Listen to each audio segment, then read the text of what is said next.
Chapter 251, Seat Woe 151. The Truth of That Day, 1. Roger rode Hans, who turned into a wolf and landed in front of the entrance to an abandoned coal mine. Near the entrance, there was the steam car that had just passed by, and besides it, they also saw a truck. It is certain that something is happening here. Hans, take it. Roger handed Hans a neutralizer, and Hans immediately put it in his arm. Hans, who returned as a human being, grumbled and put on his coat. It's not like I'm raising a dog. The average person doesn't ride a dog, so I am more special. That's such a tearful consolation. Roger and Hans slowly entered the abandoned mine.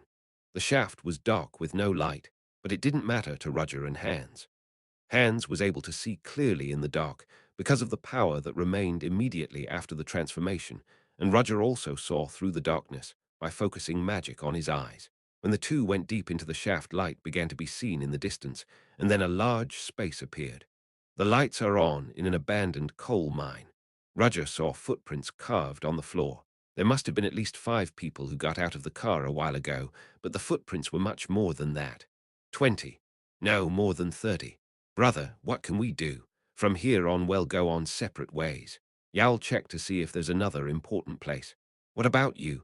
I'll follow the main road. It's dangerous, so shouldn't I go? Hans was speechless at Roger's reply. Come to think of it, the best way to survive in the event of a battle was to stay close to Roger. Be careful. I will. Roger walked along the trail of footprints. After walking for a while, he reached an open space that was the size of a warehouse. Dozens of people were gathered in the center of the space, full of wooden boxes and steel instruments.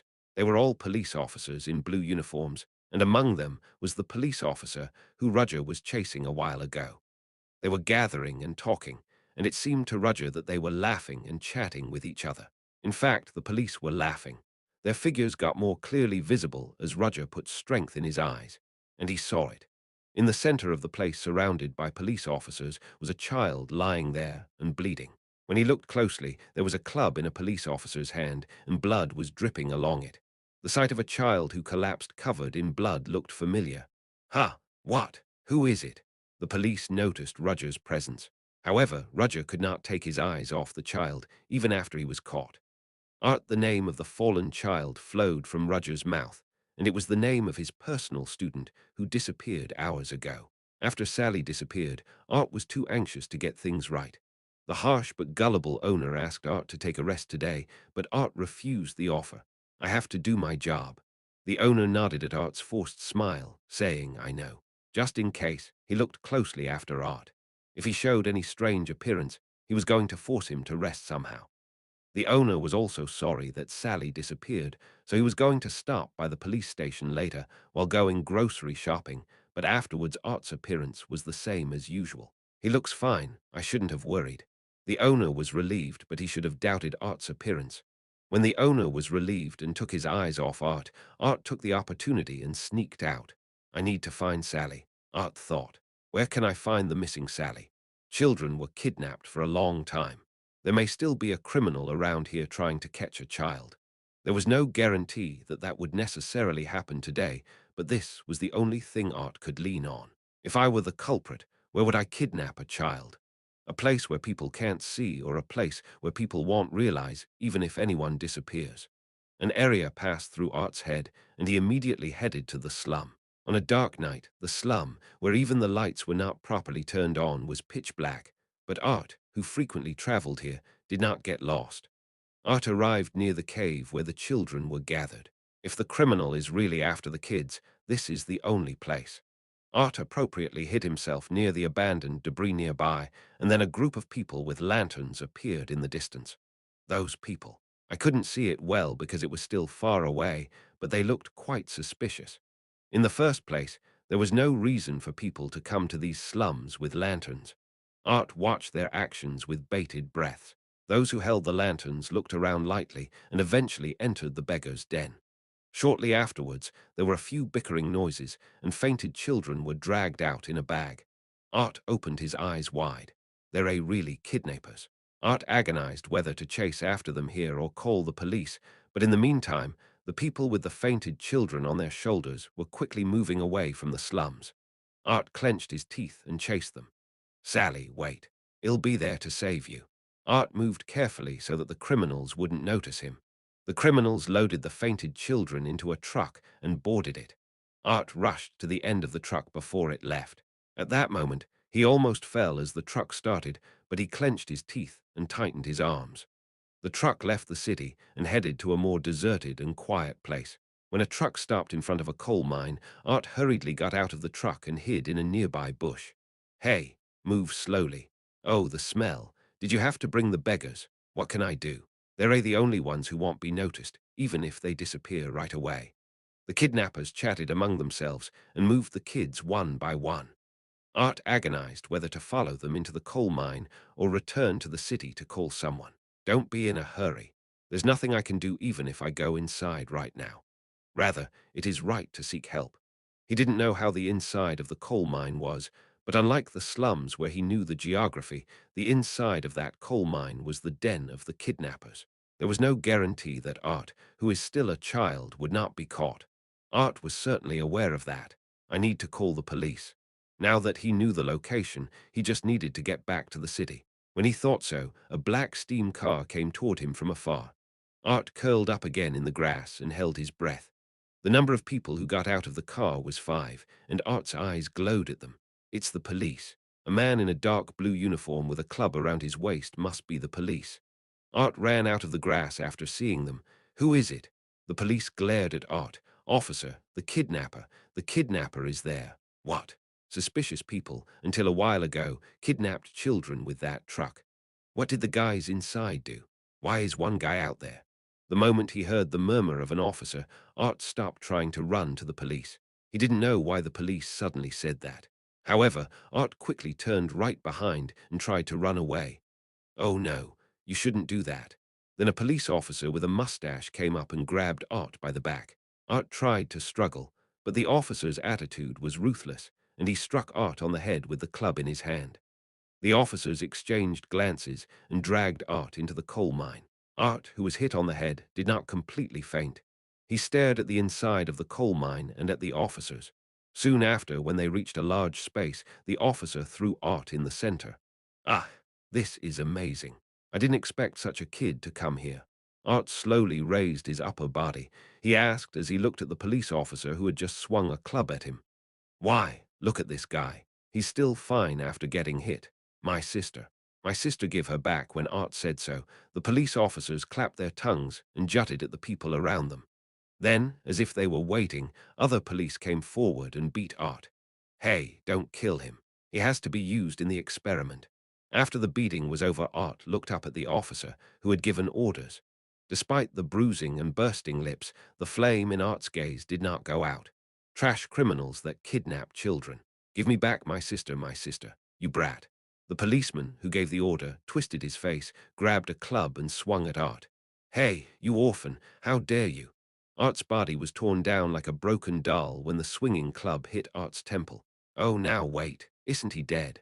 What does it matter if 1 or 2 orphans die anyway? That's true, sir. You have blood on your uniform. The officers were troubled since they had to deal with the boy.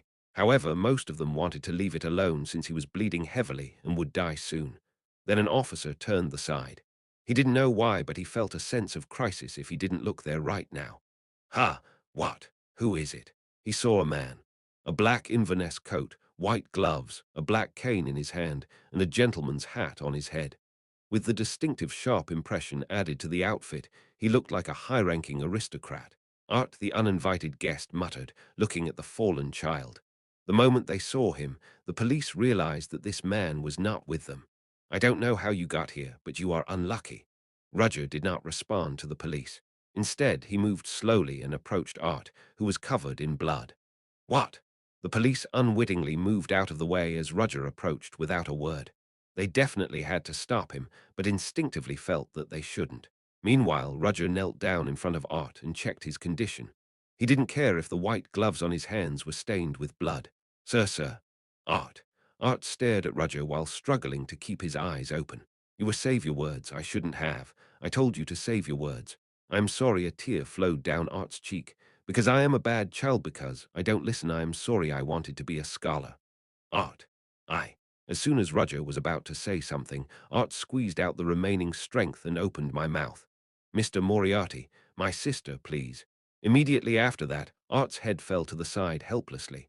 Art. Roger shook himself, but Art didn't wake up as his cold body stopped breathing. It all meant one thing. Roger slowly laid Art's body on the floor. He looked down silently at Art with his eyes closed as if he had fallen asleep. Roger saw his childhood self, waiting for death without doing anything in the image of the now dead boy. Then there was a hand that saved him, but now this child had no help. Roger slowly rose. I wondered who it was, and it was him. Professor James Moriarty. The police, who recognized Roger, smirked as he smoothed his mustache. Why on earth would a person who is doing well at the university these days come here? Well, you're so smart that you could have come to this place, but unfortunately such a famous person will not be seen from tomorrow. Roger looked back at him without a word. At that moment, the mustache police shivered without realizing it. His cold gaze towards him and the irresistible energy that flows from Roger told him that something was wrong. Get him. The other officers also realized something dangerous and rushed toward Roger. Even in that situation, Roger remained firm on his two legs and spoke quietly. "Those who have something to do with this, no matter who they are, I will uproot them." The shadow at Roger's feet wriggled, and a sharp thorn popped out of the swaying shadow, penetrating all the policemen who were trying to run toward Roger. Not only that, but also those who stretched out throughout the space and watched the situation. The black thorns and red blood, along with the dizzy shadows reflected in the light, turned the coal mine into a land of screams and death. At the center of it, all the man who would later be called the godfather of crime declared. Nothing left. Chapter 252, Seat 152. The truth of that day, too. The officers were bleeding, no, the criminals dressed as policemen. Roger looked down at them coldly. He did not feel comfortable even though he killed them more brutally than anyone else, causing them great pain. What a terrible world, Roger thought to himself. He thought it was a place where he would wander while hiding his identity, and even if he left, he would not even have any regrets, but the world didn't turn out the way it wanted. There was a small relationship that passed by, and Roger didn't bother to knock it down. He thought it would be good to have it, and he would be fine even if he didn't, but when he looked back it was gone. Torn and trampled by the vicious touches of others, the beautiful things fell helplessly. Would the results have changed if he had kept paying attention from the beginning? Could Sally not be kidnapped, and Art could have survived? He didn't know. Difficult mathematical formulas and magic spells can also be solved in time, but this had no answer. Even so, "I'll do what I have to do." He vowed to eliminate all those involved in this incident. It wouldn't make him feel better, but he still had to. With this level of secrecy, and with the involvement of the police, there was something big happening. Since Hans said that there were movements at the national level, it was obvious that more than one person was involved. Even if he condemns those people loudly, will anyone listen to him? Rather, his voice will be buried in the soil.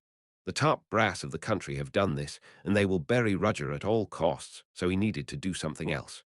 "You." At that moment, a familiar voice came from behind him, and Roger turned his head slowly. Casey Selmore was staring at him, and her distorted face was full of complex emotions. "Casey Selmore, what the hell is this? Why are you here in this body?" Casey's trembling eyes passed through the red blood on Roger's white gloves and soon headed to Art's body, which fell in front of him. Roger immediately felt wary at her appearance. "No, right. It's not like that, right?" Roger looked around at the surroundings that were filled with policemen's corpses and blood everywhere, along with Roger in the center of it all. Obviously, some misunderstanding. "Casey Selmore." Roger called her name and then shut up for a moment. What he has to do in the future will be so absurd, and absurd that no one will ever understand him, and this includes Casey Selmore. Roger intended to use her, and for a moment he seriously thought about asking her for help after explaining everything, but he couldn't do that. The child was dead, and he had to hold the people who did that accountable until not a single one remained. "I thought you were smart, but you're asking an unexpected question." His voice was cold and dry. "I don't need your understanding, nor do I want any recognition or empathy." He decided that he had to act as a thoroughly evil man, not as Professor James Moriarty, but as James Moriarty, the godfather of crime. How can humans live according to those who are worse than themselves? "Casey Selmore, don't you know that?" What? The world is so boring, and the people who live in it are so insignificant. If only he had stopped talking here, there may have been a chance for him to return, but Roger didn't know that. He didn't know, so he completely threw away the opportunity. It's suffocating, it's frustrating, and it's driving me crazy. Casey Selmore choked at his words. So, you've done all this just to feel better, killing the people here. Is that so wrong? Roger shrugged his shoulders. You know that, don't you? Deep inside you, there's a voice like me. Casey hung her head low. You know, I didn't want you to be a bad person. With the desperation of betrayal and anger in Casey's voice, Roger silently waited for her next words. The whole situation is just yes, that's right. Misunderstanding. I wanted it to come from an inevitable misunderstanding. If we talk to each other well, we can definitely solve it somehow such a small misunderstanding. That's ridiculous. Because we're similar with each other, I believed that we could understand each other if we talked. That's nonsense. Roger stared coldly at Casey Selmore, uttering insincere words. Casey Selmore looked like she was about to cry, but she was also a superhuman. She overcame the sadness of betrayal immediately and burned her fighting spirit as a righteous detective. James Moriarty, ill arrest you here. Her eyes were filled with sublime determination to punish the evil in front of her. Try it if you can.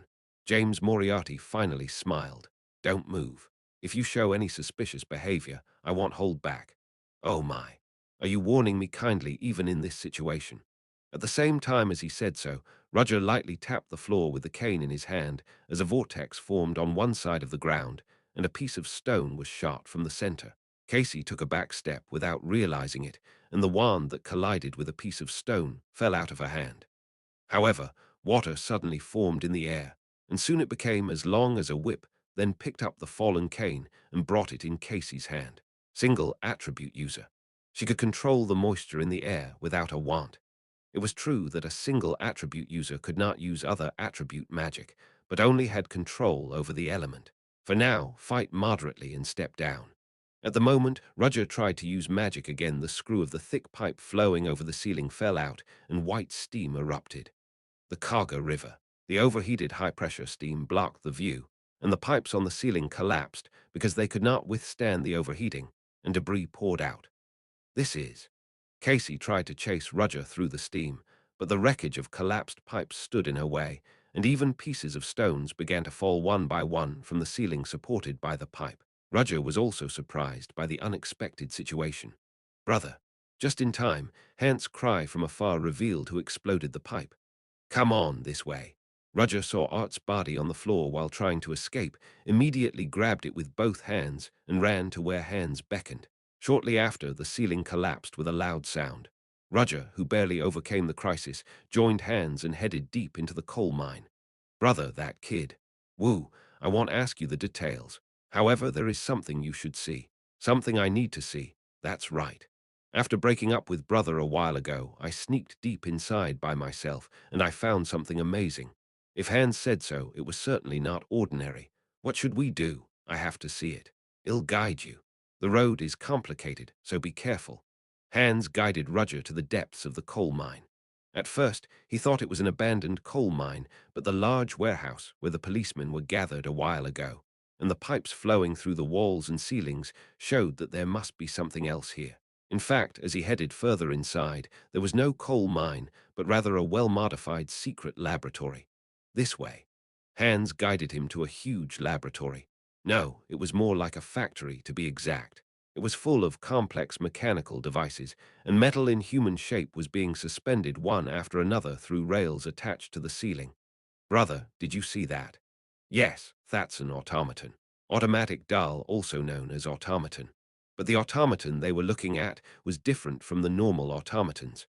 There was an automaton factory in a secret place like this. Then why did they kidnap kids? The answer to the question was revealed as the two went deep into the laboratory.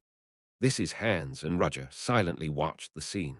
What the two saw was a large glass tube filled with green liquid, and an adult man was inside it with his eyes closed. The glass tube was connected by complex wires, and at the end of the wires was a steel capsule. Inside the capsule was an automaton modeled after a human being. At that time, a change occurred in the green glass tube that the man was in. The man, who was asleep as if he were dead, opened his eyes and began to twist his whole body, but the change did not stop there. The man's face was seriously distorted, and his body began to swell like a balloon. Then he exploded.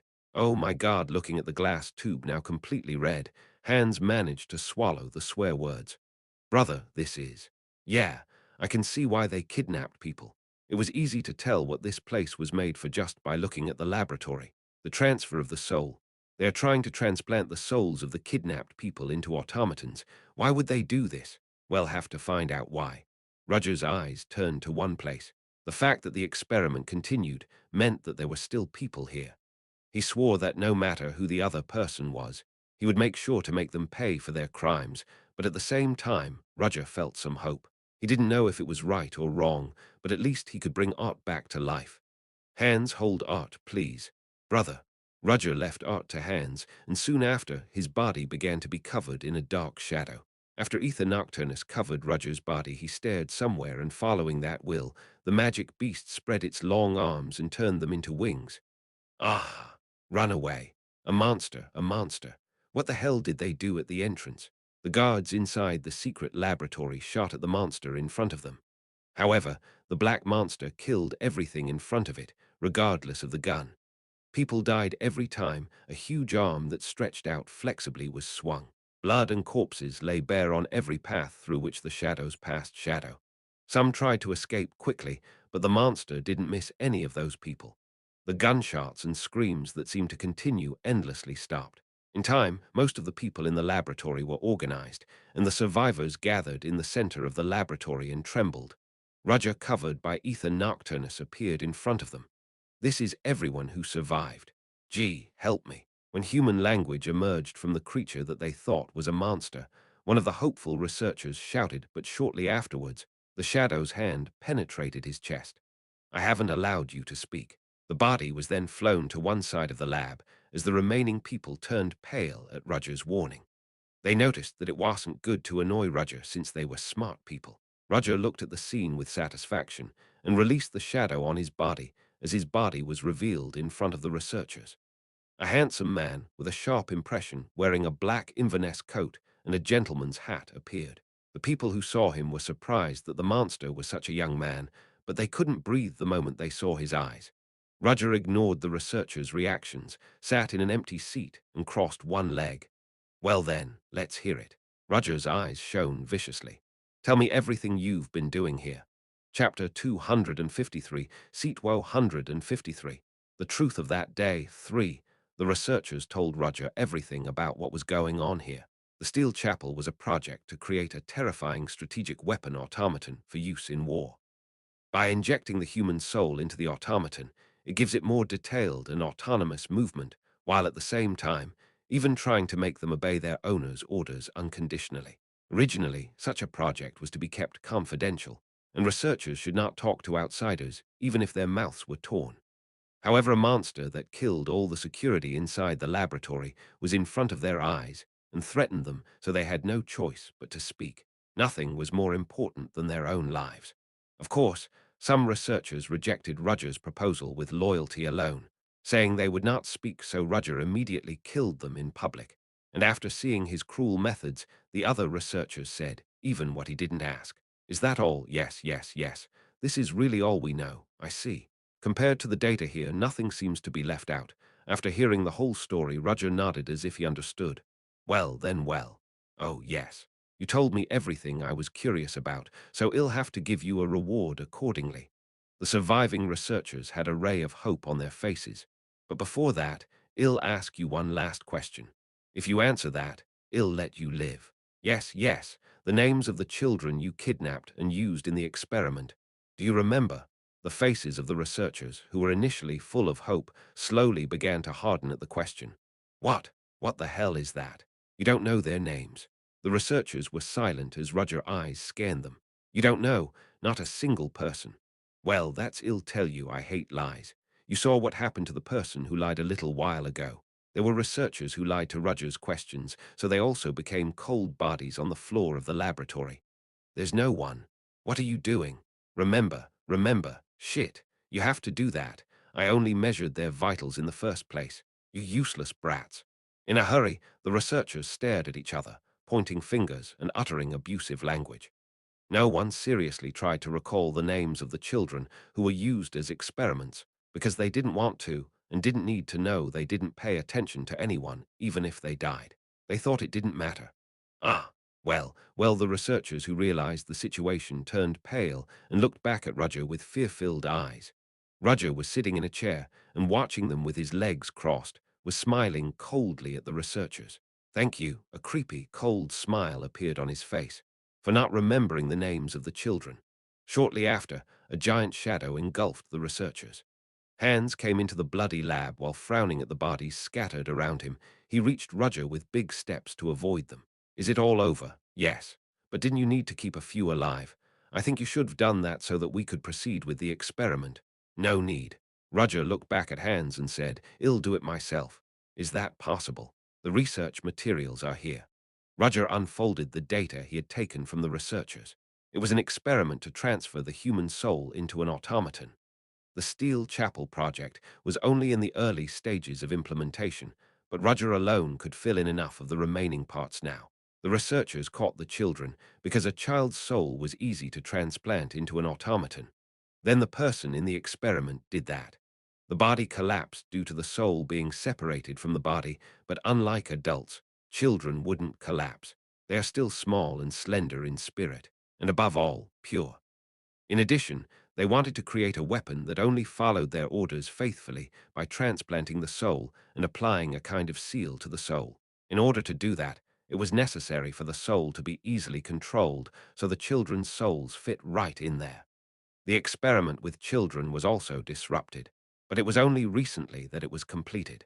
The reason they kidnapped people again today was that they were going to increase the number of automatons with a successful experiment.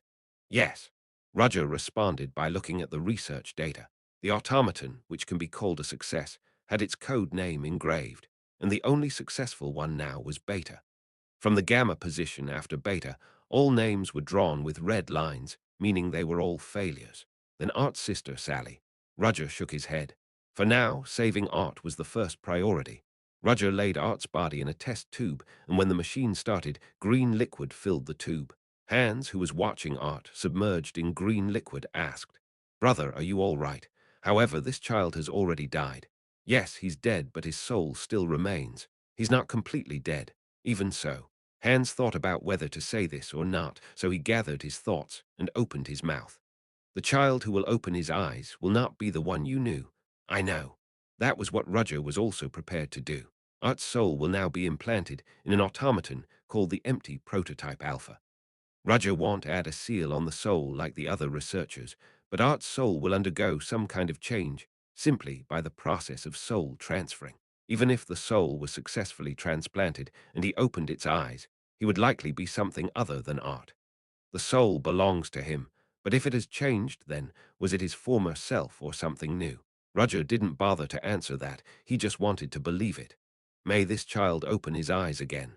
What do we have to do now? We have to watch. It takes time for the soul to be transplanted completely. There's nothing to do since the machine will transplant it on its own. Then I think we should leave it here for a while. When it's over, I am going to close it. Until then, I have to care about other places. Roger recalled the names of the people in the research materials, the people who put their stamp of approval there, and the organizations they belonged to, as well as many hidden laboratories and factories. Having heard it all, Hans stuck out his tongue in disgust. These are crazy people. I never thought the rumors about starting a war were true. It wasn't a peaceful time since the powers were bent on taking more land and resources and were only looking for opportunities to do so. However, since the powers were equal and there was the huge existence of the empire, this strange tension continued. However, if either side was hoarding this amount of power beneath the surface, the story would be different. The balance of the world would be broken. To think they were trying to create an army of automatons that were not afraid of death and were much stronger than ordinary soldiers. There are stronger beings called knights, and they cost a lot of money and time to nurture, but automatons don't. The same was true of resources, but mass production was possible, and it could be put into practice immediately. This Steel Chapel project was enough to change the game of war, if it was successful. But the secret laboratory was now in Roger's hands. Of course, he couldn't keep it hidden for long, because if no additional reports were passed to the superiors, they'll find something strange and send someone to check the situation. Hans, we have a week to make a decision. A week? Isn't it too tight? If we make a little more noise, we can increase our time since it would catch the people's eyes and rumors would spread widely. If the top-secret project, which was secretly carried out in the dark, is disrupted, those involved will try to cover up the matter somehow. But if it rises to the surface without a break, those involved will not be able to move recklessly. From now on, it's a battle of speed. Do we tell the world first, or do they try to hide it first? That's where it will be decided. They will have an advantage since we have to fight in their front yard. But it will be us who move first, and I have a strong ally. Roger replied, recalling Casey Selmore. Are you going to move right away? There is also an abandoned coal mine here, but it's not a place to hide a secret laboratory like this. There must be something else here. What else do you mean? It is a coal mine where a rare metal is mined. Hans remembered that he saw something similar. Rare metal mine, but I heard it's closed because there's no more rare metal. It's a trick. Rare metal is still mined there and used for the automaton production here. Then it's strange. No matter what, rumors about rare metal are bound to circulate. Can they hide them this tightly? It is not enough to have only a few people to mine rare metals. Large-scale manpower is needed, and it is virtually impossible to cover up information while controlling all those people. They don't use people when they mine. Then, yes, that's right. Roger put the word that came to Hans' head in his mouth. They are illegally enslaving subspecies and use them to mine rare metals. Hans' face hardened in front of the rare metal mine, which was said to be the largest in the Delica kingdom after receiving information from the mouse he sent in. What a coincidence! I checked and found that there were a lot of people inside. Most of them are subspecies, and there are many Suins and dwarves. Most probably they kidnapped them and used them as slaves. They're a crazy. When was the abolition of subspecies slavery? If they cared about that, they wouldn't have kidnapped people and tried to do a biometric experiment. That's true, too. Damn it. I can't believe you're doing this kind of crazy thing on a national level. How the hell are they different from the Black Wizards? Hans was annoyed for no reason and kicked a nearby tree. He also saw many things normal people wouldn't usually see, but it was disgusting to kidnap children and use them as experiments. So what are you going to do? What do you mean? What we have to do is decided. I know that. This time, unlike the automaton laboratory, I see a lot of armed forces. Unlike laboratories that did not need that much security, rare metal mines required a lot of manpower. Most of the mining is done by slaves, but there were more troops than expected that guarded against the slaves' rebellion. What would you do? Let's go inside first. I don't know what else they're doing in there. After making a decision, Roger and Hans headed into the mine. They showed that the mine was closed by blocking the shaft in the middle. However, the two people who already knew where the secret passage was were not fooled by such a shallow trick. After walking for a long time, the road was cut off and a huge cliff appeared. Down here. Using floating magic, the two slowly went down. When they arrived deep in the mine, there was only darkness around them and nothing was visible. Then a faint sound began to be heard from afar. Hans opened his mouth to the sound of iron colliding with iron. Brother. Yes, it's that way. The two people killed the sound of their footsteps and headed to the place where the sound was heard from. As they chased the sound, they began to see a light from beyond, and soon they discovered a huge underground mine. Inside, there were people with guns monitoring the slaves of the subspecies who were mining. That's a lot. Hans was tongue-tied on an unimaginable scale. Slaves are slaves, but the number of watchmen alone was almost over 100. Yes. Besides, it's not just soldiers. Roger's keen gaze turned to a side where he saw a man wearing a wide robe and a cane around his waist. It was a wizard. I think it's going to be a little hard. When Hans was beside him at a loss, Roger looked elsewhere. He saw a slave of unusually small size, unlike other slaves. It was a young girl, but seeing her in this place, she must be subspecies, and considering her body size, it was clear that she was a dwarf. She was swinging a pickaxe eagerly while sneaking the mined byproducts into her pocket. Her actions were so secretive that even the watchman did not notice it, but Roger was different. Hans. Yes, brother, maybe I can get help. What? Hans looked back at Roger, asking what that meant. I found a strange person. Chapter 254, Seat 154, Sheridan Iron Feet. 1. Roger and Hands waited until late at night. Even if the surveillance is strict, not everyone can stay up all night and stand guard. As expected, more than half of the guards left their seats at the end of the work hours. The remaining guards glared at the slaves with hideous eyes, as if they would pull the trigger immediately if they did anything suspicious. There was already a precedent, so the slaves tried to keep themselves as low as possible. Most of the subspecies who had been captured as slaves had no fire in their eyes. They just lived for a day, and they only endured for a day. But not all slaves were like this. A determination to escape without fail, and the zeal to free herself from this suffocating underground coal mine. She who had such a hot flame in her eyes existed even in this extreme environment. Sheridan Iron Feet was just like that. Y'all see. I'm going to blow up this damn mine. In the deep night when everyone was asleep, Sheridan planned to escape the stuffy mine while acting as if she were accepting orders from humans. Rebellion was impossible since she was a small dwarf and wouldn't be a match for the armed guards. In addition, none of the captured slaves would agree with her. If the opponent was a wizard, it would be hard to win even if she took him by surprise. But there's no answer in a head-to-head fight, so Sheridan took a different route. If only this was completed. While mining rare metal, she steadily took other metal byproducts. The guards don't know, but Sheridan, who specializes in knowledge in this area, knew.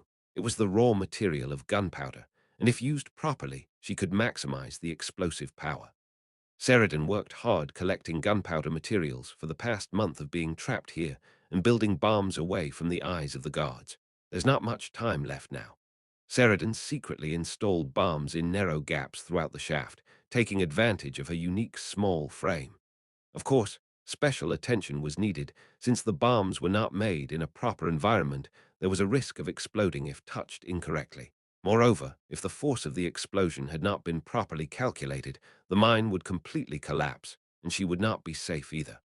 A more detailed adjustment was needed by taking that into account, but she couldn't guarantee how long that adjustment would take.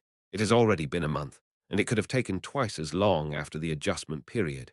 But by then it would be too late since, by that time, the people who captured them could change their minds and kill them all. Id, rather now. At the moment when Sheridan was so determined, I don't know what you're thinking, but you better be careful. Sheridan shuddered at the sudden voice and looked back in a hurry.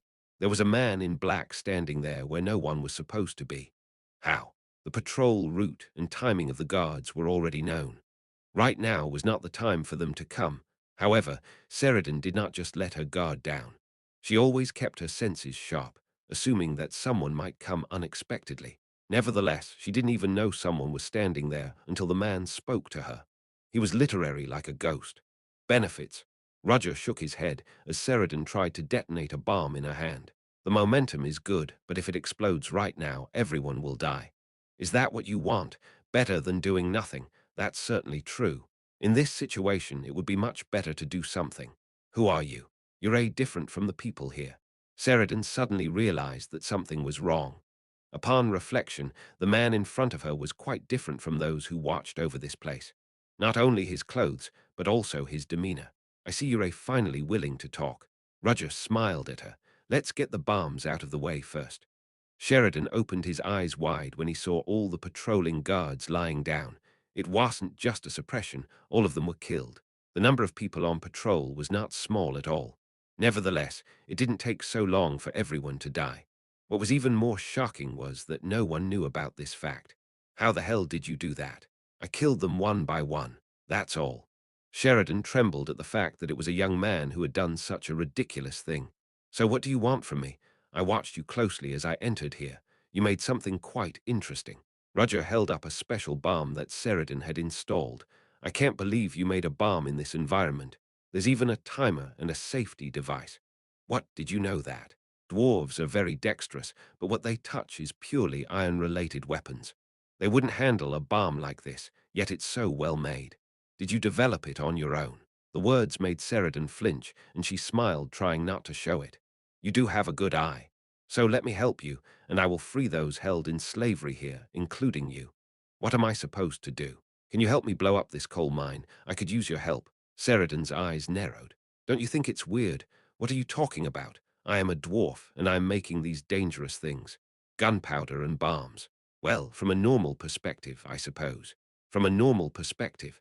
I'm afraid I'm far from the common man who has such narrow-minded thoughts. Who cares if a dwarf makes a bomb? Roger was saying that now, and the words hit Sheridan like a giant wave. It's fascinating. The old people in our village didn't say that. Sheridan was an unusual dwarf. When other dwarves were interested in hammers and anvils, she was interested in complex mechanical devices. Building, inventing, and blowing things up. She was obviously a maker too, but the other dwarves didn't think so. They regarded her as eccentric and shunned her. Sheridan looked at them and whined that they didn't understand her, but despite her words, deep down, she was disappointed. She wanted someone to understand what she had created. It was the invention of the century, and she wanted to be complimented for it. Those who don't have eyes to see don't know, but I do. How great are the things you've made, and how great a talent you have. But the man in front of her admitted it. He told her that she is talented when her relatives said she was crazy. Sheridan was unable to control his joy and smiled as bright as a child who received a gift. Nari has an eye for things. Nari. Roger wriggled his eyebrows at a title he had never heard of. Nari means lord. It just seems like the right thing to call you. I don't know why, but it's not a bad feeling to be recognized. Nari, what do you want me to do? Blow this place up? Can you do that? Sheridan grinned at Roger's question. That's what I wanted the most. Sheridan realized that she had endured that long contempt and oppression for this moment when she met someone who could recognize her while everyone pointed their fingers at her because she was abnormal. Brother, I am here. Yes, Hans. What's the situation?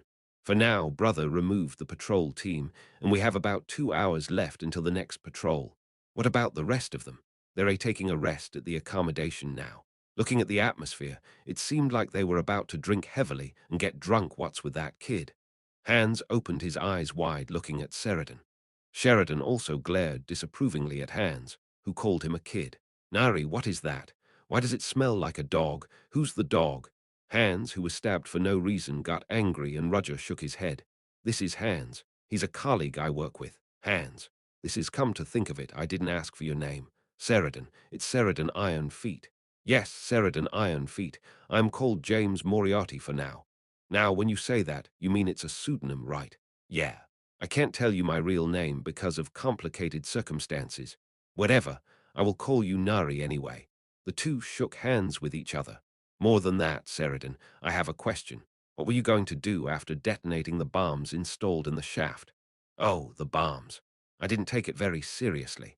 If it explodes, we all die together. Don't you think that you only live once, so you have to go big? Roger was glad he came here quickly. There were 2 hours left before the next patrol, so Sheridan and Hans worked hard to open the cells where the slaves were trapped and release them. The trapped slaves glowed at the appearance of a savior. They were all filled with hope when they got the weapons of the dead guards. Looking at them, Roger said to Hans, Hans, you're in charge of the people here. Even if they were given weapons, they didn't rest or eat properly for a long time.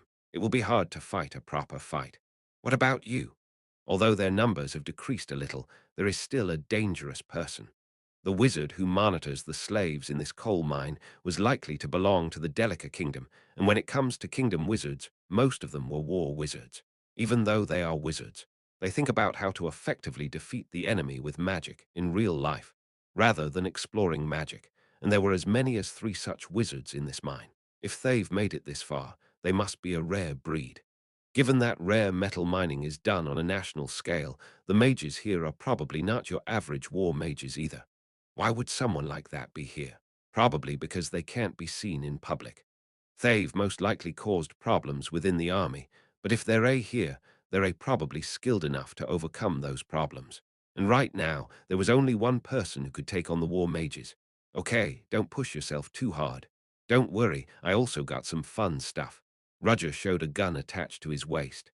It looked like a gun, but what was inside the gun was not a bullet, but a sharp hook. A prototype of the wire launcher that Sheridan made to escape here just in case. Sheridan handed it to Roger, saying, I don't need it anymore, so use it. As soon as Roger saw the wire launcher, he realized it had a lot of uses. Later, if he improved it a bit more, he could make it less bulky and hide it on his wrist or something. Then I will make the first move. When I give the signal, you follow. Understood. Roger immediately covered his body with ether nocturnus, and the slaves, who had been watching him from afar, widened their eyes at the sight. Then Roger spread his raven-like black wings and disappeared down the passage at breakneck speed. Chapter 255, Seatwoe 155. Seridan Iron Feet, 2a. War Wizard Frank Buckler sighed angrily as he drank a cold beer. How long do we have to stay in this stuffy underground mine? It has already been more than 3 months since slaves started mining rare metal in the mine. Surveillance and management are all done by the guys below, so they had nothing to do.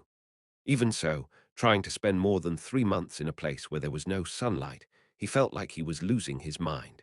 Damn it, it was better when I was able to relieve stress with the slaves. Since the things to enjoy were limited, he relieved his frustration by torturing the slaves until a month ago, since the decline in the number of slaves disrupted the amount of rare metal mining, and Frank was no longer able to mess with slaves. Of course, if they openly rebel, then he could act in self-defense. However, the slaves were tactless, so they deliberately lowered their heads in front of Frank. That made it difficult for him to find fault with them. After that, Frank has been drunk every night for the last month. Suddenly, he thought that the old days were good. At that time, there was nothing to fear as a war wizard. He was talented and was born with a natural sense, especially when it comes to fighting. Of course, outstanding talent brought pride, and Frank's pride eventually caused problems within the military. He disobeyed his boss' order and caused a mutiny. Under military law, there was nothing to say even if he was executed immediately, but Frank did not die. The country appreciated his ability, removed his identity, and used him for illegal activities with a promise that if he completes his job successfully, he'll live his life again. For that alone, Frank endured a long, long time. Of course, it wasn't just bad things. There were fewer annoying orders. He was freer than when he was in the military, and he got a lot of support. I think there are two people who are similar to me here. There were two more war mages who caused trouble and were responsible for the dirty work. In a way, they were Frank comrades, but Frank didn't want to get involved with them because he thought he was cleaner and better even if he was stuck in the same dump. It was the moment when Frank lay on the bed of a barracks to get a proper sleep. Hum. Frank opened his closed eyes. He could feel the scent of a strong person. No, it wasn't just a feeling. He was calling him on purpose with a wave of mana. Frank immediately rose from his bed and headed outside the tent. There was someone standing in the vast underground square full of artificial light that was off limits. What's that? It was a man covered with swaying shadows that fluttered like a cape behind his back and a crow mask on his face. What the hell are they doing here? Frank was smiling around because he couldn't hide his joy in saying that. I don't know where you came from, but you know that this is a restricted area, right? The shadow did not answer. Well, I don't think it's a good thing to come here, seeing that you've come all the way here with such magic. It didn't matter. No, it was better. Don't die easily. It's been a long time since I've been able to get rid of boredom, but it's not fun if it ends quickly, right? Frank used magic to create 5 fire spears and threw them at the shadow. At that moment, the shadow moved. It seemed to be a simple spell, but the magic was completed at a terrifying speed that could not be compared to Frank's. The mass of ice generated collided with the fire spears, and both disappeared. Frank's eyes glowed at the sight. As expected, you are one of the best. Otherwise, he would not have sneaked into such a secret place and openly fought with him. Frank looked down on the shadow on the outside, but on the inside he acted with thorough calculation. Not expecting his first attack to succeed, Frank went right into the next spell, but at that moment the shadowy man moved. The cloak of shadows fluttered and narrowed the distance from Frank in an instant. It was like spreading wings, not a cape. Close combat. That's a pretty good judgment. Frank smiled inwardly at the sight and stepped back immediately, completing a spell. For him, a war wizard, it was too easy to cast spells while moving. This time it was a stronger magic than before, as the head of a snake made of flames opened its mouth wide to devour the shadow. At this rate, the intruder will throw himself into the snake's mouth, but before that he used his magic, as countless alls of ice grew like chestnuts in the snake's mouth and tore off the snake's head. "Are you a war mage too?" Frank asked, but there was no answer. The serpent of fire disappeared, and embers scattered everywhere, and Frank stretched his arm in the air. Countless embers were sucked into his hands and compressed into a circle. As soon as he tried to throw it, the shadow approached Frank, and a silver blade was aimed at his neck. At that moment, Frank grinned as the sphere of flames held in his right hand stretched long and took the form of a sword to block the blade wielded by the shadow. Did you think you would win in close combat? Usually, wizards are considered strong at long distances and vulnerable at short distances. The same was true even when wizards fight. They compete to see who can cast his spell first, shoot their magic from distance, and try to block the opponent's magic. The fight was basically very static rather than dynamic. It could be seen as common sense, not prejudice, that wizards are weak in close combat. But war mages were different. They could cast spells while moving and were lunatics who studied combat-related magic and how to kill enemies efficiently, not the magic of developing the world. So instead of being weak in close combat, war mages preferred to fight at close distances, and Frank was that kind of person. A sword fight. If you stick to me, I'll be more grateful to you. Frank laughed at the intruder who attacked him. Looking at you using the maneuvering technique and coming closer, you seem like a war mage with some fighting experience. But even so, to me. At that moment, the eyes inside the crow mask curved like a crescent moon. Is he laughing? Frank, who was engaged in a sword-to-sword battle of strength, felt a chill run down his spine. What? Did I miss something? Strangely, he didn't feel good. Usually, it doesn't end well when I feel like that. Frank struggled to suppress his anxiety and decided to focus on the person in front of him. Whatever the case, fighting cannot be avoided. I'll do my best to kill him. Frank swung his flaming sword with a murderous intent in his eyes. Feeling the wavelength of the mana in the distance, two other war mages arrived at the scene where the fight was taking place.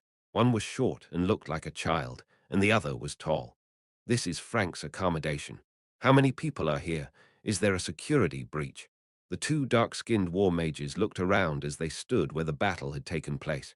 They couldn't feel the wave of the magic collision that they felt a moment ago anymore. That means the fight was over. Hey, look over there. The short war mage pointed to one side where a bloodied body was lying. Frank, the body of war mage Frank Buckler dispatched to the rare metal mine, was lying there dead. His glaring eyes seemed incredulous of his defeat. I can't believe they got Frank. I guess the intruder is not an ordinary person. If you look at the traces, it wasn't attacked by several people. It was only one person, and he was also defeated in close combat. Frank lost in close combat against a wizard. Doesn't the result tell you? And if Frank's dead, that means the intruder is also a war mage. Both wizards naturally put their backs together and were wary of the surroundings. It hasn't been that long since the mana wave disappeared, so the intruder that killed Frank was still there. Then all of a sudden all the lights that lit the wide interior of the cave were extinguished. In a flash, darkness came and robbed them of their sight. He blocked our view. That's an effective trick, but it's too obvious. One of them took a metal can out of his waist. When he pulled the string hanging from the end of the barrel, a light popped out and shot into the air. The surroundings were filled with much brighter lights than before the lights went out, and the war mages looked around carefully to find the enemy hiding in the brightened landscape. Under the white glow from the top of their heads, a wriggling shadow appeared at their feet. The sensitive war mages felt that something was wrong and immediately threw themselves away.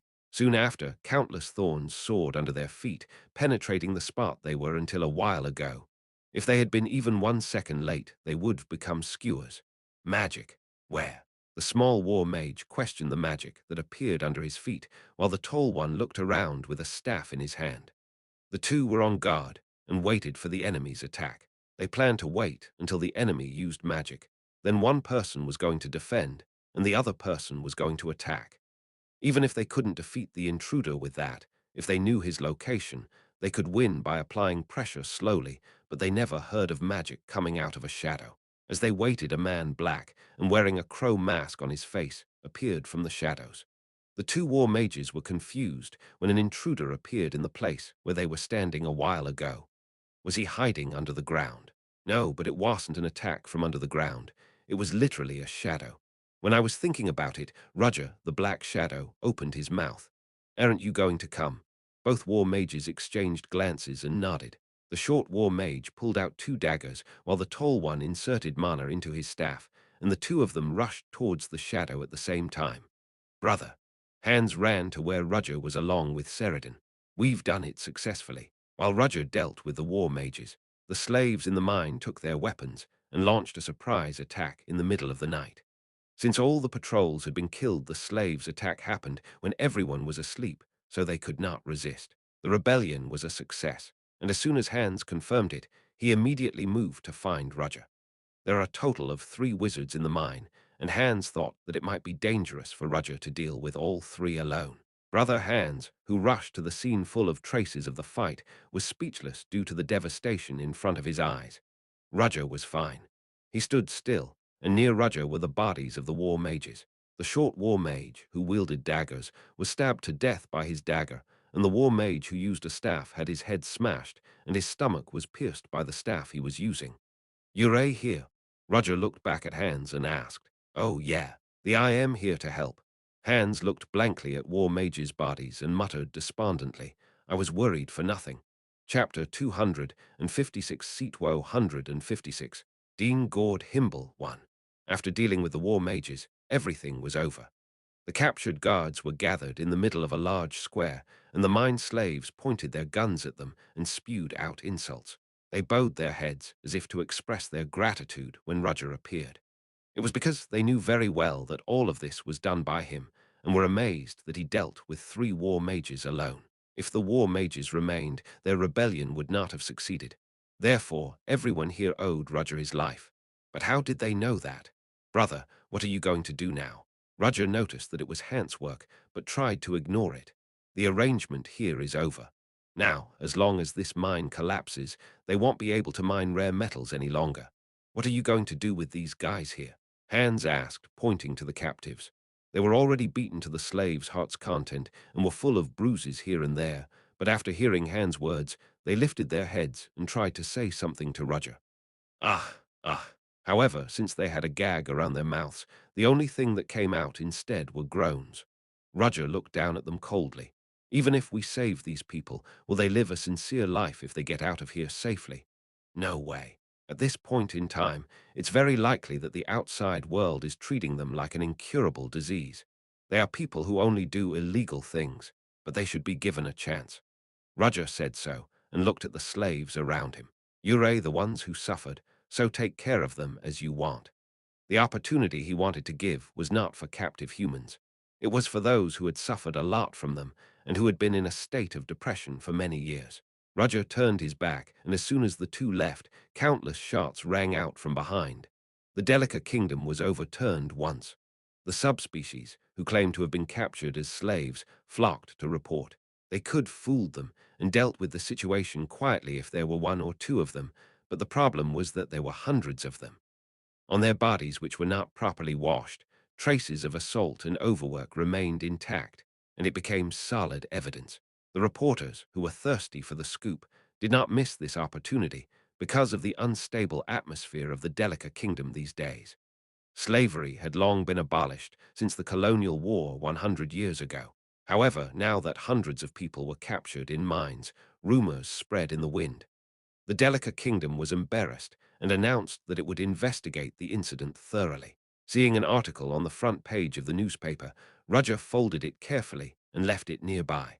There were piles of newspapers from other newspapers plastered with the same article. As Brother said, I spread information to all kinds of newspapers. Well done. There must have been a lot of confusion at the top of this. The Delica kingdom will not be able to touch them recklessly as the slaves that escaped and speak about the existence of the underground mines. Will the people who were released from the mines be okay? It'll be all right. The rumor has spread to this extent, and there will be no fool trying to get rid of them. Rather, they will do their best to prove that they are not criminals. Didn't the whole kingdom have a problem? There have been many state-level experiments in this case, but this does not mean that the entire Delica kingdom has done this. But at least it's not clear if those in high positions have joined hands. Yes, since there were war mages at the scene, someone related to the military must have done this in secret. To use such resources, it must have been at least a general. Generals don't have money, so there must be companies or aristocrats who supported them. The 2 talked and organized the information. At that time, Sheridan, who was still working on a machine nearby, raised her hands up as if she had finished something. "I am done." What Sheridan made was a gauntlet that could be mounted on the forearm. The material was added with leather to make it easier to wear instead of metal. But that was not the important part. Sticking out from the wrist of the gauntlet is a wire launcher that can shoot hooks. As Nari said, with a design like this, you don't have to take it to use it. Sheridan handed Roger a gauntlet equipped with a wire launcher and said, Roger accepted the gauntlet without a word and looked at it with admiration. I gave her the idea of making it like this just in case. It's one thing to talk about it and another to actually make it. However, Sheridan may have been inspired by his words, and even after coming out of the mine, she was immersed in making it without sleeping or washing properly. And to her surprise, she successfully made what Roger said. Roger, who mounted the gauntlet on his forearm, shot it toward the ceiling. The place where they were located was a factory where people did not come, but the shot hook hit the steel frame of the factory and was stuck there. When he tested the tension by pulling the wire moderately, it was definitely powerful enough to pull up one person. I didn't know you'd make it like this. Roger thought that Sheridan's invention skills were certainly great. No, they were beyond great. I'm proud that Nari evaluates me like that. Now that I'm tired, I'm going to lie down. As soon as Sheridan said that, she stretched out on the floor and fell asleep and started snoring like a cat. Hans looked at her with a bitter smile. She made bombs on the spot and other strange things. Besides, when everyone said they would leave, she insisted on staying with brother. What a strange dwarf. Is this something a person who can turn into any animal as long as he's stabbed with a beast tooth should say? Brother, I have a constitution, but that's her personality. It's definitely different. Let's just say that. Let's move on then. What's your next goal? Have you decided anything? Yes. Roger opened another newspaper. It was also a newspaper dealing with the slaves issue, but there was one more thing that caught the eye. An article about Casey Selmore condemning James Moriarty by revealing his crimes. Hans glanced at it from the side and said sadly, Seriously, brother is now a criminal in this country, so we're hiding in these abandoned factories. But James Moriarty's notoriety didn't spread that much, although he couldn't wander around in broad daylight anymore. Hans, who picked up a newspaper, sighed deeply as he read the article in it. Horrible. The hidden side of James Moriarty. Hans immediately crumpled the newspaper and knocked it to the floor. This is weird no matter how I think about it. It's weird. Hans, think about it. They take young children and use them as biological experiments. They kidnap subspecies and enslave them in mines. They did the wrong, but why do we have to take the blame? Roger was a hero who revealed their evil deeds while saving the enslaved people and destroying their laboratories. However, the rumors about James Moriarty spread throughout the world were the opposite. You didn't do anything wrong, brother. Roger was a victim that couldn't even protect a child he cared about. Hans.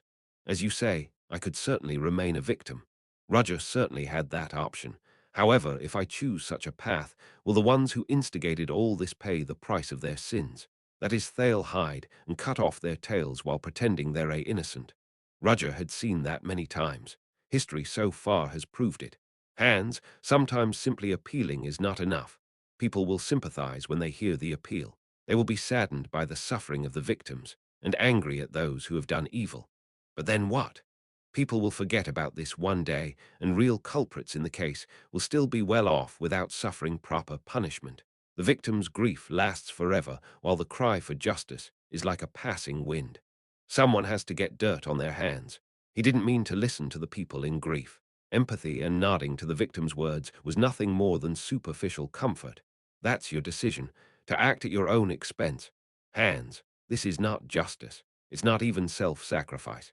Being cursed at, being pointed at, or even having muddy water splashed on you didn't matter because Roger couldn't ignore the evil in front of his eyes. At least that way, won't it be comforting for the dead? Brother seems to be regretting his choice now. Regretting. At Hans's sharp point, Roger smiled self-deprecatingly. I always regret it. All those things I've done from the moment I was born in this world. But what right do I have to be sorry for what I couldn't get? Perhaps he was too rusted to be sad about this. His tears have dried up, and even his laughter has disappeared. Why are you even doing that? Why? Still, there was only one reason he wouldn't turn away from the truth and face it head-on. Because I live in this world. It was a dark night, but the lights didn't go out during the night in the dean's office at Ordo University. Dean Gord Himble rubbed his glum eyes once while reading books and papers.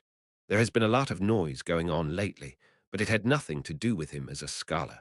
Maybe it will calm down soon after a while. Then the windows of the dean's office opened wide. Even though there was no rain or wind outside, a strong wind blew once and scattered papers piled up in the dean's office in the air. Gord Himble opened his eyes wide as someone was standing on the window frame by the open window. "Who is it?" he asked in a trembling voice. The opponent was surrounded by a shadow assimilated with the darkness outside, so he couldn't identify him. He was wearing a crow-shaped mask and had a black cape. Red eyes flowed out from the inside of the crow mask.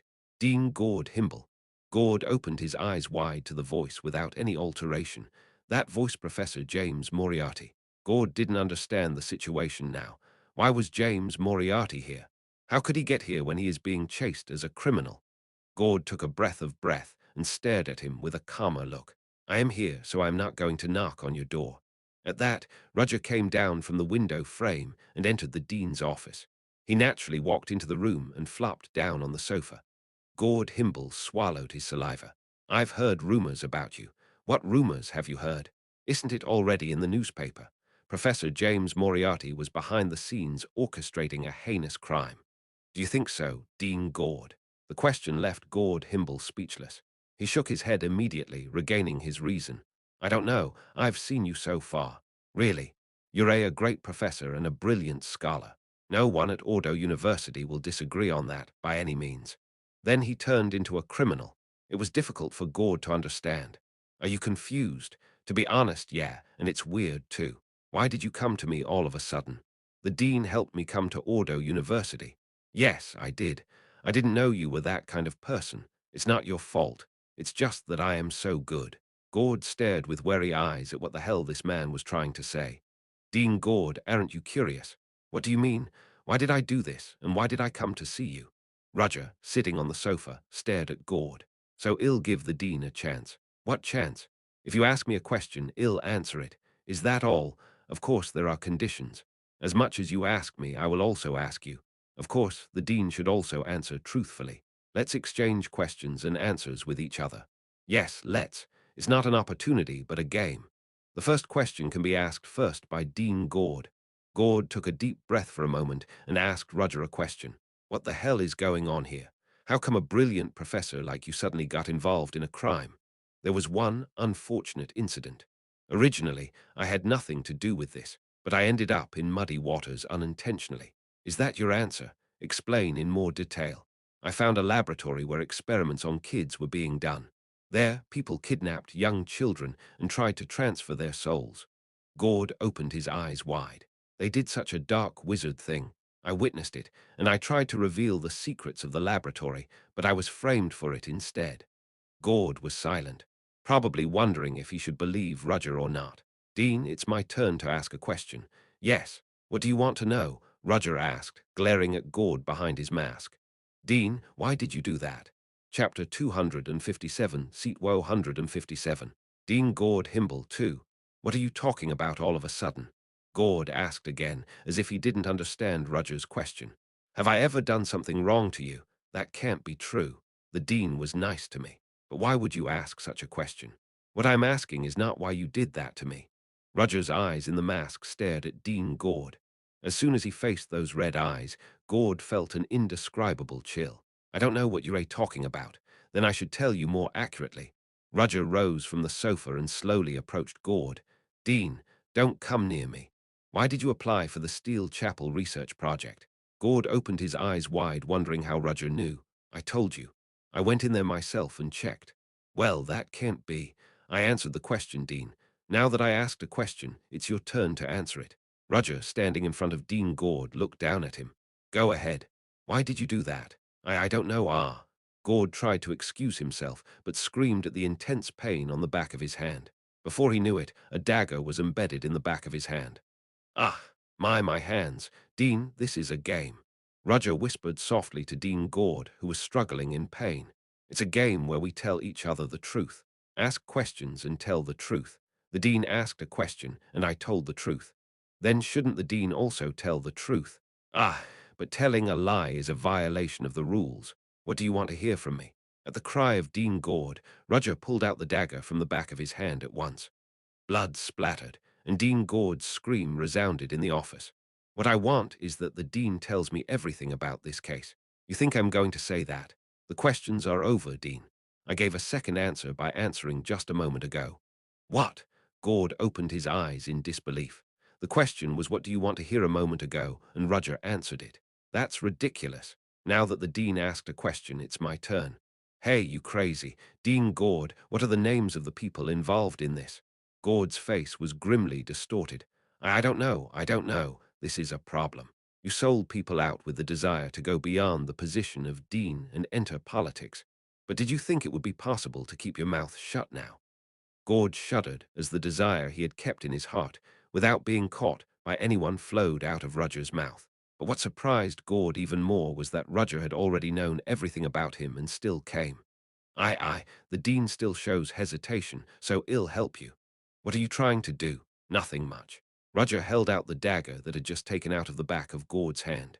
Red blood was dripping on the dagger that shone sharply under the light in the room. I'm just trying to give you a pat on the back so the Dean will have courage. You're going to torture me. If you don't want to, then you can answer now. Who did it? Who's behind it? Dean Gord shook his head with a pale face. I can't talk. I can't talk. Is that so? Roger looked at Gord and said, that's a relief. Shortly thereafter, screams rang out in the Dean's office. James Moriarty. The door of the Dean's office opened roughly and Casey Selmore stormed in. As expected, you're here. Stay away from him. Casey Selmore. Roger took a step back, looking at Casey Selmore as she was finally able to see the horrors hidden from Roger. You. Dean Gord Himble was breathing heavily, squirming, covered in blood. After being tortured, he was barely breathing and was almost a corpse. Casey gritted her teeth at the sight of the bloody Dean Gord. How can you do this to the person who recommended you as a professor? Oh. At Casey's words, Roger could see why she was angry. I see. It was something that could look like that. What? No, it's nothing. Whatever it is, stay away from him. Casey Selmore warned Roger, but didn't use magic recklessly.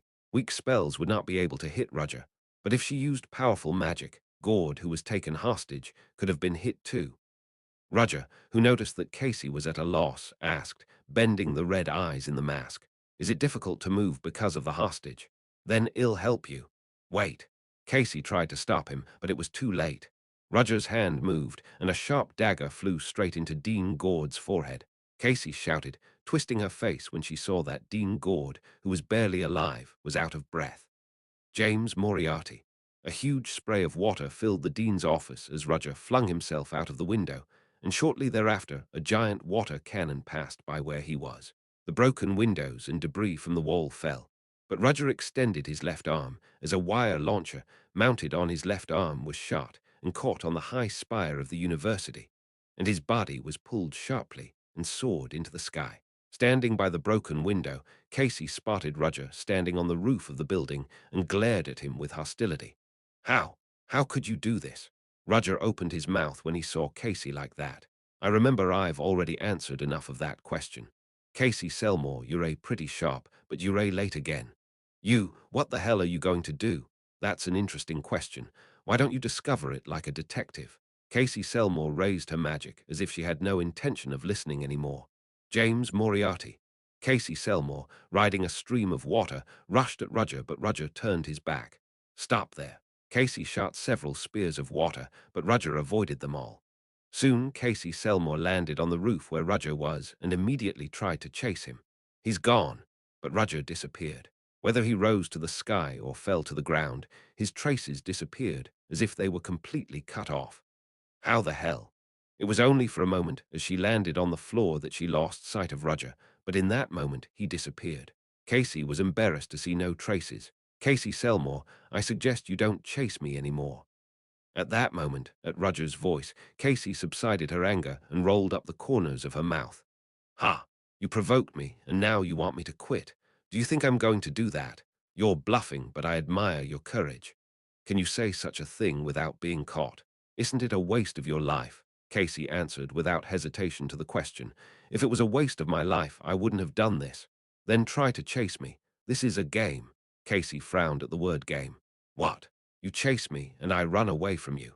Of course, in the meantime, I intend to finish things that have happened across the kingdom beyond this city. Do you think I'll let you do that? The fun of the game is not knowing who will win.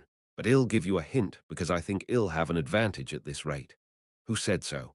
I'll act in Darton City next time. If you want to catch me, come over there. Casey asked in a suspicious tone when he even said something blatant. Why should I take your word for it? You might run away somewhere else. If you're scared, you don't have to come, but you will regret your choice after people die there. Casey clenched his fist at Roger's words that blatantly touched her pride. Okay, I'll go. Wash your throat and wait there. I look forward to it. The voice that seemed to be laughing at her but was satisfied disappeared like an echo. After dealing Dean Gord, Roger immediately joined hands and headed to Darton's. Darton's, one of the largest cities in the Delica Kingdom, was the heart of the kingdom and was the place where the most factories were built.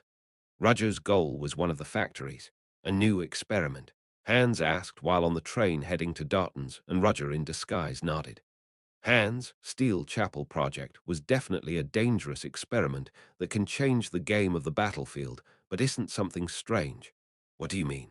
With that alone, do you think a country can prepare for war without looking at its neighbors? Hans' expression hardened at Roger's words. I mean, there's more. Steele's Chapel is a project to create night-level power indefinitely within the limits of resources. The problem arises here. If a special automaton created by the Steel Chapel project replaces the knights, how would they replace the wizards? What, making a magical automaton? No, they don't replace wizards. Then what are they going to do? Hans, why do you think wizards still exert great power in modern warfare? The silence of fire suppresses the action of gunpowder, and people can't shoot a gun. It also makes bombs useless. Roger nodded. Yes, no matter how much they modify and strengthen the automatons, they can never replace the wizards. So those who are working on the project changed their thinking. How? If they can't make wizards, they will make magic useless. Hans still looked like he didn't understand. How can they make magic useless? You mean it can't be used? That can't be possible in the first place. Yes, it can't be possible. Magic to get rid of magic. Such a thing. Roger paused for a moment, not trying to speak. Brother, it's not making magic useless, but only making it available to special people. Of course, it's not something that can be used normally. So how will they make wizards useless? Didn't you say that a moment ago? What did I say? I only said the silence of fire. Yes. Roger saw a scene passing by outside the train window. In the distance, I could see a city full of factory chimneys and black smoke. It was Darton's. Hans, what do you think would happen if the silence of fire, used by the wizard, could not neutralize gunpowder? Aritz? Hans pondered the answer. It will be dangerous, right? Of course, wizards won't die easily because of that. Yes, they can use defensive magic. But at least the gunpowder weapon exerts its power. No way the kingdom made such a dangerous thing. Hans asked just in case, but he prayed that it was not the case. Sadly, however, Roger betrayed Hans' expectations. They made special gunpowder. Gunpowder unaffected by the silence of fire. Hans swallowed his saliva. That would certainly be dangerous. But how the hell did they make it? I don't know that. With the silence of fire, wizards exert their strongest power in modern warfare. This alone is a weapon that deals with gunpowder. That's why knights who can avoid bullets and wizards who neutralize the weapon itself still occupy high positions. But if the knights were replaced by a steel weapon and the advantages of the wizards over gunpowder weapons disappeared, what would happen then? The spark of war will spread quickly and engulf the entire continent. There is a secret factory somewhere in this city that manufactures that gunpowder. So, Hans, yeah, find it. You have one day. Chapter 258, Seat 158. The Shadow of Darton's. 1. Arriving in the big city of Darton's, Roger and Hans came out a reasonable distance from the factory area. Let's rest here for a while. Hans was holding a large suitcase, and while listening to Roger, he said, I'm glad, and put it on the floor with a thud. Ugh. Then a scream was heard in the suitcase as the lid opened and a little girl popped out. Hey, you put me down on purpose so I can get sick. The dwarf girl with sturdy copper skin and long waist-length white hair tied in pigtails looked angrily at Hans. No, what do you mean? Do you know how hard it was for me to move you? We barely hid you in your bag because you didn't even have an ID. I am heavy. There's no lighter dwarf like me. Do you think you're the only one in the bag? It's because I put all kinds of junk in it. Are you done talking? Arg, did you bite me? Roger sighed as he saw the two squabbling with each other. It didn't seem like it would end like this, so he intervened in the middle and separated the two. Stop, it doesn't matter if you get closer, but we're not in a situation like that right now. What do you mean getting closer, Nari? That's right, brother. Do I look so close to this little boy? Ouch, you really bit it with all your might. You're lucky because I don't see blood. I agree. It would have been annoying if I became a dwarf after getting bitten by a dwarf. What? Sheridan's two pigtails soared with anger. Roger rubbed his brows and suppressed a subtle headache, then smacked Hands in the back of his head. Brother, why are you hitting me? Hands, you're not a child. How long are you going to do that? This is not the time for fooling around. We have to find the hidden factory. That's true, but do you have any leads? There must be something about them because they're making firearms. At that time, Sheridan raised her hand to the two agonizing people. Wait, if it's gunpowder, I think I know a little bit. Roger and Hands looked at Sheridan. Ah, come to think of it. Sheridan Iron Feet is a rare dwarf who was caught as a mine slave and suffered from heavy labor every day, but knew how to make bombs in that environment. If it's related to gunpowder, leave it to me. I'm really good at smelling it. The two decided to take Sheridan's word for a moment. Surprisingly, Sheridan kept her words. No, beyond keeping, even Roger and Hands were amazed and made speechless. I can smell it from this side. It's a rare scent of white powder. It's still odorless, but it can't fool the unique scent of salt mixed with the smell of dwarf sweat. What's that smell again? Hands asked in a ridiculous way. I don't know, it just smells like that. Are you sure about that? Look at this. Sheridan touched the floor near the alleyway of the factory. There was something like white powder there, and Sheridan smoothed it with her fingertips, then blew it with her mouth. It's mixed magnesium powder with white powder. Such an unusual object cannot be seen in many places. Really, factories don't usually use gunpowder unless it's for military purposes. If they do, they use black powder. White powder is trickier to handle and not as common. As Sheridan's words flowed out of her mouth like a rapid-fire cannon, Hands racked his brain to understand her. Then Roger stepped up and said, whatever it may be, it seems certain that suspicious things will happen at that factory. Now he'll have to sneak a look and go through the confirmation process. If that's really the right place, what will you do then? What do you mean? Roger replied as if it was an insignificant matter. I am going to destroy everything. Nari, that's a very good answer. Sheridan said so and took a small bomb out of her pocket and flashed it up. Let's start. What do you mean start? Besides, when did you make it? I was so frustrated while I was stuck in the bag that I just made it. No, when in the world did you have time to do that? Hands muttered vainly with a stunned face. You built a bomb in a tight suitcase that wasn't even light up properly. No, don't you mean that the bag in my hand might have exploded if you did something wrong? He didn't know how powerful it would be, but considering the power of the explosives that collapsed the mine that day, it won't be weak. A cold sweat ran down Hands' back. Wait a minute. Let me check how many enemies might be inside first. At the moment when Hands tried to stop her in the distance, several cars were seen racing down the street in a row. Roger, Hands, and Sheridan naturally hid themselves inside the alley. Brother, that car.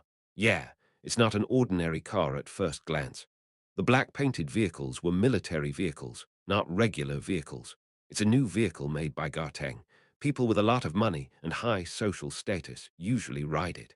The car window is colored black, so those inside won't stand out. The surrounding vehicles are probably escorts. Looking at the dump truck behind it, it's clear that it's a separate model for the military. That means it's clear that the person in that vehicle is at least a military general. That's right. Someone with that status could send war mages to guard the underground mine. Sheridan opened his eyes wide looking at Hands and Roger, who were in perfect harmony with each other. Meanwhile, their reasoning continued. Hands, what do you think is the reason why a general would come to this remote factory area where there are few people? No matter how much I think about it, I can't think of anything with this humble head. The only thing you can think about that there may be secret weapons inside that the general is interested in. It's a secret weapon. How secretive do you think it should be? Well, at least gunpowder that's not affected by the silence of fire. The car stopped just in time, and people came down from it. It was clear that they were mostly soldiers, given that they had weapons. Among them, there was a particularly prominent person. a white-haired old man with plenty of flesh.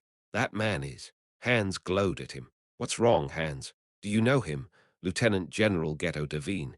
I didn't know you would remember his name. I have no choice but to remember. It's not normal for him to do that. Hans gave an additional explanation because they couldn't understand what he said. Lieutenant General Ghetto Davine is the third son of an aristocratic family and served as a military officer because he could not succeed the family. With the support of his family, he quickly climbed to a high position, but that man had too many issues. What issues? First of all, the noble family's unique ideas and arrogance caused big and small accidents. And above all, he is a terrible imperialist supporter and a war advocate. He believes that war is right even though he has never fought. It was certainly worth Hans' remembrance. It's also funny that such a human being is a general. Besides, it's not just that guy. Looking back now, doesn't the military seem to be full of people who advocate war like Lieutenant General Ghetto? Guided by soldiers, Lieutenant General Ghetto entered the factory. Some soldiers watched the area thoroughly as if they were guarding the factory. I don't think it'll be easy to get in. Brother, what can you do? It certainly looks tough. The security was so tight that it seemed difficult to penetrate. Most disturbing of all were the officers with swords around the waist. There are knights from the military, mages and knights. Considering they're not the kind of guys you'd normally drag around like that, I am pretty sure this is the right place. The question was how to enter. It's a munitions factory that makes weapons, but I am sure they're prepared to fight. Even the Ceridan's bombs were likely to be useless. As long as a mage was present, any explosives outside would be affected by the silence of fire. It's virtually impossible to blow up a factory with such tight security. Hans shook his head. I don't suppose the security could be breached in the first place. Hans thought they should rather aim for Lieutenant General Ghetto, a major figure, but even that was not possible. Even if they succeed in getting rid of him by breaking through that level of escort, they would not be able to handle the aftermath. In addition, looking at the scale of this incident, simply killing Lieutenant General Ghetto would not end it. Why do you think it's impossible? As Roger asked him, Hans could not erase the question from his face. Do you have any good methods? It's hard to break their security. Why do you think about breaking it? There's also an option to just blow it away. No, how? It would be useless to use bombs from outside. What if we do it from inside? There was gunpowder unaffected by the silence of fire in the factory, so the supplies were already fully prepared. Wait, brother. No matter how much I think about it, that's not it. What do you mean? Unless they're not fools, they'll keep the gunpowder in an important place. The weapons made will also be strictly managed so that there is no risk of getting stolen. That's right. Do you think you can get there with tight security, and what else might be inside?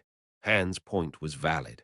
It couldn't be better if they set fire inside and detonated gunpowder, but the method itself was close to impossible in the first place.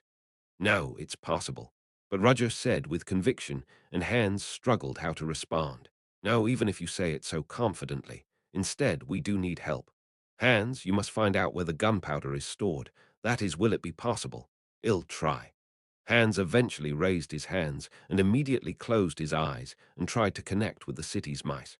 However, it was not so easy, so it didn't work as he wanted. Hans, aha, please wait a moment. Hans, I can do it. No, I'll try. It's tough at the moment. Eventually, Hans opened his closed eyes and looked at Roger. His eyes were trembling with anxiety, and he had already guessed what Roger would say. Do you really have to? Isn't it necessary? Roger said so and reached out to Hans, but although Hans disapproved, he accepted Roger's hand. In his hand were a mouse's sharp incisors. Hans, who saw the piece of teeth, sighed deeply, and his face crumpled as if the world had collapsed. You acted like you were going to die the first time, but what about this time? Aren't you going to do it? I will. Hans closed his eyes and stabbed himself with the mouse's teeth as hair began to grow on his body and soon became a half-human, half-mouse with the head of a hideous gutter mouse. Ah! Hans wept while Roger folded his arms without saying a word, and Ceridan, who had been watching the scene from the beginning, muttered admiringly, "Whoa, crazy. Absolutely disgusting. This is why I don't like it. He'd rather use wolf teeth, since wolves are cool at least." Soon after Hans attempted to communicate with them, the gutter mice began to appear one by one from the gap in the sewer, since his control over mice increased after he transformed. Please, squeak, squeak. As soon as Hans spoke, the mice scattered and headed to the factory. The guards of the factory knew that this area was dirty anyway, so they didn't think it was strange to see the rats. They just thought that there were more today. The rats entered the inside of the factory, roamed through the complex interior, and delivered information to Hans. Soon, Hans discovered a place in the innermost part of the factory that was firmly protected by something. Brother, I found it. Where is it? There is a warehouse in the center of the factory and wizards are strictly guarding it. Well done. So what are you going to do now? You'll know when you see it. Roger took a look at the factory in the distance. Distance 300. He calculated the distance from the factory, measured the width and area, then located the warehouse in the center of the building. Lastly, I ask you to confirm. Is it the center of the factory? I'm sure. I see. Hans, get all the rats back. Hans did what Roger told him to do, and after Roger confirmed it, he activated his mana, setting coordinates. Roger looked at the factory, rolled some complicated math, and then cast a spell. Manifest magic at specified coordinates. Roger cast his spell, but nothing happened around him. Hans was about to ask what the hell he was doing, but in the distance, a huge explosion went off inside the factory. Chapter 259, Seat 159. The Shadow of Dartons. 2. A huge explosion that shook the heavens and the earth completely blew up the factory. The devastating fire and sharp waves of the explosion scattered the remains of the factory in all directions. Scarlet flames spread, and the aftermath spread to the surrounding area. Hans, who was watching the scene from a distance, was also unable to come to his senses due to the strong wind pressure that suddenly hit his face. Sheridan was not prepared and even fell backwards. Oh my, what? Hans doubted his eyes at the strange situation. He knew Roger did something, but the sudden explosion of the factory was like skipping some of the steps that were supposed to be done in the middle. To that extent, what happened now was beyond Hans' common sense. Hans mumbled blankly as he looked at the factory that quickly became a sea of fire. Brother, what the hell did you do? I've tried it for the first time, but it works well. What? What did you do that worked well? It's a magic that I accidentally developed while doing research as James Moriarty. Roger studied topological mathematics while teaching at the Ordo University. He developed it further there and continued to explore the specificity, coordinates, and 3 dimensions of space. Based on that, Roger came to invent a new magic. The first is space movement through the shadows that were everywhere. Of course, there's a problem since it consumes a lot of mana and makes him dizzy because he's not used to it. But after he gets used to it, it'll be a big revolution in the magic world. And the second magic that he made was shown now. It was a way to use a spell at certain space coordinates as long as they were known. I calculated the coordinates of the place where the gunpowder was stored and scattered a wide range of flames around it. Is that possible? What do you think? The factory exploded already. Isn't that a complete scam? It's not as convenient as it looks. It is of no use if the defense against magic is thorough. If the defensive magic had been unfolded, the coordinate designation magic would be twisted, and the magic was likely to explode in the wrong direction. Maybe the person who used it would even suffer a backslash because of it. But they only paid attention to general firearms, so they didn't guard against magic at all. People don't usually think about defending themselves against things that might not appear. Who could have predicted that magic would appear in the warehouse? If the target is moving in real time, there is a high possibility that it will miss. Roger said so, taking the mana medicine from his inner pocket and pouring it into his mouth. In addition, it takes too much mana to use. Moving through space using shadows also used a lot of mana, and the coordinate designation technique was also formidable. In addition, he had to calculate the spatial coordinates directly in his head, and even though it was only a moment, his head was throbbing and hurting. There is also a lot of mana consumption depending on the distance, but the power is significantly lower. I'm glad it's gunpowder that can be detonated with just a few embers, otherwise it wouldn't have worked. It's not a big deal. Roger replied as if it were nothing, but Hans and Sheridan, who were listening to him, could not accept Roger's words. Isn't it still amazing? It's not like anyone else can do this. That's amazing, isn't it? At that moment, Hans stiffened his face when he heard a mouse approaching him and delivering news. Brother, I have unexpected news. What's going on? I hear Lieutenant General Ghetto is alive. Roger's eyebrows wriggled at the remark. He didn't die in that explosion. Yes, there are more facilities in the basement of the factory. I think he went down quite deep since he was fine from the explosion because I was there. Is it a secret passage? He's been lucky. So what is Lieutenant General Ghetto doing now? Wait a minute. Hans closed his eyes, saying so. About 10 seconds later, Hans opened his closed eyes and said, he can't come up because of the explosion, and he's moving to another exit with his escorts. There was another exit. Roger threw a neutralizer at Hans. Taking the neutralizer with one hand, Hans naturally injected it into his forearm. What are you going to do? Somehow. Roger left the burning factory behind. I am going to go after him. After the massive explosion in the factory area, firefighters and wizards were still struggling to extinguish the fire. Casey Selmore, who arrived at the scene, searched the area with a heavy look on her face. The factory exploded after James Moriarty told me to come to the city. In addition, the factory is known to be an ordinary vehicle parts factory. Nevertheless, this kind of explosion occurred. It was not collapsed by external magic since the debris bounced outward. Just by looking at it, the explosion was internal. The power of the explosion is huge. There are still traces of the wreckage and the smell of acrid gunpowder. This is definitely a fire caused by explosives. If the explosion was enough to blow up the entire factory, how much gunpowder was needed? Casey Selmore shook her head, trying to approximate the amount. Was this a munitions factory with a stack of weapons? Looking around inside the factory where the fire was almost extinguished, Casey found something strange. It was a very fine crack, but when she saw it, she sneaked up and tapped it on her toes so that people around her wouldn't notice. Secret passage. It's collapsed in the rubble, so I can't see it, but there's a way down. A sudden explosion and a secret passage underneath the plant. No matter how she looked at it, it was full of suspicious things. Detective, did you find anything strange? Casey wasn't the only one who came to inspect the scene. The city police came up and asked Casey if she had found any clues. Casey looked at them and shook her head. No, not at all. Is that right? Was it an explosion caused by carelessness? Oh, by the way, is there anyone who comes here often, a frequent visitor? The police were puzzled by Casey's mysterious question. We don't know. This isn't a patrol area in the first place. It's not a patrol area. It was an order that's been given from above for a long time. They said there's nothing to see here anyway, so there's no need to patrol. It's comfortable because we have less work. Casey felt something strange about the words. There was no doubt that it was not a patrol area, but the problem was because of the incident at this place today. A secret factory that was full of gunpowder while saying that it makes auto parts in the area where the police don't patrol.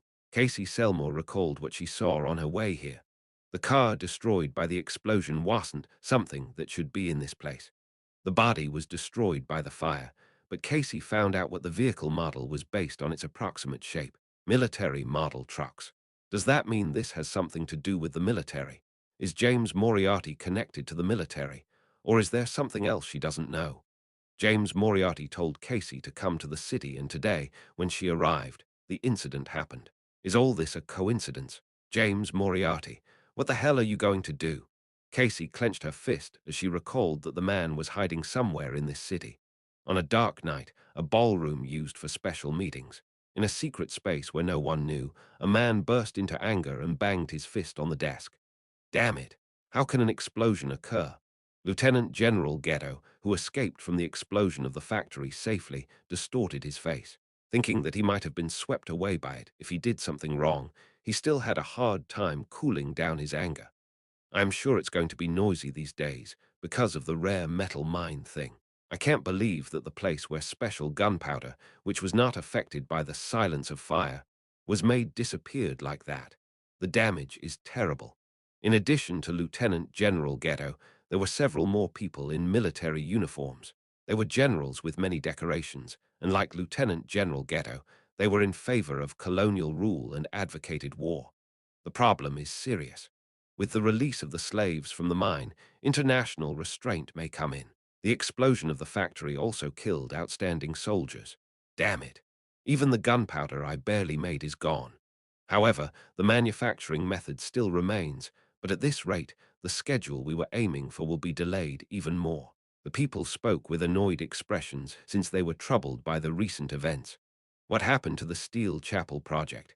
The last time I checked, 3 days ago, the report was still not up. Did something happen there, too?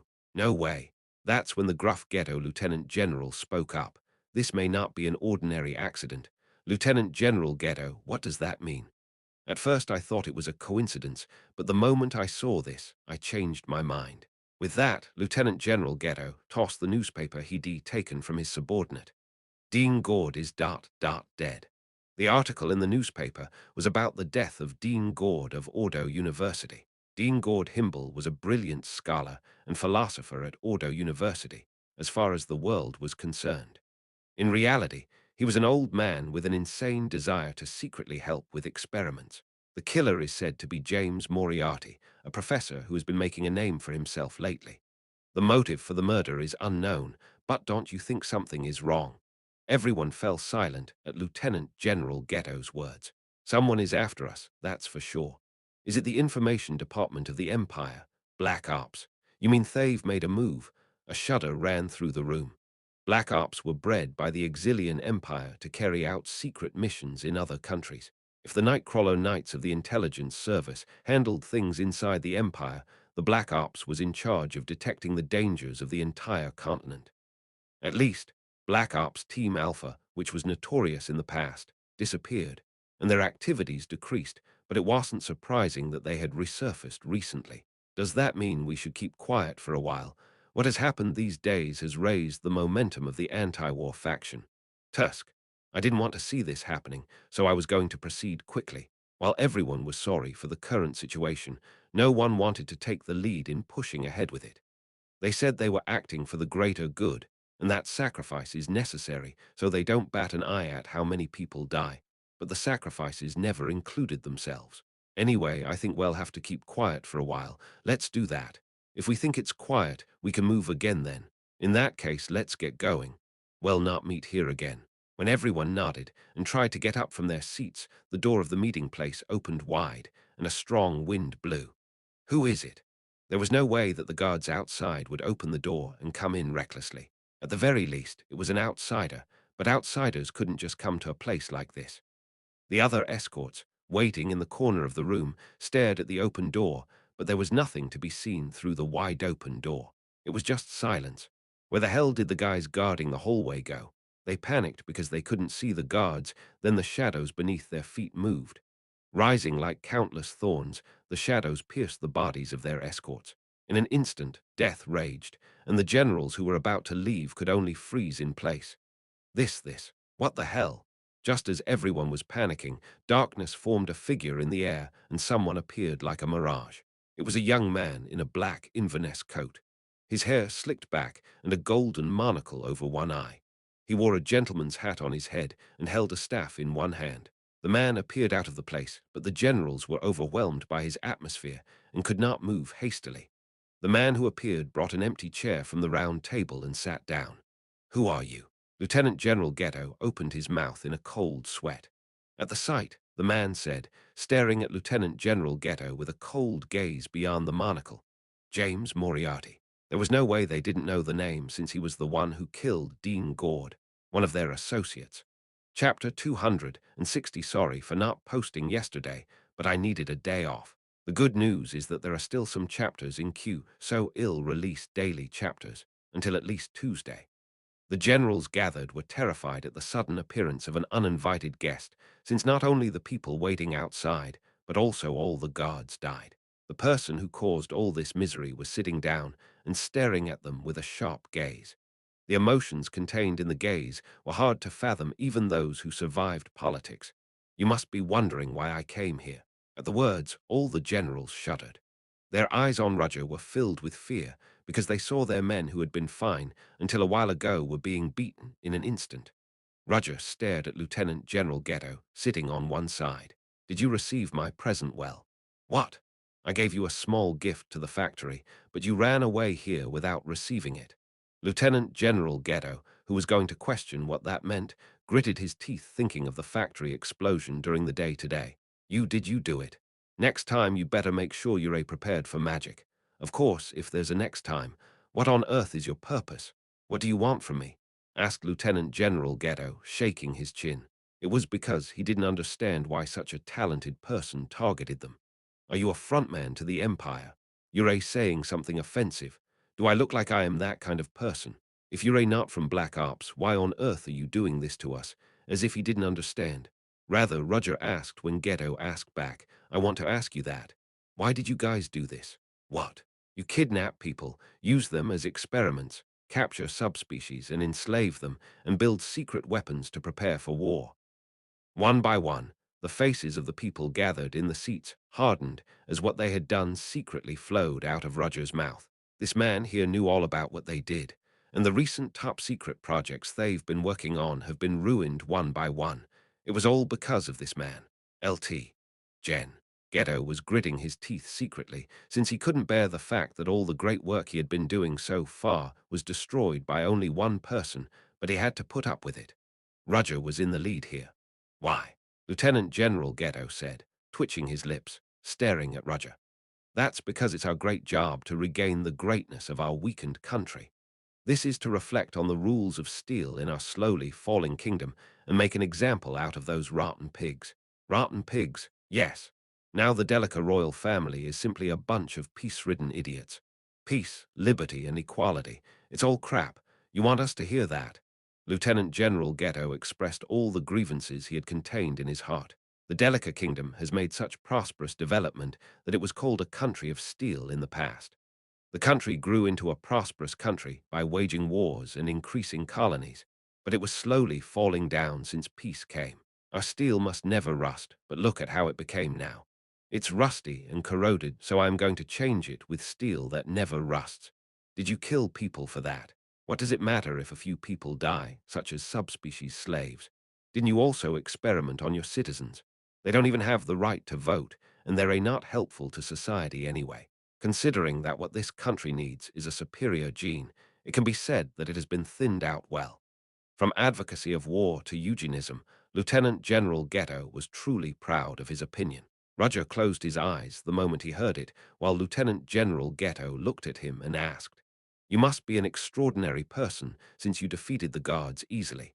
How about joining hands with us? Lieutenant General Ghetto was saying, I have acknowledged you. In this situation where he didn't know when he would die, he was truly thinking that everything they did was for the greater good of the country, and the generals around him were saying the same thing. Roger looked at them and opened his mouth. I understand that the people gathered here are not over 70 yet, no matter how old they are. The generals stared at Roger with anxious eyes as he suddenly started talking about their age. But the war actually ended more than 100 years ago. No one here has ever been in a war.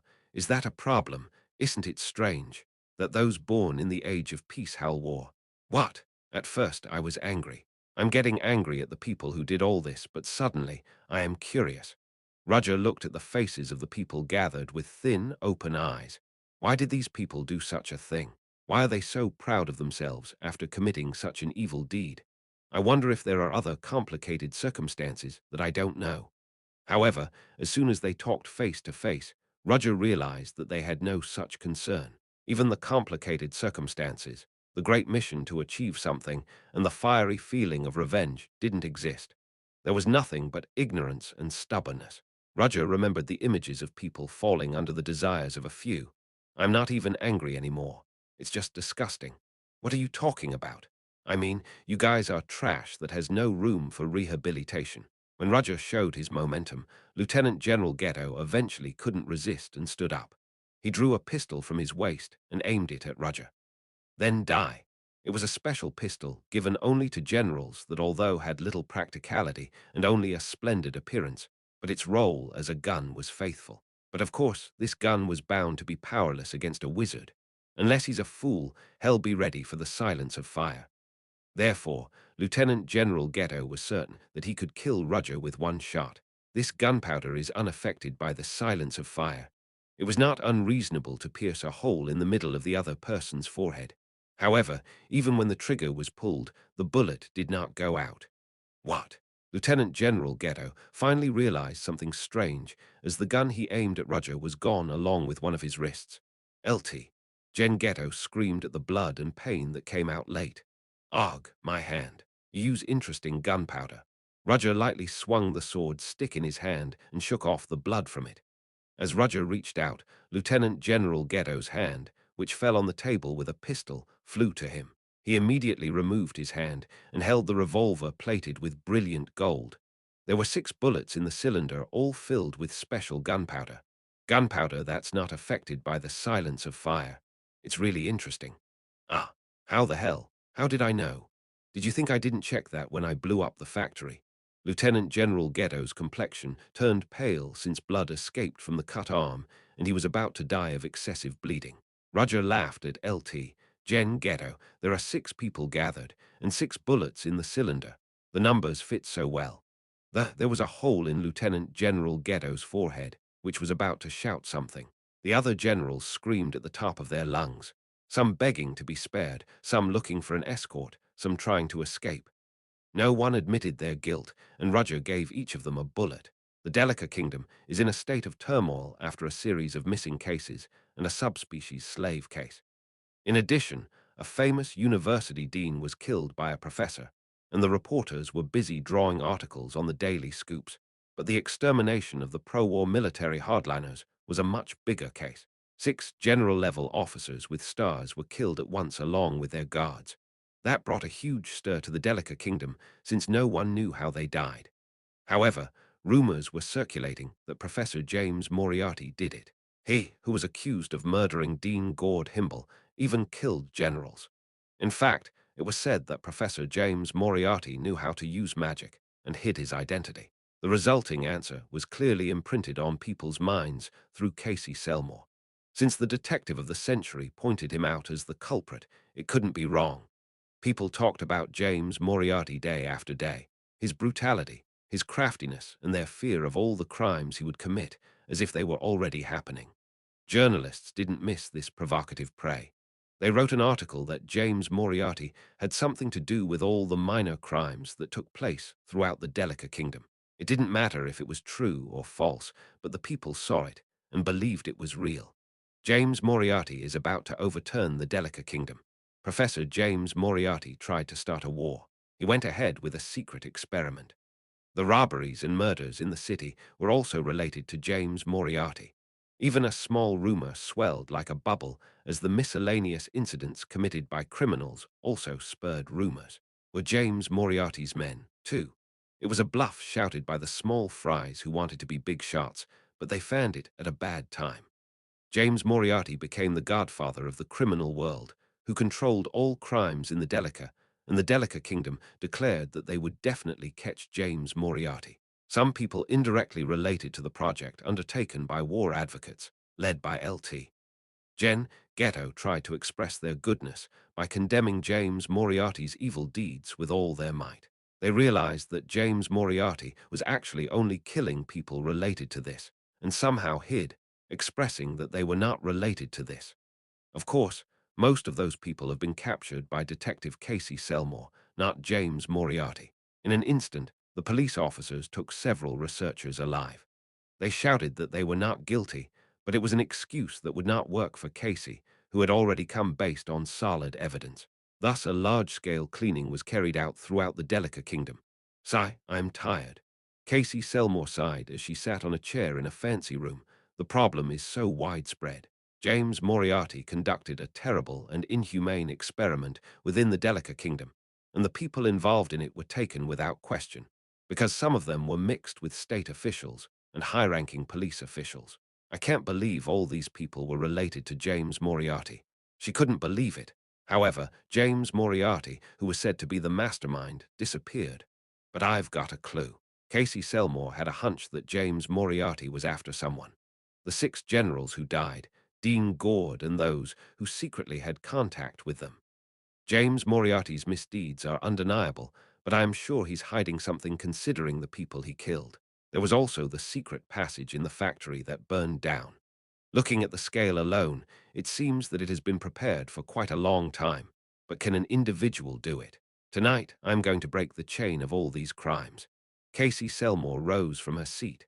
Unlike her usual detective clothes, the water-colored dress fluttered to her movements. The place where Casey Selmore is now was not the scene of a crime, and if it were her usual self, she wouldn't come. When she opened the door wide and went inside, She saw people gathered under an ornate chandelier. It was a banquet hall for the nobles, and Casey Selmore thought that James Moriarty was bound to come here. Chapter 261. Casey Selmore looked around the banquet hall. It was a spacious hall filled with beautiful lights like stars in the night sky. Glittering lights scattered brilliantly in the glaring chandelier, and sweet music drifted inside. A lot of people were gathering and laughing and talking. Their fancy clothes clearly showed that they hold a high position in society. It's so chaotic outside right now, but you're laughing and drinking in a place like this. Casey, who was watching the scene from the corner of the banquet hall, grumbled inward as she didn't like it. The atmosphere outside was now unsettled by James Moriarty's crimes. Citizens held pickets one after another, and police suppressed them with violence.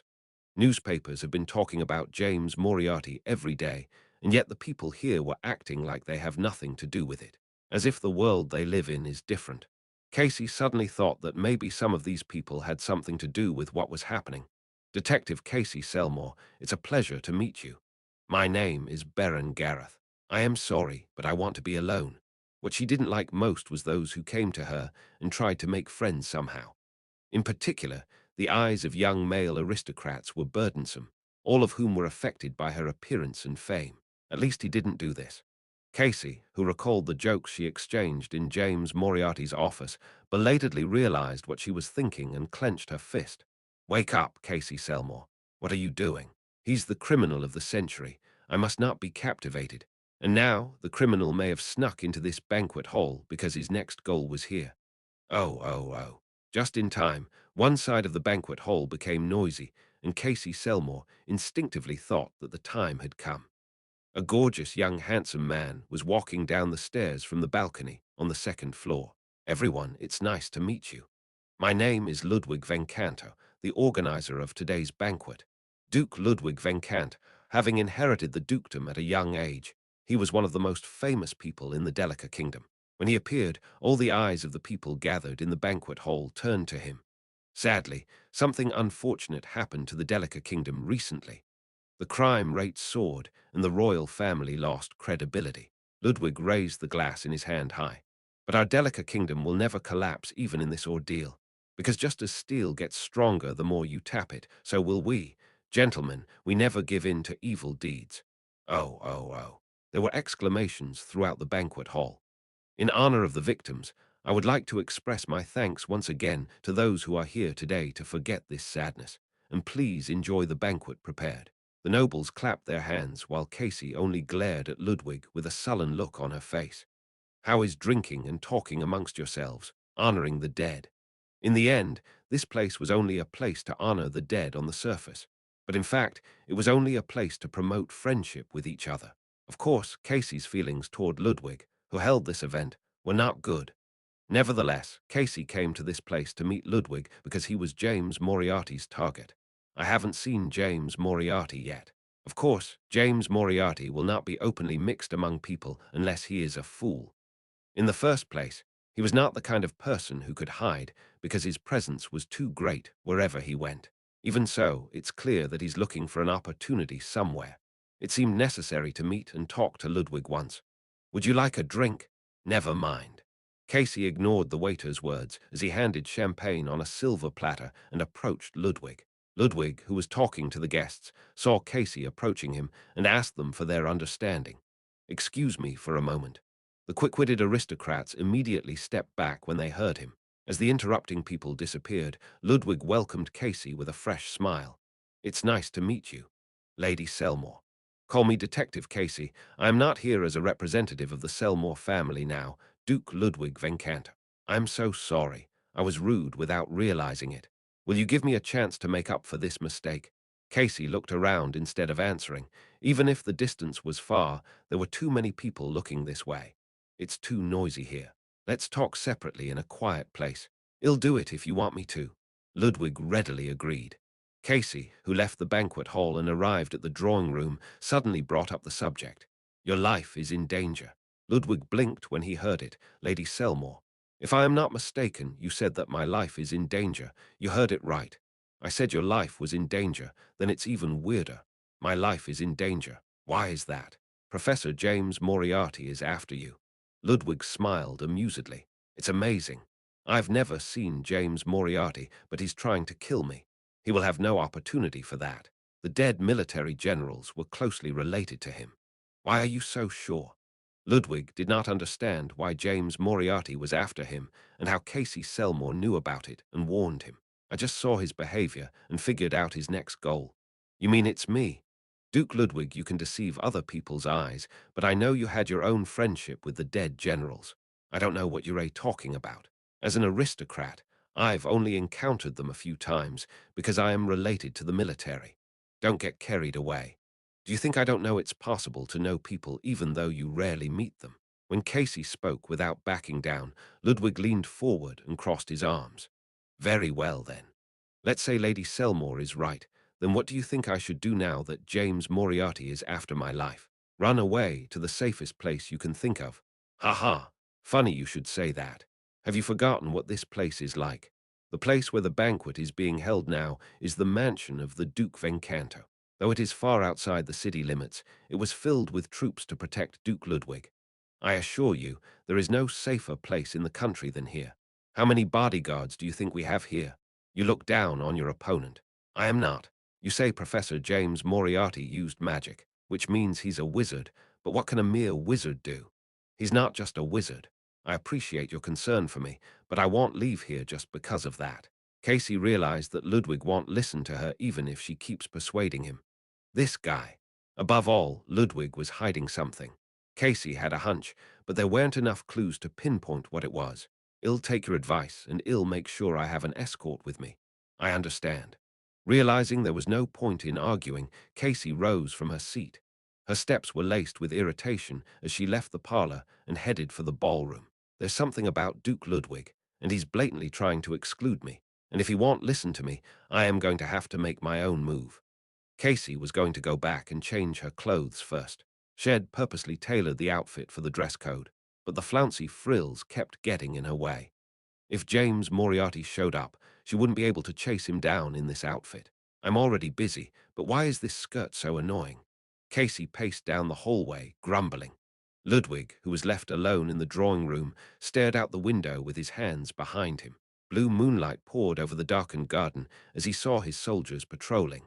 James Moriarty. Ludwig had a very different atmosphere from when he met and talked to Casey Selmore. His cold, subdued expression did not like the situation itself. It is a pity that the faction of Lieutenant General Ghetto died. Even old people with rotten brains didn't live in vain. I didn't know they were all dead. Isn't this a very painful loss from the standpoint of secretly planning a project behind the scenes? But it's still okay. There were plenty of people in this country to replace vacant seats. This is all as he wishes. When he murmured like that, there was a knock on the door of the drawing room. Opening the door was a waiter with a silver tray in one hand. What's going on? I told you not to let anyone in here. The waiter did not answer the question, and Ludwig squinted his eyes. You're not a waiter, you're quick-witted. The waiter immediately grabbed his face and tore it open. At first, Ludwig thought he would take off his skin, but he didn't. It was an artificially made skin. Soon after, when the black hair hidden inside was revealed, and Ludwig smiled interestingly. Professor James Moriarty. Nice to meet you, Duke Ludwig Vencanto. The black shadow on the floor hung over Rudger's waiter's clothes. I didn't expect you to come so early. From that reaction, you seem to know why I came here. You came to kill me. Well, you've killed everyone involved in the project so far, so it was obvious I was next. Then are you ready? Ludwig laughed at Rudger's words. Professor James Moriarty. I'll admit you're a great man. You blew up all my businesses and smashed all the important chess pieces I used to play. Roger waited for what Ludwig was going to say. But aren't you being too arrogant? I can't believe you broke into a place like this. Are you that confident in your skills? All the other guys talked like that and died. Don't think I am the same as them. When Ludwig flicked his finger, a translucent wall was created between the two. It was a barrier of mana. Rather, I was waiting for you to come.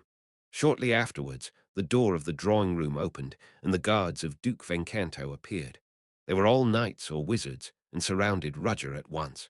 Roger opened his mouth, staring at Ludwig over the barrier. Was it a trap? Of course.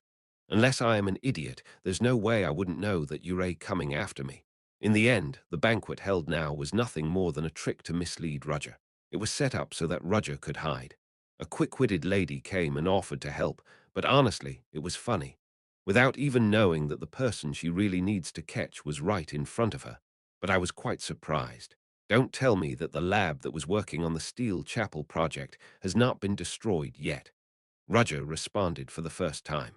He wriggled his eyebrows and stared at Ludwig with a look of how he knew it. There's a way for everything, so I was curious. Why did you leave that place when you erased everything else without a trace? Ludwig stroked his chin with his finger and pulled out the answer. You said we kidnapped a child and used him as a guinea pig. Does that still exist? A guinea pig that's alive and not dead? Don't worry, I've sent someone over there just in case. They're good at keeping things clean. Ludwig grinned from ear to ear. It was the smile of a victor who was sure he had won. I don't know what this has to do with the child I used as a guinea pig, but don't be too sad. I'll take care of you here and now, and then send him on your way so you won't be lonely. The knights surrounding Roger drew their swords, and the wizards were ready to use their magic. Still, I'd like to hear your last words before we go. Is there anything you'd like to say? Roger spoke up at Ludwig's provocation. I want to tell you two things. Oh, two things. That's a lot, but I'll be gracious and allow it. First, the child's name is Art. He was a child with a dream of becoming a renowned scholar. Did he? Well, whatever the name of such a child is, it doesn't matter. So what's the second one? Secondly, Roger's blue eyes slowly turned red. I am very angry right now. Chapter 262, Ludwig laughed at Roger's words. It seems you don't understand the situation. Do you think you're in a position to do something just because you're angry? Roger did not respond to that, and Ludwig beckoned to end it because there was nothing else to hear. The knights who received the signal drew their swords and slowly approached Roger. Without saying a word, they tried to swing their swords at Roger. Even in the midst of this, Roger's gaze remained fixed on Ludwig. Is it his last outburst right before his death? At least he's not begging. Ordinary people, no matter how strong they pretend to be, are bound to collapse ugly in the face of death. Even so, Roger remained tenacious. I felt it from the fact that he came to this place, but isn't he a really strong man? It was strangely regrettable to think that such a figure would soon become a cold body and disappear from history, but considering that it was the price of ruining their plan, it was a natural return. The important thing now is to calculate how long it will take to restore the great work that Roger ruined. It was then. What? What are you doing? Do it properly. You do it yourself. Immediately, Ludwig heard the surprise of the knights who should have killed Roger. Ludwig, who was free from his thoughts, squinted his eyes and examined the situation beyond the barrier. Roger, who should have definitely died, was still standing still as if nothing had happened. What is this? His men must have cut him with their swords, but Roger was fine. Whenever the sword rapped passed through his body, Roger's figure scattered like a virtual image and repeatedly returned to its original state. There was one thing that came to mind at the sight. Magic. But what magic is that? At that time, Ludwig made eye contact with Roger, who was staring at him from the beginning. What Ludwig felt an indescribable fear while looking at his red eyes. Vanitas vanitatum omnia vanitas. What? Ludwig unknowingly asked back at the unknown words coming out of Roger's mouth. In vain. Everything is in vain. What the hell are you talking about? It's a Latin word for emptiness. It's written in chapter 1, 2 of the Vulgata Evangelist. What do you mean? Ludwig, who faced an incomprehensible and mysterious situation, distorted his face for the first time. He didn't like the fact that he was scared in an advantageous situation. Professor James Moriarty, what the hell was that magic? You saw it as magic. Is it not? It's magic. Yes, my real magic that you will never know. Vanitas, as the meaning of the word was emptiness, has the characteristic of making the user himself unaffected by any attack. It was the same even if it was a sword or magic. Known from the word of Solomon, this was the magic that Roger came to this world and created individually. I didn't want to use it because it consumes too much mana, and I don't feel very good about making my own body look like a goblin. If I think about the future, it's a magic I should never use, as if the body were not his own. The feeling that one's five senses disappeared as if they had been bleached, and that only the mind remained and floated in the air was not tolerable with a sober head. It was a dangerous magic that if used by a regular wizard his spirit would dissipate, so Roger didn't want to use it. but when I heard what you said. In embarrassment, Ludwig's escorts widened the distance slightly from Roger. Roger, who released the magic at that timing, took the magic recovery medicine out of his pocket and quickly poured it into his mouth. I decided not to think about the future. The redness of Roger's eyes became stronger with the freshness of the magic medicine breaking in his mouth. Even if I fall down. What are you doing now? Go ahead and kill him. Ludwig, noticing the suspicious feeling, shouted. His subordinates, who were perplexed, regained their sanity in response to the order and tried to launch an attack, but it was already too late. The magic that Roger used was faster than their attack. Ars Gosha. Gosha is the name of the first chapter of Clavicula Salomonis Regis, a sorcery book written by Solomon, who was called the King of Wisdom. Its ability was close to magic that summons the 72 demons inscribed in books. Of course, it doesn't summon an actual demon. It is nothing more than imitating the demon through magical imagery and miracles. And yet the power was enough to sweep away all the enemies here. Shuhua, Arg. The shadow cape fluttered roughly, and from their countless black ghosts poured out and swept the area. The demons approached the people, grabbed them with their hands, and bit them with their mouths. Neither the knights holding swords nor the wizards doing magic were exceptions. Ugh! What the hell? What the hell? The attack doesn't work. Help me. There were screams everywhere as the drawing room was stained with blood. For the first time, Ludwig's face, beyond the barrier, collapsed as all the guards of his family were killed. You demon! This is a dream. He was having some kind of nightmare. Cruelly, however, the owner of the nightmare began to slowly approach Ludwig. Roger, who was approaching Ludwig, stopped in front of the barrier, and Ludwig laughed at Roger when he saw it. Ha, ha, ha. Yes. Even you can't break through the barrier that blocks 6th rank magic. If all the family guards come in like this, you're dead. Roger did not respond to Ludwig's comments. Instead, he only extended his arms and brought them to the barrier. So no matter what you do, you can't get through. Ludwig's expression, who was about to shout like that, hardened as the evil spirits who ate all their prey and wandered around the room flocked to Roger. The ghosts clumped together in Roger's arms and cast a black shadow covering his fingertips to his forearms. The black hand, sharpened like that of an animal or devil, soon tore the mana barrier completely. Ludwig could not tell whether this was a dream or a reality at the fact that the barrier was gone. It was such an unrealistic sight. Is this a dream? Even so, he wanted to deny the tragedy in front of him, but Roger, who walked straight at him, meant that it was real. Let's talk for a moment. Before Ludwig could shout anything, Roger grabbed him by the neck and pushed him to the window. Woo! An overflowing huge force went beyond, breaking the window and blew the whole wall, but since Roger did not intend to kill Ludwig easily, he kindly protected his body with magic. Ah! Roger grabbed Ludwig by the neck and pushed him out of the broken wall. Ludwig struggled with his feet, while fearing that Roger might drop him down just by letting go of his hand, and stared at Roger with eager eyes. His expression of looking down from above a while ago was nowhere to be seen. Your eyes have turned submissive. Did you think about having a proper conversation now? Ludwig tried desperately to nod. But what should I do because I am mad? I don't want to have any more conversations. Roger slowly increased the force of his grip, while Ludwig struggled to get away from Roger, whose anger had already risen to the top of his head. Then the door of the drawing room behind his back was smashed, and a water cannon shot at Roger. Roger didn't even look back. Instead, his cloak moved on its own as the black ghosts from the cloak united to form a wall. The water cannon dispersed in vain without breaking through the black wall. James Moriarty. Casey Selmore, who changed into a detective costume, rushed in. She saw a row of bodies around her, a broken wall, and Roger holding Ludwig's neck. Let him go now. Casey Selmore had a similar situation at Ordo University. At that time, she couldn't stop Roger from killing Dean Gord.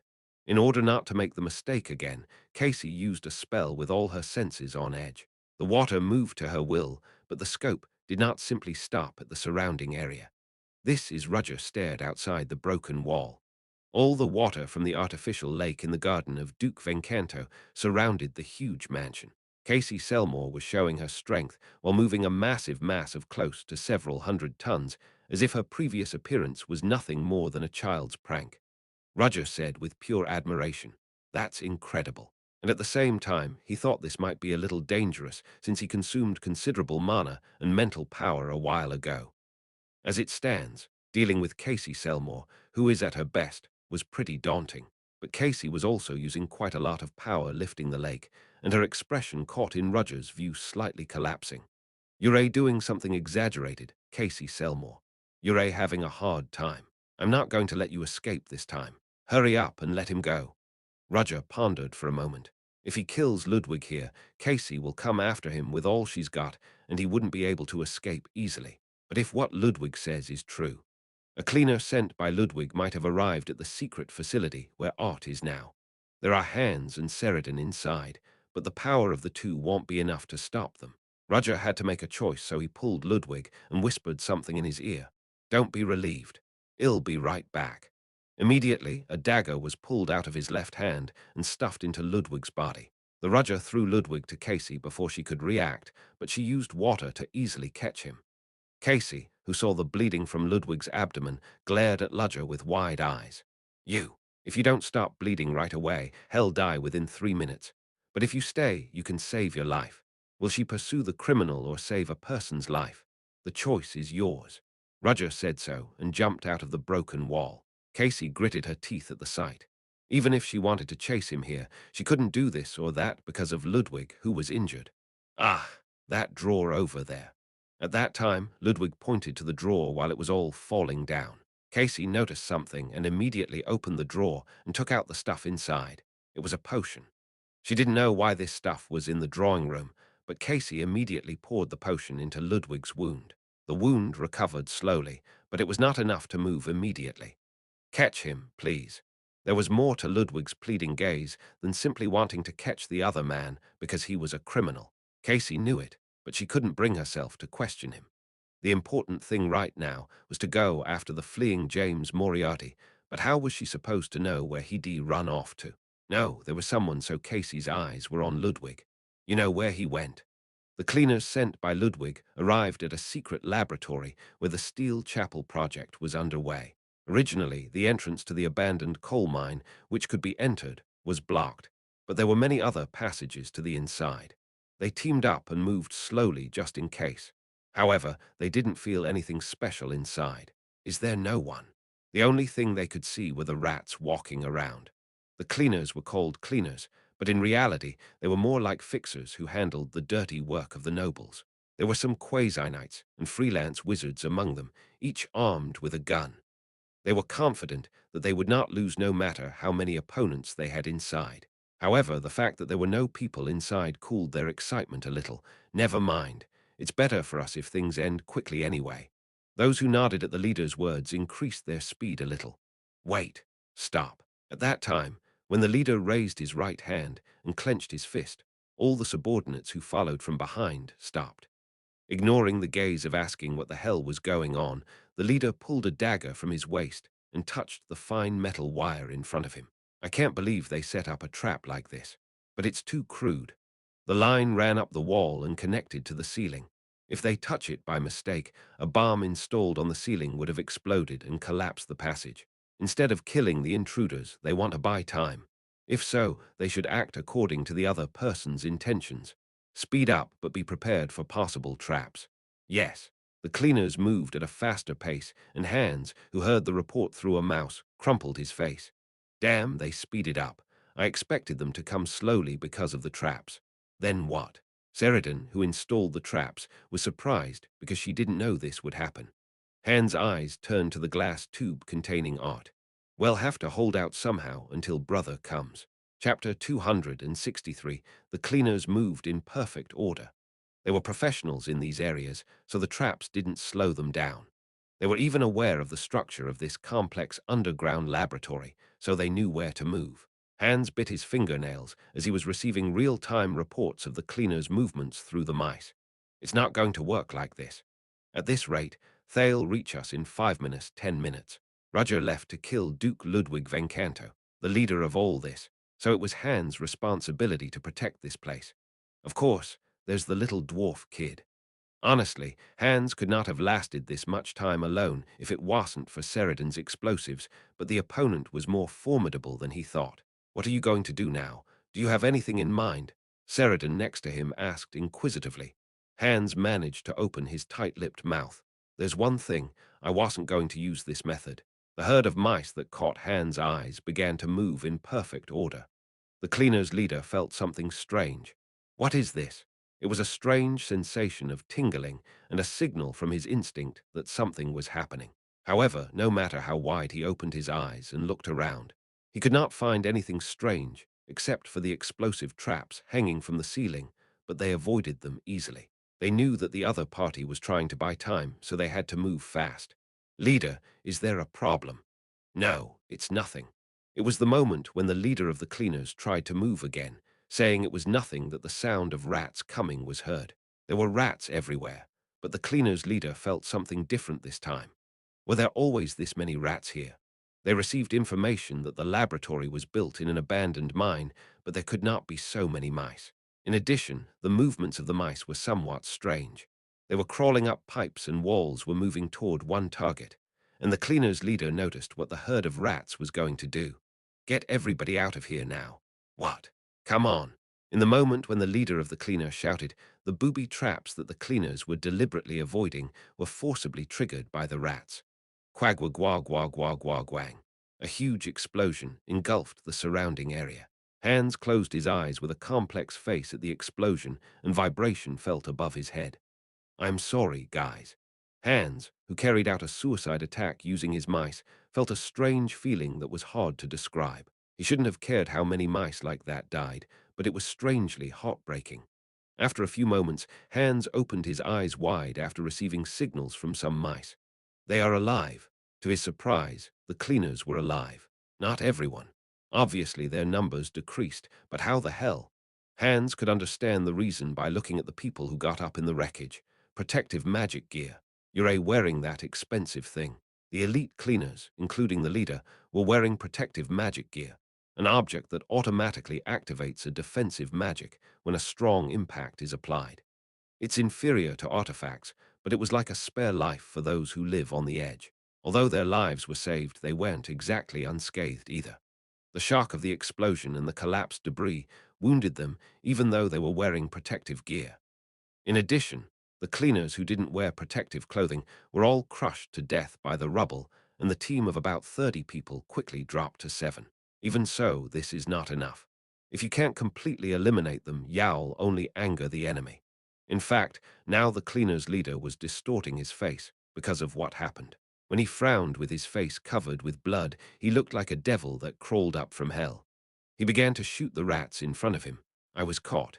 Hans called all the rats back. The cleaners also noticed something about the mice, since a bomb was detonated using them, so they had no choice but to notice unless they were fools. How did it go? Sheridan asked just in case. There are still survivors. How the hell? They were wearing expensive equipment. Of course, they barely survived, so their condition is not very good, but they very angry. How many? 7 people. It has definitely decreased compared to before. So what are you going to do now? I don't know, and we are also out of traps. That's why I am asking. Hans hesitated for a moment and took a small tooth out of his waist. Run away. What? I can't fight either, but at least I can slow them down for a while. It was not that Hans didn't think about running away, either.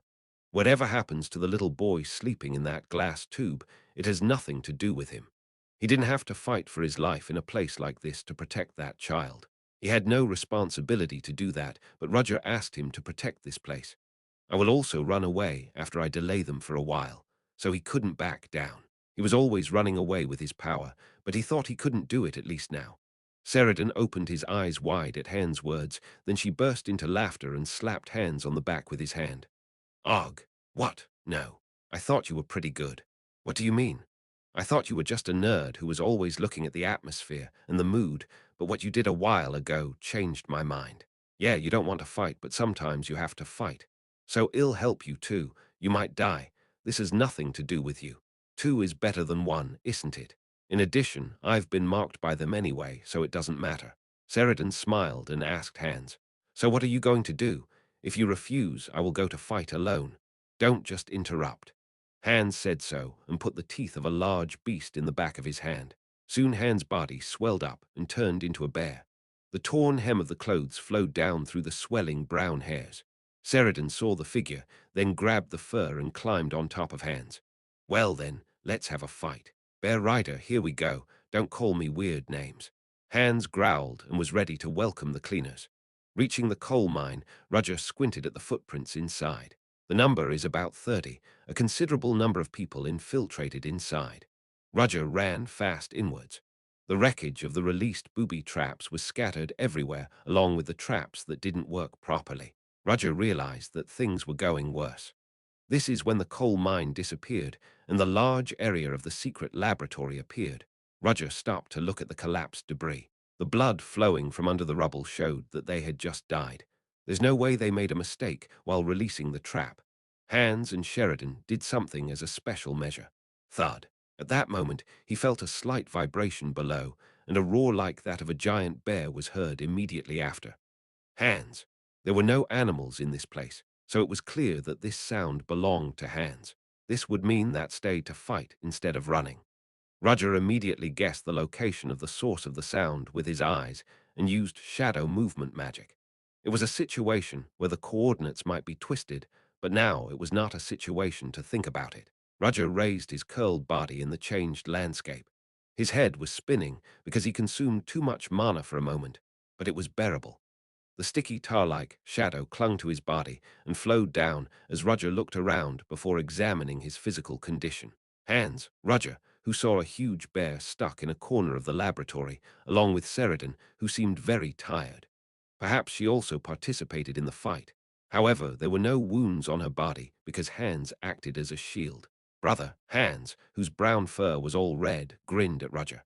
His relieved face contained the conviction that this situation was over. Who are you? The leader of the cleaners, who was in the midst of a confrontation, glared at Roger with bloodshot eyes. He was also in a pretty fierce battle, breathing heavily, and there were wounds everywhere on his body. 3 of the elite who came with him were killed by Sheridan's bomb, and he was in a very bad mood now because of that. Killing all the guys here wasn't enough to relieve his anger. He fell into a pitfall, fought a dwarf girl with a giant bear monster, and lost his precious men. This was not at a level that could be restored, even if he was paid by the client. Of course, it is true that there's always danger in this industry. Still, when he saw what he lost, he couldn't help but feel bitter. Are you with the guys here? However, the reason why he didn't attack Roger immediately was because of his instinct. I didn't feel his coming this far. This man appeared out of nowhere, as if he had sprung up in the air. In addition, the fierce atmosphere he emitted showed that he was stronger than them. Even so, if the opponent is careless, I can end it with a surprise attack. The cleaners' leader knew that fights couldn't be won just because someone was strong. The strong don't win, the winners are strong. Winning and surviving at all costs was the only belief he had. If I find a gap right now. The cleaners' leader immediately took out his hidden pistol and aimed it at Roger's forehead. However, his head was cut off before he could shoot. Boss, boss. His men were surprised and tried to attack Roger, but it was already a priority for Roger's shadow to devour the cleaners. Hans felt both despondent and relieved when he saw the situation being cleared up in an instant. I can't believe he overpowered the opponents who we barely fought in an instant. Nari, you're so strong. The exhausted bear and the dwarf girl looked at each other and soon burst into a smirk. Roger approached those two. It is not yet time for relief. Hans, how did the experiment go? I don't know. I was too focused on them. Roger handed Hans a neutralizer along with a cure. Hans sprayed the cure on his body and injected a neutralizer. His wounds were not deep thanks to the hard and tough bear's leather. Still, it couldn't be helped that it hurt, so Hans frowned. I can't do this again. It's fortunate that the bullet did not penetrate the inside of the skin, but you didn't use the tooth. I don't know what will happen if I use it in the first place. Hans quickly changed into his pre-prepared clothes, and the 3 headed straight to the laboratory. Despite the dire situation, the laboratory did not suffer any damage. Roger looked at Art, who had his eyes closed inside the laboratory. The transfer of the soul is over, but it looks like he needs some time to sink. Is that so? Automaton Alpha, the prototype of the steel chapel. Roger, who was looking at the boy sleeping in the capsule, raised his head. Brother. Hans wondered at Roger's abnormal behavior and asked, Hans, Sheridan, the 2 of you hurry up and escape this place. What? Wait a minute. Why are you suddenly saying that? It's coming. Hans and Sheridan did not understand the meaning of Roger's words. Who the hell is? Woo woo woo woo woo. At that moment, a huge vibration that rang through the entire underground laboratory spread from above. The green liquids containing the experiments began to shake as if they were in an earthquake. Kaga gaga gak, kagu gagang. The sound of something grinding and collapsing gradually got closer. Hey, what is this? Unlike the bewildered hands, Roger stared at the ceiling. No, at someone beyond that. She must be very angry. She chased me all the way here, and now she's trying to drill a hole in the ground. Roger calmly opened his mouth because he was vaguely expecting this to happen. Do you want to catch me so badly, Casey Selmore? Chapter 264. Casey Selmore, floating high in the air, looked down. The night sky seemed much brighter than usual. It was partly because they moved away from the city where the light on the ground was strong, but it was also because the moon in the sky was exceptionally huge. It was a full moon night today. Under the moonlight pouring like a spotlight on the stage, Casey stared where her opponent would be hiding under the ground. Perhaps he was also aware of her presence. Casey knew where this was, an abandoned coal mine where she first noticed the crimes of James Moriarty. At that time, he escaped because of a sudden explosion, but she didn't know there was a secret laboratory deeper down. How can I capture James Moriarty here? He would immediately notice and run away from another exit, no matter what passage she came from, and he also showed a new movement spell a while ago. In addition, it was unreasonable to rush from the entrance unless she knew what he was up to in there. Casey Selmore thought that taking it slowly would be meaningless, so she decided to act quickly. At the moment of judgment, a huge mass of water gathered under Casey Selmore's feet. Water on the floor, moisture in the atmosphere, and clouds in the sky enough to fill several water tanks was floating in the air. The moon became clearer as the cast clouds disappeared, and Casey casted a spell. The water collected in the air began to change in response to her mana, and the massive volume of water slowly began to rotate clockwise, like a whirlwind coming down from the sky. The end of the terrible vortex began to sharpen like an awl, and then slowly descended and touched the ground. The tunnel began to be drilled hundreds of meters below ground. The incredible weight of water spun at high speed as stone and rock were grounded.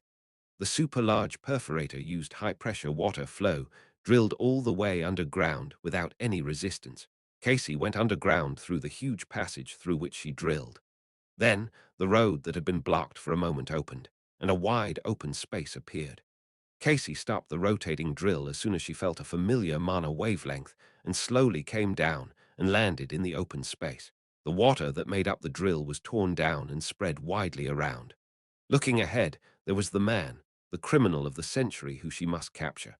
He didn't have a crow mask, but he still wore a shadow cape below his shoulders, and he looked intimidating. James Moriarty looked up at the path Casey came down. The brilliant full moon was seen over a huge hole leading to the ground. Perhaps because of that, the underground space, which had been dark, was filled with bluish moonlight and felt dreamy. It's quite barbaric. James Moriarty lowered his raised head and made eye contact with Casey. Do you not know how to knock?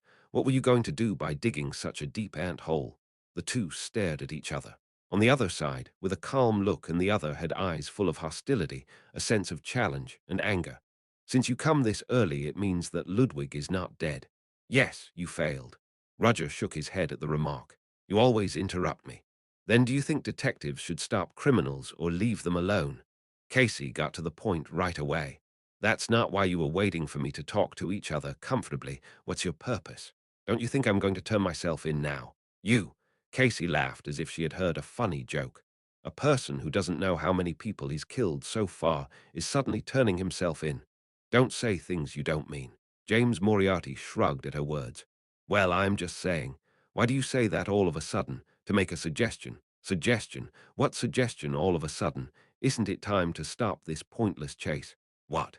Casey was under the illusion that a huge lump of iron hit her head. Otherwise, she couldn't understand what this man was saying. Casey Selmore, you can't capture me no matter what you do. The difference between you and me is obvious, so let's finish it.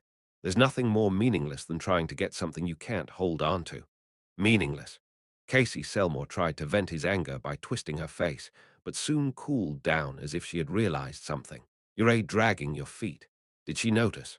Roger intentionally tried to provoke the other person's anger to focus her attention on this, but Casey immediately noticed. Why are you trying to waste time by provoking me? Casey squinted his eyes and looked around and soon looked down. There must be something down here, right? Roger kicked his tongue. Casey felt like she was drawing something in her head. Kidnapped child. Experiment. Yeah, this is it. Now that Casey noticed, this was the end of buying time. Roger calculated how much time he had earned.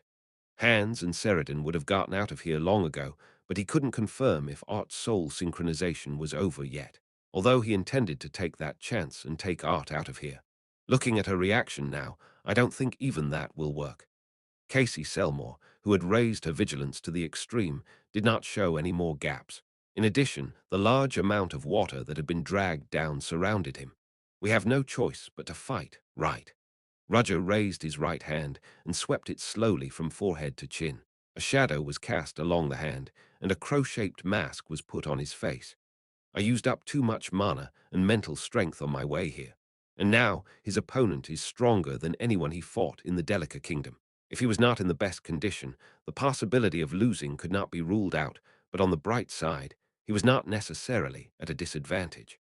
Casey Selmore was also busy these days, so she couldn't sleep well, and she used up a lot of mana while dragging a large amount of water to this place. In other words, Casey, like him, has been pushed to her limit. After all, both of them were in the worst condition. Roger and Casey thought at the same time about the strange equality. Nevertheless, the one who lets their guard down will lose. The two used magic against each other without saying a word. Casey Selmore used the water around him to pressure Roger from all sides. In the action, he felt a willingness to capture him somehow without killing him. However, the huge water mass became a deadly weapon in itself. Although her purpose is to capture Roger in the process, one or two bones will definitely break. It's impossible to stop it. He had to reduce the amount of mana used as much as possible, so blocking attacks from all sides was impossible. Knowing that, Roger responded by avoiding all the incoming attacks. Roger's body, integrated with the shadow, darted around the space and approached Casey. The huge streams of water launched by Casey Selmore turned into hands to capture him, but Roger moved shrewdly as if to fool her. A huge water hand passed through his body, but it was only an extremely trick by a piece of paper. What? Casey Selmore clenched his teeth at the move that doesn't seem like something a wizard would do. Roger freely roams through space like a swallow that travels fast through a dark forest. Roger unfolded his magic as he moved, and with the spell completed in the air, a white fog spread around. He used the third-rank magic Ice Queen's breath, and the stream of water approaching Roger began to freeze rapidly as soon as it touched the fog. Casey drew the unfrozen water back since she couldn't handle the frozen water recklessly due to a kind of perception power. Casey Selmore handles water, but she could also handle something that could be called liquid if she recognizes it as water. Ice, on the other hand, was another form of water, down below the freezing point. In her perception, ice is not water. Of course, if she forced herself, she could do it, but her mana consumption would increase, the speed of handling would be considerably slower. Above all, she didn't think the person in front of her would ever wait for it. Casey boldly hit the ice, since there was still a lot of water here considering the amount she brought. And no matter what, Roger couldn't freeze all the water here because he knew that she could still use it even if it's frozen. I have no choice but to aim for her body quickly. Roger concentrated his mind by quickly replenishing his lack of mana with mana pills. Then he casted a spell, but Casey noticed it and quickly defended herself. Shortly after, Roger's spell was done. He used the 5th-rank lightning spell Thunderbolt Ballista. A huge arrow was shot like a cannon, made by twisting 5 giant lightning stems into the form of a pentagon spiral, and to counter it, a huge knight of water lifted his round shield. The two spells clashed in the air, and a huge shock wave spread beyond the underground space to the entire laboratory and even further. The situation was unstable because Casey touched several supports as she penetrated the ground. In addition, the magic of the two wizards collided, and the underground base could not withstand it. Screws of pipes installed everywhere bounced off, and strong steam poured out. Mechanical parts started to cause problems and caught fire, and huge vibrations caused debris from the ceiling to fall. Most seriously, the extra booby traps Sheridan had set up to stop the cleaners were triggered in the aftermath of the crash. Quagwa. Roger looked back unconsciously at the sound of explosions ringing everywhere. Art. Roger left Casey and ran away. Casey, who blocked the debris falling from the ceiling, saw that Roger disappeared and clenched his lips, then followed him. Roger, who was running through an underground laboratory that was beginning to shake, quickly looked at the situation. Debris slowly started to fall apart, fumes rose through broken pipes everywhere, and explosions occurred one after another. The precarious interior began to collapse in the aftermath of the fight. At this rate, the underground laboratory would collapse soon. Art. Art was still inside, since the stabilization process wasn't over. Maybe the wreckage caused Art. Roger spurred his running speed by shaking off negative thoughts. Some debris fell and hit Roger's body, but he didn't care. Roger managed to reach the deepest part of the laboratory. Beep. Inside, a red emergency warning light was on and ringing loudly. Fortunately, Art's sleeping glass tube and automaton alpha capsule were intact. Is the stabilization over? The machine no longer worked, so that meant that the process was over. Roger looked at the capsule containing Art, or now Alpha, and put his hand on it. Let's go. Moving shadows began to cover the capsule. In the process, Roger looked at the glass tube next to him. The boy's body, which has now lost even his soul, was empty. Roger, who was looking at it with a gloomy and heavy gaze, slowly put his hand on the capsule. Roger smacked his lips, but no words were heard. In this place where he didn't know when it was going to collapse, he didn't have to say anything, but he couldn't stop himself. I'm sorry. Soon Roger's body was covered in shadow along with the capsule, and they disappeared. Shortly after Roger disappeared, the burning ceiling collapsed. Casey, who followed Roger's footsteps, frowned at the collapsed wreckage. There were fires everywhere, but Casey noticed that some kind of experiment happened here. What did James Moriarty hide here so that he left in a hurry during the fight? What about James Moriarty? Casey, who was trying to find a clue somehow, looked around and found something strange. What is this? Originally it was hidden inside the wall, but the wall collapsed after the explosions and reflected the contents inside. It was a huge capsule, and in it, a yellow-haired girl had her eyes closed as if she were dead. Chapter 265. Roger, who came up to the ground, fell on one knee because his legs were weak. In the aftermath of moving not only himself, but also large capsules together, his head started to hurt badly. The voice of the guards was heard in his head, but Roger gritted his teeth and put the few mana recovery pills in his mouth. Phew, woo. Roger took a breather for a moment as the headache that covered his head went away and the sound of his brain ringing disappeared, but the mental fatigue that was inflicted at that moment was too intense. Is this a nearby forest? Perhaps the process of drastically consuming and refilling mana made his vision was slightly blurry. When he took a little breath, his blurred vision slowly returned to its original state, and Roger immediately looked at the capsule he brought. In the capsule, an automaton in the form of a boy was sleeping soundly, and Roger immediately opened the capsule. The front of the capsule went up and white smoke poured out. Roger peered at the boy. The appearance of the automaton with Art's soul was clearly different from that of Art. He was sleeping in his clothes to look like a real person, but it was not much different from a real person in anyhow. Roger watched the scene, and the automaton boy opened his eyes. The boy's eyes were clear like pure white jade that shows no emotion, no dirt. Even though he knew the eyes were arterial, he could not distinguish them from the actual human eyes. Roger and the boy stared at each other silently, and Roger was at a loss what to say. No, maybe he was waiting for the boy to speak first. The boy, who had been staring at Roger for a while, opened his mouth. Who are you? Roger took off his tightly closed lips and then closed them again. Unconsciously, his fist was clenched. Haven't I expected this to happen? Even if Art's soul was transplanted, this automaton would be a completely different being when he opened his eyes. He knew, and yet he hoped that the boy would call him teacher again. Do you remember who you are? The automaton boy shook his head at Roger's question. I don't know, nothing. The boy came out of the capsule and looked around the surrounding forest. His first step was precarious, but the boy immediately wandered around the capsule as if he had gotten used to walking. Roger said to the boy, I am your master. The automaton boy walking barefoot on the dirt looked back at Roger and nodded, staring at Roger with pure eyes. Really? Yes, I see. I don't know anything, but I still vaguely think I have to do something. I have to obey someone's orders. The steel chapel automaton is a machine built to carry out a given command. Of course, They were basically given orders, and there was a perception that they had to carry them out. Is there anything you want me to do? When Roger was about to say something, a strong vibration seemed to occur under the ground, and a huge fountain could be seen from beyond the forest. It was easy to know whose water was from there. Roger squinted his eyes as he watched the water droplets containing mana slowly spread around him. You're trying to locate me. He soon looked down at the hem of his clothes. Some of his clothes were damp as he fought Casey Selmore, and when he concentrated, he felt a feeble spell from there. You've marked me. You didn't use this method the last time. In order not to let Roger escape, she probably devised this method during their short battle. In fact, as if to prove it, the droplets that spread began to come as if they were attracted to Roger. You wait here. Yes. Don't be caught by anyone. You have to hide. Yes, sir.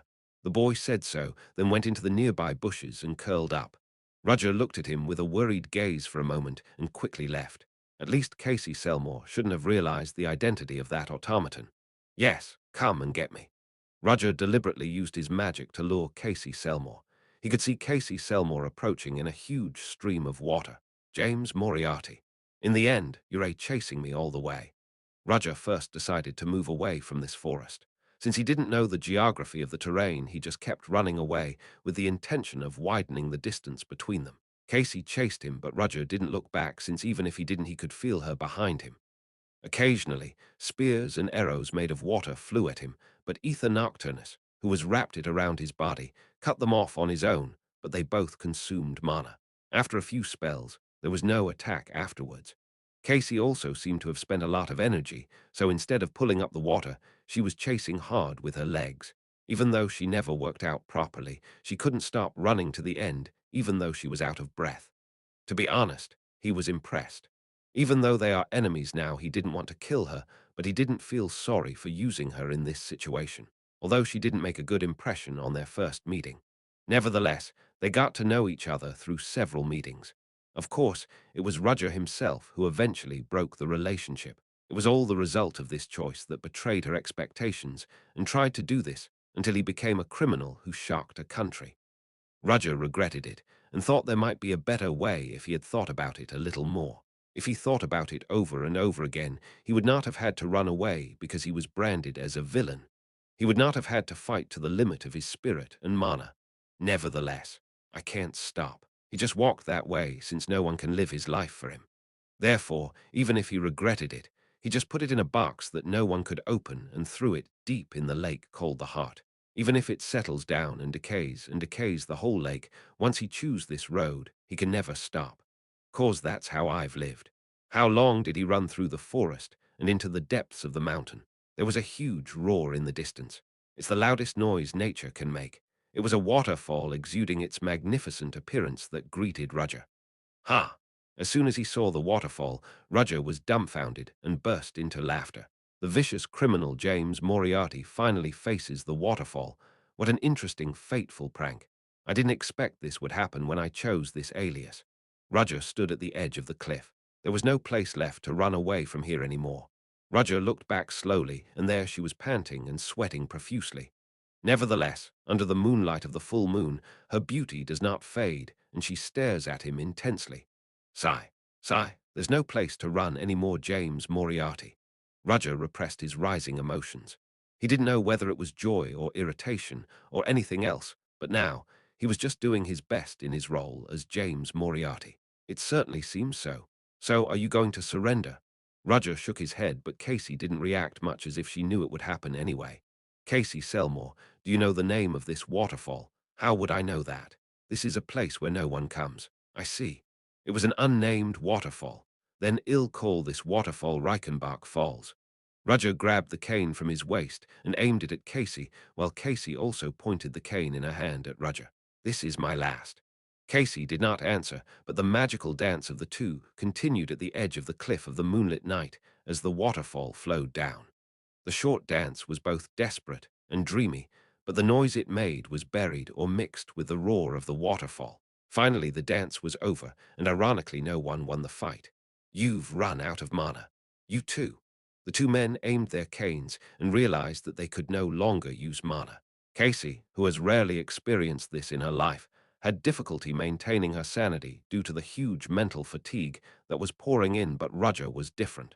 From the state of things, is this fight my victory? He had to spend his entire life struggling with mana in an oppressed environment. His mana has been depleted. He was forced to fill it up with mana pills repeatedly and crossed the line, so Roger was almost at his limit. But his condition was not as serious as Casey. Roger stared calmly at Casey. Her appearance with her head down was so feeble that it was not strange to faint right away. Just by approaching and touching her, she would crumble like a broken doll. The sense of defeat eating Casey's whole body was proof that in the fight between Casey Selmore, the detective of the century, and James Moriarty, the criminal of the century, the victory was obtained by evil. Is that it? Justice was defeated. Even if it's a novel, it's the worst ending that people had no choice but to curse at. What are you doing? She shouldn't have done that. At least at the end of this story, evil should not prevail. Are you about to fall down already? You're going to drive me to the end of the cliff and give up. Casey's eyes, looking down, turned to Roger again. Her eyes, which were out of focus, regained a little light. What are you trying to do, Casey Selmore? What are you here for? Noisy. Didn't you say you would do justice? Didn't you say you would root out evil in the world?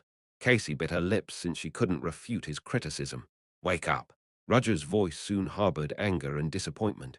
Wake up. Casey clenched her fists and strained her trembling legs. Her body, which seemed to stumble and collapse, stood tall again. I'm still here. Ah, Casey stormed out with a scream. Her movement was so precarious and somber, but the momentum emanating from the depths of her soul was stronger than ever. For a moment, Roger was frozen by her momentum. A blue light seemed to form behind Casey's running back, and a lump of water flew toward Roger's face. It was the last spell she could cast. You could still use magic. He had run out of magic to use a defensive spell, so it was hard to avoid a surprise attack. Roger raised his right arm, holding the cane to block the ball of water the size of a baseball. It was water that contained mana, so he felt his muscles ring and pain to his bones, but Roger endured. This alone couldn't bring him down. So what's next? As Roger was trying to figure out what Casey was going to do, he felt a shock in his chest. Roger ducked his head, wondering if it was a new spell, and what he saw was Casey Selmore's vaunted blue wavy hair. It was a blow Roger hadn't expected, or anyone else for that matter. In this dire situation, with all her magic drained and her mental strength depleted, Casey Selmore's last option was to throw herself. To prevent future disasters, she was ready to sacrifice her life. Roger's body, pushed back, began to fall down the cliff along with Casey Selmore. Casey Selmore clasped Roger's body with both hands, even with her blurred mind, as if she would never let go. She didn't have the energy to look at his face, since her mind had already reached its limit and was slowly darkening. You won. Maybe it was a hallucination, but it seemed that the mad said so at the end. Chapter 266. Casey Selmore's last choice was to fall from the waterfall with Roger. The waterfall was so high that even if a knight were to jump from it, he would surely die. Casey jumped knowing that she would die, but she thought that even if she died, she would eradicate a great evil from the world at the price of her life. That was the choice Casey Selmore made, and Roger graciously respected her choice. Good job. She couldn't hear him because she had already fainted, but he couldn't help but say this. Roger hugged Casey's waist with his right arm, which was still in intense pain, and then extended his left arm toward the air. The wire launcher mounted on his left arm shot and stuck in the cliff. The wire was pulled tight, and the bodies of the two people, who had been falling endlessly, stopped suddenly. Roger, who safely came down to the bottom of the waterfall, settled in a suitable open space on one side of the forest and made a fire. As he was recovering so near the fire, he felt a sign not far away. Are you Hans, brother? Hans, who followed him here after seeing the light, examined Roger's condition. You were safe. Yes, I survived. Nari, I am glad you're A-okay. Sheridan was with Hans. Brother, what about the detective lady? Roger shrugged instead of answering. It was an unspoken act to ask no more questions. Instead of inquiring further, Hans handed Roger a blanket he had already packed. Please use it. Hans examined Roger's condition. His expression was similar to usual, but behind it, the indisputable fatigue was clearly revealed. Not only that, but he didn't look very well. But what bothered Hans more was that Roger was alone. What about that automaton? After he left with Sheridan, the underground laboratory completely collapsed, and based on Roger's condition, he's probably... Brother, cheer up. Roger stared at Hans as he suddenly expressed his consolation with a worried look. Hans must have misunderstood something. The automaton boy with Art's soul was rescued safely, but Roger was too tired to correct Hans. Roger agreed to explain it later and nodded instead. It's a recovery medicine that I've prepared in advance. Thank you. Cops are coming in from far away. I think that they caught a tail, but ill try to draw their attention somehow, so you should take the opportunity to escape. Yes, I understand. You should be careful, too. Where should we meet? My business in this country is over. Hans nodded with a heavy face and took Sheridan with him. Let's go. Ha! Hey, wait a minute. What about Nari? He can get out of it on his own. We also have to earn him some time, so let's move quickly. Sheridan pouted her lips but did not refuse Hans' touch. She waved to Roger and left. Roger, who was left alone, stood up as the two left. He hugged Casey Selmore, who sat behind a nearby tree like a princess, and laid her down on a blanket on the floor. Then, after covering her with the rest of the blanket, Roger slumped back down and stared at the burning bonfire. From a distance, he could hear whistles and see lanterns carried by police. Hans said that he would attract their attention, but it seems that it was impossible because there were too many. Roger turned his back and looked at Casey lying still. He didn't know if it was an illusion, but he thought she just opened her eyes. Beep! Before he knew it, the sound of the whistle got quite close, so Roger rose from his seat. Roger checked his outfit after putting the recovery medicine handed over by Hans in his mouth and moved. Not long after Roger disappeared, the police arrived at the place where Casey fainted. Here it is. I found Detective Casey Selmore. What's the status? First, move her to the emergency room. Medical team. The rest search the surroundings more. The police were bustling around, scouring the perimeter, but no trace of James Moriarty was found. When he arrived at the place where the capsule was hidden with trudging steps, someone greeted Roger. Are you here? Have you been waiting? Yes, because you told me to wait here. The automaton responds as if he had just carried out the given command. Roger stared at the automaton. He had blonde hair and golden eyes, looking like a beautiful boy. Why do you look at me like that? Are you curious about that? Curious, yes. Maybe I'm curious why my master looked at me like that. He seemed quite similar to Art, who asked him something he didn't know, so Roger put a faint smile on his lips. Let's walk and talk. Yes. Roger walked, and the automaton boy followed. Dawn began to break from beyond the forest, and while walking in the direction of the sun, Roger opened his mouth. First of all, I have something to tell you. Yes. What is it? You are an automaton. You know that, don't you? The boy nodded. Yes. I don't know why I was made, but I know the fact. But you are not a doll who follows what someone tells you to do. Do you mean me? I don't understand. I exist to obey your orders. Let me tell you one thing first. Don't call me master. Then what should I call you? Roger almost said, call me a teacher without realizing it, but he barely held it in. Boss, leader, captain, anything is fine as long as it's not the word master. Really? Yes, sir. You thought you existed to obey someone's orders. Yes, I have been made for that purpose. A purpose is just a purpose. What is your true heart? And the boy tilted his head as if he didn't understand his words well. Just take it easy. Are you sure you want to follow someone's orders? What do you think? I don't know. That's enough. Since you hesitated to answer, you already have a different mind. The boy nodded, saying, it may be so. You were born anew as a child who doesn't know anything yet. Yes, so you have to learn a lot about the world. Art wanted to learn too. I have to learn. That's good. Do you like it? I don't know what I like, but it's something I think I'm happy. Is that so? Perhaps that reaction was influenced by the owner of the soul in his body. I'm sorry. What? What do you mean? Just everything. You don't have to apologize to me, teacher. Roger's steps stopped for a moment at the word teacher, and the boy who was walking with him stopped accordingly. Did I say something wrong? If it's because you're called a teacher, he'll call you by a different name. He tried to say that there was no need to change it, but Roger hesitated to answer. Did he deserve to be called teacher again? He didn't. Yes. Roger walked again, and the boy moved with him. The two men were out of the woods as a wide meadow spread out in the distance, and dawn broke over the horizon. James Moriarty was defeated last night, and Casey Selmore won therefore.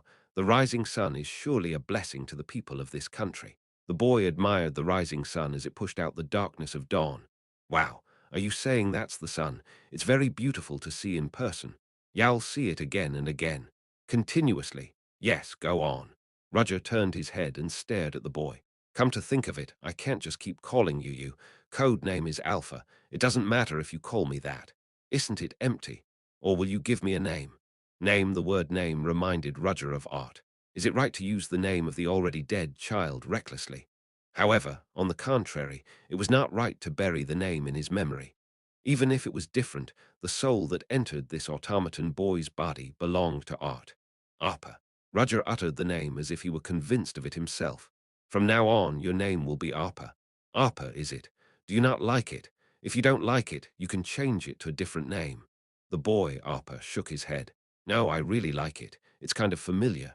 Is that so? Where are we going now? I am leaving for another country. There's something I am looking for there. Do I go with you? Unfortunately, we can't be together. Arpa was sullen at the words, drooping his shoulders. Instead, I'll recommend you a person. A person. It's a little unusual to call him a person, but I'm sure there will be no problem staying together. I'm curious to hear you say that. Go around with him and look around this wide world. He must still be trying to catch a whale by holding a harpoon on the shore. Oh, and to be honest, that figure stands out too much. Oh, this. Arpa looked all over his body. Roger said that his appearance was too noticeable, but Arpa himself must have cared about it. Your hair color is too bright, and you can't help but look like an aristocrat wherever you go. Your appearance stands out. Oh, don't worry. I can change this. You can change it. The moment Roger questioned, Arpa's hair color changed.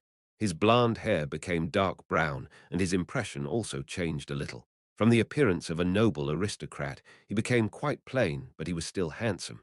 Wouldn't I be less noticeable now? So that was possible. Oh, yeah.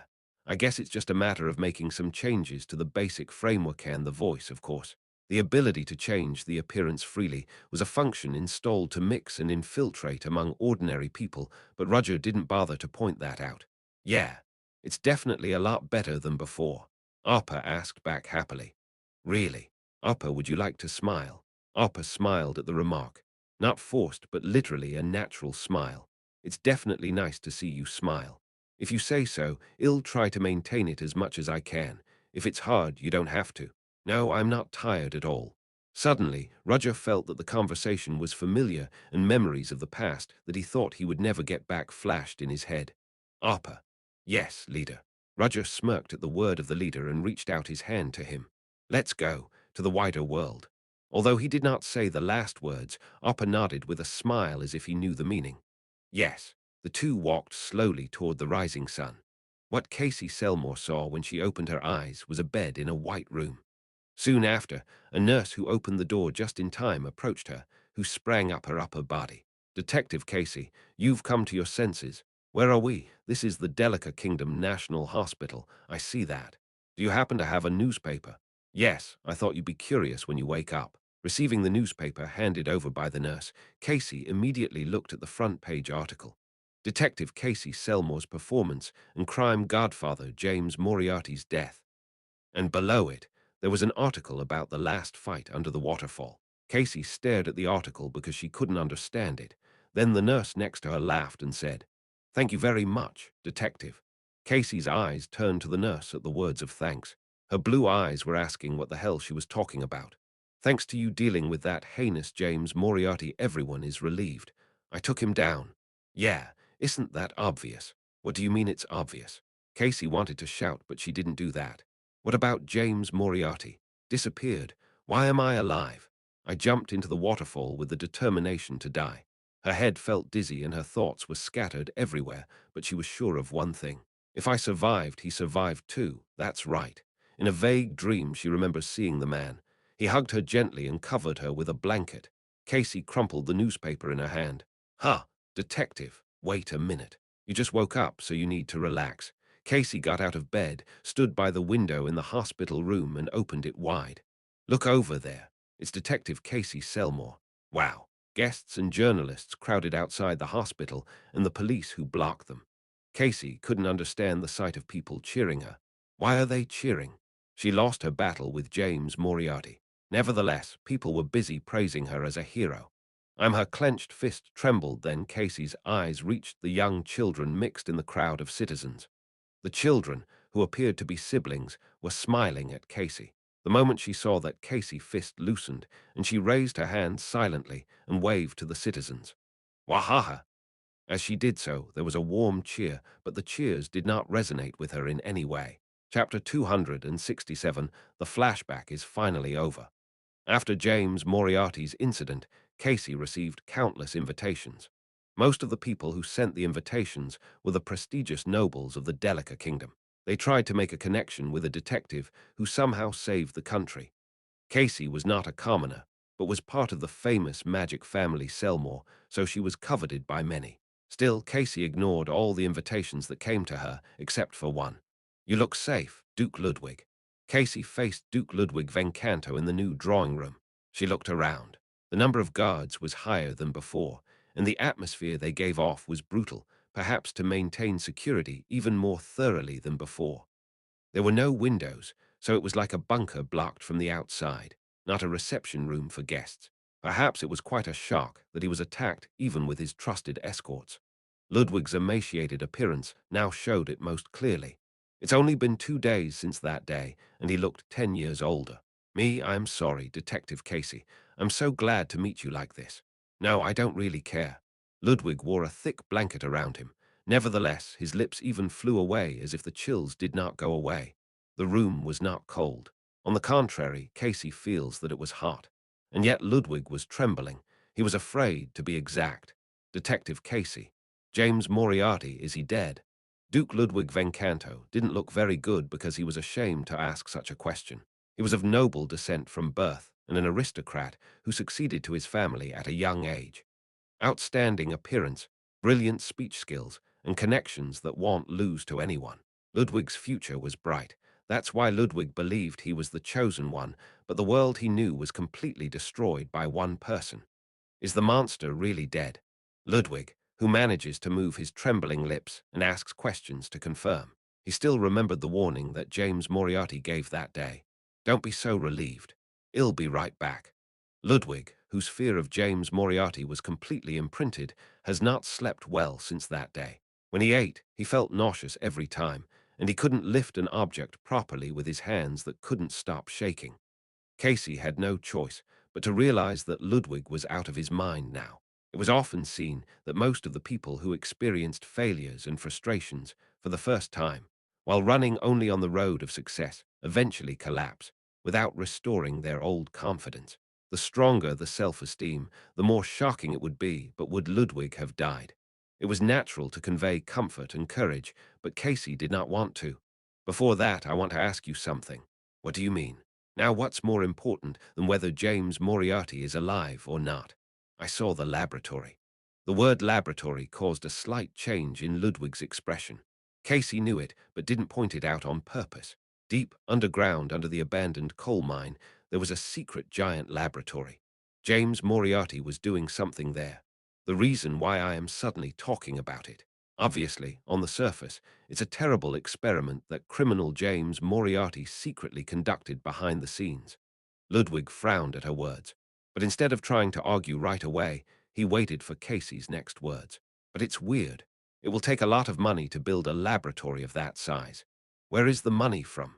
Where should professional workers be obtained, and where should materials be airlifted? As construction of that size progresses, information will inevitably leak out, but no one knew there was a laboratory at the site. I wonder if an individual could have done it. James Moriarty is the godfather of the criminal world. He could have done it using his criminals. Really.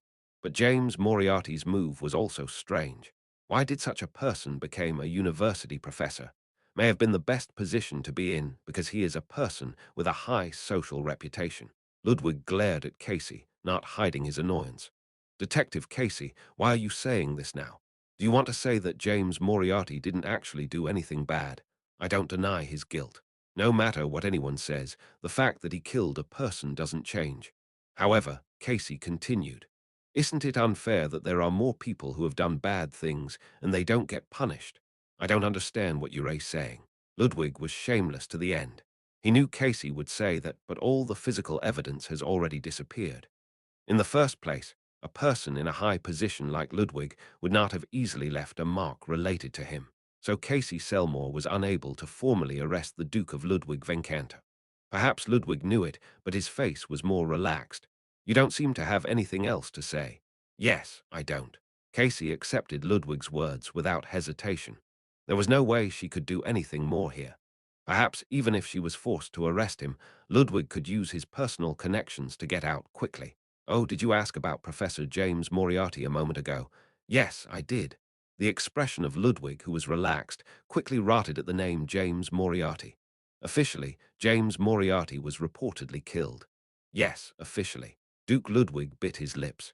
He tried not to make it obvious, but a flowing fear was leaking out of his eyes. What are you talking about? Didn't you say you knocked him down at the end? That's what the loud talkers said. We fought, but I don't know exactly if he's dead or alive. Then the possibility of death. There must be. Well, then. But strangely enough, no other body was found in the vicinity of the waterfall where I was found. Casey got up from her seat and smiled at Ludwig. Isn't that fascinating? Well, that. Maybe he's alive. And he's alive, wouldn't he be sneaking around somewhere and trying to accomplish something he hasn't accomplished? If he's alive, Yow'll also be in danger. Why me? You have earned a reputation for defeating James Moriarty, and if he is alive, you can catch him again then. Casey tried to leave the drawing room with Ludwig, who was in despair at the end of the sentence. Oh, by the way. Casey suddenly stopped and turned around, while Ludwig looked at her with a questioning gaze. It would be better to make a window. He seems to appear everywhere in the dark. As soon as he heard that, Ludwig, who was stimulated by trauma, opened his eyes wide and fainted. Duke Ludwig, go get the priest. Leaving behind his bewildered escorts, Casey left the drawing room. Looking at Ludwig's response, he will suffer from anxiety, fear, and obsessive compulsion for life. This was all the punishment Casey could give Ludwig now. The next place Casey headed after leaving the Venkanta residence was the abandoned coal mine where the laboratory was located. Moving around with a thin film of water around her body, she soon arrived at her destination. The huge hole in the basement with a capsule inside the bushes hidden near it. The investigation is not over yet, or maybe he avoided this place on purpose. Casey approached the capsule and checked the inside. What was in it was a small girl with white skin and blonde hair. She looked like the first human being in the Bible that God made or an angel sent down to earth. Her vivid appearance makes Casey feel like she's going woke up at any moment to that extent. The girl in front of her was an elaborately made doll, an automaton made using mechanical spring devices and advanced technology. When she reached over the surface of the capsule, steam erupted from the joints at the front and the lid opened. Casey stepped back in a little surprise, and inside the open capsule, the girl automaton opened her eyes. The transparent, clear gaze of the girl turned to Casey, and the girl's head tilted slightly to the side. Who are you? She didn't mean to wake her up, but something seemed to have activated. Casey pondered what to say, and then came up with a suitable answer. The one who picked you up. The automaton just opened her eyes wide, but her eyes were asking, what the hell are you talking about? This was the first meeting with Betty, who would later be Casey's assistant. Casey Selmore opened her eyes. As she rolled her eyes and looked around, the unorganized scenery inside the room stood out. It was her accommodation located in the residential area of Leathervelk. Casey Selmore realized at that moment that she came back to reality after finishing the memory storming. Looking at the amount of sunlight outside, it didn't seem like much time passed since she fell asleep, but in her dreams, she spent much more time. Casey slowly rose from the bed and felt frustrated as if there was a heavy lump of lead near her chest. For a moment her vision was blurred and tears flowed down her cheek. Casey, who wiped her cheeks with trembling fingertips, belatedly realized that she had shed tears. Aye. Perhaps because she had been assimilated with the memory for a long time, the pain and suffering from it spread like a bruise over her feelings. He just wanted a little happiness. Nevertheless, the world took what was precious from him, and he wasn't even entitled to grieve. He couldn't shed tears even though he's suffering, and couldn't even vent his rising sadness and anger. Nevertheless, he stood up and kept going because someone had to pay for their sins. He walked on a thorny path full of criticism and pain because it was his choice of a ritual to honor the dead. She finally discovered the truth, but the lingering feeling of why she didn't know at that time. the insistence that the man's thaw could not be justified, and the pity for him who suffered without anyone knowing overshadowed that. All kinds of complex emotions seemed to inflict pain by squeezing her heart like a thread. It's so painful that she couldn't even find a way to solve it. Among them, what made Casey the most distressed was the feelings Roger showed. The man, he felt sorry for me until the end. Despite his insincere remarks, the man felt sorry for her and respected her life-threatening choice. That's why he saved her at the end. I hated that man. She rebuked him, believing that he betrayed her. In a way, she was also deceived by Roger, but that's why Casey is angry with herself. Why didn't she notice then? Why didn't she know when she was called a genius and a detective? In the end, it was only an excuse because she was lacking.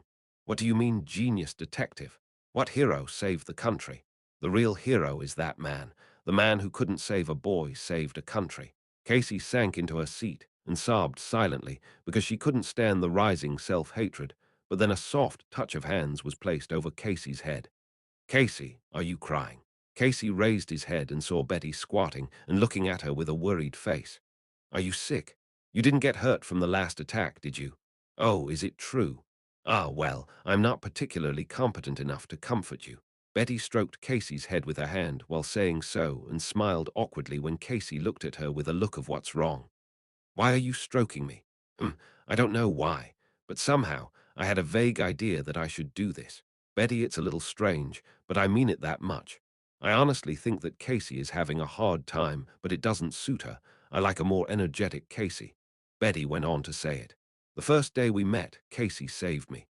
At Betty's words, Casey felt her frustrated heart loose.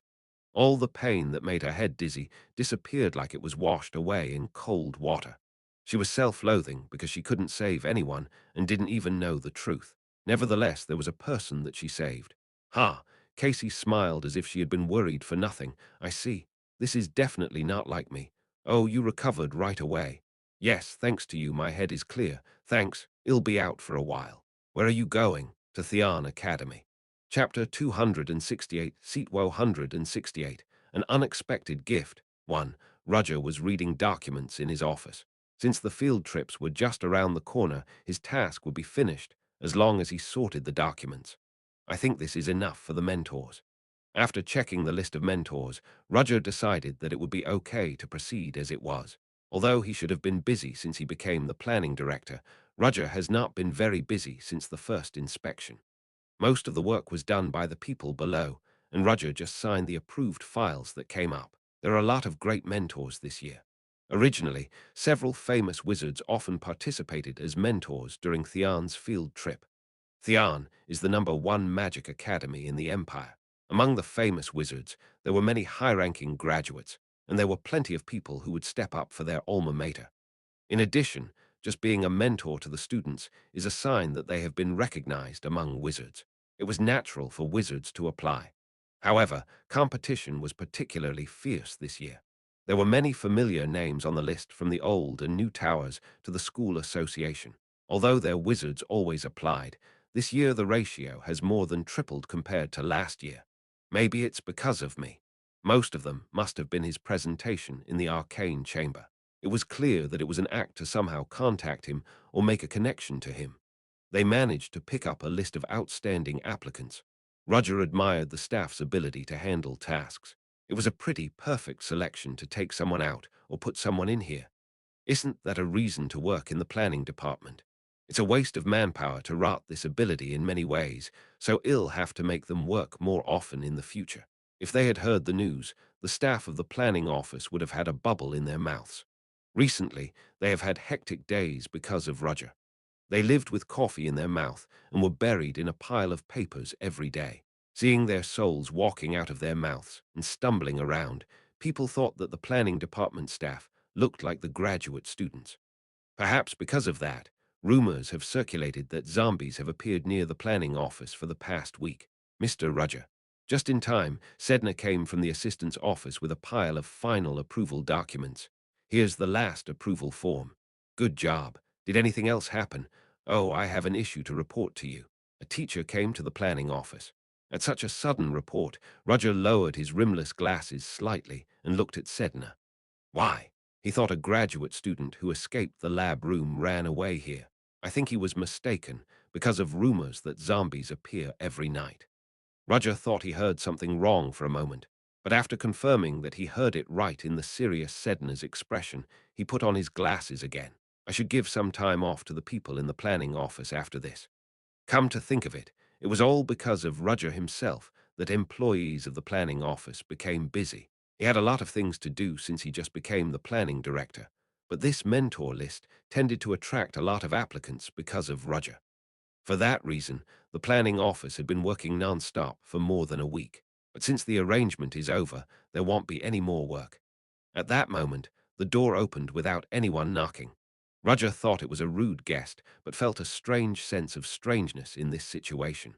There have been similar cases in the past, especially 3 years ago, when he was working at the Ordo University in the Delica Kingdom. "Excuse me." A woman walked into the teacher's office with a dignified step. Yeah, it was like this then too. Her clear blue-colored hair shakes as she moves. Roger stared silently at Casey Selmore, who came to him. Usually, everyone avoided eye contact, but Casey didn't lose and stared at Roger. "I hope you can knock on the door when you come in. That's the basic courtesy. You're not surprised anymore, are you?" Roger winked at Sedna instead of answering her.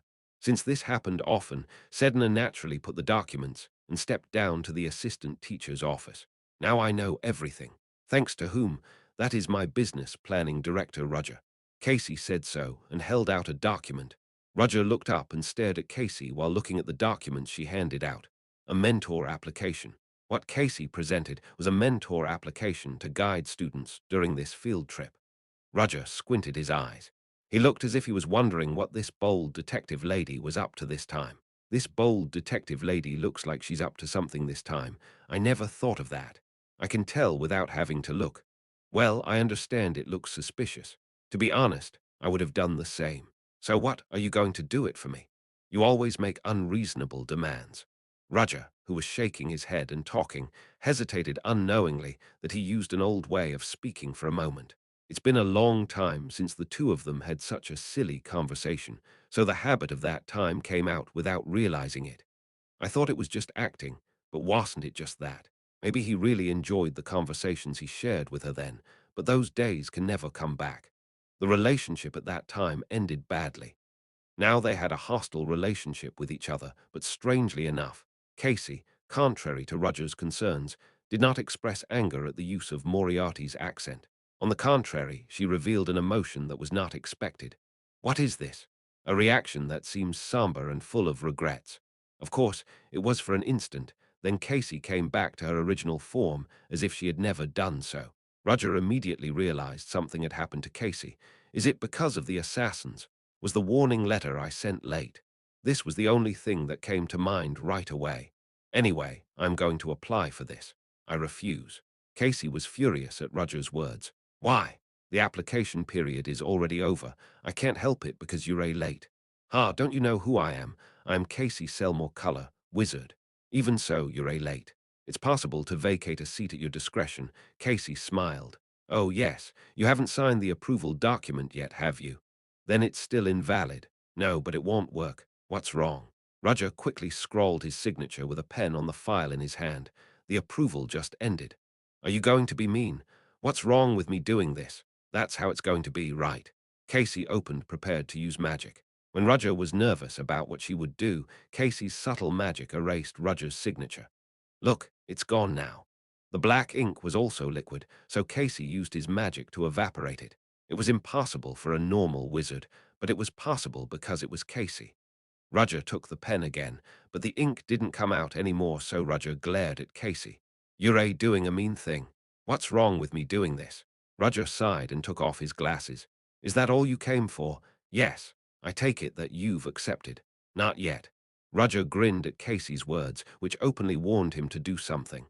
Normally, he'd feel annoyed about this, but he had a curiously odd expectation. "Seeing you say that, something must have happened recently." "Yes." Casey's expression changed as she spoke. Roger glanced at Casey and accepted the application, saying he couldn't help it. "I'll think Yow'll do it for me, so I'll go." As if that was the end of the business, Casey immediately turned her back and left his office like she was running away from something. It was completely unexpected for Roger, who thought she would do something more to find a gap. It was obvious that something really happened. She's the same as back then. She opens the door and comes in without knocking and doesn't close it when she leaves. Roger murmured so and wrote down his name on the application form Casey handed him. Sedna. Yes, sir. Did you call me? Sedna, who was waiting in the assistant room, answered the call. One more person has been added to the mentor list. That wizard just now. Yes. No matter what, her skill is real.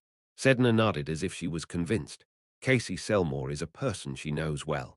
How could she not know that Casey is a single attribute element user who received the title color from the tower? And if she said she would participate as a mentor, Theon would welcome her with open hands, let alone refuse. Can you make an appropriate vacancy? We can't add more people since I've already picked more than I originally planned. Then we'll have to push a person out. Yes, I'll have the planning office do it. The planning team's vacation will be postponed a little. At Roger's words, Sedna expressed her condolences to the people in the planning office who received more work, but what could they do? It is the fate of salaried workers to do what they are told to do. For a while, there were constant complaints about graduate students appearing near the planning office.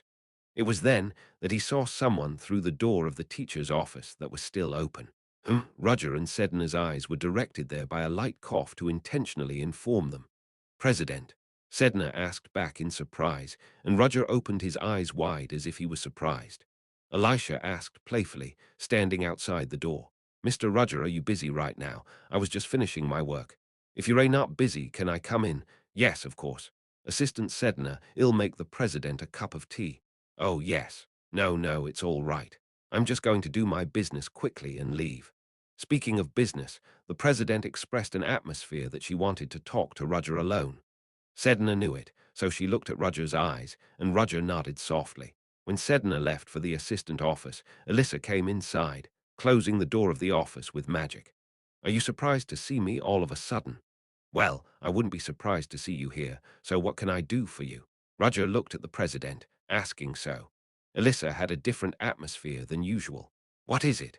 The person who was always full of composure was nervous. There was an enormous power radiating from the president that made even Roger a little nervous. Roger had never seen the president react like that before. Did I offend her? Or was my gift too much? The president walked straight toward Roger, and unsurprisingly, her momentum didn't subside.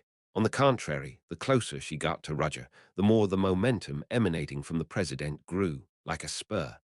As if he was on the verge of a lifelong enemy, the president made a firm decision and opened her mouth. Mr. Roger. Yes, President. Roger had a hunch that something had happened. Had a new force invaded Theon, or was Hugo Bertag working behind the scenes without his knowledge? Maybe his identity was exposed. Roger tensed and waited for her to answer. The two continued to stare at each other like that for a while, not breaking eye contact. Tick, tick, tick.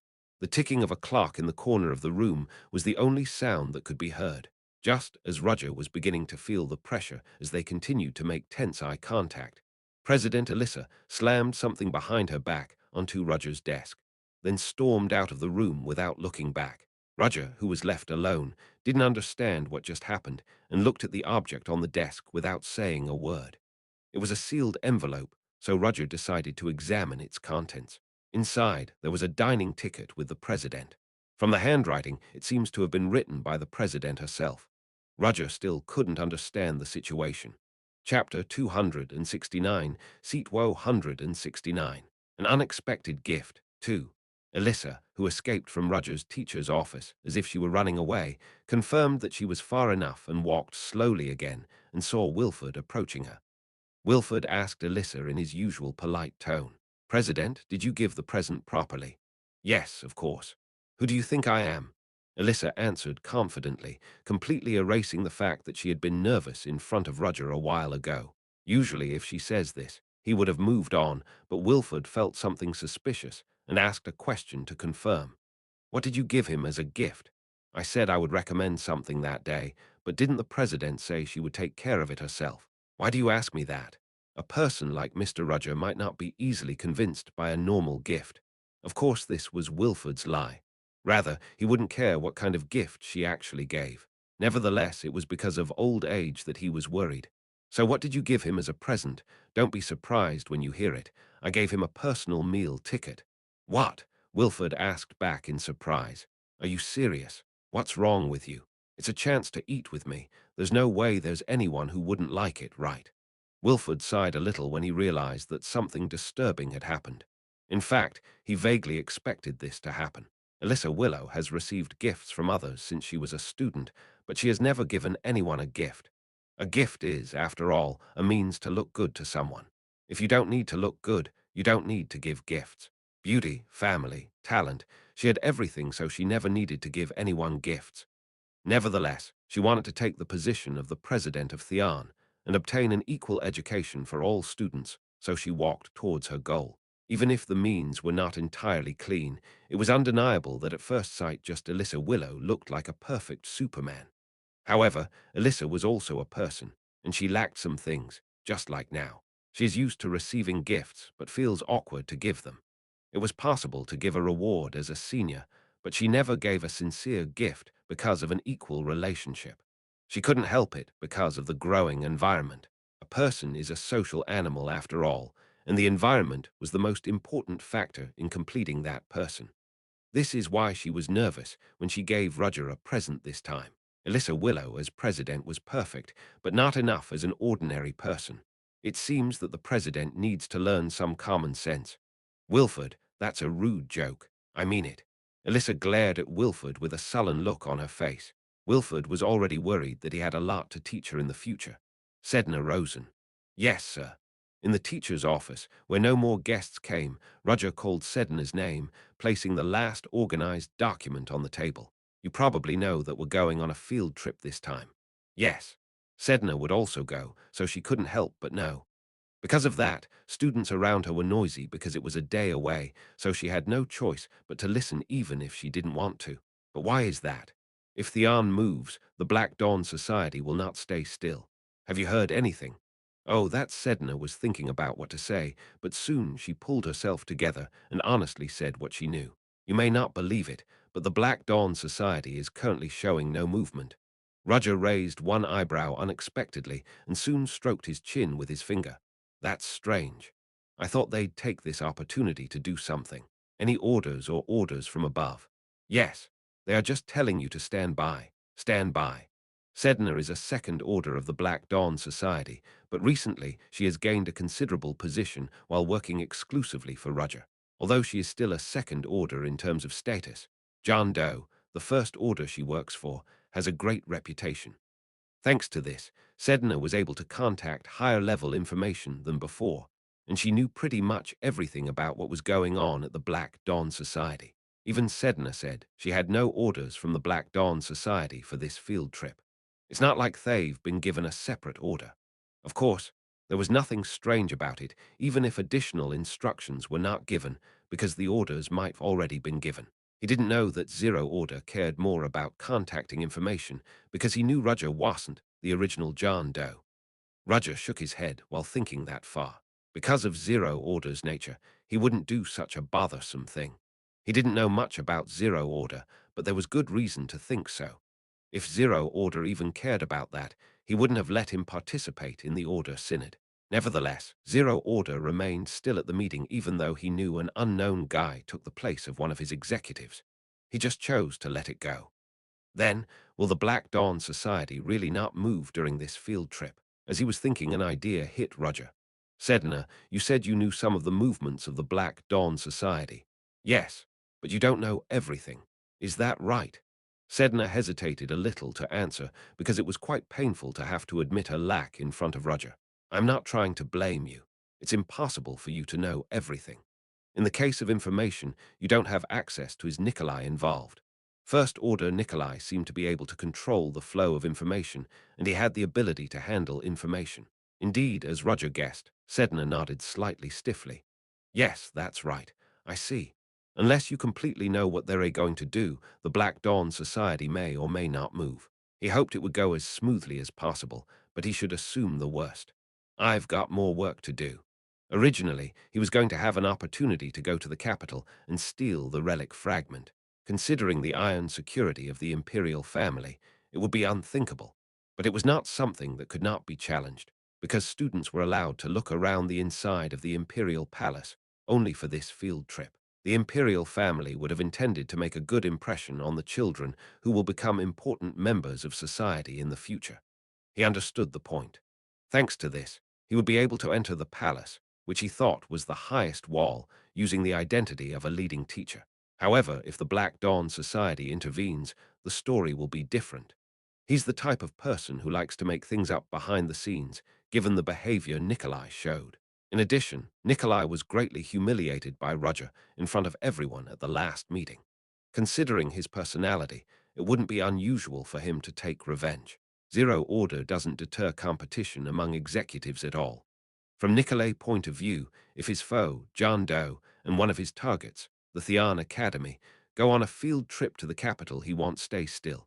Of course, he won't cross the line either. To openly say that he is an executive of the Dawn Society is nothing short of simply betraying the organization. Nikolai must be aware of that, and he must be working within the limits of not crossing that line, because that would be competition within the limits allowed by Zero Order. Whatever it may be, it's going to be a special field trip. Looking at the scenery outside the window that began to flow rapidly, while sitting in the train, the students made a fuss. Finally, the field trip. I'm already looking forward to it. Who will be the mentors? If Leathervelk is adjacent to Theon, a metropolis where magic, engineering, and science have developed, Lindebrugny was a famous tourist destination with historical records engraved with the footsteps of the Empire. Students who had not yet been to the capital could not sit still with excitement. Who's making so much noise on the train? At that time, a cold voice cooled down the heated atmosphere. The noisy students recognized the owner of the voice and immediately closed their mouths. Roger Chelisai, the leading teacher, overpowered the students who were running wild in their seats with his cold voice and a glance. The noisy wagon became quiet in an instant when Roger passed by, and the students started whispering. I know, I think Mr. Roger is too strict. Mr. Roger was involved in a train attack when he came to Theon. Oh, so what? Once quiet, the train arrived safely in the capital. Under the leadership of teachers, the students stormed out of the capital's train station. Wow, this is the capital. It's really pretty. Lindebrugny, the capital of the empire, was a city that naturally made people say that it was white and beautiful at a glance. Stepping out of the train station and onto the square was like looking at a giant work of art. If the similarly sized metropolis of Leathervelk was a bit dark and stiff, Lindebrugny was sunny and warm in color and had a more idyllic feel than Leathervelk. The students constantly uttered exclamations, and although he did not show it on the surface, Roger also felt nostalgic. It's been a long time since I've been here, too. It was here, in Lindebrugny, that Roger first came after leaving his master's arms. It was still a very large and beautiful city, but now it was much more developed than it had been then. No wonder it's been more than 7 years. In a world where magic and science are advancing every day, 7 years were enough time to change. Still, not everything has changed, and as he walks down the street, he sees glimpses of the past. Come to think of it, that happened back then. Roger was just stepping out into the world and looking for work when walking on a dark night street, bumped into someone at the corner of an alleyway. The robe was pulled over her head to conceal her identity, but her distinctive aura and golden hair were clearly visible in the darkness. What are you? Who are you? The two asked each other at the same time. No matter how dark the alleyway was, Roger had a feeling that someone might come after him. And yet, I didn't know anyone was coming until he bumped into her. It was the same with his opponent.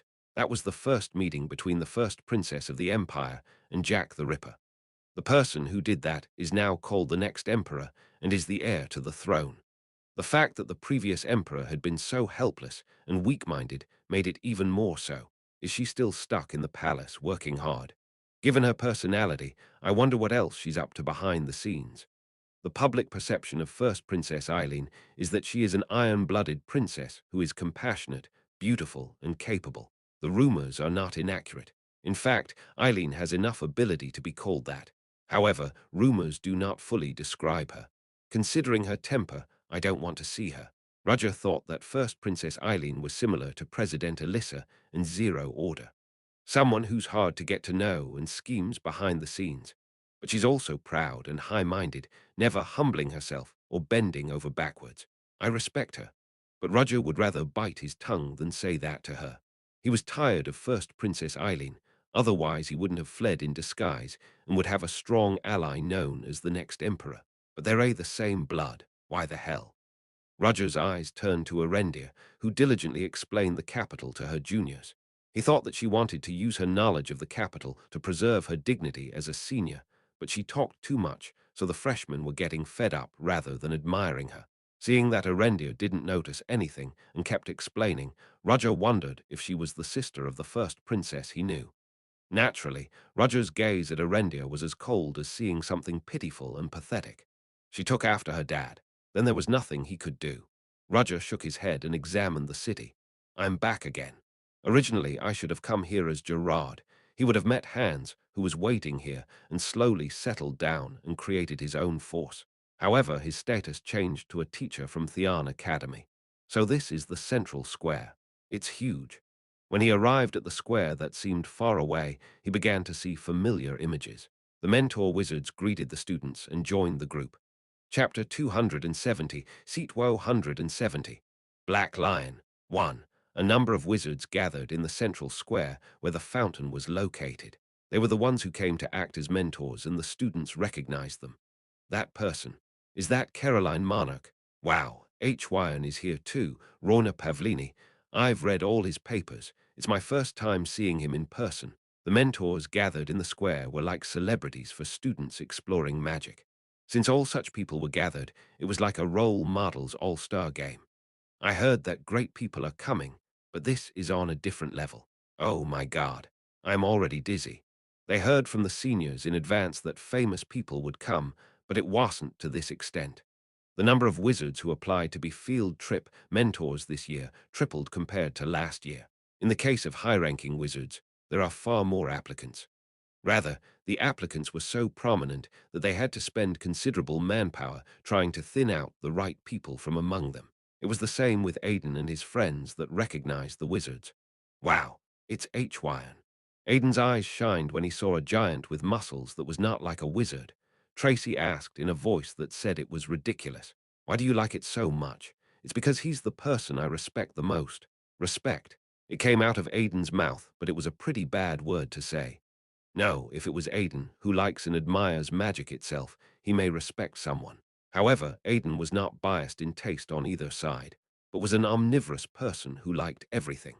Perhaps no matter who it is, Aiden would have said he respected them with his eyes shining. It was quite surprising to Tracy that Aiden pointed out one of these prominent people. Why? Is there any particular reason you like him? So she had no choice but to ask if there was a special reason. Aiden answered the question as if it were natural. Yes, it is. My magic basically requires me to move my body right. That's true. The magic that Aiden uses is anti-magic, so he had a cane in the form of a sword, and he had to swing it. Perhaps because of such magical characteristics, Aiden had to train his body, unlike other wizards. As a result, I have to train my body, and H. Wyan is a high-ranking wizard and has a perfect body. Perfect. Tracy looked at H. Wyan. Huge build, swollen muscles, thick neck, and a masculine angular jaw. She felt dizzy at his appearance, more like a knight than a wizard. Muscles. It's good to have muscles. But if there is too much, it is rather antagonistic. It's gross, to be honest. From Tracy's point of view, all I could think was that Huron's body was excessive rather than perfect. Aiden, you like that? Yes. Isn't that obvious? That overflowing power. I'm thinking that I want to be like that someday. Tracy thought about it and realized she didn't want to see Aiden like that. Thinking of his innocent face full of muscles, Tracy got goosebumps without realizing it. No way, huh? What? Anyway, no, I'm against building muscles. Seeing Aiden confused, Tracy put her hands on her waist. Don't get too excited. Today's field trip is important, but there's more to pay attention to, right? Yes, that's true. Aiden nodded and blamed himself for being so excited. Come to think of it, Tracy Point was not wrong. The field trip was important, but they were going to find out what happened to Leo, who was recently in a bad condition. Leo avoided it when he was in Theon, but if it's a field trip, Leo won't be able to escape because he moves according to the set route. Aiden, you're so anxious, but you should do it properly. In the first place, you're not a kid, but you like meeting some of the industry seniors so much, eh? Tracy, who was about to say something, found one of the people gathered in the square and screamed without realizing it. "Tracy, are you okay? What's going on all of a sudden? Oh my God, is this for real? Hey, that's Casey Selmore, someone I respect, the great detective of the century. Tracy, it's crazy, it's crazy. How can Casey be here? This must be a dream. Tracy, what should I do? What should I do? I'd like to get an autograph right now. Tracy." When Aidan raised his voice, Tracy, who had fallen into her own world, regained her reason. When she recalled her acts, she blushed and coughed. I mean this. It's a feeling of respect that I've had since a long time ago. Yes, I see. Aidan remembered Tessie saying, "You're not even a child," but decided not to bring it up here. Aidan also experienced many things and developed a sense of wit. While students admired mentors, on the contrary, focused their attention on one person. It was Roger Chelisai, who was the leading teacher this time. Roger was not unaware of the gazes flying toward him. Everyone seems to be burning up. They were high-ranking wizards, a high-quality workforce regarded as executives in a huge group of wizards, those who can cancel their appointment at any time if they feel unwilling, even if someone eagerly invites them.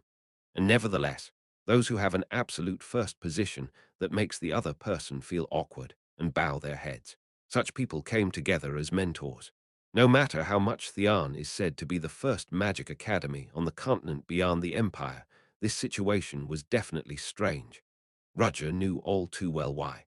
"I taught you how to make the mana inhibitor, but it didn't work as well as you thought." There was a reason Roger released the formula to everyone in the arcane chamber. Even if they know the recipe, they can't make it as it is. Several magic societies, including the Old and New Towers, made mana inhibitors after the formula provided by Roger. However, they realized that their results did not meet the actual research. There's something important missing, and only Roger knew what it was, but they couldn't argue with him about it. Roger's name value has risen considerably in the magical world when the information has already been released. Some wizards thirsty for knowledge would have tried to win by using dirty tricks, but it was also something they had to do while looking at their opponents. So what's left? The only option they had was to hear it from Roger himself. That's why they sent a high-ranking wizard as a mentor. In a way, a clear-cut action. Of course, not everyone came with a black heart, and Hyan was a prime example of such a person. "Ha ha ha, Mr. Roger, long time no see. How have you been?" When others were somehow paying attention to their cause and looking around, Hyan strode up as if it had nothing to do with him. Roger grabbed the hand and shook it. "It's the first time I see you since the arcane chamber. I know I've been busy." Knowing that the other person had no hidden intentions, Roger said something appropriate. "I think you're feeling better than before." "Haha, is that so? I've changed the way I train these days. I can't believe you've noticed this. Have you ever worked out? Just to increase my stamina." "Ha ha ha, you don't have to be shy at a time when there are so many wizards who don't even do it. On the contrary, I am jealous." "Jealous?" Roger asked again, as if wondering at the sudden talk. "Of course. Research to increase mana emissions was originally the wish of our school, if it's Hyan's school." Roger swallowed his last words because he had something on his mind. Hyan is a man who has trained his body to the limit even though he is a wizard, and the reason for that was, it is the school to which Hyan belongs, and unlike its playful name, it unexpectedly boasted a considerable size. The magic they pursued was simple. It was the strength of the body. The wizard's body is weak, so the amount of mana released does not increase. Strong body and strong mana. If the school of ordinary wizards is where all kinds of books are piled up and quietly explored, muscular biology school is a place full of sweat and spirit. Not only did you fulfill our wishes, but also humbled us. How can this be so unfair? But if there's a good wind in the magic world, that's enough. I'll accept it neatly. Even if he said so, Hyan acknowledged Roger. "I have a better face, of course. You should try your best to be as wild as I am. Maybe you should grow a beard. I appreciate your generosity, but I'm afraid I can't afford it just yet." "Then why don't you pay a visit to our school, which, by the looks of it, has more than enough of those qualities?" Hyan swept his hawk-like eyes over Roger's body. What others might not have seen, he could. A very well-honed body, hidden beneath a black coat. "I can tell. Your body is packed to the gills with muscle." Hyan's eyes shone. He thought most of the teachers at the Magic Academy didn't work out, but here was such a bright gem. That made him greedy. What do you say? Let's do some dumbbells together. I appreciate your suggestion, but I am in a hurry. In the strange heat felt from Hyan's gaze, Roger felt a sense of crisis, that it might be dangerous to do something wrong, and immediately expressed his intention to refuse. Hyan agreed as if he couldn't help it, but he smacked his lips as if he was disappointed. That's too bad. I could have made your body beautiful to the limit. You have my gratitude. Ha ha ha. Usually other wizards would crumble under my advances, but you're very polite. I could feel it then, but I also sensed a sense of authority. That's how a man should be. Hyan left with a big smile, saying he would go meet his assigned students. Roger shook his head. Unlike other wizards with a dark inside, Hyan was very straightforward and honest. There was something about his bluntness that made people tired. I've got other people to worry about over here. Roger glanced over at the mentors who were trying to get a word in, and his eyes locked with Casey's. What? He felt this since the last time she submitted her mentor application, but Casey's behavior was somewhat strange. Even now, when their eyes met, Casey avoided him like she never did before. I thought you'd come up and pick a fight again, but that's not it. Then, for what purpose did she want to be a mentor? Roger had no idea. At that moment, someone recognized him and said, "Oh, Mr. Roger Chelisai." Roger's eyes naturally turned towards the person, and he was surprised when he saw who called him. "Isn't it Miss Veronica?" Veronica de Ville, deputy leader of the Cold Steel Knights, in charge of the mountainous region of the Arid Mountains in the northern expanse of the Empire. "Haha, you remembered me." With her dark hair tied up in a ponytail, she recognized Roger and approached with a smile. "Long time no see. How have you been?" "Yes, I've been well, but what brings you here, Veronica?" "Today's the day of Theon's field trip to the capital, so the Imperial family sent us along to make sure the future talent doesn't get caught up in any untoward incidents. It's a policing operation, really, but to send someone of your rank is a little too much. Of course, I'm not the only one here. There are other members of our knights besides me." Veronica explained so, but Roger still didn't quite understand. "Then there will be a big gap in security in the northern mountains." "Ah, that's fine. Since the Kingdom of Utah has overcome the aftermath of the Civil War and finished its internal overhaul, we've been working with them to increase security, so it's actually less work. It's been some time since the Civil War in the Kingdom of Utah ended. The newly crowned queen has done a remarkable job of repairing the wounds of the Civil War and bringing the country back to stability, but that didn't ease Roger's suspicions. The Knights of Cold Steel are one of the three great knightly orders of the imperial family, and they called them here to take care of the students. Was there some kind of deal between the imperial family and Theon?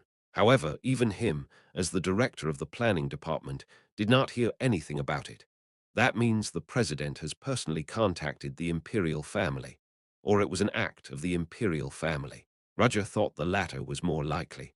The word policing seems to be right at first glance, but it is likely to be a lie. "Oh, and we Cold Steel Knights aren't the only ones gathered here. The Sea Keepers aren't here, but there are others."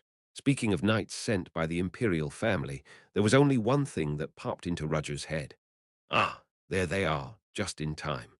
Veronica's words drew Roger's gaze to one side of the square. In the distance, he could see a group of knights in black uniforms, the antithesis of the Cold Steel Knights' snow-white uniforms. Considering that they were moving in the darkness of the Empire, it couldn't help but be a perfect color. The Nightcrawler Knights of the Security Service arrived, and the figure at the head of the group caught Roger's eye. Trina Ryanhowl, snow-white hair and a charismatic presence. She was a masterful knight and defender of the Empire, but also Roger's nemesis from his days as Arsene Lupin. Chapter 271, Seat 171. Black Lion, 2, the Nightcrawler Knights. Roger was watching them, and Veronica next to him said, as if asking for his understanding, "I'll go over there for a moment. I know someone." "Yes, of course. It was a pleasure to meet you." "It was nice to meet you too. I'll see you later if I have a chance." Veronica said so and stepped towards the Nightcrawler Knights. At that time, one of the teachers who was looking around approached Roger and asked, "Mr. Roger, do you happen to know why the knights are here? Did the president say something else?" "I've never heard that this will happen to the president. But just a moment ago, Deputy Veronica told me that an order had been issued from the imperial family." "From the imperial family? Why the hell? I don't know more than that." It was not just empty words, it was the truth. Veronica said that the knights from the imperial family were called. She said that they acted as security, but was that necessary with so many mentors gathered here? The students were also very talented, so it was difficult to regard them as ordinary children of their age. It was logical to say that they acted as security for such individuals. No matter how stable the kingdom of Utor is, the Knights of Cold Steel leaving the borders is weird. Roger's eyes turned to the knights in black uniform, even more so if the Nightcrawler appeared. The reason why they moved is probably because orders were issued from the imperial family, but not for protecting the students. Roger saw some kind of flow in this strange situation, but he didn't know exactly what it was. It was as blurry as a mirage spread over the desert, and he didn't know where he was, but he was sure there was something he didn't know. There's something. Is something about to happen in the capital? As far as he knew, there were no reports that the Black Dawn Society was moving. Then it means something else. Those who can move in this situation are most likely to be the Liberation Army. Of course, I don't know anything yet, so he'll have to wait and see. If he went around trying to find out something, he could have been suspected, so he had no choice but to watch. Of course, that did not mean that he would not take any action. Roger immediately whistled. This whistling sound using mana produced an ultra-high frequency range that humans could not hear, but Sedna, a half-elf, could hear it in her ears, hidden in a rich brown barb, jumbled. Sedna looked back at Roger, who stared suspiciously at the Nightcrawler knights. "Send the news, Sedna." "Yes." Roger gave a moderate wink, and the quick-witted Sedna nodded her head small as she understood. After a while, a tiny worm made of paper that no one noticed flew out of the square. "Long time no see, Captain Trina. Deputy Veronica." It was the Knights of Cold Steel who welcomed the Nightcrawler knights inside the square. Black and white, the two groups of completely opposite colors stared at each other silently, facing each other. Even though it was just that, the tension ate into the surrounding space. There was a lot of noise when people gathered. One talked about who was better, the old tower, the new tower, or the school association. The other about which of the three knight orders of the empire was the strongest. Whenever that happens, people's reactions are always divided. Someone said Nightcrawler knights. Moving in the dark, they are ruthless and cruel to their enemies, so they are stronger than anyone else. On the contrary, a supporter of the Knights of Cold Steel brought up another argument. The Knights of Cold Steel usually stay in the northern Arik Mountains, which are rumored to have a harsh environment where there are few days without snow in a year. The Knights of Cold Steel are said to be more disciplined than any other knights. Of course, there were people who supported the Sea Keepers. Perhaps because of the aftermath, the psychology of considering each other as competitors naturally played a strong role among the knights. Just like now, the two knight orders didn't pull out their swords, but they glared at each other with force. Perhaps because of the completely opposite colors of the uniform, the confrontation seemed to be more prominent. Veronica and Trina, the heads of such groups, stared at each other with expressionless faces. With how tense the atmosphere was, there was nothing strange if they would attack each other. But after a while, Veronica and Trina started laughing almost at the same time. "How have you been, Captain Trina? And how is Vice Captain Veronica doing these days?" "That can't be right. We've been so busy lately, we're just now finding the time." Alas, the civil war has left the northern regions rampant with marauders. There were some train bombings by the Liberation Army.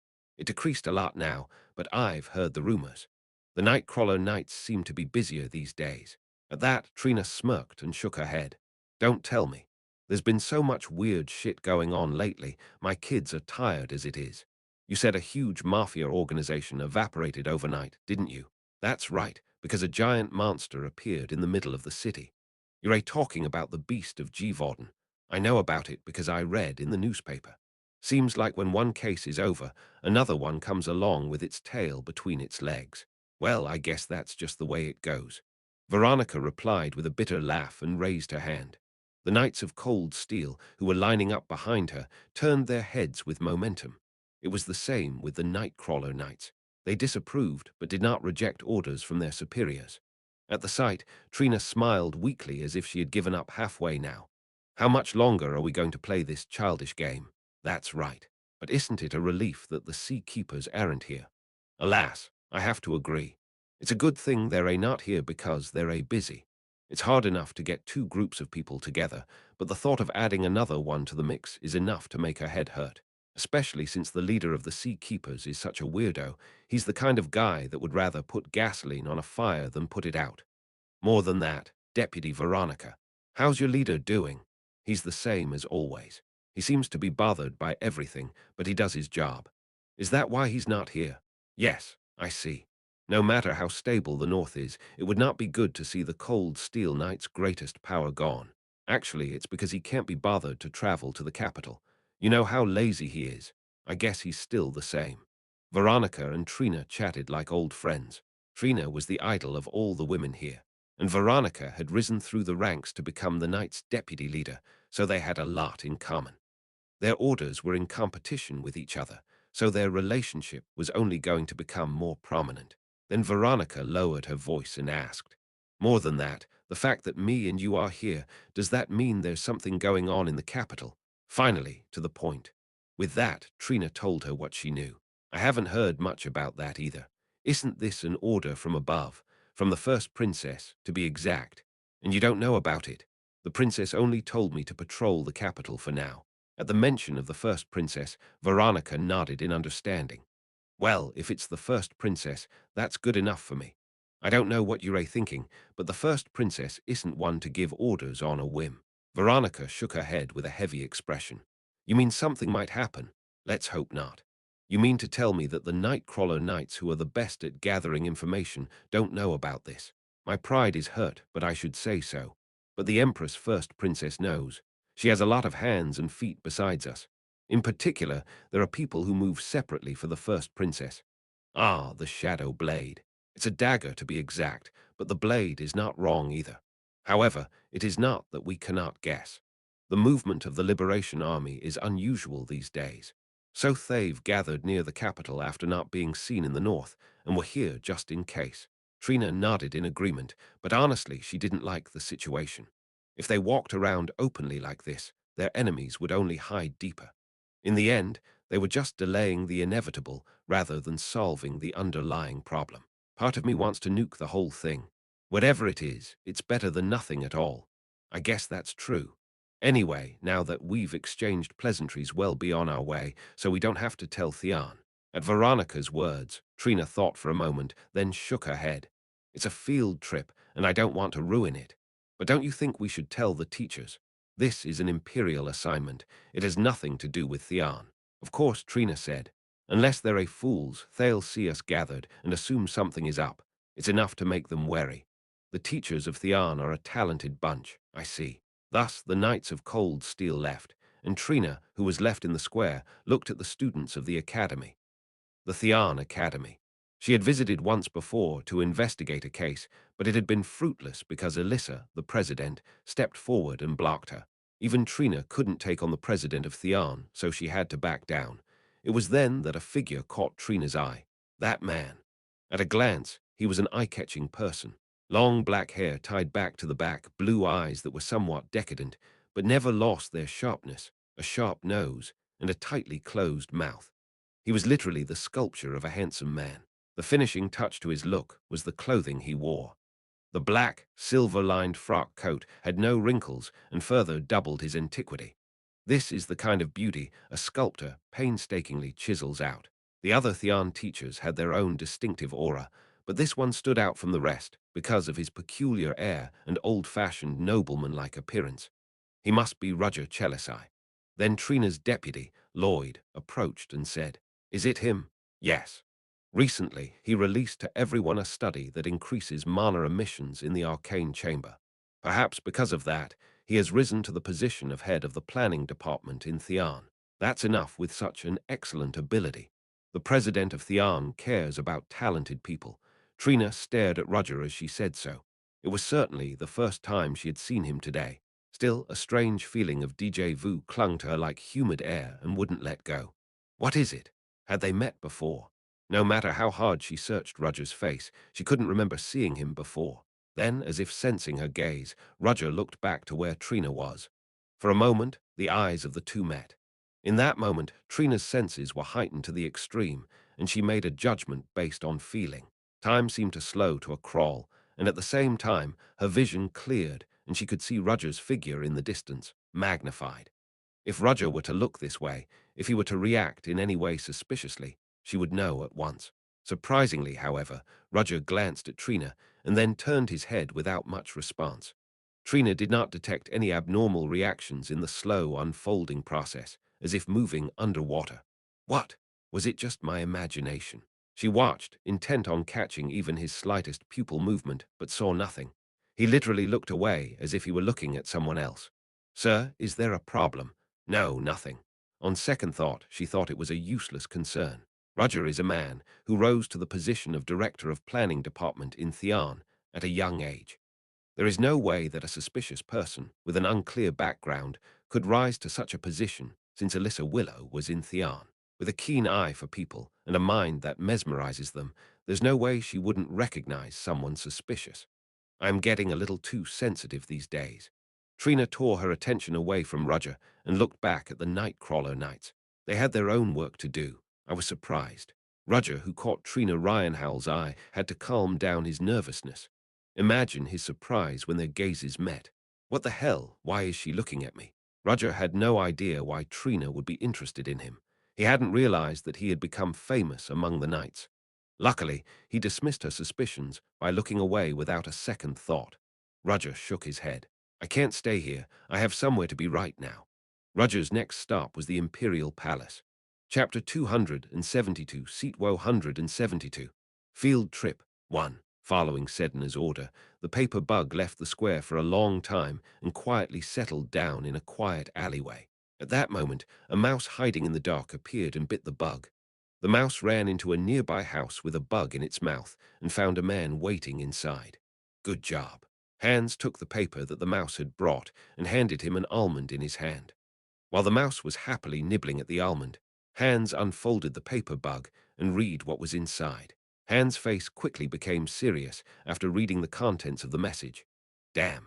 Hans stood up and looked out the window. This ordinary house not far from the square was used by Hans as a residence for a long time. Therefore, he was able to check the contents of the letter quickly. Outside the window, he could see the uniformed knights walking down the street. The black side would be the Nightcrawler Knights, and the white one is the Knights of Cold Steel, two of the three great knight orders of the Empire. It's unlikely that two groups that don't get along would be out here on vacation.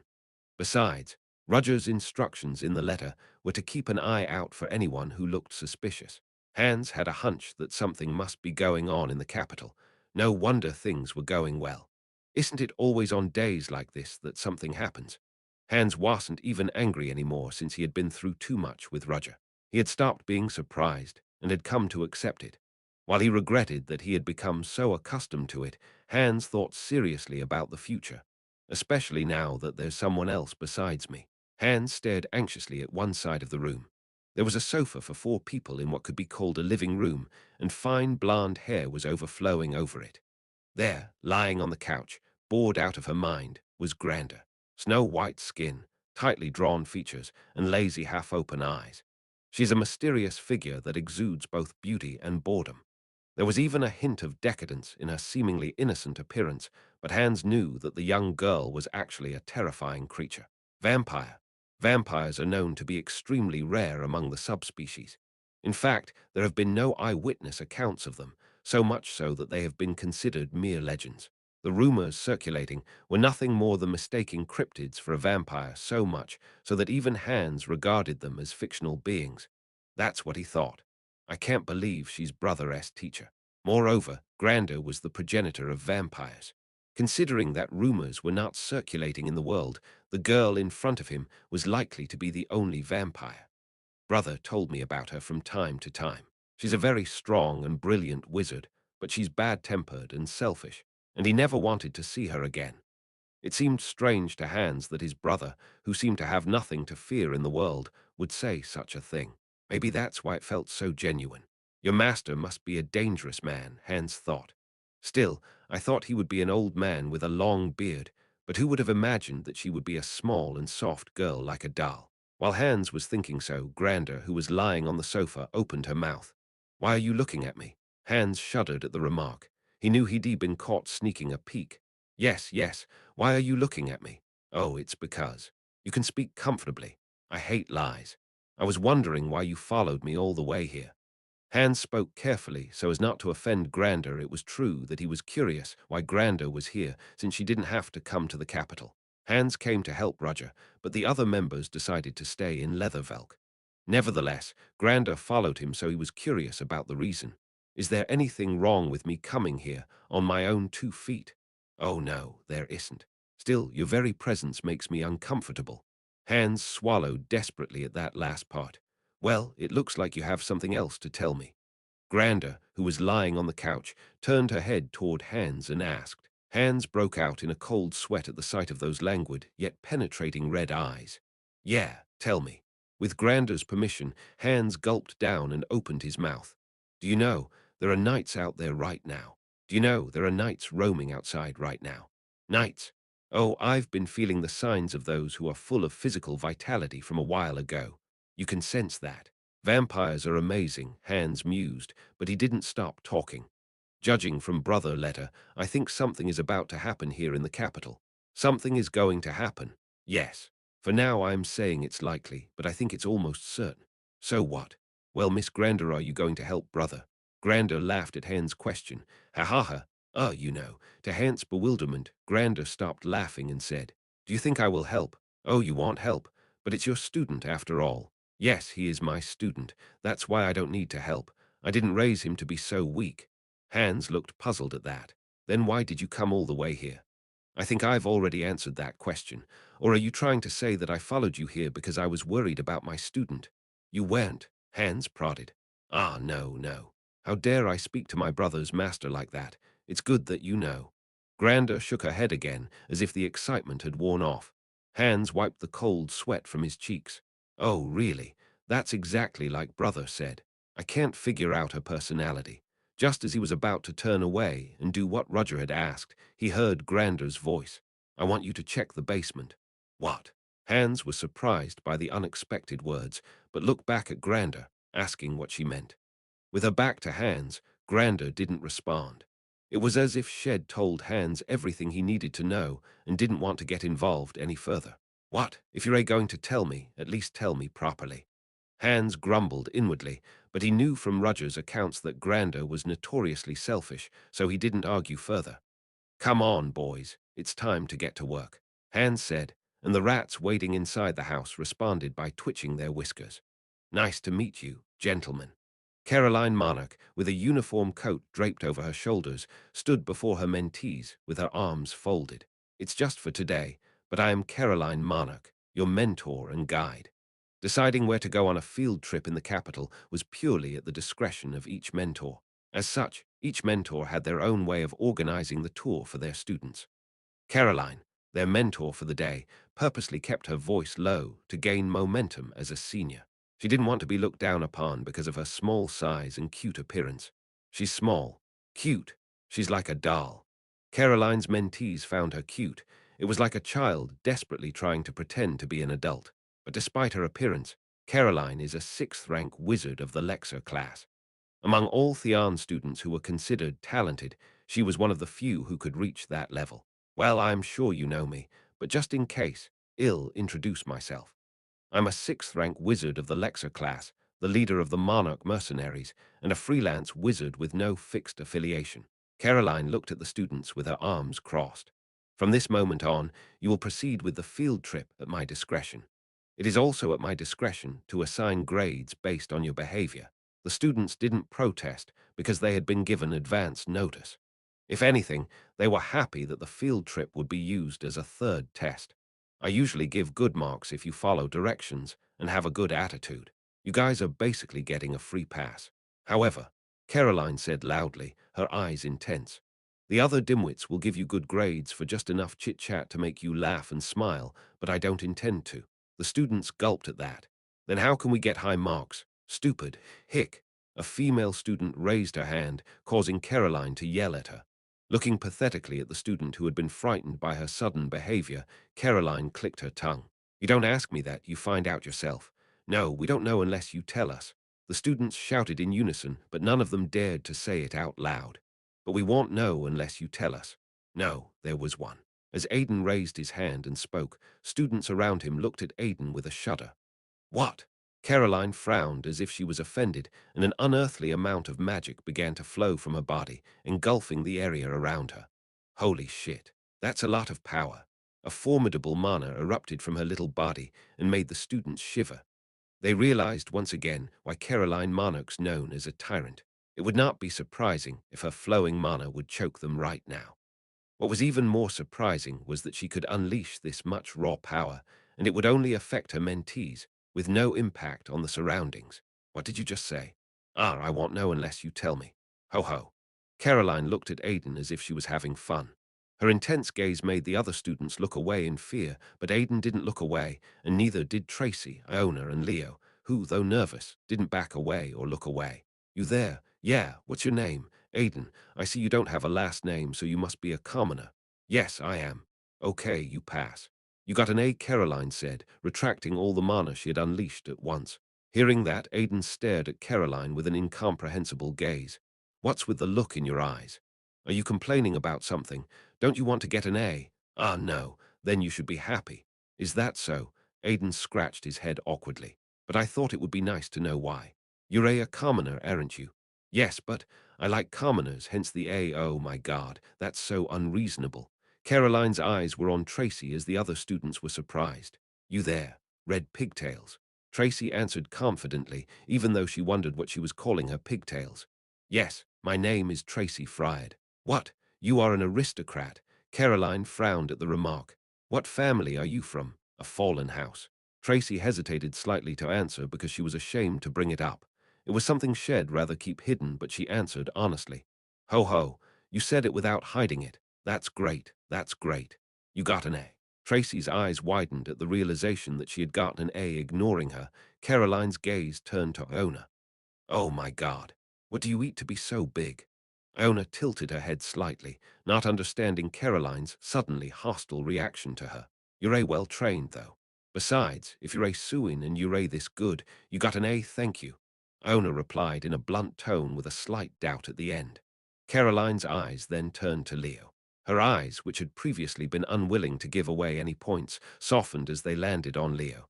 It was as if she had met a comrade. Aidan felt like he knew why. You, what's your name? Leo. How old are you? Did you skip grades? I'm the same age as these guys here. I see. The perceptive Leo frowned as he realized the reason for Caroline's favoritism toward him. Caroline put a hand on Leo's shoulder, perhaps because of the joy of meeting a comrade. Don't worry, kid. Height is not everything. You can especially call me sister comfortably. What? If you have any problems, you can tell me, and you got an A too. Yes. Any words of gratitude? Thank you, thank you. Leo expressed his gratitude with his eyes closed tightly. Aidan knew he shouldn't laugh at the sight, but he couldn't stop a smile from trying to escape. Tracy was giggling openly beside him, holding her stomach.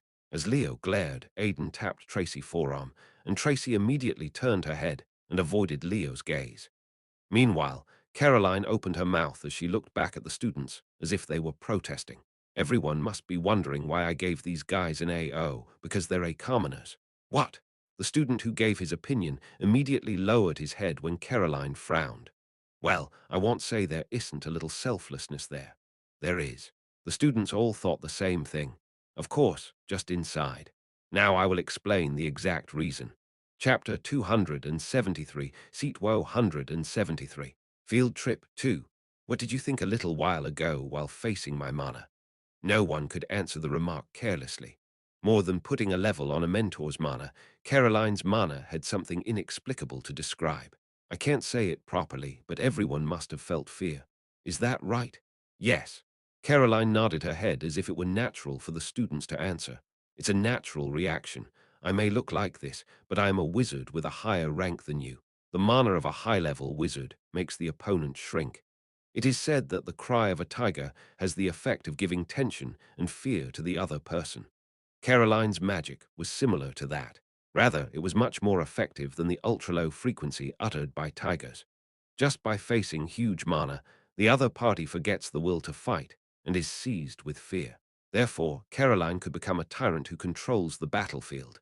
Everyone was scared, shivering and avoiding my eyes, but these four were different. While you all avoided my gaze in fear, these four did not. That's why I gave them an A. Ah, the students exclaimed as if they understood. However, some students still could not fully accept the answer, so Caroline kindly decided to add an explanation. What I'm going to teach you is not any magic knowledge or tricks. Rather, it's much more practical. Unlike other wizards, Caroline traveled around the continent to build a sense of reality. The world is peaceful. However, if you look closely, that was only on the surface. Small conflicts, violent protests, small battles, raids by the cryptids, etc.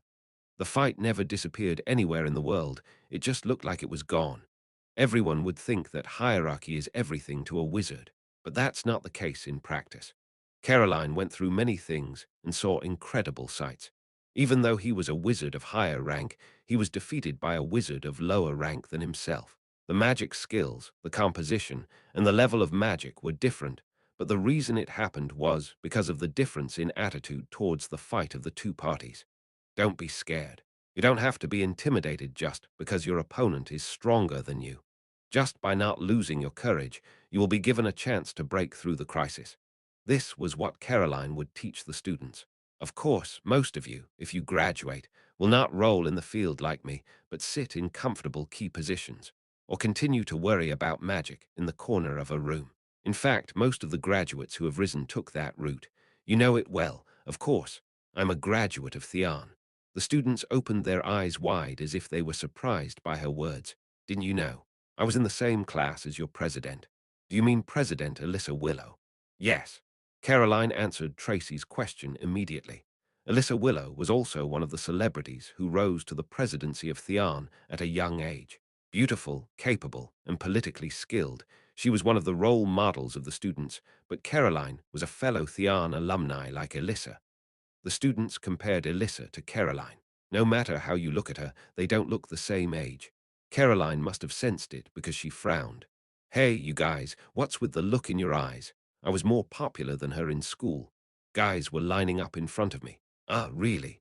Yes. There was some hesitation in the answer, but Caroline, who thought it was already spilled water, replied yes. It's not a lie. Of course, the men were lining up to shower Alyssa with gifts, but Caroline wasn't wrong either. If the aristocratic men she beated in school were lined up, they could have circled a playground.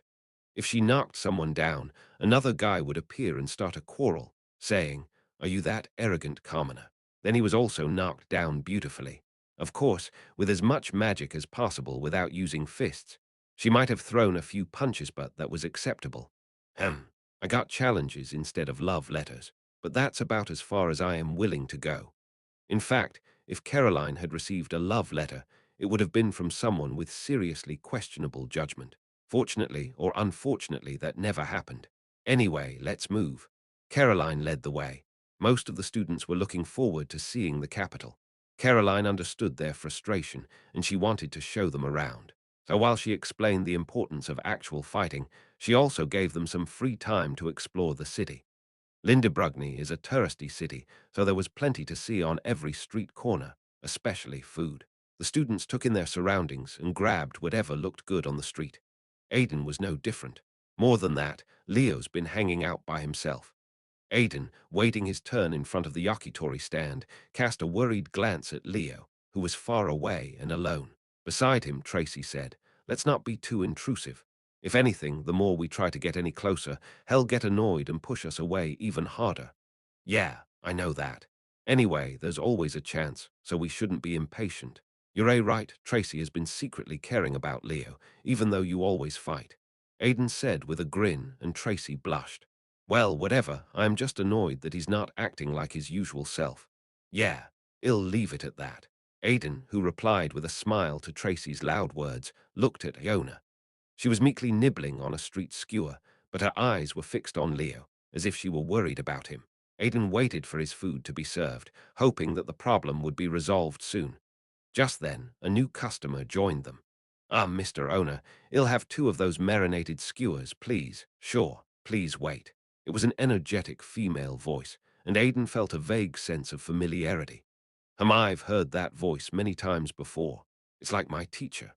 As Aidan turned his head away with this idle thought, he made eye contact with a customer who happened to be looking this way. She wore her long black hair loosely tied into a ponytail, with strands of hair sticking out here and there, and had an unmistakable air of lightness and ease about her that was unforgettable.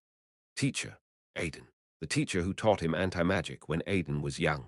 To Aidan's surprise, the voice that sounded so similar to his teacher was indeed his teacher. Loina Pavlini, an unsociable and shy sixth-rank wizard that laments her plight. Why am I here? She glanced behind her to see a group of students huddled together, staring at her. The stares were enough to make her breath catch in her throat and send a cold sweat down her back. She thought back to what had happened. Loina be a mentor for Theon's field trip. Yes. In order for the school association to look good, it was necessary to select a talented person, and Loina was the most suitable person. The first reason was that she was younger and could relate well to the students. The second reason was that she was the easiest person to work with, as she couldn't refuse any task. Lower-rank wizards would respect her because she was a sixth-rank mage, but the other higher-ups in the school's association didn't. In the end, she couldn't refuse the offer, and when she came to her senses, she was here. It was one of the few times Shed been able to have a proper conversation with someone, but since Shed come this far, she figured she had to play her part, so she forced herself to speak. Hey, everyone, please follow me. She stammered and looked quite unreliable to the students. Still, she was a sixth-rank wizard, so they followed silently. Among the students that Loina was in charge were Renee, Erendia, Flora, and Cheryl. Loina and the students arrived at a huge museum, the Crystal Palace. It was the headquarters of the annual International Exposition, a showcase for the continent's magical, artifact, and steam-powered inventions. The Crystal Palace, with its dazzling crystals that sparkled in the sunlight, was, as its name implies, a structure made entirely of translucent crystals aside from its steel frame.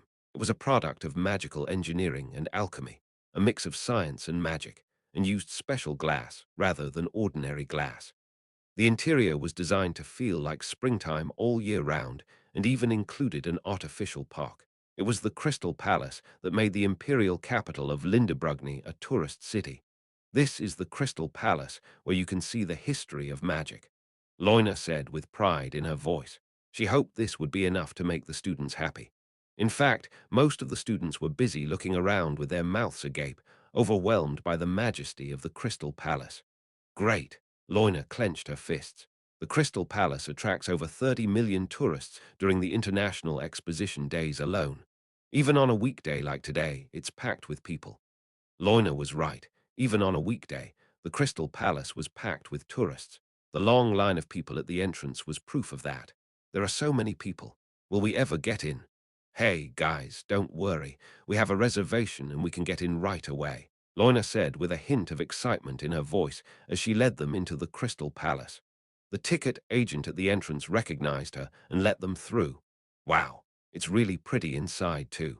The Crystal Palace was mesmerizing from the outside with its enormous size and crystal beauty, but the inside was even better. The exhibition hall was neat and calculated. In addition, the light coming in from the outside spread out like it was through a prism, illuminating the interior beautifully. The air was warm against their skin, and there was even a sweet floral scent wafting through the museum. It was like being in a dream world with all kinds of magic. There was also a fountain in the center of the hall and a large tree. Amazingly, this was only a small part of the Crystal Palace. This is the main exhibition hall of the Crystal Palace, where you can see the history and development of magic. Playing the role of guide, Loina explained the Crystal Palace to the students. The space further in is divided into sections. Over there is the path of engineering, built around steam golems and mechanical engineering and steam engines.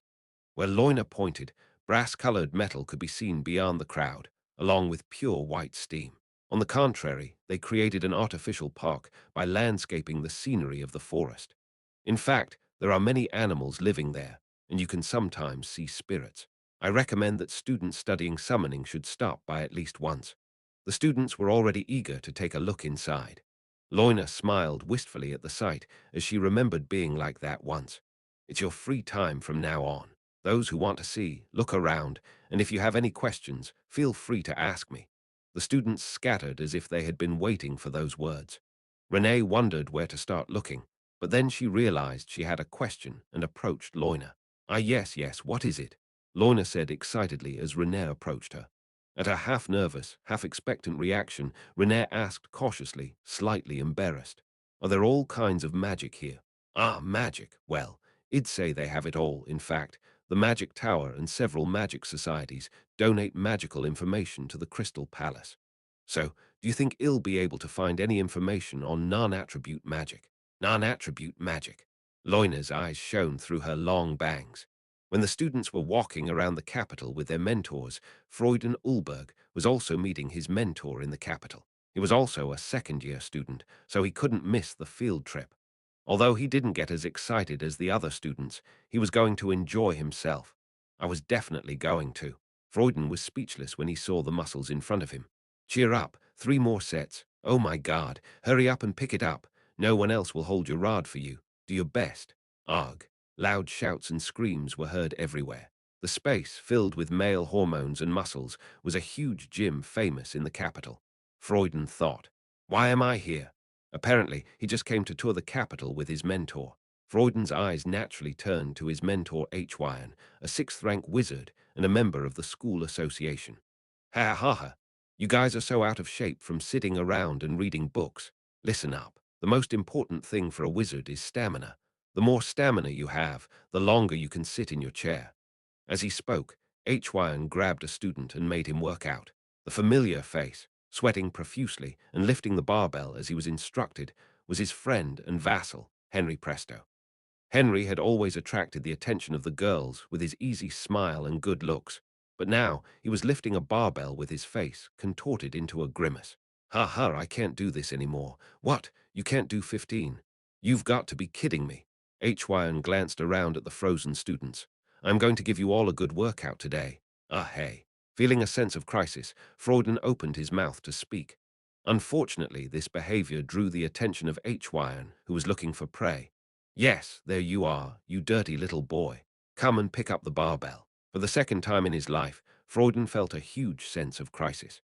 Chapter 274, Seat 174. Die Valk Imperial Castle. 1. The Die Valk Castle is a huge silver castle that symbolizes the Exilian Empire itself, receiving the blessing of the sun by day, and the grace of the moon and stars by night. The fortress, which stood tall as if to announce its presence, was a symbol of history that no one could invade. It was a place where no one would normally enter, but Roger was following the guide. "I never thought they would open the door of the Imperial Castle." Roger looked around the interior of the Imperial Castle. He wasn't the only one who came. There were other teachers here besides Roger. "Wow, it's so beautiful." Selena said so as she walked through a corridor full of colorful decorations and art. "Yes." Roger also responded moderately and sympathized with the words. Selena's response is the same as that of the other teachers, since the opportunity to end the Imperial Castle is very rare even though they are Theon's teachers. The place they're walking now is called the Glass Corridor, and the hallway itself was a work of art made up of glass, crystal, and mirrors. This huge and beautiful work created through glass was called Lindbergh's 2 major glass artworks, along with the Crystal Palace. It's better than the Crystal Palace. Unlike the Crystal Palace, where anyone with a ticket could enter, the Glass Corridor was only for the chosen ones. Given its scarcity, it's safe to say that it's far more valuable. I've traveled the continent and seen all sorts of unusual things. Roger traveled with his master, exploring the far reaches of the world. Secret ruins, fiery skies, frozen lands, and natural wonders that defy common sense. Among them, he saw elemental lords that a normal person would never see in their lifetime. Roger was too experienced to be surprised by what he saw. Compared to the wonders of Mother Nature, the works of art created by mankind are bound to fall short, or so he thought. Even Roger was awed by the glass corridor. Even if it was artificial, there was a calculated beauty in the work of so many artists. Had he not come to the capital, he would never have seen such a thing.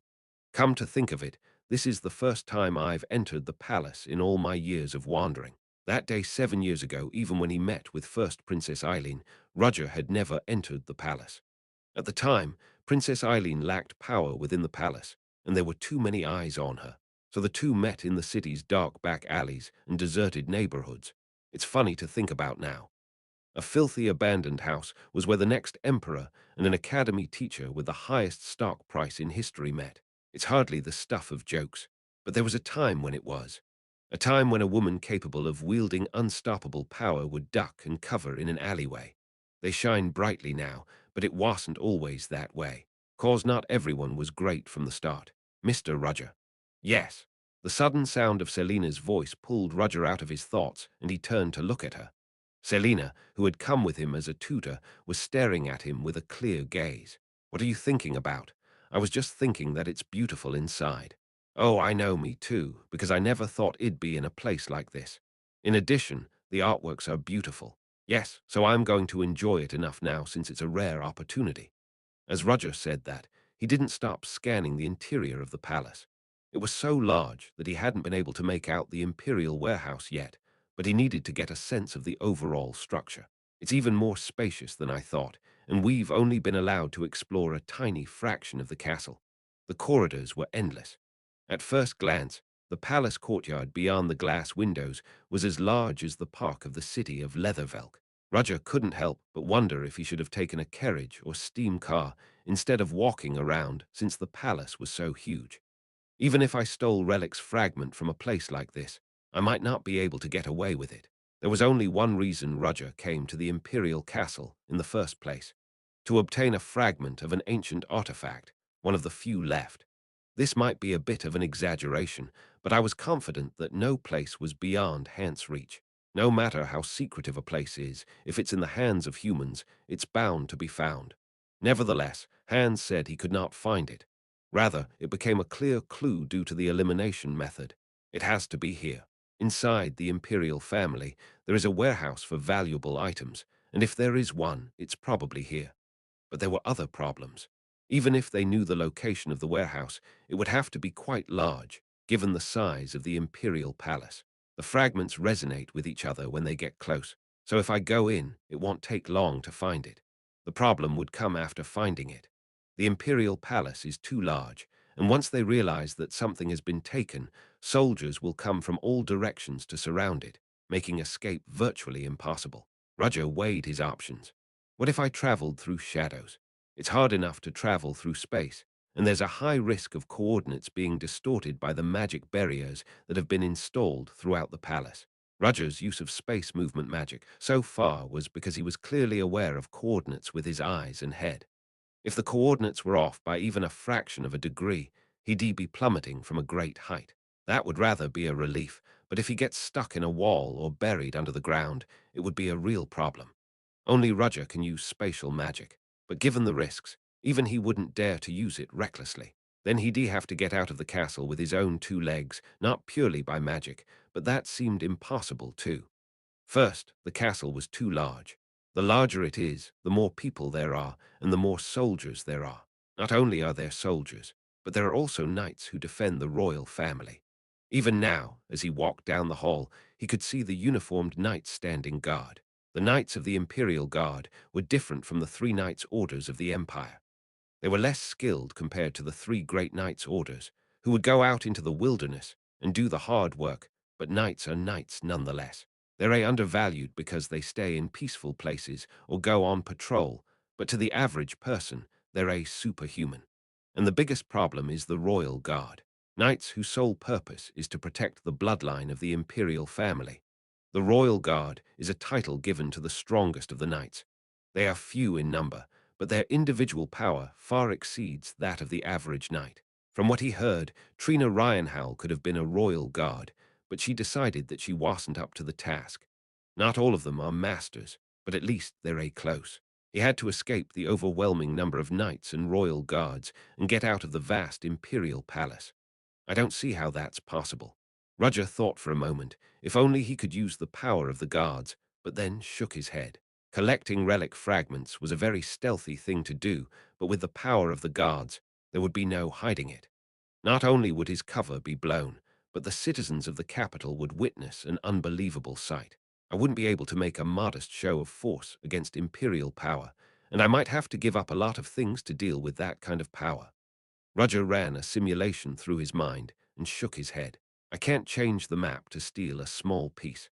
Above all, the imperial family doesn't only have knights and royal guards.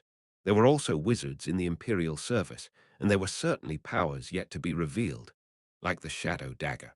In the past, the shadow dagger of Eileen, the first princess, was a term referring to Jack the Ripper, one of Roger's identities. But Jack the Ripper has mysteriously disappeared since solving the case 7 years ago. Nevertheless, the story of the Empress dagger echoed among the nobles. There was no way she could have kept the illusion alive for 7 years, so it was likely she had someone new in his place. In this case, we'll have to rethink fundamentally tearing up the warehouse of the imperial family. If Hans had heard him, he would have said, "Did you really mean to rob them?" with a straight face. To Hans's surprise, Roger did indeed intend to rob the imperial warehouse. Just not now. Roger was suddenly curious. I wonder how Hans and Sedna are doing.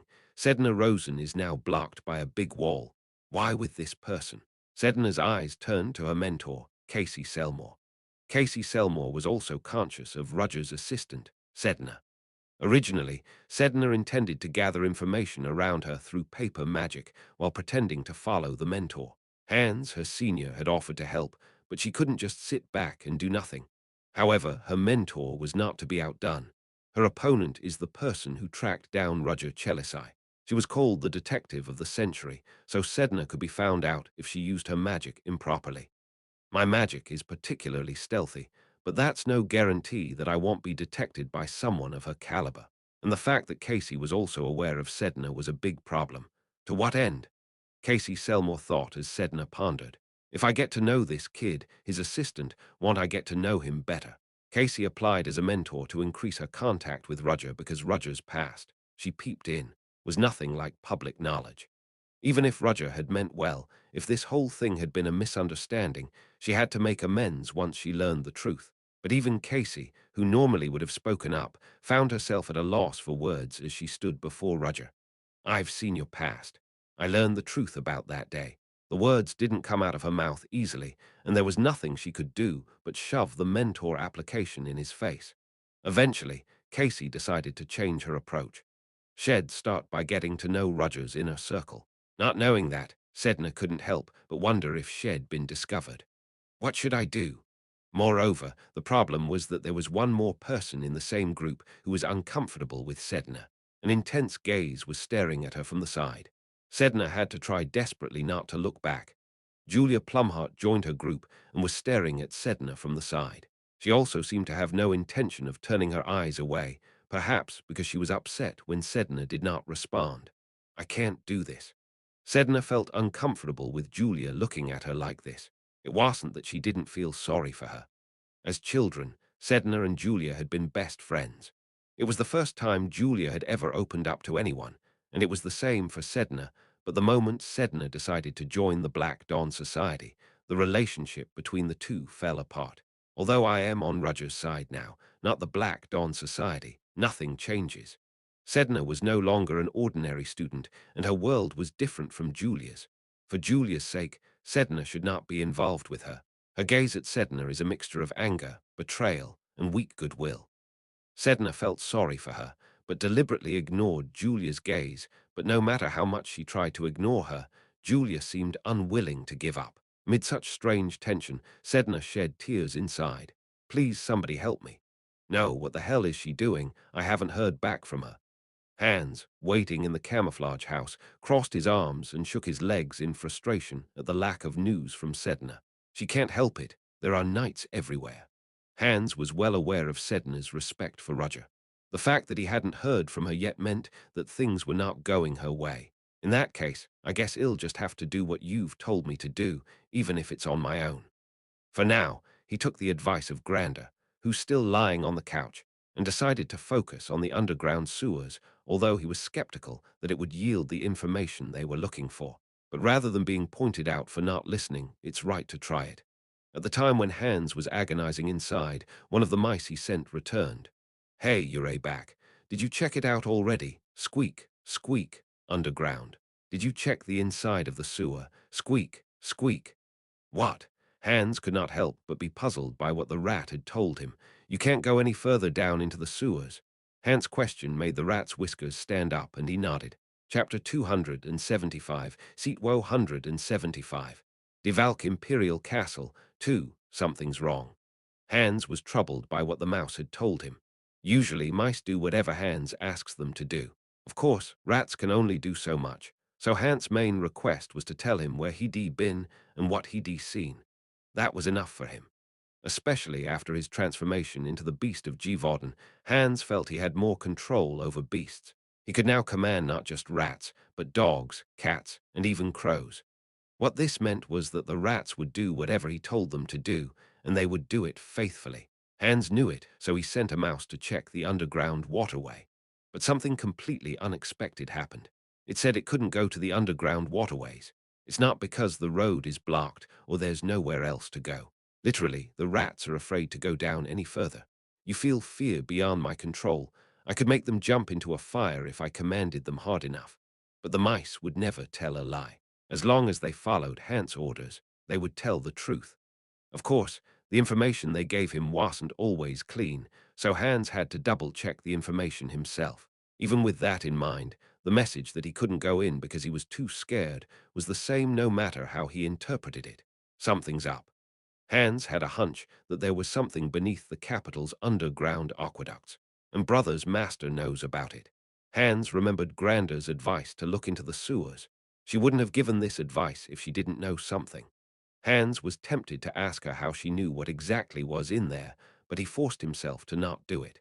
It wasn't as if he hadn't noticed. Since she told me, she didn't seem to have any intention of getting involved. If so, no matter how many times he asks, he won't get the answer he wants. Now that this happened, he had no choice but to move himself. I really don't want to do this. Hans stood up and grabbed his coat. He didn't like the idea of being on his own, but he wasn't so desperate that he would run away. Besides, I'm not going alone. In addition to Hans, there is another UNOin member here. Pantos, codename Herman Melville, and Alex from Victor Hugo did not come. Instead, an unexpected person accompanied him. No, an elf. Hey, are you ready? When Hans called, the stiff closed door squeaked open. Out of it walked a dusky elf with unruly orange hair, Belaruna Petana, UNOing codename Francis Scott Fitzgerald. Roger had given her that name because the drugged elf bore a striking resemblance to an alcoholic writer. Did you pack everything you need? Whoa, whoa. I did take care of everything. Then let's go. She came to the capital to help Hans in case of an unexpected situation. Hans put a beret over Belaruna's head and left the house. In the magic exhibition hall of the Crystal Palace, Loina Pavlini smiled and led the way. This is called the Hall of Magic, a place where magic is displayed, and I'm sure you'll find materials on magic you've never heard of here. There's a lot of strange magic here. Yes, the Crystal Palace is the imperial family's responsibility. For that reason, the imperial family brought all kinds of magic and knowledge from the continent and displayed them in the Crystal Palace. The same was true of the unique series of magic that ordinary people would not encounter.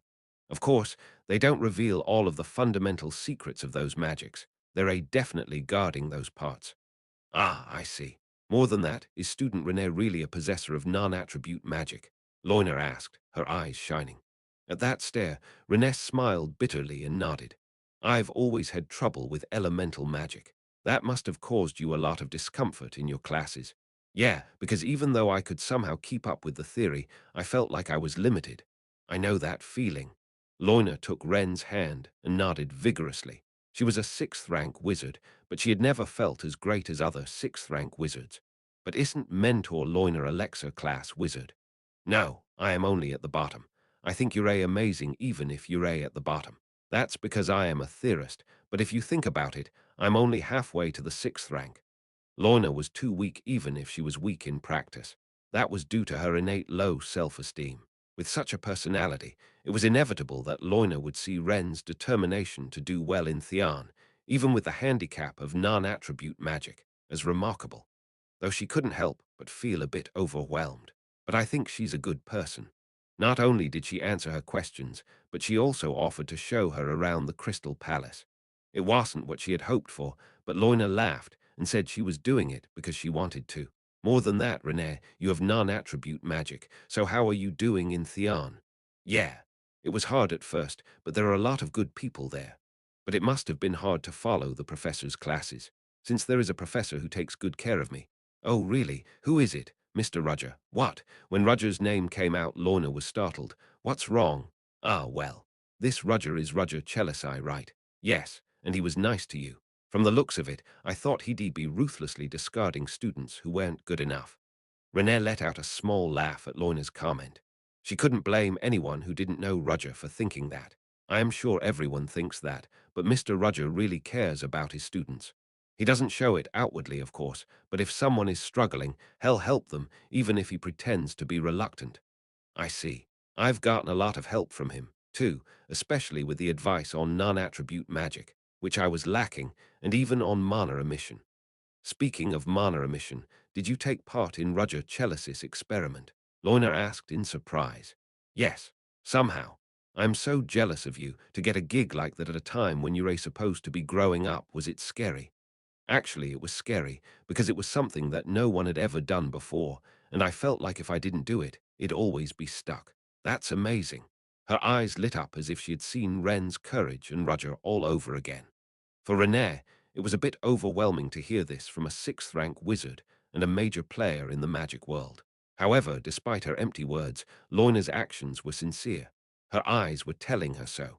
Renee could easily distinguish between those who liked her and those who were hostile. It was her eyes that allowed her to approach Roger, whom others feared. She could tell whether they were being sincere or false, whether they had malice or favor. It was strange. More than that, Miss Ree. What? Who is that blonde student who's been following us from behind? Renee turned around to see who it was and couldn't help but smile awkwardly at the sight of her striking, gorgeous blonde hair. Erendia von Exilian, the third princess of the Empire, Ren's senior and friend, was sneaking up on them from behind with her eyes burning with jealousy. She may have been trying hard to hide, but her distinctive hair color made her stand out in this crowd. She's my senior, so she's a senior. But why didn't you go separately, and can you wait here for a moment? I'll go get her. Renee said so and approached Erendia, who was hiding in the crowd. Senior, what are you doing? Oh, Junior Renee. What a coincidence. You came to take the same class as us. Oh, right, that was it. Are you alone? Erendia's expression quickly turned sullen, and Renee spoke up. Well, that's good then, because I wanted to go with you too. I've been looking for you, and this is a great coincidence. Erendia's face cleared again, and Renee was relieved to see it, but also realized that she looked very tired. After all, she was a senior and a princess, so was it okay to be this simple? What happened to the boldness and assertiveness she had shown when she first met her? Still, it's nice to see that she's so friendly. Unable to leave Erendia alone for now, Renee took her hand and led her to where Lorna was waiting. That's when she and Erendia came face to face.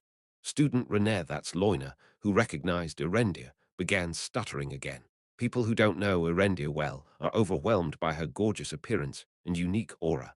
Especially for someone with low self-esteem and a timid personality, it's the opposite of a match made in heaven. Erendia was nervous, too.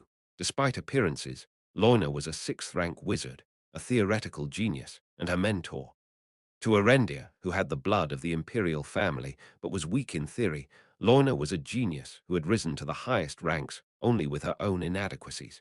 If I try to force them to get along, they'll only resent me. Just then, Ren's gaze caught sight of a magic in the exhibition hall. Mentor Lorna, what is that magic? Inside the large glass tube was a form of illusion magic. There was an introductory paragraph underneath that explained what it was, but even knowing that, Renee asked on purpose. Oh, you mean that? When Lorna was asked, she thought it was time and began to explain. Renee listened attentively, and Erendia naturally joined in the conversation. Thanks to this, the rigid atmosphere was resolved, and Erendia regained some composure. Then, shall we go inside? At Renee's casual suggestion, the three of them wandered around the Crystal Palace and checked the exhibits. It was now impossible to tell who the mentor was and who were the students, but none of the three cared. Probably this way, where the unusual series of magic are displayed.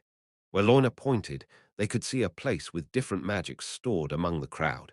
It wasn't real magic, just an illusion that mimicked that kind of magic. However, it was very realistic, and people watched in admiration. Magic is basically grouped into categories and specializations. Among them, magic that is not defined as modern magic is divided into the unusual category. But there are more unusual types of magic than I thought. On the contrary, in terms of diversity alone, the unusual category is much vaster than the other four categories.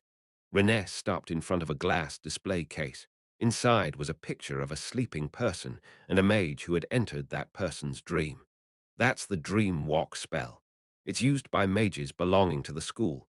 It's surprisingly well known for such an unusual school. At those words, Renee thought of Julia, who was also on the field trip right now, too. At that moment, Renee caught a glimpse of a magic. Perhaps sensing her gaze, Loina also saw the magic and exclaimed, "Ah, that's divine magic. Divine magic. It's a specialty, but it's also the most common, as it's used by the paladins, inquisitors, and priests of the Order of Lumensis." What's an inquisitor? It's an obsolete profession these days, but the Order of Lumensis still employs them. I see, but they use magic. They say it's not magic, it's divine miracles, but modern theory sees it as half magic. Renee stared at the display of divine magic. In it, she could see a woman clad in pure white robes, her hands clasped together in prayer. A beautiful glow was rising around her, and even though she knew it was an illusion, she couldn't help but admire it. But there was something that caught her eye. What is it? The light prevented the woman from being seen properly, but Renee was strangely attracted to the figure. Chapter 276, Seat 176.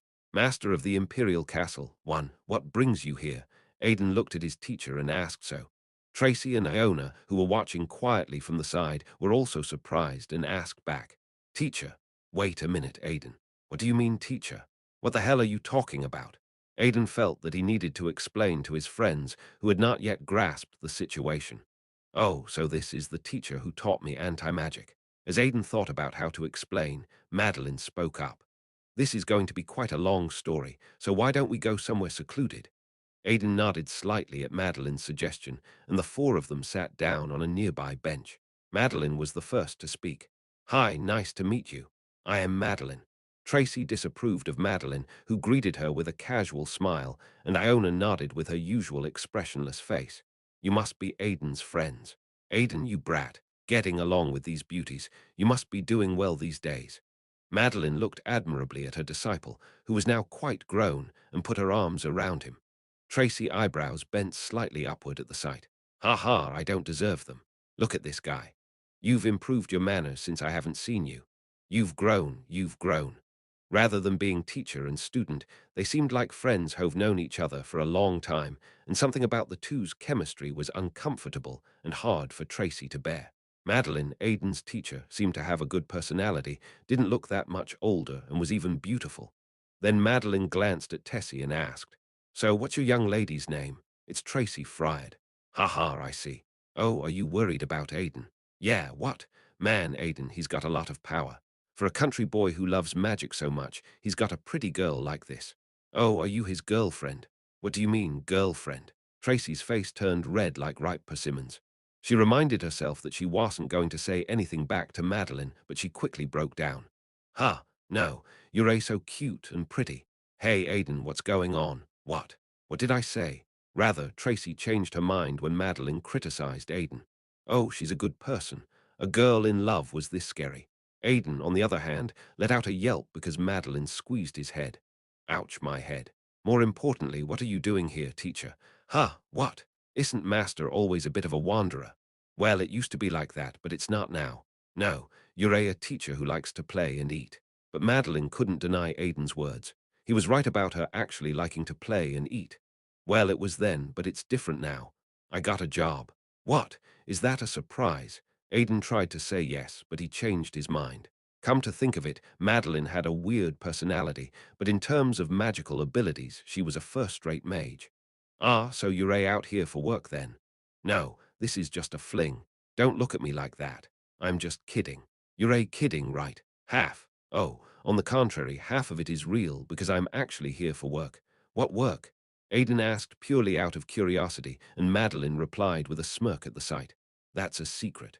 This master has a very important job to do, and she's not allowed to talk about it to the public. Master. Look at this guy. It's like asking, what does master do that's so important?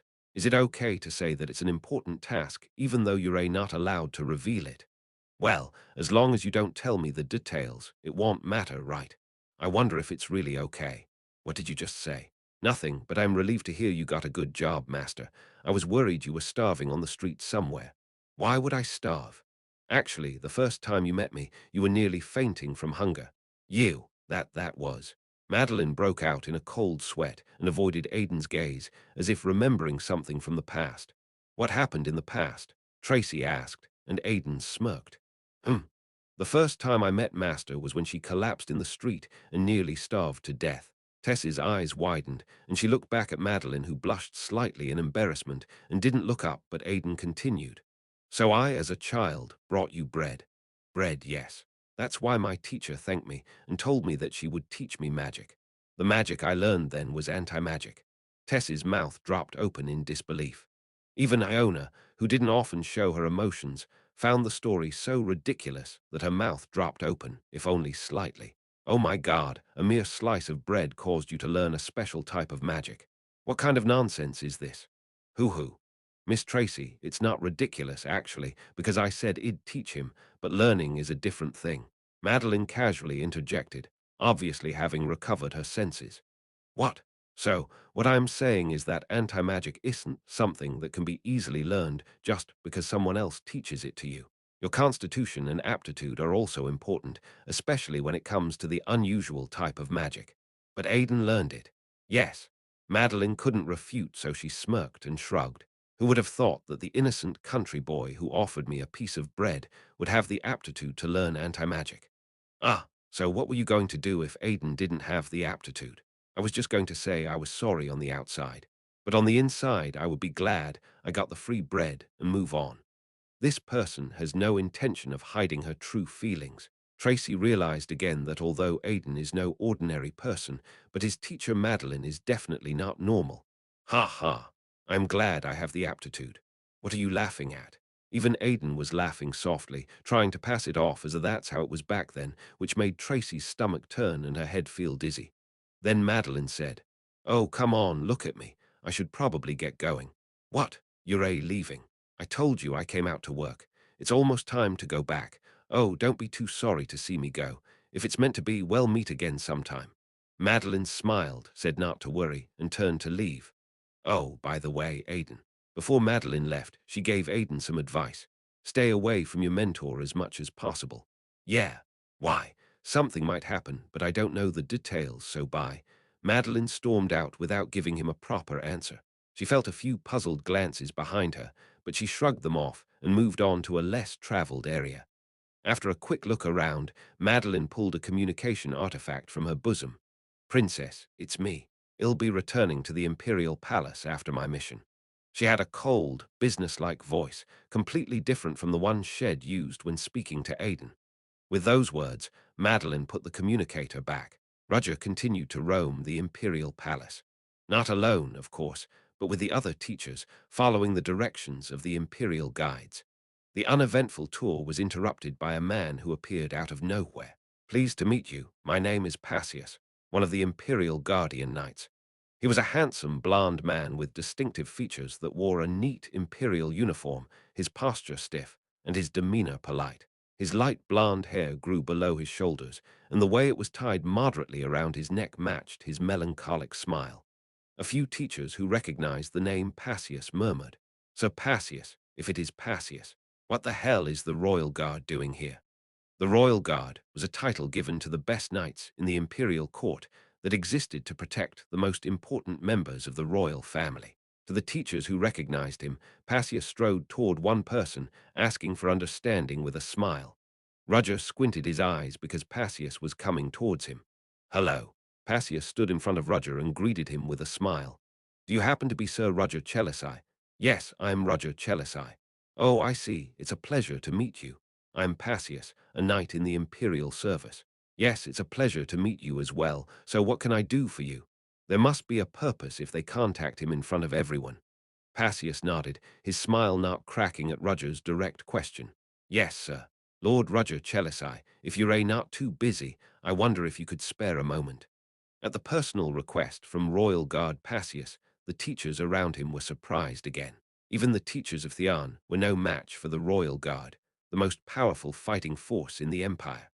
How could a royal guard invite a teacher of Theon to join him on a personal business? However, it was strangely understandable that Roger Chelisai was invited. What do you mean by asking for my time? Literally. I'm sorry, but as a leading teacher, I can't take time off for personal business. Just as Roger was about to offer his refusal, Passius spoke, lowering his voice just enough to be heard by Roger. There is someone who would like to see you, Sir Roger. Passius said so, and winked with one eye, as if to say, I've said it enough. You've understood. In fact, Roger realized as soon as he heard him say it that he was silently suggesting something. Someone wanted to meet with him and sent a royal guard to notify him. It was a sign of respect, but also a sign of their high rank. Few people in the Empire could do this. No, not a few, only one. Roger mused. The fact that she had sent the royal guard to call for him in front of everyone meant that she had a purpose. Does she know who I am? He couldn't jump to conclusions yet. Roger, as a teacher at Theon, has been making a huge splash lately. Given his performance in the arcane chamber, it was possible that he had simply been called in out of interest. Whatever the case, it didn't change the fact that someone high up in the imperial family wanted to meet with him personally. There are too many eyes, so I can't refuse. She wasn't the kind of person he wanted to meet, but it was hard to say no in a situation like this. Very well, I shall go. Yes, then I'll show you around. As if waiting for his answer, Passius led Roger away. As they walked away, the other teachers stood and watched the scene in disbelief, some in disbelief, some in jealousy. They left the long hallways of the imperial palace and followed the path that Passius had led them down, eventually coming to a small garden with beautiful fountains and colorful flowers dotted the landscape, soaring topiaries and manicured trees. The sound of birds' cries tickled their ears with a subtle scent.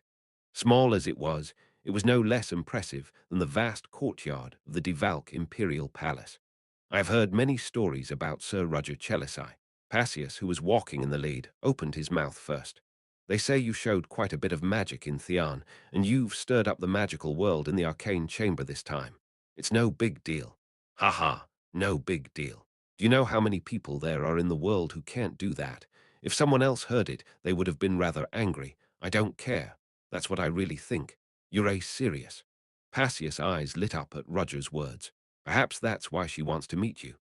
As they passed by the towering topiary, a small open space appeared. In the center of the vacant lot, a small pavilion made of white marble stood tall, and it seemed to serve as an observatory overlooking the garden at a glance. And there she was. Chapter 277, Seat 177. Master of the Imperial Castle. 2. The woman in the gazebo was like a work of art made of nothing but beauty. Silver hair that looked like it had been woven from threads of moonlight, braided and tied into a bun. Clean skin without blemishes and features that show no flaws. The overflowing beauty was so heavy that even a famous painter could not dare to try to paint it. She wore a dress of only two colors, gold and silver, symbolizing the sun and the moon, and even the splendor barely supported her nobility.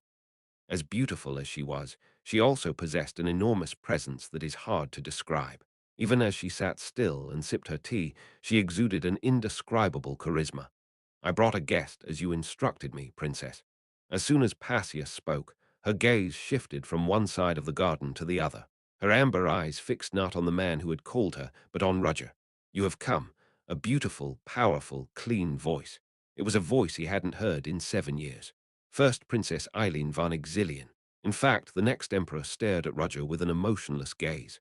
Ordinary people would naturally bow their heads, but Roger did not shy away from that gaze. Instead, he met it head-on and stared at Eileen. A faint smile appeared on Eileen's bored face. You've brought the right person. Good work, Lord Passius. I just followed orders. While you ray at it, I'll give you another order. I want to have a conversation with this person alone, so step back a little. Passius was taken aback by the words, but as soon as he remembered the word order, he bowed his head. Yes, sir. Passius went back the way he came and disappeared from the open space. Left alone, Roger stared at Eileen, who was still sitting on the observatory. What are you doing, not coming up? Realizing that there was no avoiding it now that he had come this far, Roger made his way to the observation deck where Eileen was sitting. Ting, ting, ting, ting, ting, ting. Each step he took up the marble staircase made a beautiful keyboard sound. Magic had been carved into the marble itself, and it was designed to resonate with sweet music just by stepping on it.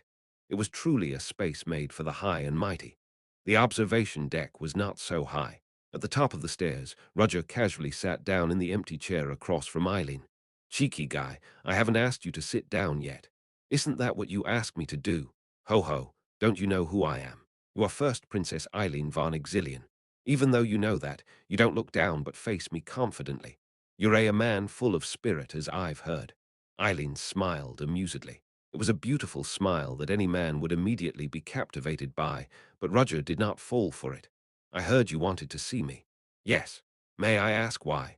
Roger asked straightforwardly because he had no intention of wasting time. She hadn't expected him to be so straightforward, but Eileen's eyes lit up with interest.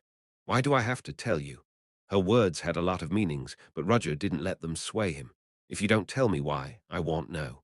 The world calls you a genius, but is this something that even a genius intellect can't figure out? I do not consider myself a genius, which is why I do not know what the princess' intentions are. The words were spoken without any hesitation. It wasn't an act of humility to lower his status, but rather something he could only say because he genuinely thought so. Well, if you're that curious, I'll tell you. The reason isn't that grand, really. It's just that the teachers of Theon are visiting the palace, and I wanted to meet the rumored man myself. You mean the rumors? Yes. I have my own interests in the magical world and in Theon. It's where my dear little sister goes to school, after all. One of Roger's eyebrows twitched at the mention of the third Princess Erendir. But I heard one person's name a lot in my ears. The creator of source code magic, the inventor of coordinate designation magic, and the one who has even succeeded in increasing the amount of mana emitted. As she said that, First Princess Eileen added an afterthought. Oh, and did I say that he became the planning director of Theon? So you knew all that. I can't help but notice, since it's what everyone talks about. The difference is that while others may forget about it quickly, I don't. I don't forget.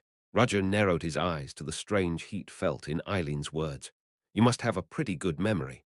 Yes, it's a problem because it's so good. I remember what happened 7 years ago as vividly as last night. I have especially good eyes to see and ears to hear, so I often hear things that others don't. That's not unusual, I suppose. All great minds have people like that. Yes, but I am not like them. Their eyes and ears are limited to their own courtyards, but I see farther. Eileen took another sip of tea, and Roger also naturally drank the black tea. Among them, I hear a lot of strange stories that others don't know. Are you curious? Roger's expression remained unchanged as he replied, his eyes seemingly piercing. I'm not really curious. I find it curious that you are so uninterested in a story that others would be dying to hear. Or is it because you don't need to know? I'm saying I don't need to know. What? It's not a big deal.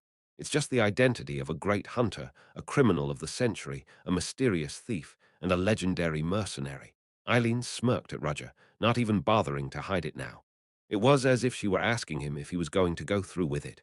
Roger sipped his tea wordlessly, savoring the flavor, then silently placed his teacup on the table. In a peaceful landscape, with birds chirping and warm sunshine, Roger opened his mouth quietly. You left out one thing. What are you talking about? He did some detective work in the middle. It wasn't that long, but it was popular among people. I didn't know that. If you look up Eugene Francois Vidocq, I am sure you'll find some material. Do you have any other advice? All I know is that he's currently teaching magic in Theon. Ahaha. At that, Princess Eileen held her belly and laughed. It was an uncharacteristic look for a princess, but beautiful nonetheless. Now you don't even try to hide it. I just know that there's no point in trying any further in front of someone who already knows. Then why don't you cut the crap? I don't think you're the kind of man who's developed manners in 7 years. I'm a teacher at the Academy of Magic, so I'm being polite in front of someone who might be the next emperor. Not the next emperor, but the actual emperor. The hooded figure running in the alleyways is now a new person. Isn't the shadow that used to rip and kill people being polite now? The two did not even think about hiding their true feelings from each other anymore. Eileen, who smiled as if she was having fun and with a dim gaze, asked Roger, You've come to see me because you're finally willing to serve me again. I did not come to see you. I came on business and you called me. You said you respect me, but you speak very ambiguously. Why don't you just speak casually? I can address you in the highest terms if necessary. Do you command me using your authority?" At that, Eileen waved her hand. "Forget it. You wouldn't have run away that day if you did as you were told. Is that why you investigated me? Because I was curious as to why the man responsible for creating the next emperor disappeared from his lofty position. You're not the emperor yet. Soon I will be, so why did you run away? Because power and fame are not what I seek. And yet you're quite famous now. That's because I am now a teacher, Roger Chelisai. In fact, he didn't expect to become so famous at first, but later planned to use it to his advantage. Roger didn't bother to explain it to the woman in front of him. A beautiful woman, but also a deadly poison. She was not to be shown anything that might suggest weakness. It's too late now that she knows what he's been up to. Were you responsible for the recent events in Leathervelk? No, I suppose not. I can't think of anything that Sir Trina wouldn't know about. That's an unfair assessment. Roger said so and asked stealthily, "Since when have you noticed anything about me?" My chess piece in Leathervelk kept failing to move forward. Since then, I've got a hunch. You're the only one who calls her a chess piece. So I am the pinnacle of this country. These were words that could only come from someone who had never doubted her own abilities and power. Worse was that Roger couldn't argue with the brazen declaration. That's why a man who once worked as a shadow dagger is no match for the imperial family. Didn't I tell you that I was visiting in the course of my duties as a teacher? You're lying. You may fool others, but you can't fool me. You must be here for a purpose. Eileen had a point, but even if she knew that, there was no reason for Roger to tell her. Are you looking for something? Roger glared at Eileen when she asked if he was looking for something. I guess I got it right. It seems that you're deliberately trying to figure it out even though you already know it. Not already. I had to work pretty hard to figure it out.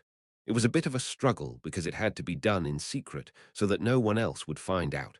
Hard work might seem like an empty word, but knowing Eileen, Roger was surprised to hear her say it. I wonder what effort you've made. Nothing much.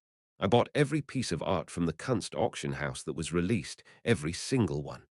Eileen corrected her remarks. No, not every single one, because one was left out. With the cooperation of Luke, I found a list of auction items to come out of the Kunst auction house. And compared to the collected list, there was only one missing. It's strange, though. It's not like it has any special powers or anything, just a missing piece with no known purpose.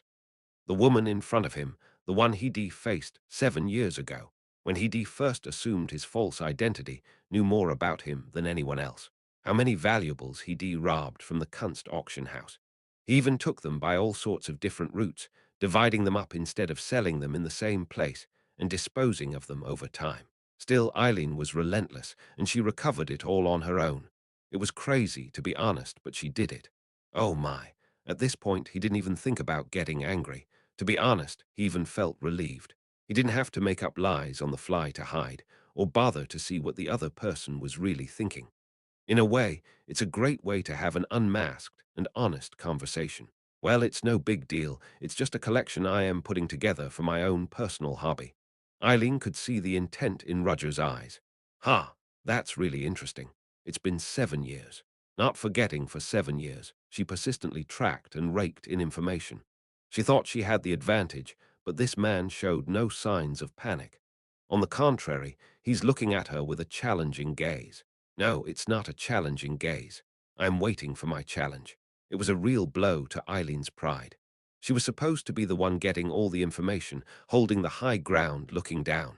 Instead, it was Roger looking down. The Empress must have a lot of hands, then. Indeed. It was you who sent the Lieutenant General to Theon Magic Festival, and you probably had him contact me on purpose to add credence to your suspicions. The words sent a shiver down Eileen's spine, but she quickly regained her composure and squinted at Roger. Did you notice that, too? I can't say I did, since the other person acted as if they had no idea about it, so I am glad you outlined it. It seems that it was not the privilege of only one side to be able to check the opponent in the process. It's no use trying to trap me with weakness, because it'll just disappear, as I did again. And if I try to oppress you with my strength, this is my domain. I have no fewer than 3 masters at my beck and call. Will you do it? Do you think I can't? Then do it. There was no worry or fear in Roger's voice. That didn't mean to say that she wouldn't be able to call the royal guard. Rather, it was the other way around. I'm not sure I'd recommend it. Even if all of them were gathered, this man was only saying this because he was confident of fighting all of them. He'll leave the choice to the princess. Sapphire blue eyes stared at Eileen, just like that day 7 years ago. Chapter 278, Seat Woe 178, Meeting with the Shadow 1. What if? Eileen asked, parting her pink lips. If I ignore your warnings and use force, what would happen? Roger thought for a moment before answering. Your Highness, how large is the Imperial Castle? Why do you ask that?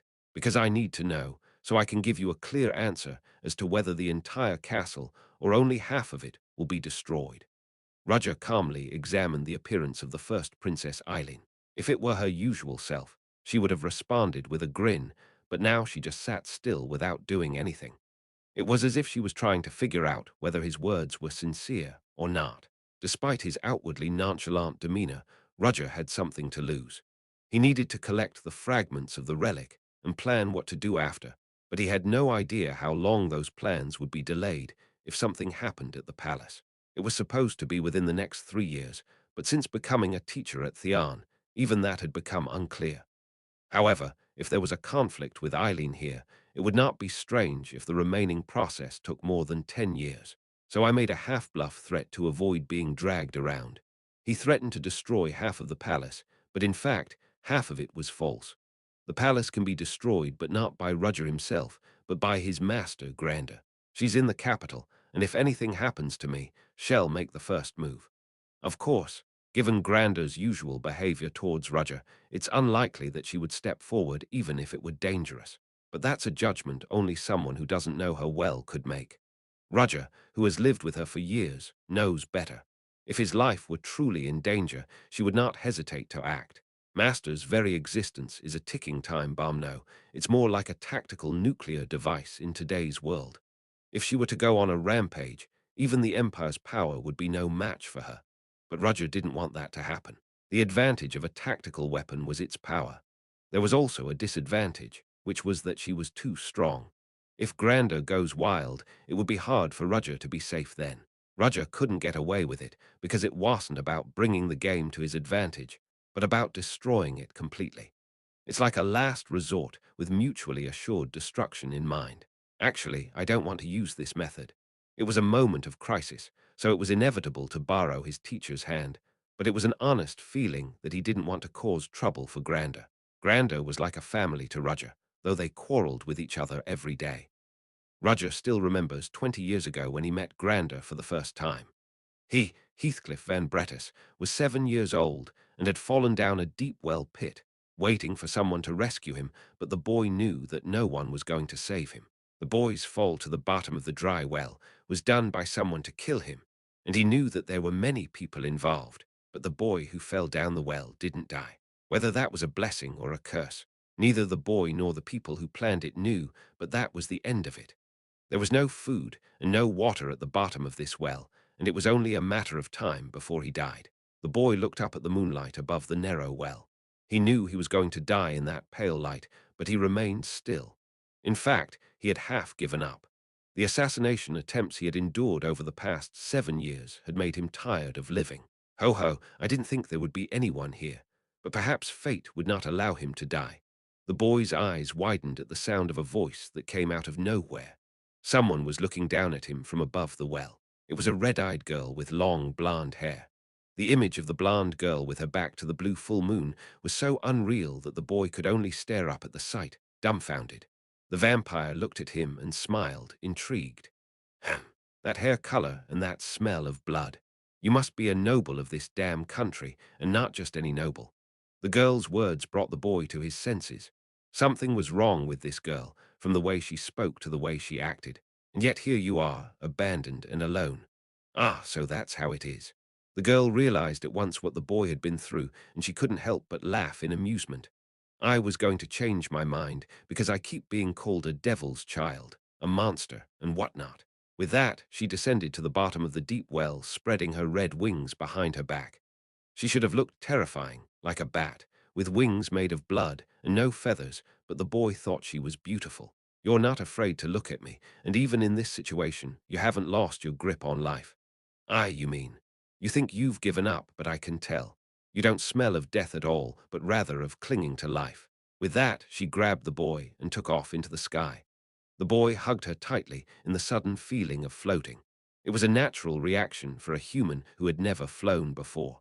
He could barely keep his eyes open, and his ears ached from the harsh winds rushing past them. Still, he could hear her voice clearly. "I have decided." When she was far enough away, she set the boy down on the ground. "Little one, I will raise you. I'll feed you, I'll shelter you, I'll make you strong." Why? The question the boy asked showed that he was no ordinary boy. Why would a being of her caliber want to save him and raise him? The boy didn't understand.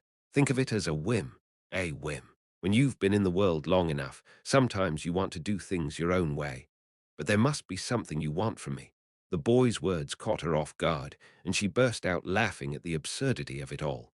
Ha ha ha ha. You've got a good head on your shoulders already, little one. Yes, I didn't help you for no reason. What do you want? Don't worry. I'm not asking you to pay me for raising you or to live for me forever. He was about to ask her what she was thinking, but grandeur cut the boy's suspicions short. Well, I just want you to kill me when the time comes. Me? Yeah, you don't know yet, but you have the power to do that. If you use it, you can definitely kill me. The girl's bright red eyes pointed at the boy. What do you say? Do you promise? That was the first meeting between Roger and Grander. It was a vampire, a spawn of the devil, who saved the boy from being abandoned by a follower of God. For the next 13 years, Roger traveled the world with Grander. He learned from her, received her teachings, and gained her wisdom. Because of her selfish nature, they had a lot of trouble. Sometimes they fought, and sometimes they didn't speak to each other. Nevertheless, she was Roger's teacher, her mother, the one who helped him survive in this world. That would never change, even after all these years. So rather than causing trouble for her, Roger's momentum was very slight, but Eileen noticed that it had changed. She immediately smiled and shook her head. Don't stare at me like that. It's an unavoidable reaction to the immutable truth of beauty. I didn't say anything. You said it with your eyes. To put it mildly, Eileen's used humor to change the mood. It was an offer of reconciliation and not escalating things to armed conflict. It's time to step back. Eileen was quite hurt, but she knew it was time to step down. As the supreme leader of the current empire, it was impossible to lose to a teacher who has hidden his identity, but Eileen wasn't one of those fools who let their position get the better of them. She had eyes to see, eyes that saw the current, eyes that saw the opposition, and eyes that saw the flow, eyes everywhere. She also had a natural instinct for crisis, and a rational mind that could analyze with certainty when to go for it and when to back off. All of that has gotten her to where she is today, and now her senses were telling her to stop here. Eileen didn't waste that warning. The moment she sensed Roger's discomfort, however fleeting, she felt a chill run down her spine. Destroying the Imperial Palace were not empty words. Eileen casually stroked her free forearm. There were goosebumps on the skin inside the soft arm coat made of pure silver color. Eileen was disappointed. Shed thought Shed finally found someone worthy of her, but he still seemed unwilling to be caught. He was a mirage, right there in front of her, but if she reached out, he would vanish. Which makes me want him even more. With this man at her side, the thousand-year empire would achieve its greatest golden age ever. Knowing that, she could not give up, even if she had to retreat for now. For now, Eileen decided to settle for seeing the man she had been hunting for the past 7 years face to face. That's it for the jokes. Roger stared at her calmly as her mood changed rapidly. I called you because of what's been going on in the capital recently. Does this have anything to do with why you summoned the Knights of Cold Steel and the Night Crawlers? Eileen nodded. He must have seen it on the way, so there was no need to explain this part. As you know, there have been reports of a suspicious group infiltrating the capital, though it hasn't been that long, and I've sent men to search the neighborhood in hopes of catching them unaware. But I've noticed something strange. What do you mean? I heard reports that they had certainly entered the capital, but there was no sign of them anywhere in the city. Not only did the mysterious group show up, but they disappeared after only a few days. The words didn't quite make sense. Is it possible that they slipped out of the capital again? The moment we heard they had gotten in, we increased security at all the gates leading outside. So you're saying that if they got out, you would know about it. Exactly. And the fact that we haven't heard from them yet means. Roger guessed, and Eileen said the answer. That's right. They're still inside the capital. And that's why you called the Knights, just in case. Yes. And why did you call me here personally to meet with you? partly to catch up with you after all these years, but also because I need your help." Eileen stared at Roger with a steady, unwavering gaze. Her clear amber eyes held an intense determination. Roger's eyes closed and opened as if he'd expected this. "I take it this is a request." "Yes, just as I asked you that day, 7 years ago." "And what will you reward me with?" "I will open the Imperial Treasury and allow you to come out of there with any 3 things you want." "The Imperial Treasury?" Roger asked as if he didn't expect the reward to be this big. Instead of answering, Eileen nodded firmly, signaling her determination. "The royal family's report is a forbidden place where no one is known to have entered recklessly. No one knew what lay within, and since no outsider had ever been inside, no information was known. It was a place full of unknowns. Rumor had it that it held something like a 500-year-old holy sword. Eileen offered to open it up and let them take what they wanted. That meant she thought highly of Roger's abilities. It must be a dangerous assignment for the reward to be this great. Roger knew Eileen well. She was very clear about her work and her life. She rewards people when they perform to her standards. The reward is so deserved that there is really nothing to add and nothing to subtract. With that perfect calculation, she decided to open the Imperial Treasury. The enemy must have dug deep into the capital, even beyond the reach of the Imperial family. Even if he refuses this request, Roger himself will also be caught up in the process. Since he was going to do it anyway, he might as well get paid for it. It was also a legitimate way to obtain the relic fragment that lay within the Imperial Treasury. Honestly, it's acceptable. Roger glanced at Eileen. She might think she was hiding it, but he could tell that she was getting nervous, if only slightly. She's afraid that he might reject her. For all her pretense of strength, she's no better than she was 7 years ago. Roger smirked inwardly. "I'll accept." Eileen's expression softened slightly at his answer, as if relieved. Anyone else would have done it, but to have Roger step up, she felt relieved. "I'm relieved to hear that you're willing to accept the request. So what else do you have to tell me?" "My loyal servant will be back soon with news." A loyal servant. There she is, just in time. As Eileen spoke, Roger felt a figure approaching the gazebo in the garden. Roger turned and saw the figure, which was also approaching urgently. "Princess, I am Hirik, Madeline." Roger narrowed his eyes and stared at her. Madeline looked at Roger too, and her complexion turned pale and she shuddered. "See, why are you here?" "Then why are you here?" Roger glared at Madeline with suspicious eyes, since she was a member of the Black Ops Alpha team that had once been involved in the coup. The same Alpha team that Roger had completely dismantled. Chapter 279, Seat 179. Meeting with the Shadow, too. The moment Madeline saw Roger, she was as stuck as a frog in front of a snake. In a way, it was a natural reaction. This man was Jack the Ripper, who wiped out all the Black Ops she belonged to 7 years ago. How could she forget? Madeline's mission is to gather information about Roger's past identities under the orders of First Princess Eileen, but in her role, Madeline couldn't help but be clueless. "Answer me, Madeline. Why are you here?" As Roger squinted his eyes and said so, Madeline's body trembled like a thorn. The fear of that day remained like a scar deep in Madeline's bones. As Roger's momentum grew sharper, it was none other than Eileen who lent a helping hand. "Stop. She's my loyal subordinate now, so I hope you won't press the matter anymore." Roger realized he had been too sharp and pulled back. He couldn't help but scold Eileen. Embracing someone who turned against you, that's not the kind of courage you usually have. Normally, I wouldn't have, but Madeline is an unusual character. I'm intrigued, so I am keeping her. Roger nodded in agreement at the mention of unusual. Team Black Ops is a group of covert specialists who will stop at nothing to accomplish their mission. Kidnapping, blackmail, torture, and murder are part of their daily routine. As a result, Team Black Ops is mostly composed of psychopaths or people who show very little emotion, barely human, except for their loyalty. Madeline was an exception. She had a light-hearted attitude that doesn't take orders seriously. A coward who prefers not to fight, even though she has anti-magic that gives her a ridiculous advantage against wizards. Madeline has an unusual temper that makes people wonder why she was in the Black Ops at all. I remember that when you faced me, you begged for your life. Ah, Madeline's shoulders slumped as Roger brought up the past. Ho ho, did it happen to you too? No, not again. Same thing. When I came to nip the coup in the bud, you knelt before her and threw your hands up in the air. Eileen remembered that day.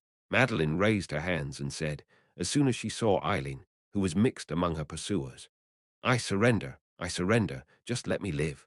The pursuers, who had been nervous when they heard that she was from Black Ops Team Alpha, lost all will to fight at the sight of her stupidity. That included Eileen, who was about to bring down her mace mercilessly. She was so ridiculous that Eileen didn't even think about killing her. Roger thought back to 7 years ago. Back then, Madeline had surrendered the moment she saw Roger. She had cowered in the corner while the rest of the Black Ops team had tried to fight him. Yes, it was then. She was lying on the ground begging for her life in such an ugly way that even Roger wondered what was going on. But that's why Madeline is still alive today. Well, maybe once upon a time, but now she's my faithful dog. Don't worry. But my lady, I am not a dog, am I? Don't you like it? I can take you off the leash and make you a wild dog again. Madeline looked thoughtful and shook her head vigorously as Eileen gave her an eerie glare. Ah, no, how could I not? Just give me orders. I am the princess loyal dog, hee. Looking at the way Eileen squeezed Madeline's hand, Roger felt that she was being pitiful rather than being amused. More than that, I wanted to ask her how she managed to teach Aiden anti-magic. But now it wasn't a good time to broach the subject. Now that I know that Madeline, who thought she would be wandering around the world, has become a hound under the direct control of Eileen, there will be another opportunity later. So, Madeline, any news? Eileen immediately got to the point because she didn't call Madeline to chat. Madeline also had a serious look on her face and told her the news she had found out. Yes, I followed their traces, as you told me, it has been confirmed that they are still inside the capital. Inside the capital. I thought we searched everywhere, but we must have missed something. That's what she said, but Eileen responded as if she already knew the answer. It was the same with Roger, who was listening with her an underground aqueduct.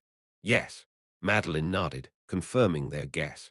I followed their trail into the underground capital, but I decided it was impossible to go further, so I turned back. Oh, impossible. Eileen asked interestingly at Madeline's honest report. Madeline's usual words and actions seemed to be not very reliable, but her skills were real. She didn't parachute, got in through connections, into Black Ops, and she didn't get lucky when she learned anti-magic. She just has a weird personality, but in terms of pure skill and ability, Madeline is definitely one of the best. If she said so, it was clear that the capital's underground had already become their lair. Was it impossible to infiltrate? Why? There's surveillance everywhere, so the only place I could get in without being spotted was near the entrance. I didn't send you there to fight, but told you to spy on them, so that's enough. Now that they know the enemy was underground, that's a win. Roger, who had been listening to the conversation in silence, spoke up. I thought I could finally get a rest, but it seems my timing was bad. You've got away with words that even a passing child wouldn't believe, so what are you going to do now? Wait. When Eileen asked that, Roger lifted his head as if waiting for something. It was a puzzling moment for Eileen, too, but in the distance, something black and whitish flew toward them. It was a large crow. A crow. But to Roger's surprise, the crow had a note tied to its ankle. Roger held out his hand, and the crow casually landed on his forearm. Oh, Madeline, watching from the sidelines, gasped in admiration. The sight of Roger casually reaching out and calling to the crow was like watching a masterpiece. Of course, it's a funny thing to think about when the man in question was a freak of nature who nearly killed her. Still, scary was scary, and cool was cool. Well done. When Roger said so while collecting the letter brought by the crow cried once and flew back up. That's amazing. Did you know how to call a bird? It's not me, it's my subordinate. Roger replied, quickly skimming through the letter. Then, with an impromptu blast of magic, he burned it to ashes. Eileen, seeing the spectacle, asked in a blunt tone, "Why read it alone? It's just that I have a habit of paying attention to security. Is there something I shouldn't know about? Not really. Ho ho. And yet you burned the letter in front of me. That's an attitude worth emulating, and one I wish my men would learn." "Ah, really?" Madeline asked innocently from the side, and Eileen glared at her. She gave her a look that said, "Are you clueless?" And Madeline's shoulders slumped in defeat. "So what did the letter say? You're not just going to pass it off, are you? It says that there's something underground, something huge, something huge. Yes, like an unimaginably huge plant." Eileen's eyes narrowed at the mention of a giant plant. "Ah, Mr. Hands, did you send it right?" "Of course. By now he must have received my letter." In a huge underground facility in Lindebrugni, Hans and Belaruna moved silently through the darkness of the underground capital. Still, it's interesting. I knew the capital was large, but I didn't realize it was so deep underground. Hans frowned as he remembered the intricate pathways. He'd gotten a map of the interior, but the paths were so convoluted, he wasn't sure he was moving in the right direction. Even rats, Hans' strong suit, were nowhere to be seen around here. They were all too afraid to approach. This is no ordinary sewer. It's much deeper than that, and a bit more sophisticated. Hans muttered as he looked around, and Belaruna nodded in agreement. I know it's called the Millennium Empire, but I didn't expect the underground to be so complex and huge. Buildings can't rise above a certain height over the ages, but the ground can be dug up and dug down over and over again. Judging by the lack of maintenance, it's practically an abandoned area. It's unheard of for the Empire to have such a facility. It was strange that rats did not enter these abandoned places.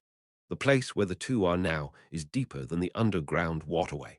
It was an abandoned underground facility that had once been used as an underground waterway, but was no longer in use. And that thing we saw on the way in, were they the roots of a giant tree? Do you know anything about them? The roots of a giant, twisted tree that Hans had seen as he entered the facility were something he had never seen before. How can there be a tree underground when there's a city above? Hans' question was a natural one. Belaruna pondered his question, then spoke up. I can't think of any trees that big, to be honest. No, you're an elf. Why don't you know that? Not all elves know about trees, and since I don't, I am learning. Such an elf tried to use me as a guinea pig. That's part of the getting to know you process. Is that so? Don't worry. Mr. Hans is no ordinary man, so you'll be fine. That's a compliment, right? That's why I think it's okay to be rough with you again and again. That's a compliment, right? As they walked along the road, they came across another giant tree root. It was shriveled and faded, more ivory than dark brown. Hans' expression grew grave as he realized it was sticking up through one of the walls of the aqueduct system. We walked a lot, right? Probably.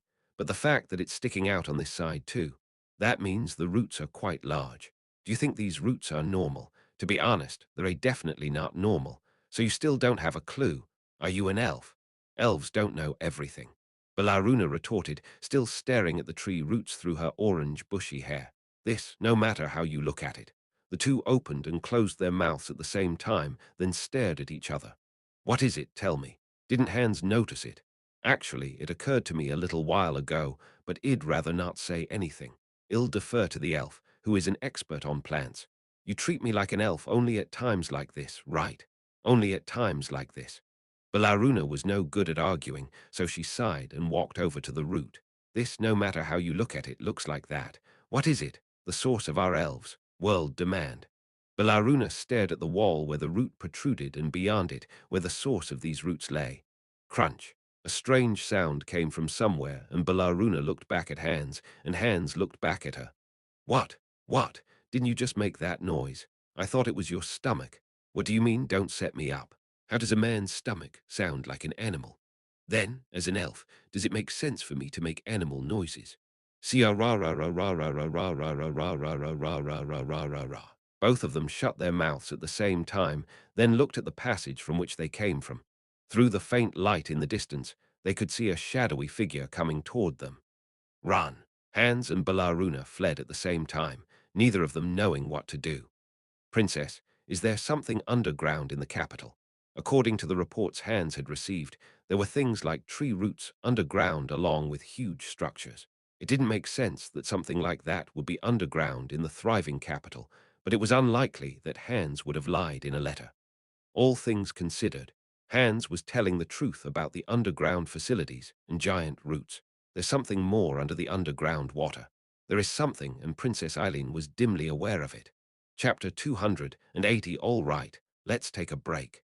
Caroline Monarch, who had been evaluating the students in between, soon gave them free time in front of the workshop street.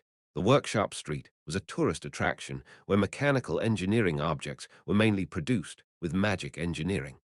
It was also a place where tourists bought a lot of souvenirs, as there were more cute mechanical items than industrial ones. Take your time. Caroline was a mentor who would evaluate the students' scores, but she was also an alumni of Theon, so she was flexible in this regard. There was a lot to see in the workshop district, so the time allotted was generous. Maybe now.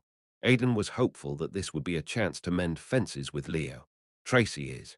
Not far away, Tracy was seen with her red hair tied in pigtails. She was looking at the things in front of the stalls with Ona. He felt bad calling out to her as her eyes lit up with interest. Still, he had more important things to do right now and was about to call Tracy over. What? Leo was caught making suspicious movements in the corner of Aidan's view. Leo sneaked out quietly and went into the alley. His behavior was cautious, but the look on Leo's face told him something was up. Aidan wondered what to do. If he called Tracy now, he wouldn't be able to chase after Leo, who was already gone. And if he went after Leo on his own, he knew Tracy would be upset. Maybe. The moment he hesitated, Leo would be gone, and Aidan had a gut feeling that if he lost him here, he'd never see him again. He didn't know why, but for now, Aidan decided to trust his instincts, and he quickly followed Leo into the alleyway. Eileen didn't answer Roger's question quickly enough. "You're not going to answer me." Roger realized that Eileen was weighing a lot of things in her head. Perhaps she wanted to take control of the situation, so she wasn't sure whether to speak up or not. If we're going to be working together, we shouldn't be hiding anything from each other. When Roger said that, Eileen stared at him in disbelief. Roger realized that he'd said something pretty brazen, but he decided to be even more ironclad. There's no telling what our enemies might do if we hesitate now. Woo!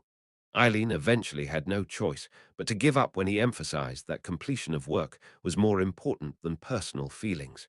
Nevertheless, she glanced at Roger to show that she was still unhappy, but Roger decided to make a concession instead. Instead, "I'll share what I know. I understand." A transaction in which there is a give and take, not a unilateral concession by either party. In this case, neither party was taking advantage of the other, and Eileen finally relented. "So what's underneath the capital? I don't know exactly." Roger narrowed his eyes at the words that came out of Eileen's mouth. It made even less sense when he realized she wasn't saying it to pick on him, but because she genuinely didn't know. Eileen lifted her teacup in an archaic fashion. "How old do you think the Empire is?" "I've heard that the Exilian Empire has been around for 1,000 years, so it must be at least that long." "Yes, 1,000 years. That is a long time. 1,000 years that mere mortals can only think of as eternity. That's a lot of history." Eileen smiled, but then shook her head. "But the history of the Empire is actually shorter than that. Less than 500 years have actually passed since the first emperor founded the Empire. That's a long time, too. Long, but not 1,000 years. Do you know what happened in the 500 years before the founding of the Exilian Empire?" Roger pondered, then shook his head. Even with his vague knowledge of history, he had never heard of a place before the Exilian Empire. It's strange, now that I think about it. Why do people think the Empire is 1,000 years old? According to Eileen, the Empire is 500, not 1,000 years old. The scale is too large to simply inflate it. It's hard to see it as a mistake, because historians basically only record facts that don't involve self-interest. Even you think that something is wrong. Roger's expression became quite serious at Eileen's words. "Listen, this is a story that only a few people know, including you and my faithful dog." "Ah, me too." Roger opened his ears, ignoring Madeline, who asked back stupidly. What Eileen was about to say would be the truth, lifting the veil of lies that had been laid down on the continent. The world's version of the Empire's 1,000-year history is a lie. In truth, the Empire has only been around for 500 years, and before that, it was nothing more than a succession of another place. Succession. I don't think that's possible on a country-by-country basis. It's not really a succession, but that's what it looks like to me, because you get rid of an existing country and put a new one on top of it. That's amazing. Is that actually possible? Possibility aside, I've seen the Imperial archives, so I only have a vague idea. I don't know about the people, but all of the major figures in the royal family at that time were eliminated. You mean to tell me that there were people who could manipulate the leading figures of a nation like that? That was even more unbelievable, but Eileen seemed to have a hint of a clue. Not now, but 500 years ago when science wasn't developed and social awareness was almost non-existent. Don't you think so? Yes, that's how those times were. Roger nodded. The world in the 19th century, when magic and science developed excessively, is completely different from how it was 500 years ago. A time of superstition, faith, and barbarism when reason did not exist. That's how the Middle Ages were. And then there were those who wielded the greatest influence on a continental scale. A nation, to be exact, the Holy Land of Bretis. Roger was at a loss. Yes, the Kingdom of Bretis, the headquarters of the Order of Lumensis, and a group of believers in the Lord Lumensis. They even had the right to depose the king at the time.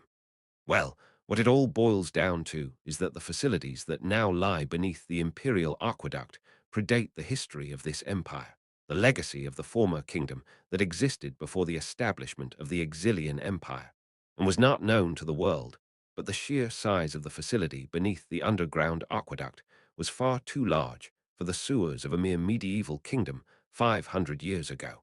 Roger thought there was more to it.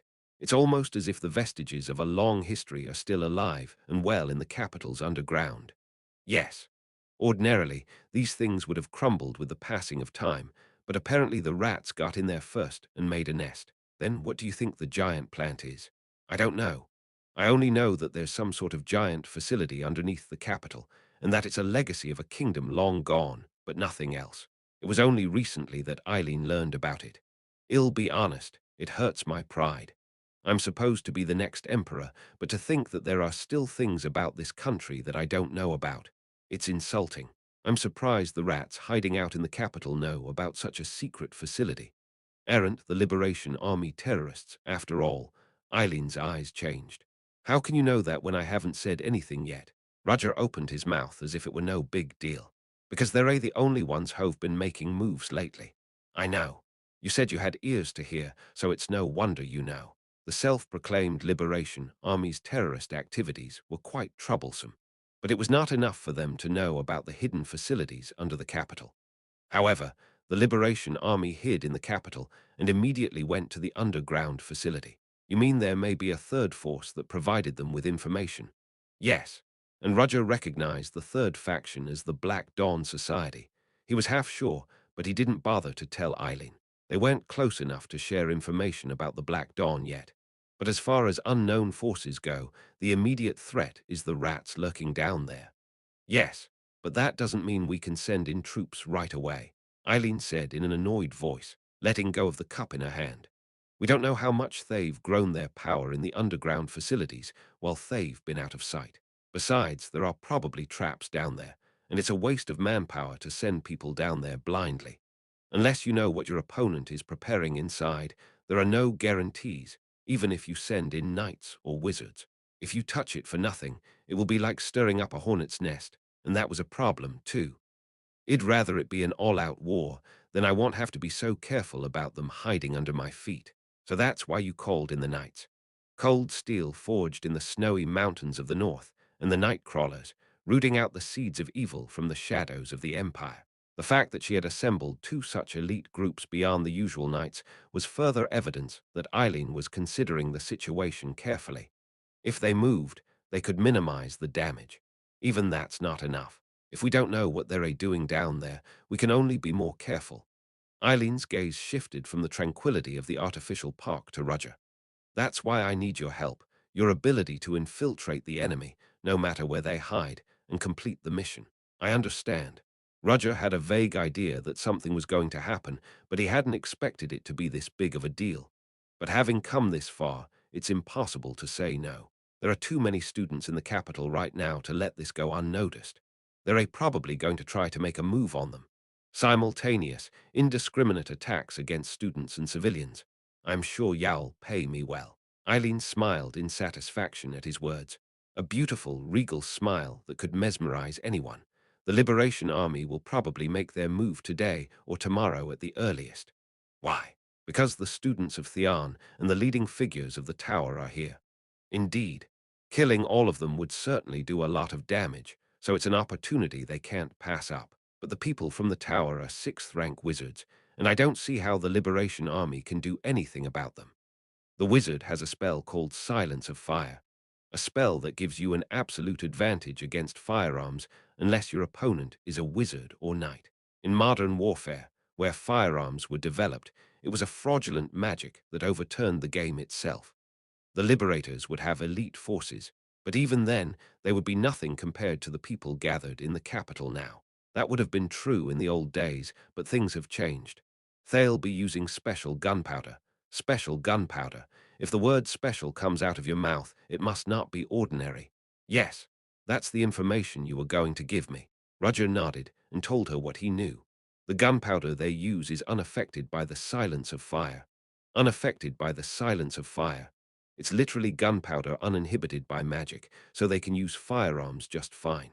That's a little dangerous. Eileen wondered how this man knew something she didn't know. How long have you known about this? I know it was prepared by the Delica Kingdom 3 years ago. 3 years. And based on that comment, it seemed likely that Roger knew something else. I thought I caught up, but it was my own illusion. Eileen felt a strange, indescribable sensation. It was as if this man, so clearly in front of her, was a shadow that could vanish at any moment.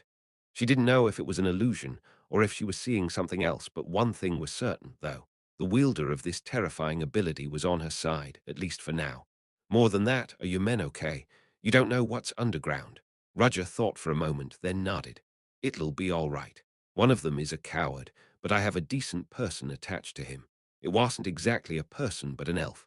Chapter 281 Run. It's coming after us. Hans and Belaruna ran hard through the underground waterways. In fact, it was more accurate to say that he was carrying her. The facility was so intricate that it might as well be called an underground labyrinth. Everywhere looked the same, so it was hard to tell if this was a new path or the old one. If it was, it should be easy to outrun, but their pursuer showed no signs of letting up. The creature, which seemed to be a mishmash of several beastly forms, chased Hans and Belaruna relentlessly. Holy shit! Hans was horrified at the sight of it. No matter how he looked at it, the creature, which could only be a cryptid, was horrifying. A cut or bite from one of its claws was instant death. Even more terrifying was the fact that the moment was slowly and inexorably approaching. No matter how much he flailed his legs, he couldn't escape the four-legged beast. In the end, do I have to use the teeth? As Hans was seriously considering turning into a beast to fight to the death hanging from Hans' shoulder, Belaruna tugged hard on the back of his shirt. Wait, stop. What are you doing? Hans asked, stunned by Belaruna's sudden halt, but instead of answering, she raised her hand and pointed to the creature charging toward them. That's it, that's it, that's it. Whatever it is, let's just run away. No, we don't have to. What? If that was just a cryptid, it'd be frozen in fear, too, but look. Look at what? Hans gave her a look that made Belaruna stomp her foot in frustration. That's not a cryptid, it's a chimera. Gone was her usual sullen demeanor, and she was now filled with anticipation, glee, and enthusiasm. A chimera. Hans thought hard when he heard the word chimera. It was a familiar word. With his familiarity with the information from the underworld, he immediately recalled what a chimera was. A chimera was an artificial creature created by a warlock, a biological weapon that combines the best of many creatures. But chimeras, at least the ones Hans knew, were ragged images of flesh and leather stitched together. Or rather, they were mismatched puzzle pieces forced together to form a picture. Depending on the warlock's level of skill, the difference could be significant, but at least this one wasn't like any chimera Hans had ever seen. It resembled a tiger on all fours, but with razor-sharp spikes running along the spine of its back. Its two-pronged tail was as long as a whip, with a cluster of blunt spines like those on its back, looked more like a mace than a tail. Anyone looking at it would think of a cryptid rather than a chimera. The creature's appearance was so harmonious that there was no sense of disparity, but Belaruna was different. Her intelligent eyes picked up on every subtle flaw and inconsistency in the creature. Boom! The chimera had gotten within striking distance and lunged with its razor-sharp teeth. It had 2 rows of teeth that resembled shark teeth. The bite wasn't just painful, it was instant death. Ah, Hans screamed. At that moment, Belaruna moved. Quicker than the charging chimera, she grabbed a glass reagent vial from her arm and threw it at its feet. Bang! The glass vial shattered, and the reagent inside scattered to the ground. At the same time, the seeds inside the reagent shriveled up and expanded like a firecracker. Hans' eyes widened. The tiny seed had grown in size in an instant, sending out fearsome vines in all directions and completely trapping the charging chimera. It took less than a second for that to happen, and the chimera's sharp teeth stopped right in front of Belaruna's nose. A second too late, and it could have ripped her throat out. Instead, Balaruna looked at the Chimera's even teeth without fear. You have this level of skill. The Balaruna Hans knew was a sullen, drug-addled elf. She made a lasting impression on Hans because she shattered his illusions about the nobility of the elves and always saw herself as a test subject. Balaruna's reagent-making skills were extraordinary. She even helped create the drugs that Rudger consumes. However, Hans' assessment was that she would not be helpful in combat, at least until he saw the sight a while ago, capturing a chimera of that size so quickly. Did Brother knew about this and send her along? Hans had known Balaruna for some time, but he had never seen her in action. Of course, he had no way of knowing what she was really capable of. She was a fellow UNOIN executive, but he knew nothing about her. Hans was suddenly ashamed of himself. That automaton kid who disappeared and I thought was dead was still alive and well. Why do I know so little? Hans grumbled to himself, but he was happy to have Balaruna with him. Anyway, good job. Let's run before it escapes. What? Why are you running away? Because it's dangerous. What do you mean it's dangerous? Look at him. He's so calm. Balaruna giggled and pointed at the chimera. Her stuttering had lessened, but her grim smile was the same. Hans stared at the chimera that was glaring at Balaruna with bloodshot eyes. It looked like it wouldn't mind tearing through that vine right now and taking a bite out of Balaruna. What do you mean, quiet? It looks dangerous no matter how I look at it. It's all right, it's all right. What do you mean it's okay? A chimera is dangerous. No, it's the other way around. If it was a cryptid, it'd be scared too, to be honest, but a chimera is different because he's made right. What? Hans asked back because Balaruna's words were difficult to understand. If it's made, it's not scary, it's even cute. Look at it, this beautiful thing. It's a work of art. If the opponent is an unknown, it's scary, but if the opponent is created, it is no longer an object to be feared, was what Balaruna was saying. What the hell? Hans was about to say something when he saw the sparkle in Balaruna's eyes and couldn't help but realize. I knew she was crazy, but she's crazier than I ever imagined. While Hans was still in awe, Balaruna walked over to the chimera and took out a vial of reagents. Heh. Here, let me check out my little cutie's body. Just as she had done with Hans, Balaruna approached the chimera. The fierce chimera screamed and struggled as if it sensed some sort of danger, but the vines that bound it didn't budge. About 10 minutes later. Crazy. Hans paled at the sight of the completely dismembered chimera in front of Balaruna. After 10 minutes of watching the gruesome dismemberment with his own two eyes, his head started to hurt. You've got to be kidding me. I thought I'd seen a lot of ugly. That's when Balaruna looked back at Hans and smiled wryly. It's a shame, because one doesn't tell the whole story. She even smiled, and the sight of the chimera's green fluid splattered across her face heightened Hans' terror fivefold. Hans swallowed hard. I will never, ever, ever get involved with that elf. It was then that in the distance another chimera cry was heard. It was coming toward them at breakneck speed, and it wasn't just one, but at least three. Hans' expression turned grim, while Balaruna's face brightened, as if she couldn't be happier. Did you hear that? New cuties are coming. Cute are, well, I think so. He had been afraid of the chimeras until a while ago, but at this moment, Hans sympathized with the upcoming ones. Oh, Mr. Hans, would you like to try these teeth? Do you know, it might turn into a chimera. Oh, come on, put it away. Anyway, I don't need to worry about my men. They'll take care of themselves. You've got some pretty useful limbs, because you can't take on the world alone. That's a funny thing to say, since you've been alone all this time. So, if you're going to move, when are you going to move? If I didn't know any better, it'd go right now, since I already know everything.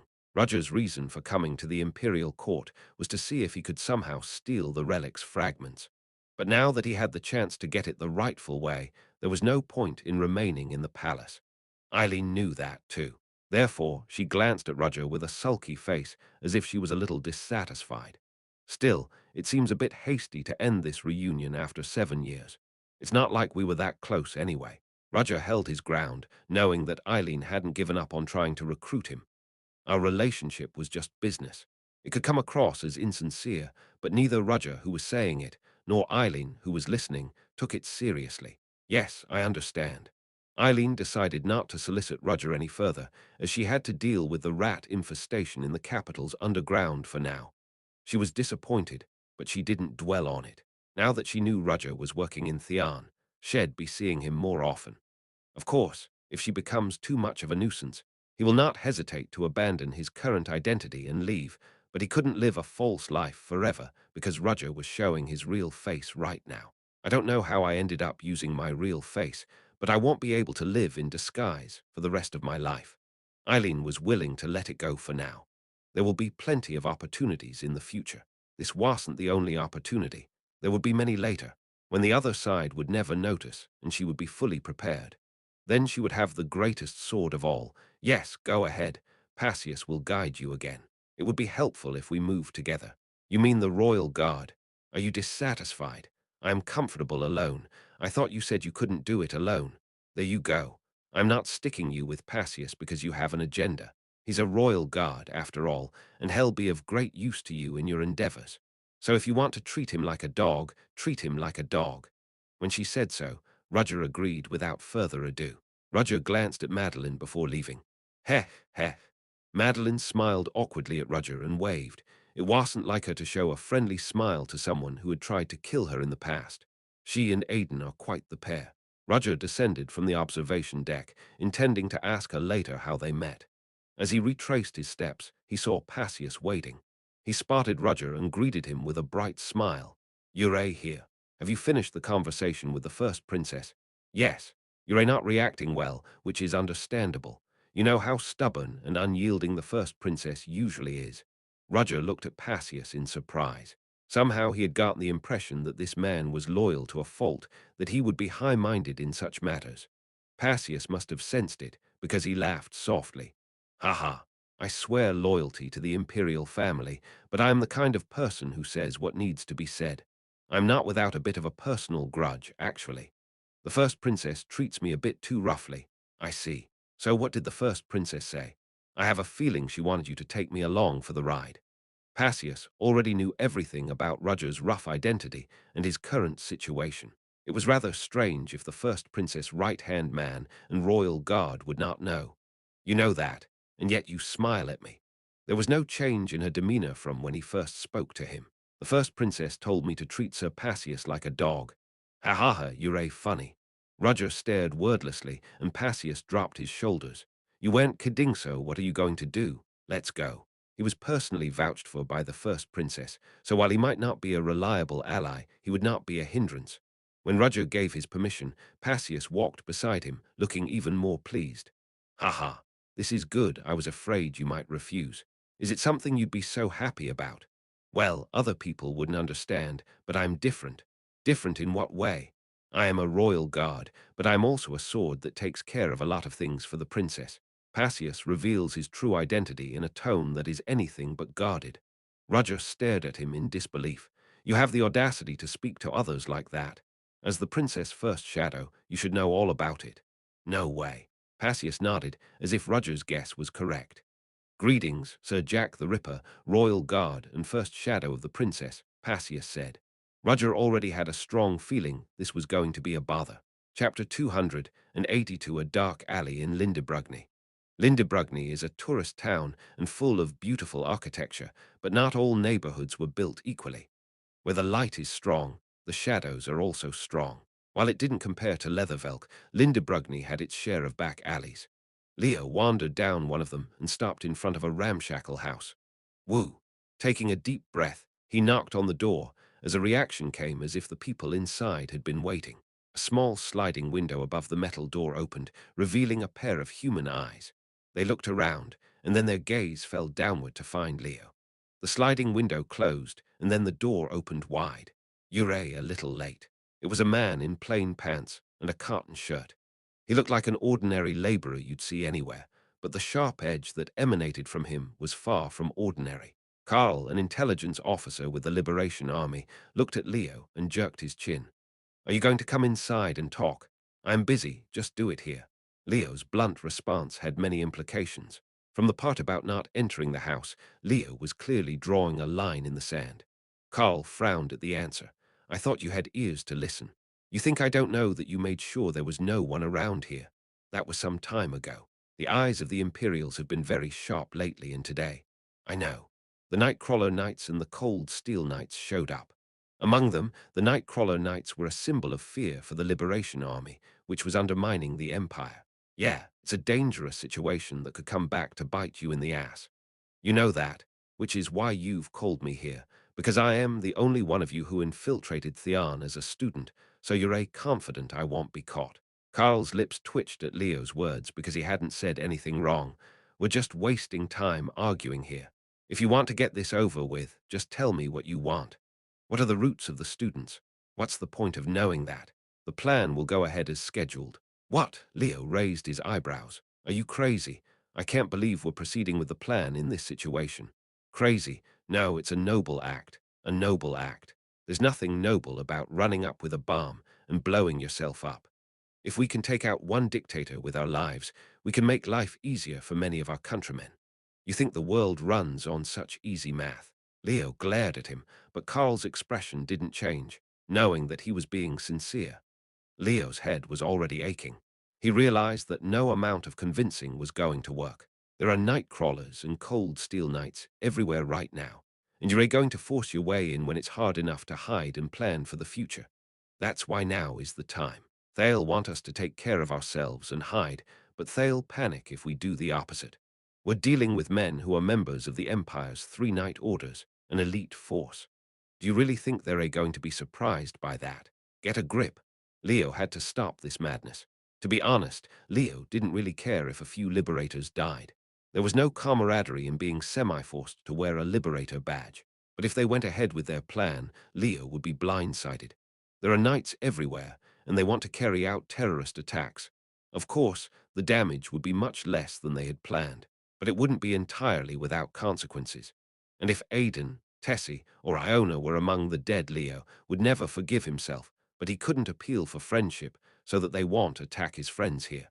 Part of his nature prevented him from doing so, but a large part of it was because the person in front of him was someone who couldn't be persuaded by such things.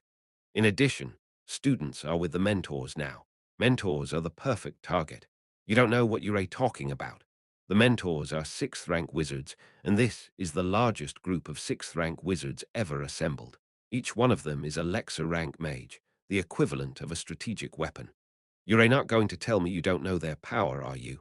For the first time, Carl remained silent instead of refuting Leo's words. No matter how noble it was to fight with one's will, the presence of a 6th rank wizard was out of the norm. Leo decided it was time to push. With their fire silence, the explosives you have will be completely useless. It's like trying to hit a boulder with an egg. So for now, just do nothing. No, I insist. Leo frowned at Carl's adamant tone. What the hell did you listen to me for? I heard you, but it's not my call to make in the first place. It's already been decided from above that we're going ahead with it, so y'all have to cooperate. What? Don't be ridiculous. You think I'm going to go along with that? I think you should, for your family's sake. Leo's mouth dropped open at Carl's words. I know you've been uncooperative with us, but you should know that your family's safety depends on it. Leo gritted his teeth and glared at Carl, but Carl showed no remorse or guilt toward Leo. He even seemed to take a certain amount of pride in his actions, as if he'd done what had to be done. How could Yao jump into a fire pit like that in the first place? We have the strength and ability to do so. These. Crazy, he was about to say, but Leo suddenly sensed something and shut his mouth. Anyway, that's the end of the story. The operation will proceed as planned, so spit out the information. I don't know all the roots of the people who have already scattered, Leo said, citing practical limitations. It was a ploy to stall for time. Carl, who couldn't have known better, smirked at him. Leo, did you really think we had anything to go on besides the information you were giving us? What? I'm saying you weren't our primary source to begin with. Leo's eyes widened at the words. Of course, you're excellent as an intelligence agent, but we don't completely trust you to say something that you can't say properly. You. Well, if you want to report it, you can, but I'm not sure they'll believe you. They'd probably think you were in cahoots with us. Carl said that and chuckled. Besides, I can't guarantee your family's safety, so you'll have to go along with it, even if you don't want to, won't you? Well then, go away. It'll make sure you know what happens if you try to get your way. With that, Carl slammed the door. Left alone, Leo stared at the door in disbelief, then turned to leave with stumbling steps. Leo's mind raced. If I don't do what they say, my family is in danger. But if I stay, I am risking my life and the lives of my friends. The Liberation Army may be hate-crazed, but they're not the kind of people to rush into something they know can't be done. There must be something I don't know about, judging by their confident reaction. Leo realized that he was an outcast, belonging nowhere, not to Theon, not to the Liberation Army, not to anyone. He realized that he was like a floating object on the water, helpless, powerless to move of his own volition. He could only go with the flow and be swept along. I am. As he walked, Leo stopped in his tracks when he saw who stood before him. Leo, Aiden. Leo was about to ask what was going on, but the look on Aiden's face left him speechless. There was no smile on his friend's usually innocently smiling face. Instead, there was a gaze of shock and concern directed at him. Leo realized that Aiden has found out who he is. So what are you going to do from here, senior? Don't even get me started on the seniority thing. Roger said with a stern look at Passius for calling him such an odd title. Passius nodded in understanding. After leaving the Imperial Palace, the two walked down the street, chatting. Ha ha. I am sorry, but I couldn't resist being curious since you're my predecessor. It's interesting to see Ariel Guard doing the dirty work. The royal guards are usually driven by loyalty, but they also have the honor of being knights. Their skill with a sword was important, but so was their chivalry. This is why Trina Ryanhowell turned down a spot in the Royal Guard, even though she had the skills to make it. As the head of the Nightcrawler Knights, she had done things unbecoming of a knight. She didn't want the mud to tarnish the name of the Royal Guards, but had no idea that a Royal Guard was the shadow dagger of the first princess. The other knights would be horrified if they knew. That's why I'm keeping it a secret. Only the princess and I know about it. I see, now I understand. Aren't we on the same boat anyway? And since you were a dagger before, I don't think it's strange to call you senior. Well, I hope you don't call me senior, just call me like before. Oh, the shy type. Okay, that's enough jokes. Roger, who was staring at him in disbelief, shook his head at the sight. So, Mr. Roger, what are you going to do now? Go straight underground. I don't like to stir up hornets' nests. Unless we know what they've got down there, if we go in first, we'll be the only ones with blood on our hands. That's true. We'll just have to wait. My men are searching the underground. Are you sure about that? We don't know what's down there, and I don't think sending your men will put my mind at ease. Yes, if they were ordinary people. With that word, Roger revealed the competence of his men and his firm trust in them. When he said so, Passius did not dig deeper. Then are you going to stay still for now? The question made Roger stare at him, and Passius smiled awkwardly. Ha ha, did I say something wrong? I wish you'd stop blabbing about things you know nothing about. Oh no, Passius shrugged at the thought of being caught. To give the answer that Sir Passius wishes, I intend to go around the capital for now. I'm sure the places they'll be looking for are where the students hang out, so if we start there and work our way around the perimeter, we'll catch something. I agree. They won't all be underground. There'll still be people delivering news somewhere in the city.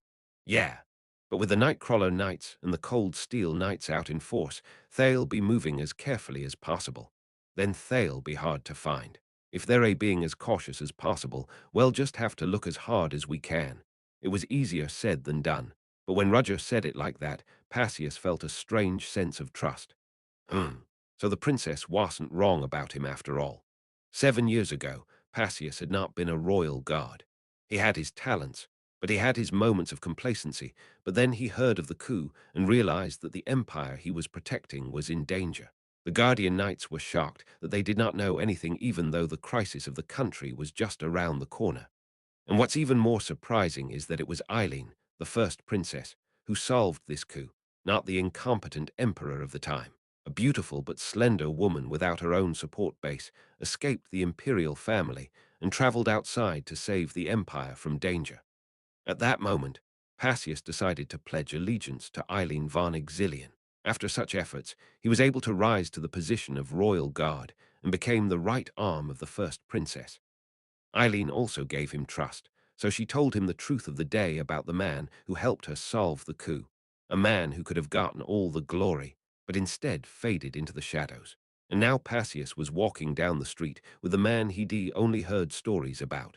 Roger suddenly stopped in his tracks, causing him to reflexively stop as well. "What's going on, Mr. Roger?" Passius asked, but Roger did not answer. He just stared straight ahead, wordlessly, until Passius, curious, turned his head to the direction of that gaze. He could see a group of students, and a mentor walking toward them from the opposite street. Casey Selmore stopped in her tracks when she spotted Roger standing across the street, and there was a violent swirl of complex emotions in her expression. Chapter 283. Casey and Roger stared at each other silently. At first glance, it might seem like they were just passing each other on the street, but Passius could see the complex, nuanced emotions in Casey's eyes as she looked at Roger. This is another. Passius stroked his chin, intrigued. It was quite strange that Casey Selmore reacted like that to Roger. Casey Selmore, a single-attribute wizard who was given the title of Color by the Tower. I am told she has a reputation as a genius detective and that her personality is selfish and quite eccentric. The look on Casey's face as she looked at Roger was, well, what could he say? It was a complex mix of emotions, a love-hate relationship, if you will. But in Roger's case, there's no change in his expression. Roger's expression remained the same as he looked at Casey. His eyes were so still that it was hard to tell what he was thinking. Either he was truly emotionless, or he was hiding it and not showing it. Passius decided to wait and see what would happen. Casey and Roger remained silent. Since they were standing so still, Roger spoke first. Mentor Casey Selmore, you've been doing a great job taking care of your students. The strangely tense atmosphere relaxed a bit with that statement as Casey nodded in agreement. I do it for the juniors, so it's not that hard. Is it? Yeah, more than that. Where is Mr. Roger in such a hurry to go? I'm not really in a hurry. Your companion next to you seems to be, Casey asked, glancing at Passius. She didn't recognize the other man as a royal guard, but it was clear from the look of him that he was something. If nothing else, Casey's piercing gaze analyzed him quickly. You're a knight, and a pretty good one at that. Ha, did I introduce myself? No.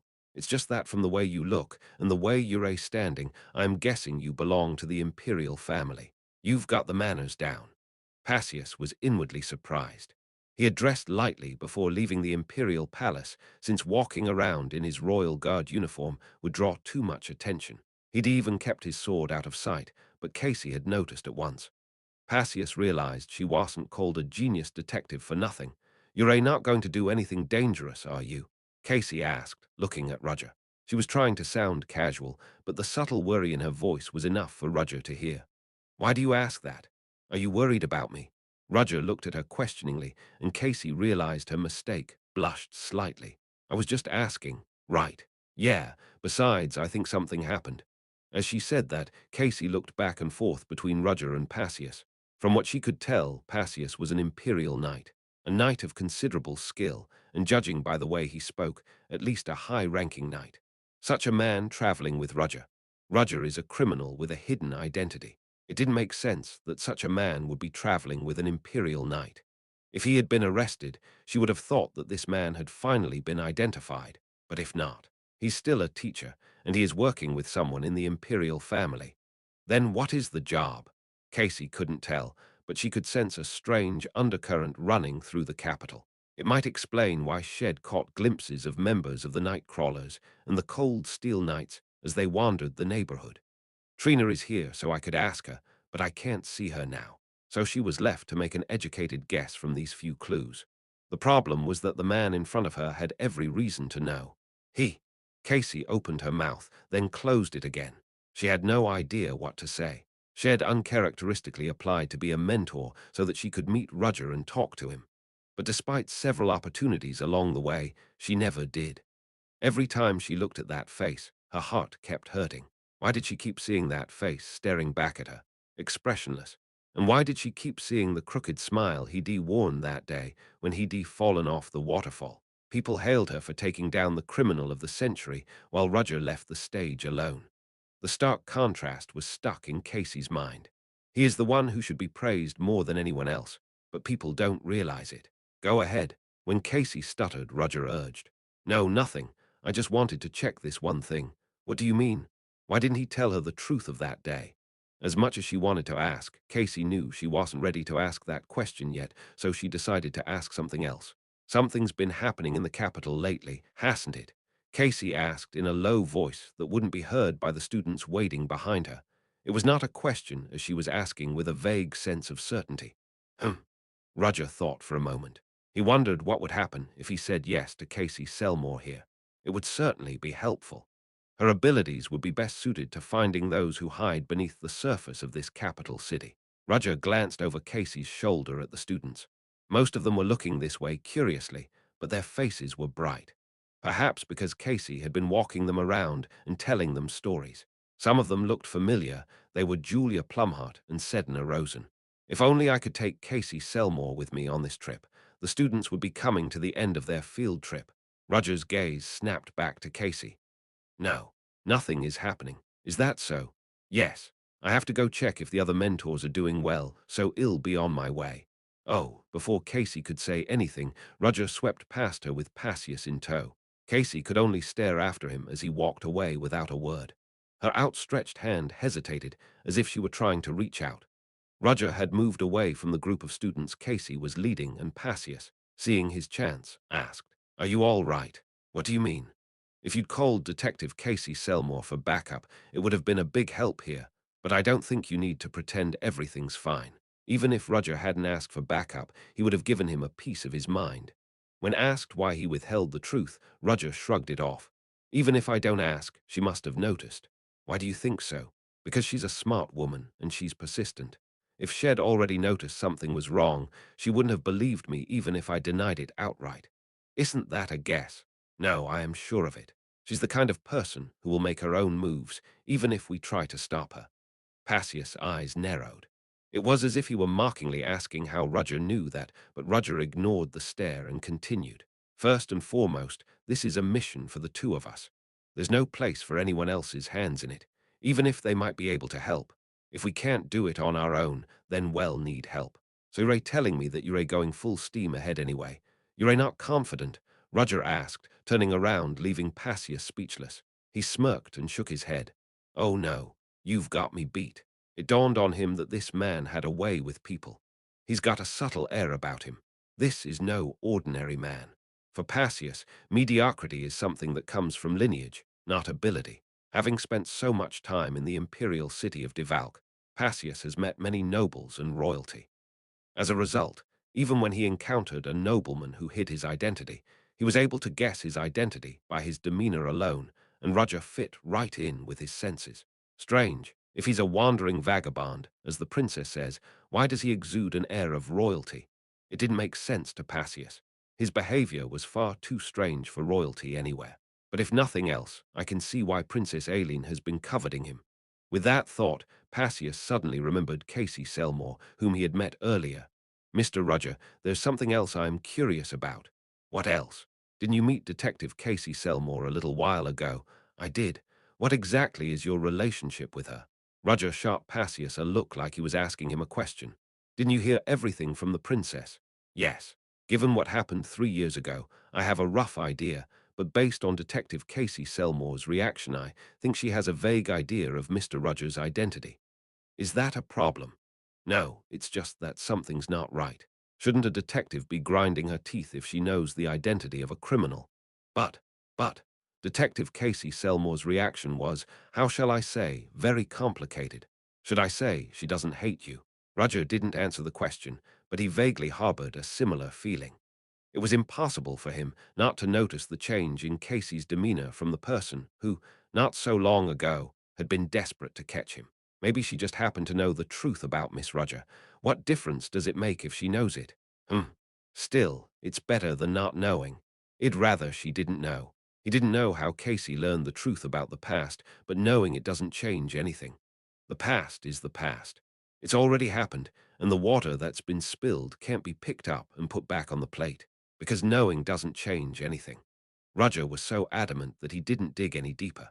But judging by Roger's reaction, there was no doubt that there was something going on with Casey Selmore. A secret relationship between a man and a woman who were both quite famous in the world was something that piqued his personal interest. But for now, he decided to focus on the job at hand. So, what do you see around you? Passius spoke to Roger in a normal tone, but his eyes never left his surroundings. They had just passed the group of students led by their mentor a moment ago. There must be something out there, like the remnants of the Liberation Army, lurking and spying on the others. So Passius, do you see them up ahead? Where do you mean? One Arklark, the man sitting in front of a fruit shop reading a newspaper, confirmed. We also have a middle-aged man leaning against a street lamp looking at his watch at 7 o'clock. The number looks like 2. We're 2-2. I'll take the fruit stand. I'll take the gentleman over there then. The two men moved in unison. Passius moved stealthily and struck the middle-aged man in the back of the neck, lightly stunning him. "Oh no, let me help you up." He acted like a companion that would help his friend that passed out. Roger, on the other hand, was a little different. He openly approached the fruit store and bought an apple from the owner. The Liberation Army intelligence officer sitting nearby took one look at Roger and casually got up from his seat and slipped into the alleyway. He realized at once that Roger was a Theon's teacher and was on his way to the secret branch to deliver the news. Ahead of him, a shadow in the dark alleyway jumped up and blocked his view. "Ah, what?" That was his last cry. The stretching shadows quickly parted, turning into countless ropes that wrapped around the man. Roger gently stomped on the man's back as he slumped to the ground, unable to move. "Did you get him?" "Yes. And you?" "Me too."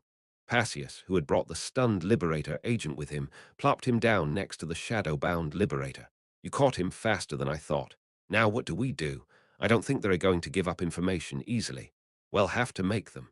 Roger's eyes gleamed menacingly. Bound by shadows, the Liberator tried to look nonchalant, but a cold sweat ran down his cheeks. "Which method do you prefer?" "Usually I am more of a physical torturer, but lately I've wanted to see if I can touch the mental part with my magic." "Sounds like me. I have an imperial secret torture method that can't be endured without telling the other person what they want know." "Do the royal guards learn such things?" "I was the only one who learned it separately. It's a necessary skill for a job like this, but it's more useful than you'd think, though most people are crippled by it. I guess it doesn't matter, though." The two men said scary things to each other. The magic from Roger and the aura from Passius invaded the space as the shadow-bound Liberator's complexion paled. The pressure was too much for a normal person to bear. "Ah, ah." He twisted and tried to shout something, but his mouth was gagged by the shadow, and he couldn't get any words out. "Oh, he's trying to say something, isn't he? It's probably bullshit, or he's vowing never to blow. Ah, the way he's writhing around so desperately, it looks like he really wants to say something. I think he might use some deception tactics. Still, don't you think we should give him a chance?" The Liberation Army soldier nodded desperately at Passius' words. Roger snapped his fingers, and the gag that bound his mouth was released. I'll tell you everything." Roger and Passius looked at each other at the same time, and then nodded slightly. Chapter 284. The Liberation Army member, who told the whole truth, was soon taken away by the police called by Passius. Left behind, Roger and Passius pondered the Liberation Army agent's words from earlier. "I knew there was something underground, but to say they were working with a warlock is pretty troubling." He didn't seem to be lying. He also didn't have a high rank either, so he didn't know much. He said he was a third-level informant. "Yes," Passius nodded. The Liberation Army operative had said he was a third-level informant, someone who moved in stealth and kept the army informed about the outside world changes, a tale that could be cut off, and as it turned out, he didn't know that much. Roger thought it was funny. They say they want a world where everyone is equal, but they're the ones who are grading and discriminating. Passius laughed bitterly at that. They're just like the aristocrats they hate. In a way, they've become their equal, ironically enough. But joining forces with a warlock certainly crossed the line. It may have been because their power was not enough. The Liberation Army isn't that underpowered either. They have some high-ranking people in their midst. But now they've added black wizards to those executives, sort of. Even as he said that, Passius couldn't help but notice Roger's eyes on him. "Why are you looking at me like that?" "What?" "Oh, it's because." "Is it because of what the Liberation Army agent just said?" Passius recalled the words of the captured agent from earlier. He had said that the Liberation Army was working with the Black Wizards and that they were up to something underground. If that was all he said, it wouldn't have bothered him. It was the other information he said that bothered them.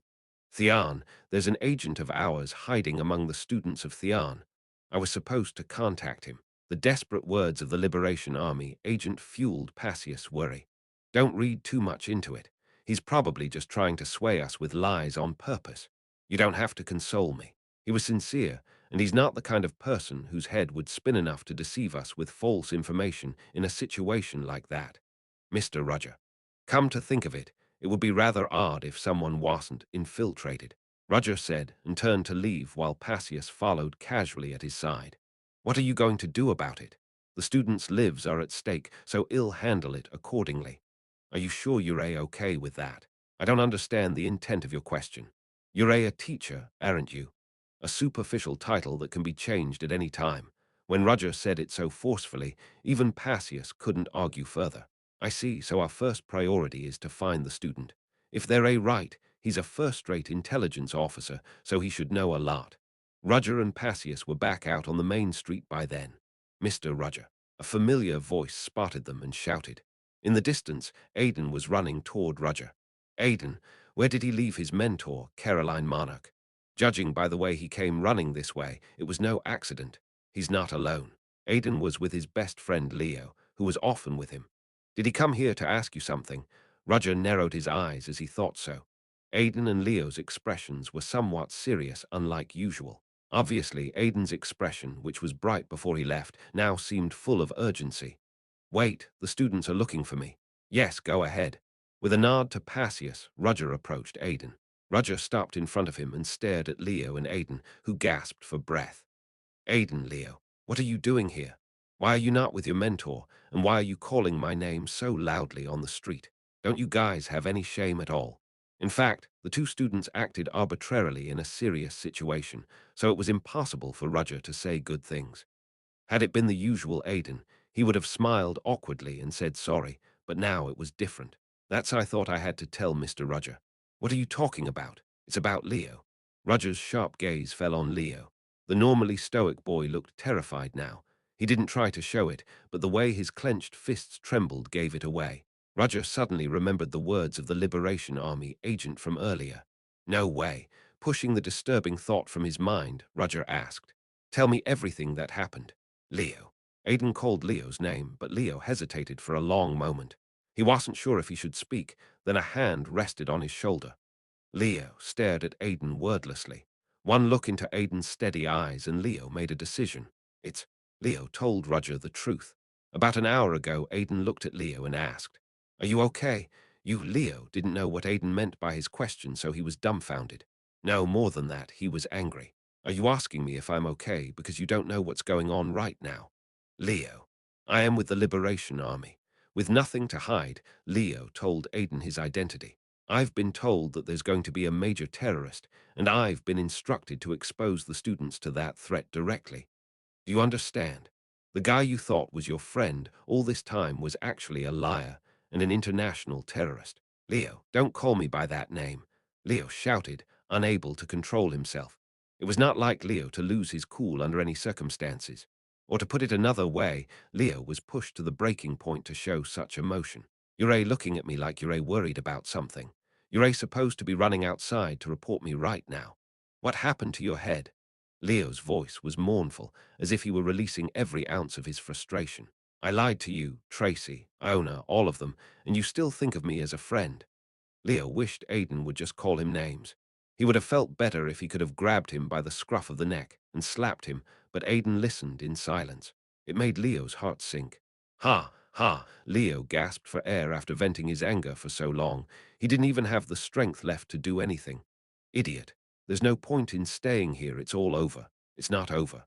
Aidan's words made Leo stare at him like he didn't know what the hell this idiot was talking about. Leo, you weren't going to listen to those Liberation Army people. Whatever. I am sorry I eavesdropped, and I know you had no choice, which is to be expected when your family is being held hostage, but you still tried to resist. What's the point? It's already over. The attack hasn't happened yet, and you have the information to stop it. Leo met Aidan's eyes. Aidan's eyes never wavered, as if his words weren't simply meant to encourage him. Aidan genuinely believed he could stop this now. I need to tell them. To who? Do you think they'd believe us if we said anything, since we're just students in the first place? We need to tell someone who will believe us. And who is that? Mr. Roger. Leo's face crumpled in disbelief. Are you crazy, Roger Chelisai? Do you think he's going to believe us? Why do you think he isn't? Because of his personality, he will rather catch me and put me in prison. That's what all people who weigh principles are like. No, Mr. Roger wouldn't do that. How do you know? Then who else is there besides Mr. Roger? Is there a suitable person? Leo didn't have a good answer. Even if he told a regular teacher, there was no guarantee that what he said on their behalf would ring true to anyone else. But Roger was different. He had recently risen to prominence in the arcane chamber, and he was also a person who paid attention to mentors who participated in this field trip. Leo, you have to decide. It's too late. No, it's not too late. It can be turned around depending on what you do. What can I do on my own? I'll help you, Aidan replied without hesitation. What? I'll help you? Are you insane? Don't you realize you're in danger if you get involved with me? You could be arrested as an accomplice. We'll have to make sure that doesn't happen, won't we? Aidan's sarcastic tone left Leo speechless. After pursing his lips for a moment, Leo's shoulders drooped in a half-given-up manner. But even so, a faint smile tugged at the corners of his mouth. Seriously, you're the biggest idiot I've ever seen in my entire life. Thanks for the compliment. Leo told Roger the whole truth, how he ended up in the Liberation Army and what they're trying to do in the capital. To be honest, he thought they were crazy. As he talked with Roger, there were several times when Leo wondered if he should do this, but in the end, he told him everything, and when he was done, he felt an indescribable sense of relief. After Leo finished, Roger stared at him wordlessly for a while. That reticent gaze weighed heavily on Leo, and it frightened him. How long did the suffocating moment last? Roger opened his mouth. Leo, if what you're saying is true, your family is being held hostage, your sister and mother. The first words out of Roger's mouth were neither anger nor rebuke, but confirmation. Yes, and you had no choice but to obey their orders. Yes, but that doesn't take away the sinfulness of what you did, because you did, in fact, stole information from Theon. You're all right. Leo knew there was no point in making excuses, so he humbly accepted the truth. And yet you came to me to try to resolve this situation somehow. Yes, Leo thought of his family. Then he thought of the friends he'd made in Theon and the memories he'd made. Either was so precious that it was hard to give up. However, if he chose one, he had no choice but to let go of the other. Then I'll have to save your family first, Roger said. What? Leo didn't understand for a moment and asked. Why, that's me family is now. We have to save them. You said they were being held hostage. Yeah, I did, but Leo couldn't help but ask. It's Leo's family that's being held hostage, not Roger's family. To be honest, Roger wasn't even remotely responsible for saving Leo's family. Still, he said he would. Leo, who am I? You are Mr. Roger Chelisai. Yes. Is it so wrong when a teacher says he will help a student? Leo has already been speechless twice today. Roger's words made sense. He is a teacher, so he helps students. It was obvious. It was also the right thing to say, but people didn't do the obvious. Leo had no doubt that the man in front of him would do the same. He knew he'd done great things, and he knew there was something about him that set him apart from other teachers. He figured Roger was just like everyone else in that regard. Leo, yes. For this moment, all you have to do is say thank you. Leo felt something stirring inside him and bowed his head deeply. Maybe he knew the truth, that it was his own narrow-mindedness that wouldn't help anyone. He just didn't want to admit it. To admit that there are people in this world who are stupidly good or who do their part would mean that he was wrong, that he had been laughing at everything. Wasn't that funny? He said no one will help him, but inside he was desperate for help. What is more contradictory than this? He said with his own mouth that he should think about everything rationally and calmly. Wouldn't it be embarrassing if he said that and got it wrong? Like Aidan, who offers to help, or Roger, who listens to the situation and says he understands. I can't believe I am with these fools, but I am such a fool too. And Leo didn't hate himself for being in the company of such fools. Tears streamed down Leo's face as he bowed his head. Thank you, really, thank you. It was the first tear of a boy who had vowed never to shed a tear, no matter what shed. Chapter 285. Leo wept silently. Roger watched in silence. At first, Roger was shocked to hear that Leo was a member of the Liberation Army. It occurred to him that he leaked information by sending a note to Leo that day. He had thought he could use Leo's skills and discretionary nature to his advantage in the future, but he hadn't realized he was in the Liberation Army. What a coincidence. Now that he knew the truth, Roger was troubled. The logical thing to do was to capture Leo and hand him over to the police. But the moment Leo told him his family was being held hostage, and the look on his face that thought melted away like ice on a scorching sun, he tried to provide for his mother and sister. Seeing Leo, Roger suddenly remembered himself in the past. Leo, trying to endure everything alone for his family, seemed to overlap with himself. At that age, when he should have spent his youth happily, he became a slave for the Liberation Army instead. Unable to trust anyone, no one to help him. He must have lived in a hellish reality every day. The fact that he came to this point and laid out the whole truth was a sign of his desperation and determination to do the right thing. In fact, there was probably more of a sense of giving up, of wanting to end this difficult choice. How can I not understand that feeling? Leo. At Roger's call, Leo lifted his bowed head. The tears had been wiped away, but his eyes were still red. I intend to help you as a teacher and as someone who is older than you in life.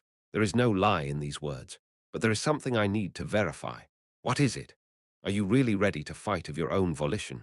Aidan, who was next to him, and Leo, who heard the words, were stunned, but Roger's expression was serious. He always was, but his eyes were especially serious now, as if he wanted an answer. It doesn't matter if someone helps you if you don't do anything. Roger once wanted help too. In fact, he'd gotten help many times in his previous life and in this one. But the most important thing was whether he was willing to fight. You can't wait forever for someone to reach out to you. In the end, it had to be yourself. I'm asking you, are you really ready to take it all in? I've spent half my life being tormented by them.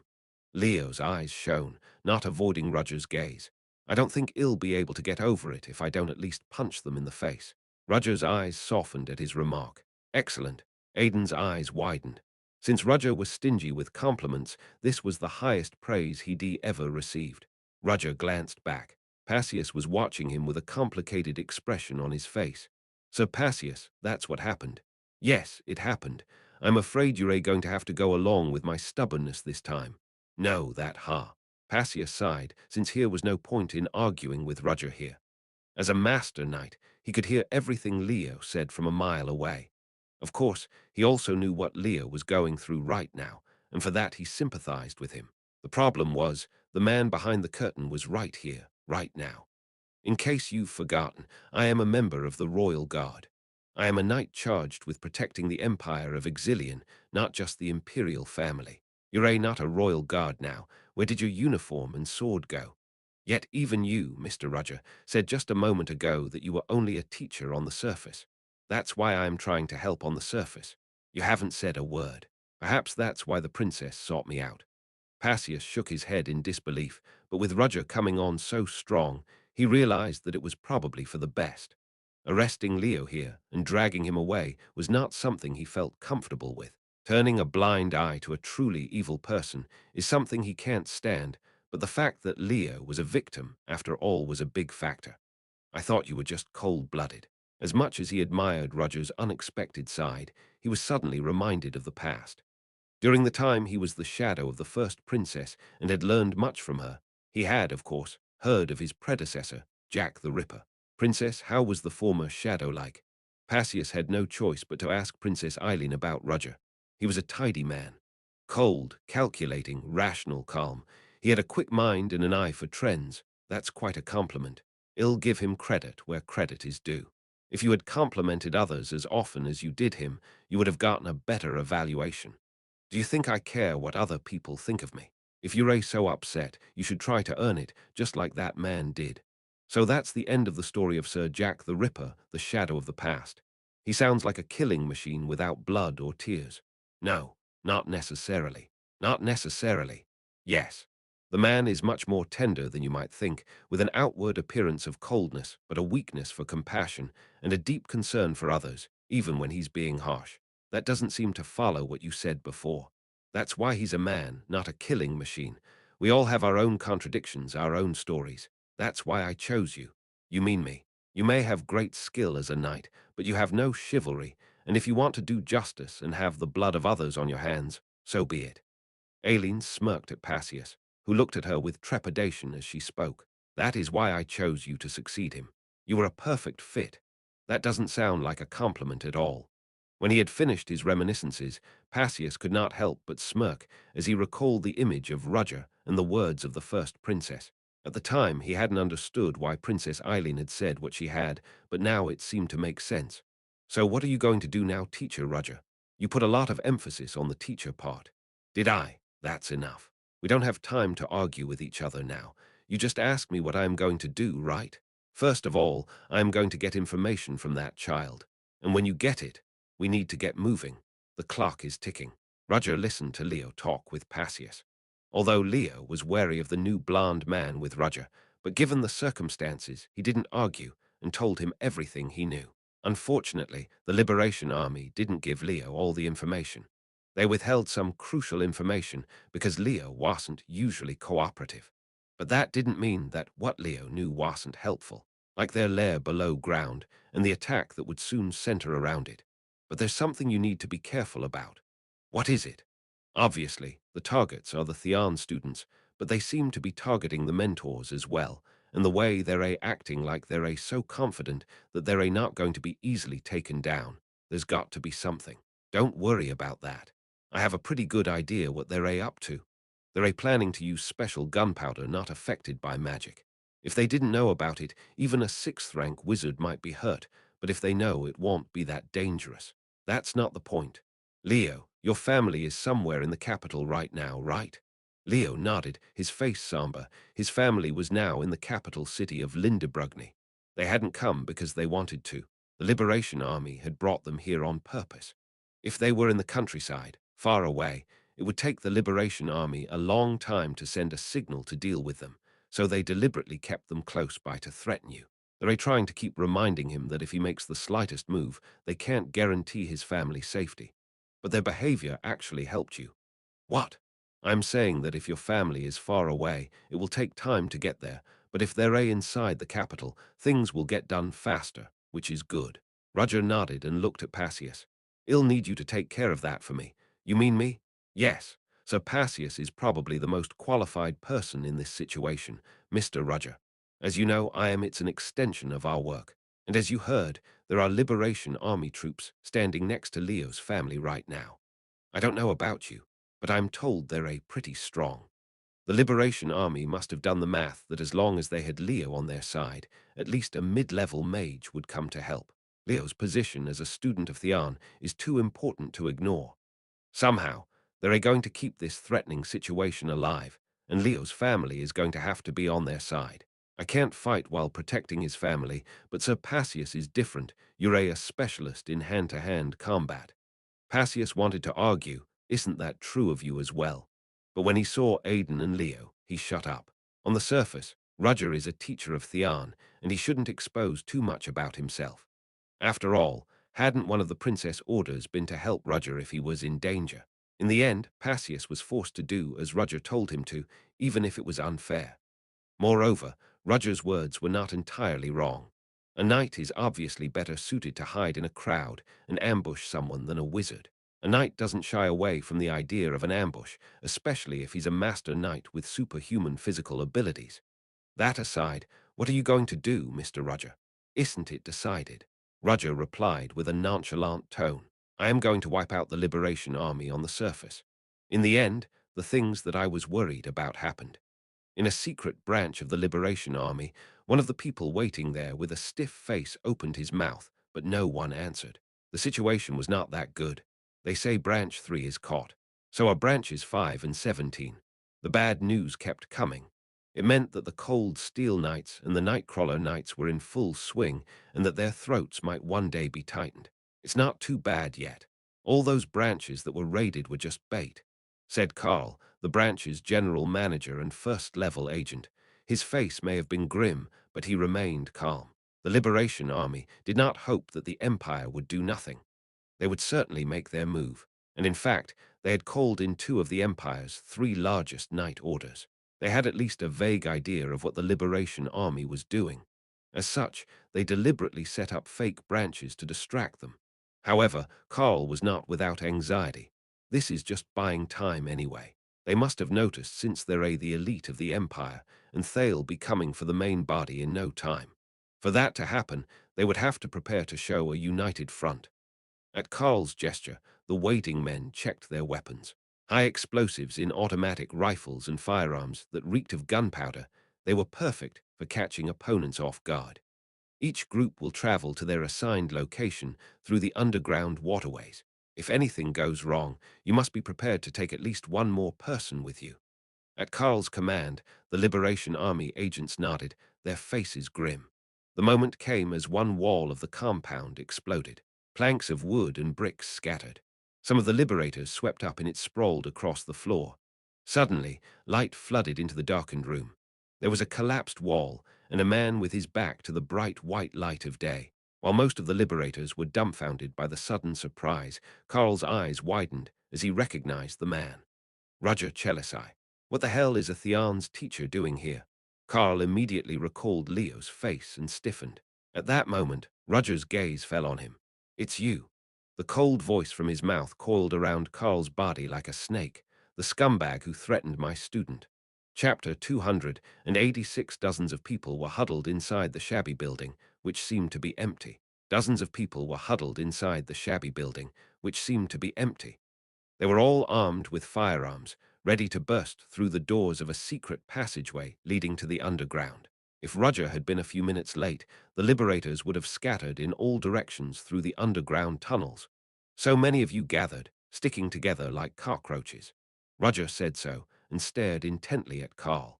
While the others still looked bewildered by the sudden surprise, Carl did not.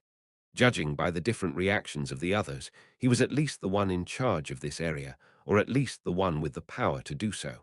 It's you. He must be the one who threatened Leo. Carl's lips twitched as Roger's gaze narrowed. He bellowed at his men, who still couldn't make heads or tails of the situation. What do you think you're doing? We're under attack. The liberators, finally coming to their senses, grabbed their weapons and pointed them at Roger. From shotguns to pistols and automatic rifles, there were all kinds of weapons that would freeze a man in his tracks, but Roger was different. As if he'd known this was coming, he summoned the magic he'd prepared in advance.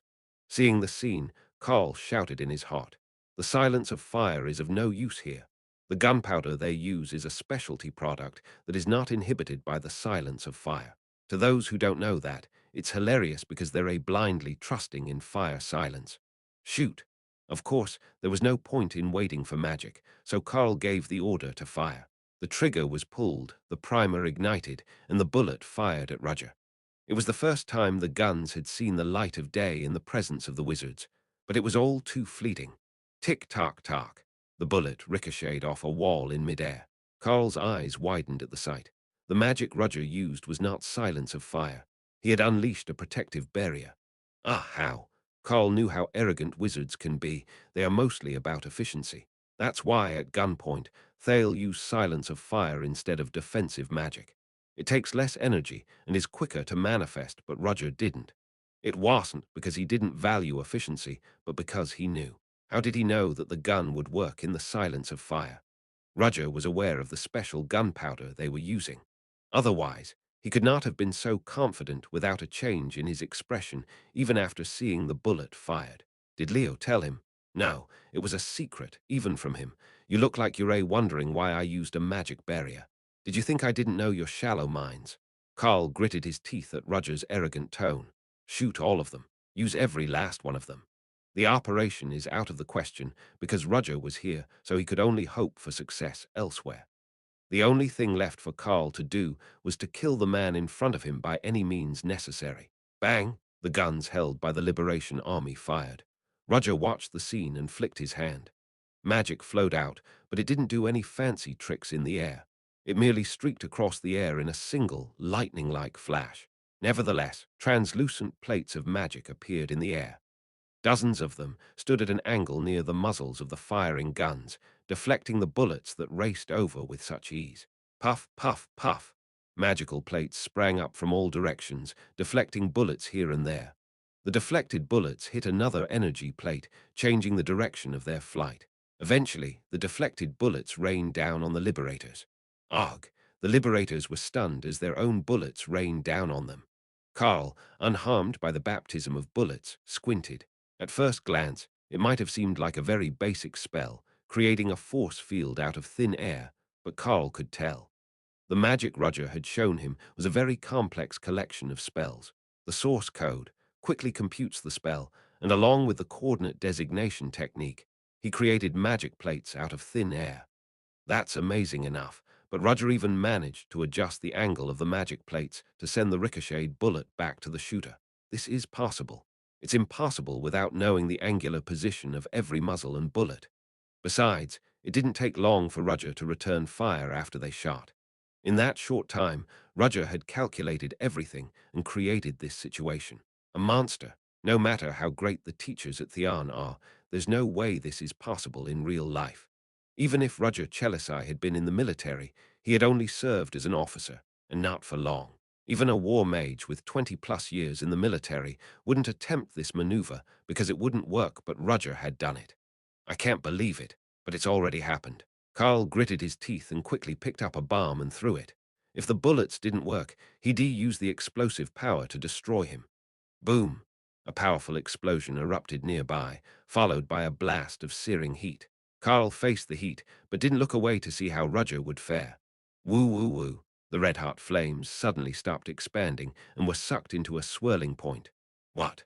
Carl's voice trembled as a red gem in Roger's right palm that had absorbed the flames. A fire-sucking gem. The sight before him made it hard for Carl to accept the reality. It would be incredible for an artifact to be able to suck fire, but an unadorned gem.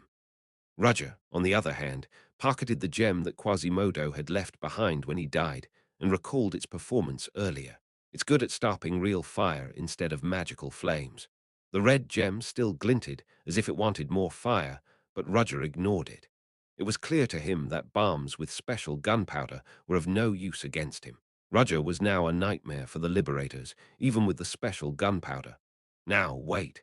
If you kill me like this, I can't guarantee the safety of the hostages. Carl quickly assessed the situation and shouted at Roger. I'm sure Leo has told you everything, but in case you've forgotten, his family is in our hands. Not anymore. I just sent a man to take care of them. The guard is no ordinary man. He's a knight, unbeatable with a sword. Do you really think you, a wizard, can save hostages against a knight? No, he won't even get there in the first place. That's not necessary. I've got someone who's good with a sword. What? A knight whose skill with a sword is unrivaled. Carl's mouth dropped open at the absurdity of that statement. Pyron was a knight who wouldn't hesitate to kill for money.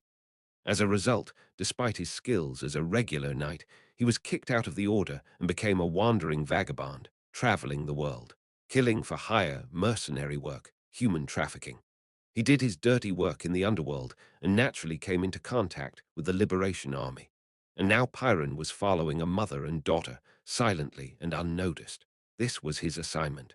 The woman he was following was the family of an intelligence operative who had been placed under special management by the Liberation Army, and he was to kill her on cue. Killing a mother and daughter who had no connection to the Liberation Army was a brutal act, but one that Pyron was willing to accept. Killing people is the best, especially if they're women. The mother and daughter don't know Pyron exists. They don't know what they've gotten themselves into. It didn't matter if they knew. Pyron thought they would rather know. That way he could enjoy watching them break down in fear. I hope I get the signal soon. After following for so long, his body was already itching because of the delicious taste. It was because he had a sore throat after only doing this for a few weeks. However, his expert sense was telling him that the long-awaited moment was approaching. What? Pyron smiled at the sight. It was a very sinister-looking smile, with hollow cheeks and protruding cheekbones. What? Have they noticed the way I look? They're not completely oblivious, and they've got a pretty good head on their shoulders. But it was a mistake. They should rather pretend they didn't know he was there, so he would have no reason to touch them. Now he could kill them without waiting for the signal. Pyron chuckled and entered the alleyway where Leo's sister and mother had disappeared. Even if the two of them, who were nothing more than ordinary people, ran away, there was no way they could escape him, a knight. Hugh. Less than 5 minutes later, Pyron found the mother and daughter stopped in front of a dead-end alleyway. When they saw him, they shuddered. A deserted cul-de-sac at the end of your escape options. You shouldn't do this. Isn't it better for me? Pyron flicked her tongue across his lips. The mother-daughter duo's faces hardened at the creepy sight. Yes, it is. I like it better where there are no people. At the sound of the voice behind him, Pyron drew his dagger from his waistband like lightning and swung. The dagger was aimed squarely at the other man's throat, but it was blocked. The man who spoke had lightly grabbed his wrist. Grab. He was no powerhouse, but he was caught so lightly. But Pyron was a pro at this, and he drew another dagger from his left hand and tried to slash at his opponent's wrist. The unwelcome visitor let go of his hand, and not only that, but he counterattacked. Pyron managed to pull back, glaring at the interloper. "Who are you?" The interrupter was a handsome blond man, gentle enough to not appear to have blocked his attack, librarian-like in style, with colorful blond hair tied back around his neck, but Pyron recognized him. That man is a knight like me, a knight who fights rationalistic battles rather than justifiable confrontations. He was obviously skilled because he didn't even flinch as he approached. While Pyron was on guard, Passius approached Leo's family and checked on them. "Are you two all right?" "Yes, yes, we're fine. Good, I was not too late." Passius laughed softly and looked back at Pyron. Pyron gave a wry smile. "Ha, so you came to rescue those two girls, huh? What a surprise. Looks like Carl got played for a fool, too." Pyron shook his head and adjusted the daggers in both hands. A bluish energy rose from the top of the dagger, lengthening it even further. Pyron swung it once, lightly, and one of the pipes on the alleyway's outer wall was sliced clean through. "I take it you're a knight too, but you're out of luck. You should have killed me a moment ago when you had the chance." Pyron realized that Passius held nothing in his hands. No sword at his waist and no concealed weapon. He knew he was a skilled knight, but without a weapon, there was nothing to fear. Even if a knight is superhuman, the presence of a weapon is important in a fight between two knights. "Of course, I won't let my guard down. It's only for a moment, but he lightly caught my blow, which means he's strong." Pyron took a light breath and shot forward like a bullet. The movement was so quick that it seemed to lengthen his body. Stopping in front of Passius' nose, Pyron swung the daggers in both hands in a quick motion. Die. The daggers came from both sides at the same time. One aimed for his throat, the other for his chest. But Passius easily dodged the surprise attack by taking only 2 steps backward. To Pyron, it was a mere sliver of air. "Let's see if you can dodge this one then." The muscles in his arms twitched and pulsed with energy. Pyron's hands moved swiftly and brilliantly, drawing countless traces of sword energy in the air. The sword energy was directed straight at Passius. The piercing blue light enveloped him like a giant blue shark devouring its prey. "Get out of the way!" Leo's sister, who was watching from behind, shouted, but Passius did not step down this time. Instead, he just stepped forward lightly. What Passius did was simple. He raised his right hand as a sword and swung it lightly sideways. Patching. The sword energy wielded by Pyron was shattered by Passius' single strike. The pure white sword energy didn't stop there. It leaped over the shards and landed on Pyron's body. A huge mark was carved into the narrow wall of the alleyway, and the aftermath stretched all the way back to Pyron back. "Monster." Pyron looked down at the wound on his chest. A solid red line had begun to trace the path of Passius' hand. Facing Pyron, who stared at him in disbelief, Passius spoke. "It's not like I didn't kill you when I had the chance." He lightly shook off his bloodless hands. The white blackness that rose from the fingertips disappeared as if it were scattered. "A chance like this. I can make it whenever I want." That was the power of a knight who went beyond the advanced level and reached the level of a master. Chapter 287. Don't lie. You think he'd fall for that? If you're so sure, try sending a signal. "What?" Carl stared at Roger with the gaze of a maniac, but Roger's expression was serious. "No way." Carl immediately sent a signal to Pyron. Normally, when he sent a signal like this, he expected to get a response, but the result was silence. Carl pursed his lips because Pyron never failed to reply, even when it seemed like he was playing games. Still, if he didn't reply, that left only one possibility. Pyron had been tricked. Pyron may be a scumbag, but he's certainly capable. He was defeated. How is that possible? Did he send a high-ranking knight? Actually, he didn't send a high-ranking knight, but a master knight. Of course, Carl didn't know that. The important thing was that he had now lost all means of intimidating the monster in front of him, and the end of those who made threats without bargaining chips was usually bad. "Are you done talking?" Roger walked slowly toward Carl. Carl had the illusion that a giant like a mountain was walking toward him, a giant who could crush a man like him like a bug with a simple flick of his hand. Carl gritted his teeth and pushed away the feeling of weakness. "No, you won't get what you want from me, no matter what you do." It was a courageous statement, but Roger returned it with a cold stare. That's what most people say when they don't know what's in store for them. "I'm not bluffing. I'm not your average Liberation Army soldier." I've been trained for years, and no matter how much you torture me, I will never open my mouth. Carl's voice carried a firm conviction that he could withstand any pain. He even gave Roger a provocative glare that told him to try it if he could. Roger Chelisai, I'll admit that you're very good, but do you really think a mere teacher knows how to get a person to talk? Only time will tell. With that, Roger brought his palm to Carl's forehead. Carl was about to ask what the hell he was doing. Cough blood immediately gushed from his mouth. It wasn't just his mouth. His nose was bleeding, eyes and ears were bleeding, too. His head felt dizzy and his stomach twisted. His tinnitus was piercing, and he felt nauseous. Carl still didn't understand what had happened to his body. Come on, didn't you say you could handle all the pain? Kulak, what the hell did you? You're quite surprised, I'll bet, because what you've just experienced is a new kind of pain that no one has ever known. Carl glared at Roger with wide eyes. His eyes were clearly trembling, unlike a moment ago when they had been unwavering. What was that? Magic, magic. What else can a magic teacher do but magic? The magic Roger used was simple. He used sound magic, derived from the wind element. Sound, after all, is the vibration of air. If you take that vibration to the extreme, you can inflict immense pain on your opponent, just like he did with the werewolf. The vibrations within the body would distort the flow of blood, shake the body's organs, and ultimately destroy the brain and semicircular canals. There's no way such magic exists. Of course not. This is a magic that I came up with myself. What? It was originally a theoretical technique.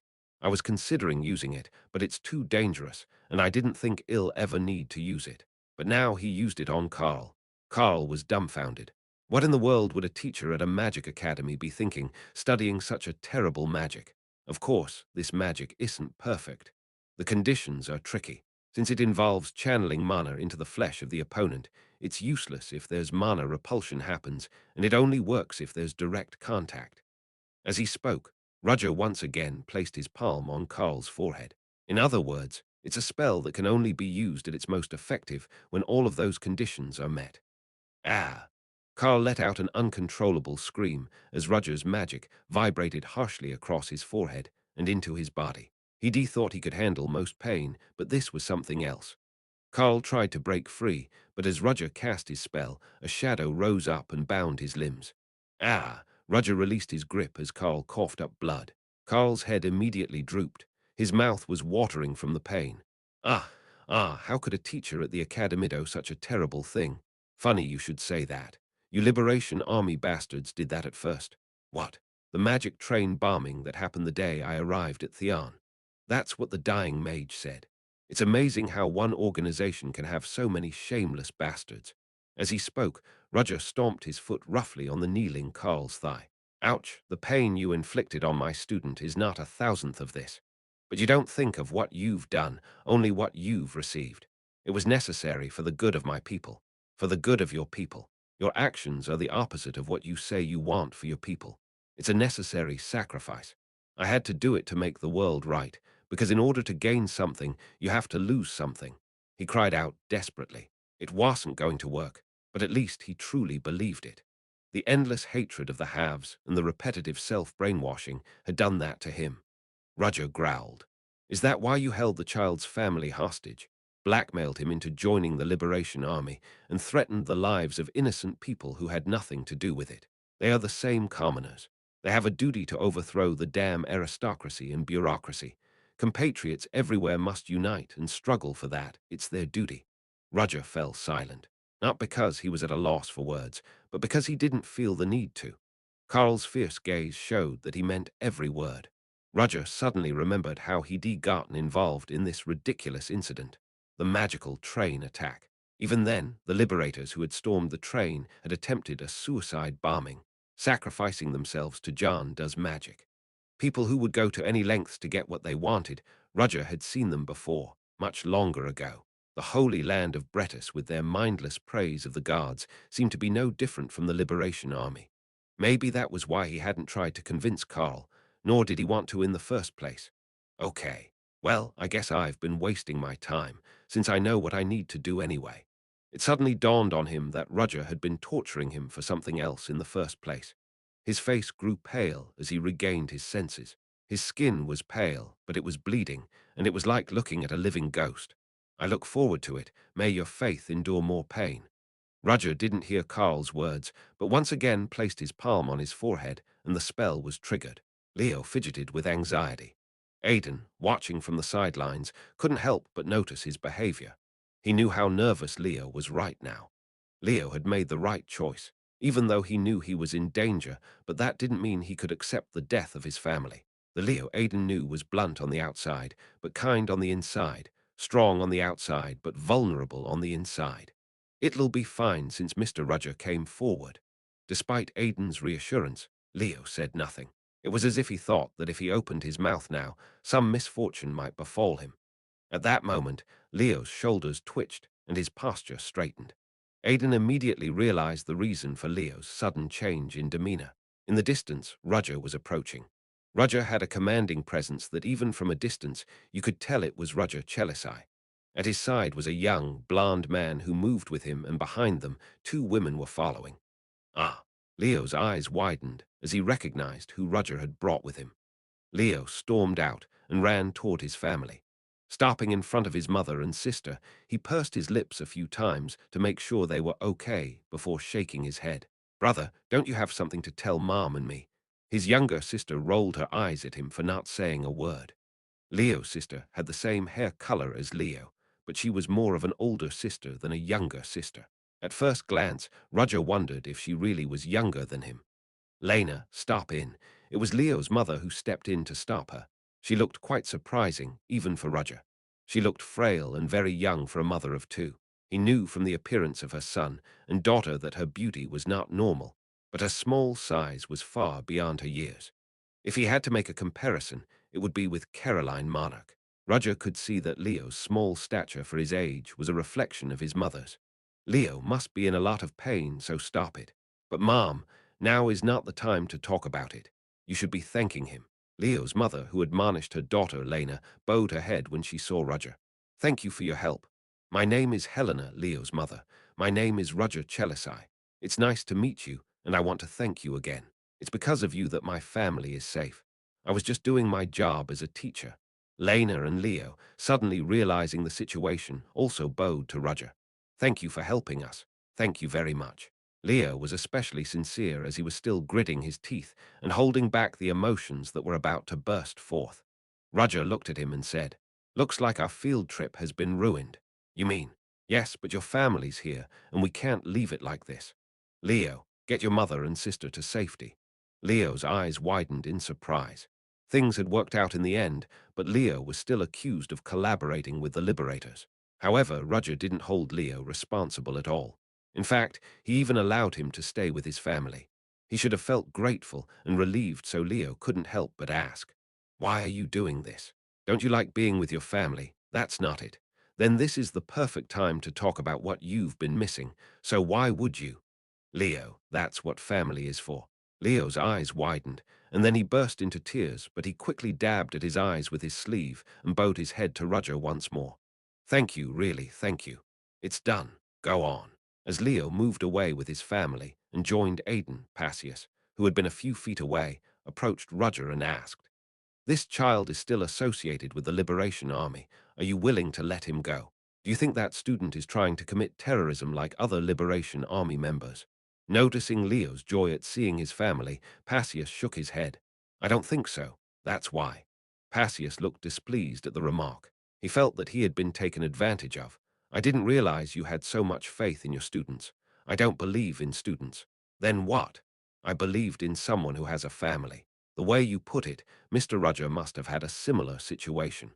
Roger didn't bother to answer, and Passius wasn't expecting an answer either.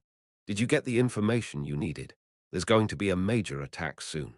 We've wiped out one branch, but there are at least 3 more like it, and they've dug tunnels under each of their bases, so they're already scattered."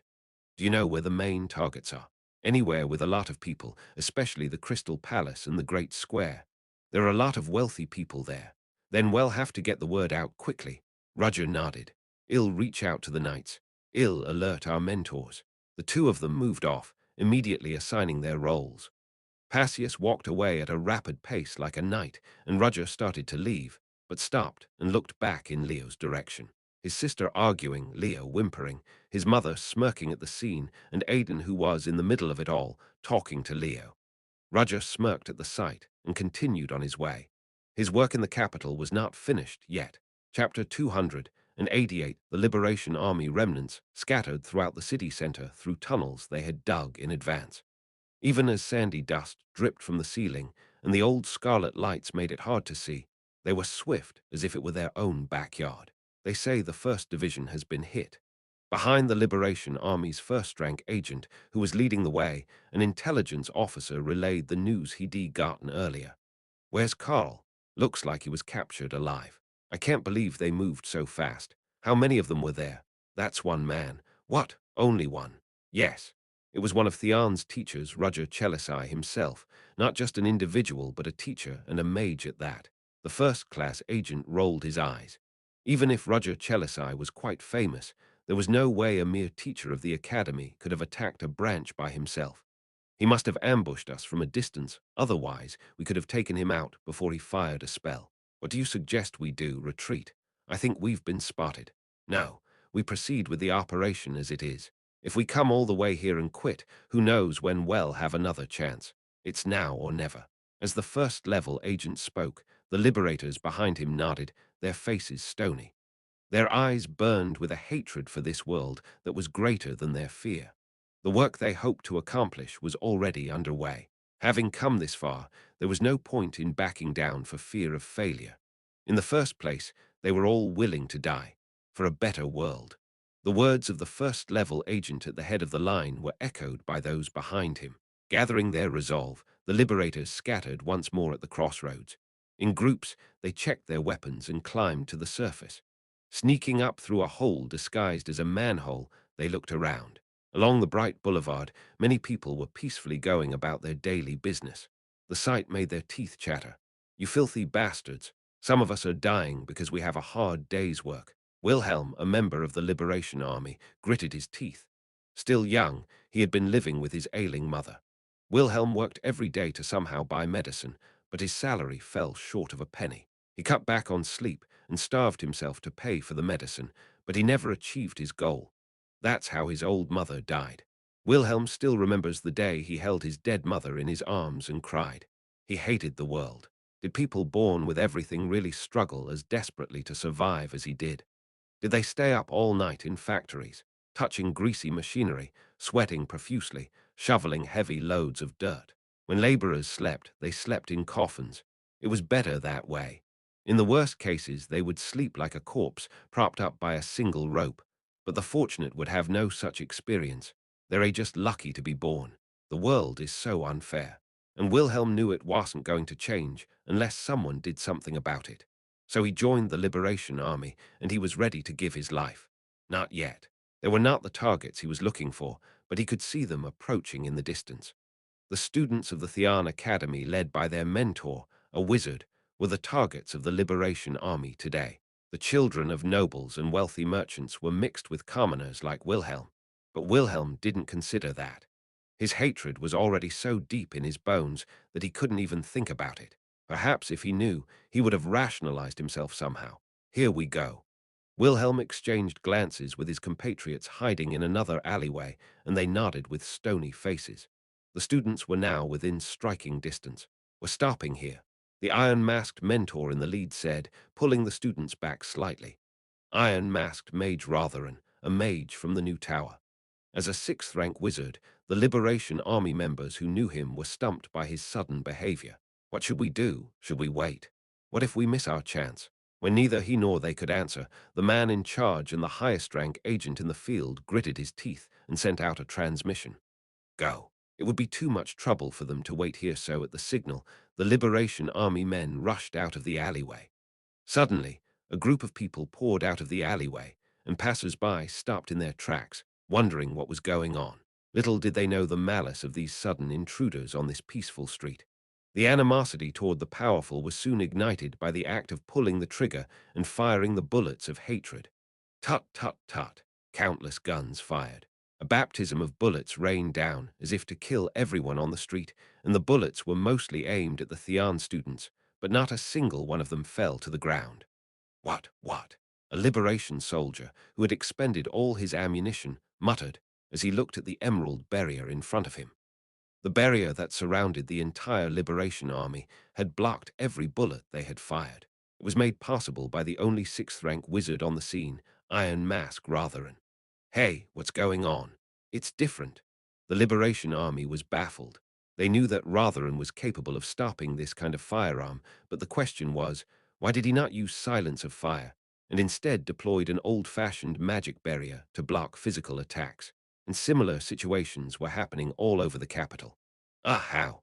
The massacre the Liberation Army was planning to unleash was met with great difficulty from the start. Their bullets were intercepted by the barriers the wizards created, and not a single human life was taken. The surprise attack was useless. Rather, as if they had been waiting for it, the mages deflected the Liberators' guns and went straight into action. The knights who had been waiting were also on the move. The Nightcrawler Knights and the Cold Steel Knights, who had been lurking in a crowded area, burst onto the scene and overpowered the Liberators before they could make another move. Their physical prowess far surpassed that of the mages, and they gave the Liberators no chance to resist. What is this? The Liberation Army panicked. This situation was impossible without the other side seeing through all their moves and tricks. The mages knew of the special gunpowder, and the knights knew where they would strike. Oh, come on. It was Caroline Monarch who faced the Liberation Army. The petite woman stood in a rigid posture and let out an exasperated sigh. All around her, broken liberators lay on the ground, groaning in one or two places.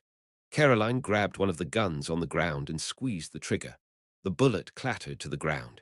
It was real. The liberators had indeed used gunpowder that was unaffected by the silence of fire. What if the moment I saw the guns, I would have tried to use silence of fire first, instead of responding with a magic barrier? Even a sixth-rank wizard would have been seriously injured, but a lower-rank wizard would have died without being able to do anything. Caroline felt a shiver run down her spine at the thought. The silence of fire is the most basic rule of thumb for a modern wizard when faced with a firearm. But that common sense was broken right here and right now.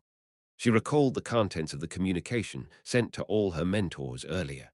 "This is Roger Chelisai. I have a message for you mentors."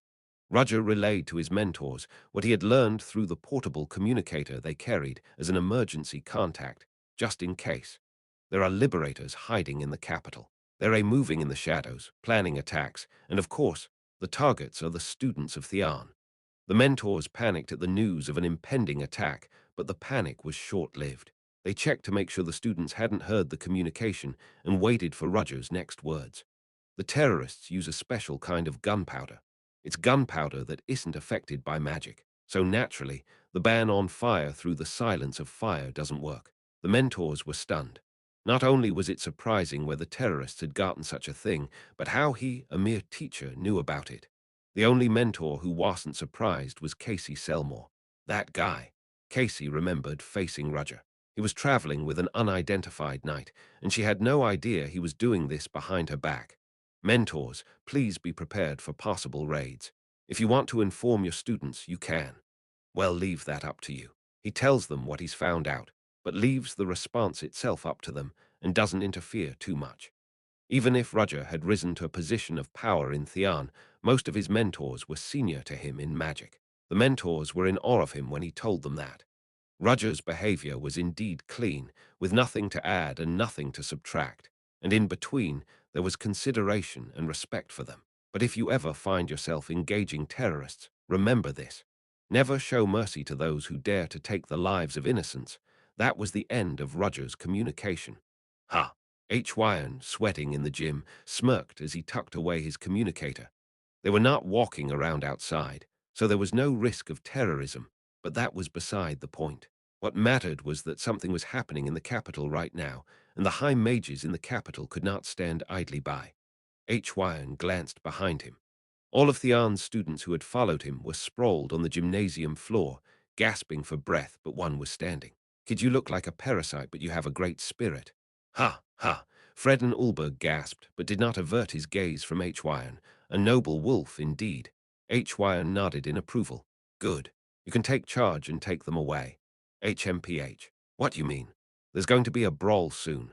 This gym is in my name, so most guys can't touch it, but these guys have some pretty swollen livers. Freuden was not unaware, and his eyes grew serious. Take the students with you. To where? To the palace. Freuden's eyes widened at the mention of the imperial palace. It was certainly a safe place, but it was not one to be entered lightly. How do I get to? I don't know. But the calm said to head there, so I suppose that's the way to go. Where are you going, mentor? I'm not quite warmed up from my workout earlier. Hyan chuckled and pulled on the robe he had taken off earlier. I'm going to sweat a little. While the other mentors and knights were on the move, Roger and Passius were not idle. Roger went to the place closest to the first division he had raided and attacked the liberators waiting there. Passius approached and said, I'm done over here. What about you? Already done. This is practically the last of them. All around them, Liberation Army terrorists who couldn't even draw their guns lay dead. Just the two of them had taken out over 30 terrorists in one fell swoop. How the hell? Most of them were out cold. Except for the first-level agent in charge of the scene, Roger hadn't knocked him out, but had tied him to a seat. He looked pretty dazed, as if he couldn't believe his plan had been foiled and scattered before it had even begun. Your reign of terror is over. Your special gunpowder, uninhibited by magic, never saw the light of day. At the mention of gunpowder, the first-level agent's complexion darkened. Since the other side already knew their secret weapon, there was no point in attacking them by surprise. In fact, most of the terrorists were subdued, and they didn't kill anyone. There were a few who were willing to die along with the bombs, but the knights were quick on the scene and only damaged a few items. What could have been an extraordinary carnage in the capital of the empire had been put to rest by a single man. You knew all along. The first-level agent bowed his head deeply. Passius thought he was despairing that everything he had been preparing for so long was over, but he wasn't. The first-level agent began to chuckle, and Passius, noticing the oddity, frowned. That's why I'm glad. Looking up again, the face of the first level showed a smile of pleasure and amusement, not the despair he had shown earlier. I don't think you knew this. With that, the manhole cover of a nearby sewer exploded off. Roger and Passius' gazes naturally went there. Inside the gaping hole of the manhole, there was a strange sound, and a beast began to emerge from within. Chapter 289. Bursting out of the sewer manhole was a beastly chimera. Looking like a cross between a tiger and a wolf, the chimera slipped through the hole, which was much smaller than its size, with ease. It looked like a cat slipping through a narrow hole. Krrr, the chimera salivated at the sight of Roger, Passius, and the fallen liberators nearby. Qua! With a yell, the chimera leaped high and lunged. At the same time, a pure white flash spread out like a net and enveloped the chimera. In a flash, the chimera's body shattered into cubes, scattering in all directions. Passius brushed the white aura from his fingertips. Excellent. Roger could see why he didn't carry a sword when he went out from the way he cut the chimera to pieces in a matter of seconds. He didn't need one in the first place. When you're a master knight, you're a weapon in your own right. Passius, on the other hand, was about to ask what was going on, but then shut up. A moment ago, more chimeras had begun to emerge from the sewer hole. They kept coming, and in a matter of moments, the number of chimeras that had emerged from the sewers had risen to nearly a dozen. It was a good thing there were no people around, or the screams would have been deafening. This is getting out of hand. It seems so. Roger responded to Passius' words while using magic. The spell was quickly completed, and pillars of stone rose from the ground and surrounded the chimeras. The imprisoned chimeras roared and swung their mace-like tails at the pillars. Chunks of stone rained down and cracked with each blow. These are no ordinary chimeras. Roger narrowed his eyes while reinforcing the shattered pillars. The chimeras tried to slip back into the manhole cover they'd emerged from when their prison failed to shatter. Presumably, they intended to exit by another entrance. It seems they have some intelligence. Roger didn't allow them to leave, and once again he quickly casted a spell as fire enveloped the chimeras. As he watched them burn to ash, Passius asked admiringly, "Is it resolved?" "I don't think so." Roger lifted his head and stared in the other direction, and Passius did the same. The chimeras didn't appear in just one place. They appeared simultaneously wherever manhole covers existed. Ah, ah. As if to prove it, civilian screams echoed from everywhere. Roger and Passius' expressions naturally hardened. Seeing this, the Liberation Army's first-level agent couldn't help but laugh. KKKKK. Foolish bastards, you thought you could just stop us, but in the first place, we were nothing more than a stalling tactic. Using special gunpowder, the group staged a large-scale terrorist attack to draw attention to themselves. With that attention, they have enough time to unleash their chimeras on the capital, wreaking havoc. That's one hell of a plan. Roger frowned slightly. He knew the Liberation Army was working with the warlocks, but he hadn't realized it had gotten this far. If it's on this scale, they've been preparing for this for some time. A fearsome, mass-produced chimera army is certainly a threat, but Roger instinctively realized it didn't end there. The special gunpowder impervious to the silence of fire was certainly something, and the hordes of chimeras hidden in the underground of the imperial city were certainly impressive, but they could not fundamentally disrupt the majesty of the millennial empire. They may shake it, they may crack it, but the system of a nation is not easily destroyed by such things.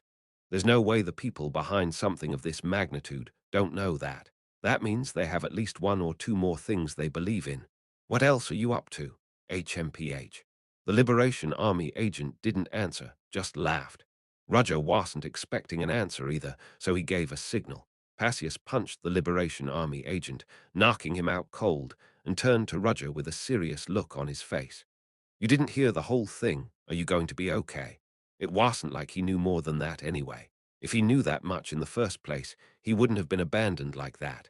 So what are you going to do now? Do what you're told or help? Passius glanced at the distant commotion. What we need to do is find out what they're up to. If anything, the underground is likely to be empty now that the chimeras have appeared. Roger's answer was cold, as if cutting through with a knife. It also meant that he had no intention of stopping the chimeras from going on a rampage. Passius' expression hardened. It wasn't until he saw the disappointment in his eyes that Roger spoke. And I don't think it's necessary for you to go out there. What? Have you forgotten how many elite troops are gathered in this city right now? Ah, two of the Empire's three major knight orders were now gathered in the city, as well as high-ranking wizards from each of the magical societies. Their numbers alone were enough to wage war, and as long as they were in the capital, they would not let this happen. Indeed, as if to prove it, a series of enormous ripples of magic could be felt in the distance. Roger, with his sensitivity to magic, and Passius, with his acute senses, could feel that the battle had begun. Even as he watched in admiration, he asked Roger a question. But even the knights and wizards will not be able to protect all those people. The capital's police and guards won't be sitting idly by either. That's true, but isn't there a just-in-case scenario? If we mess up, the students might get hurt. Are you still going to stand by and let that happen? Students could get hurt. Roger interrupted. I can't deny that. What? Something about the ease with which Roger conceded this point struck Passius as odd. It was as if Roger had been waiting for him to say this, rather than questioning him. I know it's only superficial, but as a teacher, I can't stand by and watch my students get hurt. Ah, there's let's go. Go where? Chimeras are running wild in the city. Are you going to let them be? You could have just told me from the beginning. Didn't Sir Passius tell me that if I messed up, the students could get hurt? I just accepted your words. When Roger said that without changing his expression, Passius couldn't help but laugh. He suddenly realized why the first princess had said that. Even though Roger spoke coldly on the surface, there was a caring side in his behavior and words. In some ways, he was similar to Princess Eileen. You shouldn't be ashamed. From the rumors he'd heard, he assumed that Roger was an inhuman psychopath, but now he knew for sure that Roger Chelisai was more humane than anyone else. What did you just say? Nothing. Let's go, we can't just sit around and play. For the record, I didn't make the comment, Sir Passius did. Aye, let's leave it at that. Roger nodded, a little miffed, and the two men moved toward the center of the fight. Or, Hyan's voice was cheerful, and he threw out his fist. Pow! The fist struck the air with terrifying speed, and a gaping hole appeared out of nowhere in the torso of a distant chimera. The officers at the scene let out a gasp. Amazing, that's the power of a sixth-rank wizard. Hyan's battle method was very simple but powerful. He stored his magic in his fist and released it by thrusting it out. It was more like a technique than magic. In fact, some of the police officers who saw him fight were wondering if he really used magic, but Hyan proudly proclaimed that what he was using was magic. Magic, after all, is the use of mana. His argument was that his fist punch and the release of energy was also a technique that used mana, so it was magic. While he wasn't exactly wrong in principle, it was still a bit jarring, but Hyan's performance was dazzling enough to override that. A horde of chimeras that the cops alone would have had a hard time dealing with were being swept away like leaves by a single punch. Lord Hyan. Danger. Maybe because he'd gotten too close to the chimera horde. One of the chimeras, scaling the exterior wall of a nearby building, lunged at him and sank its teeth into him. The sharp, double-barreled teeth sank between his exposed trapezius muscles and the nape of his neck. But what happened next was even more disconcerting. The chimera's teeth didn't pierce Hyan's skin, but instead made a strange sound like they had collided with solid iron. The chimera's teeth, which could tear through bricks, instead shattered and fell to the ground. Ha, ha, ha, ha, look at this little guy, trying to bite me. Hyan looked at the chimera, which looked at him with trembling eyes, and then extended a vicious hand. The chimera's neck snapped in his grasp. The officers realized why Hyan was a sixth-rank wizard. He didn't need any fancy magic tricks. All he had was a ridiculous amount of mana, the power to release it all at once, and the stamina to never tire. And that was all he needed. Pow! With each blow of Hyan's fist, the chimeras that had been swept away by the magic died. More, more! Hyan shouted, and the chimeras caught up in his taunt turned their eyes upside down and lunged at him. The subtle ripples of magic in his shout shook the chimeras' minds, and a swarm of chimeras filled the street as they charged at him. Light flashed in the air, and countless magic bombs rained down like a bombardment, devouring the chimeras. The chimeras were torn apart or burned to a crisp with the explosions. Waiting for the bloodshed, Hyan looked up at the sky with an annoyed expression. There, with her hair tied back on either side of her face, was a small girl, Caroline Monarch. Hey, little lady, you can't just take someone else's food. Hey, muscle pig, I told you not to call me that. Caroline Monarch descended slowly from thin air, scowling. The officer, who was trained in magical knowledge, marveled at the detailed, yet effortlessly natural floating magic. Caroline, for one, was irritated with Hyan. You're smashing things with your fist, one by one, when you could have just stirred them up with magic all at once like this. Aha! I'm restraining myself because there won't be any buildings left if I do that. Forget restraint. I'm sure Yao'll enjoy the opportunity to fight for a long time. Who wouldn't? Hyan shrugged, and Caroline gave him a pitying look. Anyway, we're in the middle of a situation, so put aside your personal feelings. I don't know what the hell is going on, but I'm guessing this isn't an ordinary incident. I see. The chimeras began to swarm once more in the distance, despite the magical bombardment. There was an almost endless stream of them coming out of the underground. Hyan slammed his fists together to steady himself, and Caroline fluttered her hair as she summoned her tyrant-like magic. The two of them were about to counter the oncoming chimera wave when a beam of light fell vertically from the sky. Caroline and Hyan looked up as a vertical beam of light swerved in midair and pierced the forehead of the leading chimera. The beam was no bigger than a fingertip, but its terrifying speed and power burned and melted the chimera's vital organs in an instant. It didn't stop there, though, as it veered off again and pierced the next chimera. In the blink of an eye, a dizzying array of colorful light trajectories, like constellations woven into the air, unfolded. The charging chimeras crumpled to the ground almost simultaneously. What is this? Hyan's eyes widened, and Caroline fell silent. The spectacle of the light that had unfolded a moment ago was a sight to behold, but they both realized at once the magnitude of the magic. A single beam of light compressed to the limit. In order to defeat such a large number of chimeras, one would have to use large-scale magic that consumed a great deal of mana, but there wasn't that much mana in that beam of light. It was simply a way to kill all the chimeras with the least amount of power for the most effect. It wasn't as if Hyan and Caroline couldn't do the same thing. It's just that they don't use it because they're a sixth rank and full of mana, but it's something they could do with enough time and practice. In other words, they had to practice for a long time as sixth-rank wizards. To that extent, the magic from earlier was exceptional in its efficiency and, most importantly, its properties. Someone who can handle rare magic like the light attribute would be able to. Caroline lifted her head and saw a black-haired, unlettered man fluttering his black coat and looking down at the situation. His blue gaze confirmed that there were no chimeras in the immediate vicinity, and then he was gone, flying over the building. Roger recognized them, but didn't say hello. That meant that there was no need to share. Well, Hyan saw it too and laughed in disbelief. How can such a person be a teacher? What a waste of talent. Chapter 290 stopped them. Gunfire rang out with the cry of a knight. The officers behind the makeshift barricades spat out every bullet they had. The leader of the group of approaching chimeras, filling the streets, was shot. A few chimeras went down in a spray of blood, but they were few and far between. With their toned muscles and hard hides, the chimeras were able to withstand more than a few bullets. Even the dead chimeras were unlucky enough to be shot through the eye or to take too many bullets. The rest were too strong. Shoot, shoot, keep shooting. The officers continued to fire, even as they pondered. Behind the barricades they had set up, terrified citizens who hadn't yet evacuated huddled together. If the chimeras break the barricades, all the citizens will die, so the officers tried to hold the line with all their might, but they were running out of ammunition, and the chimeras just kept coming. Guns could only do so much. Everyone out of the way. That's when the out-of-breath wizard stepped forward. Lorna Pavlini used her magic to create a massive magic barrier. Waves of chimeras crashed against the barrier, creating a massive vibration around them. Gritting her teeth, Lorna enchanted the barrier, turning it into a blazing fire. The chimeras near the barrier quickly burned to a crisp, but they were not intimidated by the flames.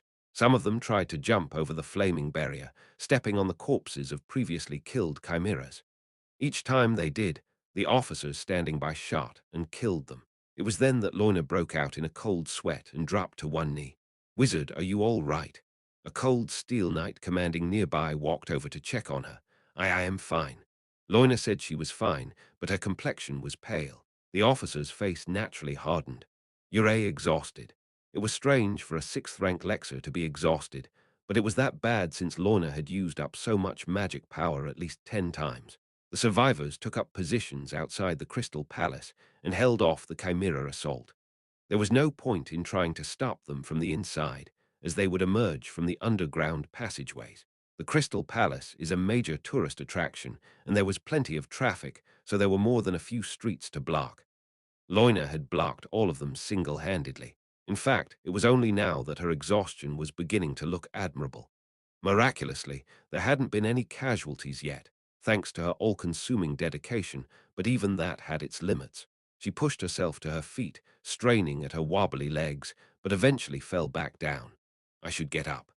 The chimeras were still pouring in, but at least the knights were fighting back somehow, giving her time to rest in between. Otherwise, they would have been wiped out already. Miss Lorna, the students of Theon were enraged by the sight and rushed to help. Leading the way was the third Princess Erendir. "Well, help." "Oh no, please go inside. I know we're not good enough, but if we join forces, we can at least stall for time. Please allow us." The students, along with Erendir, spoke with such determination that Lorna could do nothing to discourage them. She knew best that they were desperate for help. "They're coming again." The barrier of flame collapsed as Lorna's magic wore off, and the chimeras that had been drooling from beyond moved once more. D. The ground shook as if there had been an earthquake as the chimeras rushed forward at once. The bloodshot eyes of the chimeras, as they rushed toward them, were like demons crawling up from the depths of hell. Considering that the chimeras actually burst out of the ground, you could have sworn that the gates of hell had opened. "Hold on." The field commander, a female Cold Steel Knight's order, shouted at the top of her lungs. At the barricades in each direction, Cold Steel Knights drew their swords, used their artifacts, and slashed at the chimeras as the police and the guards of the Crystal Palace fought along with them. They clenched their teeth and poured out all the bullets they had at the approaching chimeras that tried to get their heads around the barricades. The students of Theon did not stand still and started using their magic. Since they couldn't do it alone, they divided their tasks. One would create a wall out of the ground to block a path or block an attack, while the other would intercept any chimera that tried to climb over or bypass it. Proving they weren't students of Theon for nothing, they did their jobs well. It was an extreme situation, but everyone did the best they could in their respective positions. Thanks to them, the storming chimera forces have been slowed, if only slightly. This was due in no small part to the efforts of Lorna, who was doing her best to keep them at bay, but also to the combined efforts of the knights and Theon's students. All right, let's keep going. Those who are tired stand down. We're switching. It was a moment of hope for the people. K-ra-ra-ra. Suddenly, the chimeras stopped moving. They shook the thorns that grew from their backs to their tails wildly, as if communicating with something. The strange behavior made one of the frontline cold steel knights suspicious. Kyra! The chimera in the lead threw up its head and roared, then swung its tail in the air. At the tips of its two tails were countless spikes, and when the chimera swung them, the sharp spikes shot out like bullets. The action was mirrored by all the chimeras that filled the streets. Everyone, take cover. A knight who realized what was happening shouted, but it was too late. The sharp spikes pierced through the barricades and into the bodies of the officers behind them. The chimera's spikes were far stronger than any rifle bullet in terms of sheer power. Ack! Crunch! Officers collapsed in a spray of blood. Some of the unlucky ones were even caught in the crossfire. The barricade's stopping power had saved them, but there was no denying that their wounds would hinder them in the immediate fight. Worse still, the chimeras didn't stop there. A ranged attack. This isn't good. Here they come again. Stop them. Unable to completely avoid the thorns that filled the streets, the only option was defense.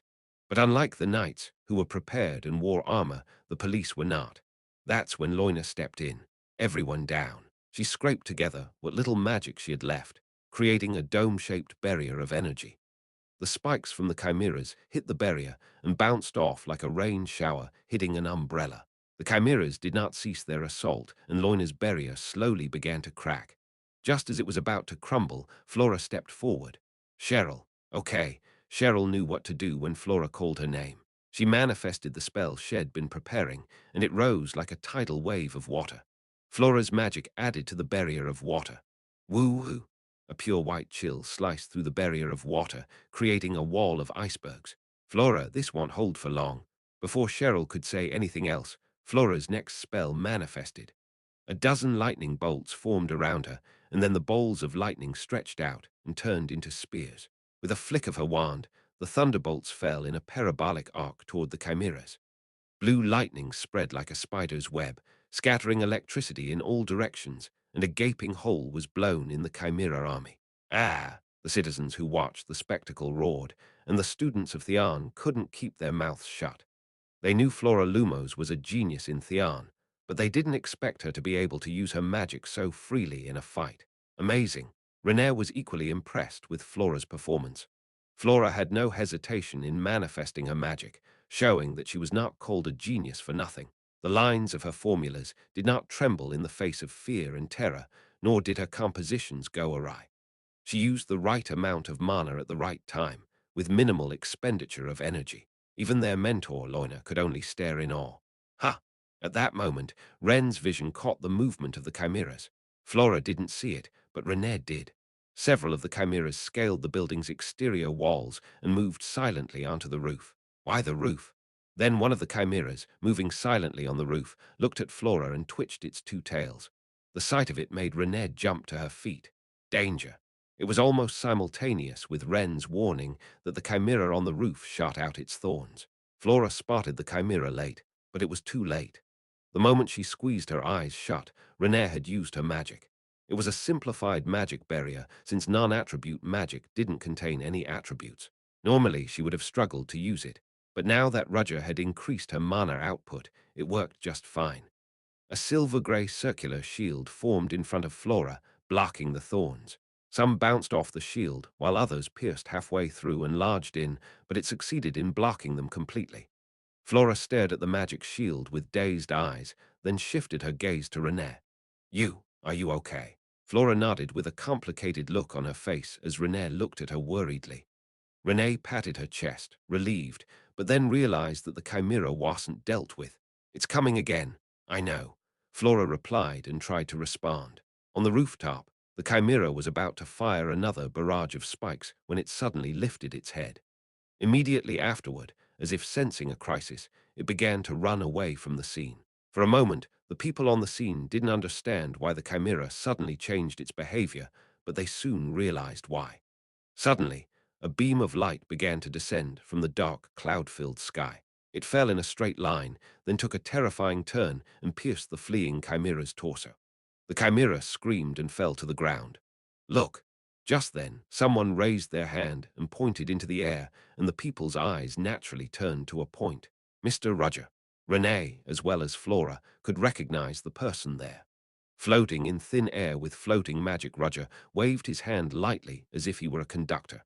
Then countless beams of light, like those that pierced the rooftop chimera, burst forth from his fingertips, raining down on the ground. My God! Erendir unknowingly uttered an exclamation at the beautiful and majestic sight. Countless beams of light bent and shifted in the air, piercing the chimeras. It was an imitation light made through mana, but light was light. Its speed was beyond the reach of a mere chimera, infused with beastly elements.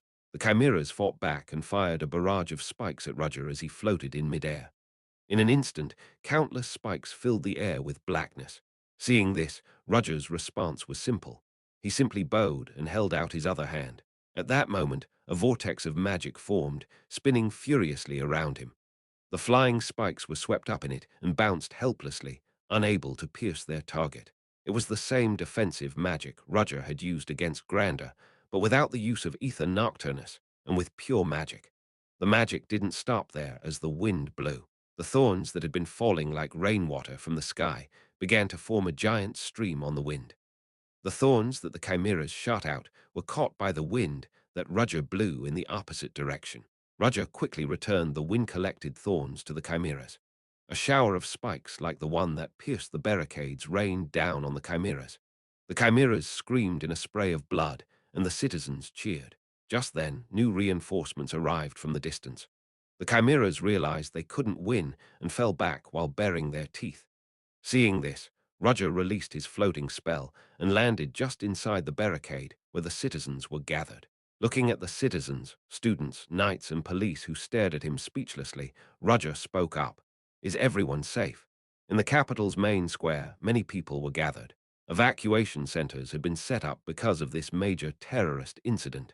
In the central barracks, people gathered to talk about the situation. What is the situation now? The evacuation of the citizens is over, and we are now on the defensive by building barricades on the main streets where they roam. As we started responding in earnest, the chimeras didn't rush in recklessly. It looks like there's a commander. There's no end to their numbers, and at this rate, it's just going to be a pointless war of attrition.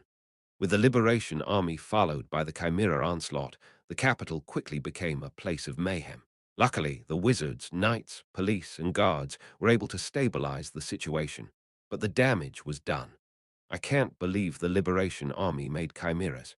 Lloyd, the second in command of the Nightcrawler Knights, muttered as he adjusted his glasses, while Trina, who occupied one side of the table, crossed her arms and said nothing.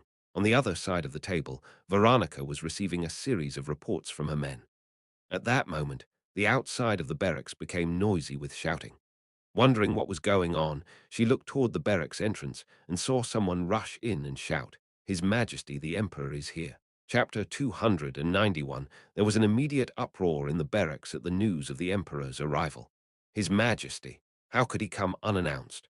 They understood that he's visiting because of events in the capital, but his visit was unexpected. A commotion erupted outside, and a group of people rushed in through the barracks entrance. Everyone inside the barracks held their breath as a man emerged, surrounded by his armored escorts. Dazzling blonde hair and wrinkle-free skin that didn't give away his age of over 40. A gentle-looking man, but with the authority and charisma of royalty. He was the current pinnacle of the empire, Emperor Augustus von Exilian. "Greetings, your imperial majesty." Everyone in the barracks dropped to one knee and bowed their heads in deference to the emperor. With a wave of his hand, Augustus acknowledged their respect and said they could rise. Everyone rose to their feet again. The current emperor was said to be a glazed-over, powerless figure, but the mood in the room suggested otherwise. And her. Next to the emperor was a woman that caught everyone's attention, first Princess Eileen von Exilian, the next ruler of the empire. If the emperor was the sun, the first princess was the full moon in a blue sky. His Majesty the Emperor and the first princess are here together. That's how serious they are about this matter. Finally, an old man with a huge frame walked into the barracks. The knights recognized the old man with the long brown hair and beard like a lion's mane. Luther Werdot, head of the royal guard, an organization that only a handful of knights are allowed to enter, and currently the most powerful swordsman in the empire. His brown hair and beard, still lustrous despite being more than half a century old, showed that he was still in good shape. It was no wonder that the knights looked upon him with both fear and respect. Even Trina, the leader of the night crawlers, looked at him and bowed respectfully. Luther acknowledged her greeting with a slight tilt of his head. There was a difference between the two masters. "I am pleased to meet you." Emperor Augustus spoke. His voice was soft and gentle, yet strangely irresistible. But such light-hearted greetings are not possible at this time. As you know, horrible things have happened in the capital of the empire. I have heard the news, so I have traveled here myself to learn more. As the Emperor spoke, Lloyd of the Nightcrawler Knights stepped forward to summarize the situation. "I am Lloyd of the Nightcrawler Knights." "Right. First of all, this is a major attack by the Liberation Army in collaboration with the Warlocks. First, the Liberators attacked a heavily populated area with firearms to cause chaos, and then they unleashed their chimeras from the underground to strike a fatal blow." Lloyd pointed to a map on one side of the barracks. There was a massive outpouring of chimeras from the sewers in over a dozen neighborhoods. The result was chaos in the neighborhoods, with many casualties. It was a good thing the knights had patrolled the perimeter beforehand and increased their vigilance, or there would have been a lot more casualties. "We're currently barricading the area to keep them at bay. The chimeras have decided it's too much and are backing off, but their behavior suggests there's someone giving them orders. A warlock." Luther's words stunned everyone. Then the Emperor, who had been listening, spoke up. "I hear there are students from the Theon Academy here as well. That's where my dear third attends." The men in the barracks could see why the Emperor had come in person. "By any chance, do you have any news of what happened to Arendia?" "It's—" Lloyd hesitated for a moment, then coughed and spoke up when Trina, his captain, nodded. "For starters, it is believed that the third princess went to the Crystal Palace with mentor Loina Pavlini. The Crystal Palace attracts a lot of tourists, so transportation is easy. But it's also where more of the chimeras that have overrun the boulevards can be found." The Emperor had a point. Indeed, the Crystal Palace was the most dangerous place in the current chimera invasion. Still, they have a Lexa rank wizard with them, so it shouldn't be too much of a problem. That would be true for Erendia. The Emperor's words meant that while Erendia might be okay after all, others might not be, especially the many citizens who visited the Crystal Palace. No matter how great a sixth-rank wizard was, he wouldn't be able to protect all those people inside the Crystal Palace. The Emperor's expression naturally darkened. Of course, the Crystal Palace itself had its own private guards to prevent terrorism, and some knights also patrolled the perimeter of the Crystal Palace, so they wouldn't be easily defeated by the Chimera horde. Still, their numbers were so overwhelming that it was impossible to rule out the possibility that something could go wrong. "Ah, they should be fine." It was a petite woman who spoke up, Caroline Monarch. Those who recognized her were stunned. For a woman who despised aristocracy and royalty, the fact that she stood so boldly in front of the Emperor was unsettling. If out of the blue, Caroline were to insult the Emperor here, things would really get out of hand. "You are Caroline Monarch, Your Majesty the Emperor. I never thought I'd meet the head of the Monarch mercenaries in a place like this." Caroline's eyes widened at the Emperor's recognition of her. As far as she knew, the current Emperor was actually a puppet, but there was something in his demeanor that suggested otherwise. Rumors are not to be trusted after all. Just as Caroline was thinking that, Emperor Augustus said, "Why do you say they will be fine? Loina is a rather insignificant child, little more than a pawn among us sixth-rank wizards. That sounds more like anxiety-inducing than reassuring. But she's got one of the best in the field with her, so she'll be fine. An outstanding one." For the first time, Emperor Augustus' voice contained a hint of interest. He had heard of Caroline Monarch, a sixth-rank wizard and the leader of Monarch mercenaries, who could rival a knight order. They are known to have fierce tempers, having traveled the world and fought in all manner of battles. Caroline Monarch, as their leader, naturally has a similar personality, and is someone who recognizes people purely on merit and skills. Emperor Augustus couldn't help but be intrigued. "Who is it?" "He is." Caroline opened her mouth to speak when outside the barracks there was another uproar. The commotion was different than when the Emperor had arrived, and everyone's eyes widened in wonder. "Let's see what's going on." The Emperor spoke to one of the nearby guards, who quickly replied and left the barracks. It didn't take long for him to return. What's going on? They say the survivors of the Crystal Palace have arrived. Survivors of the Crystal Palace. Most of them sighed with relief, knowing who was in the Crystal Palace, but what mattered now was not whether there were survivors, but how many there were. Feeling the Emperor's gaze on him, the knight answered immediately. There are so many survivors. I don't know exactly how many have returned, but from what I hear, very few of those who were there are dead. And Erendia, the third princess, is alive and well. Mage Lorna Pavlini was with her, and the students of the Theon Academy are safe. There was a murmur of appreciation in the barracks at the news, and the Emperor's gaze casually turned to Caroline again. It seems that the great man you spoke of has arrived. With that, the Emperor walked out of the barracks, and everyone inside the barracks followed suit. Outside, the atmosphere had been enlivened by the arrival of a group of survivors. There had been no deaths, but the news that so many had made it home safely brought hope to those who were beginning to despair. Just as the Emperor had found the group of survivors, so too had one of the survivors found the Emperor.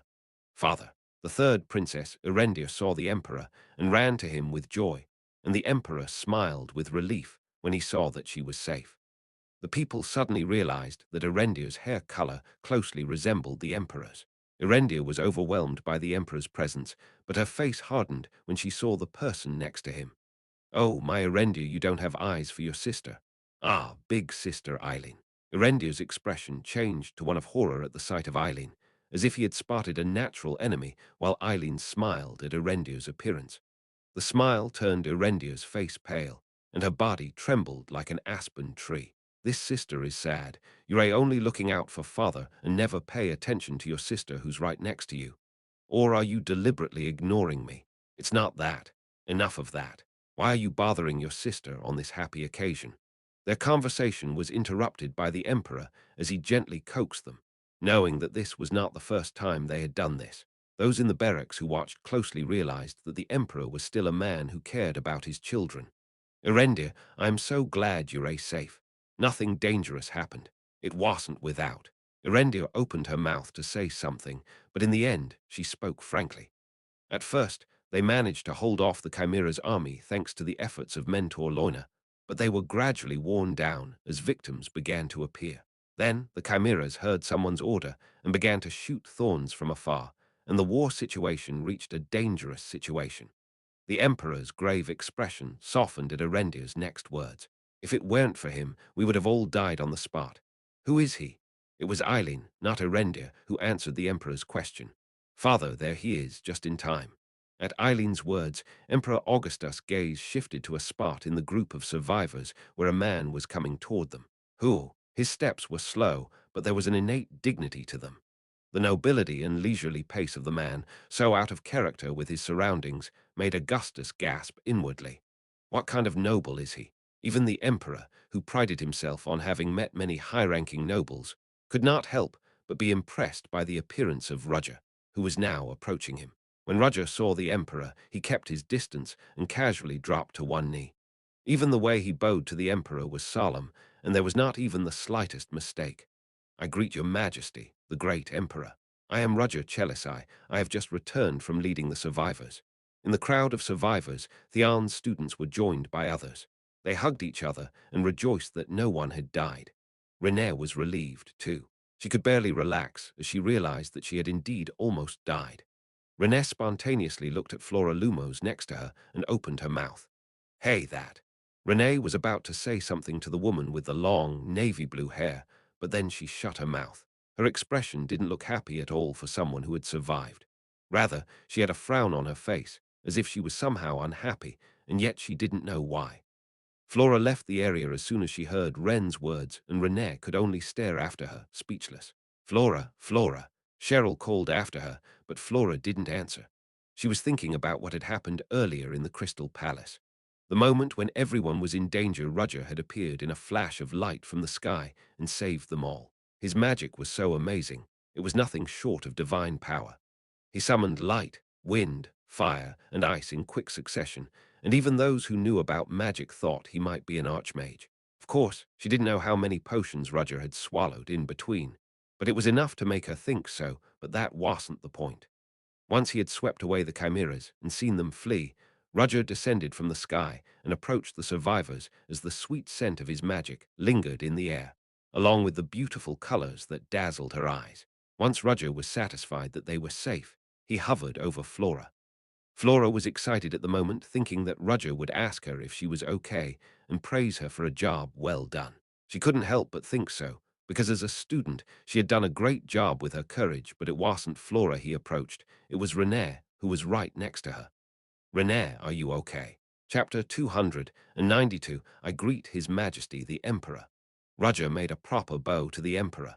Erendia was vaguely surprised that Roger would go to such extremes. At least the Roger Chelisai she knew was a man who would not bow down to a guard, let alone the Emperor.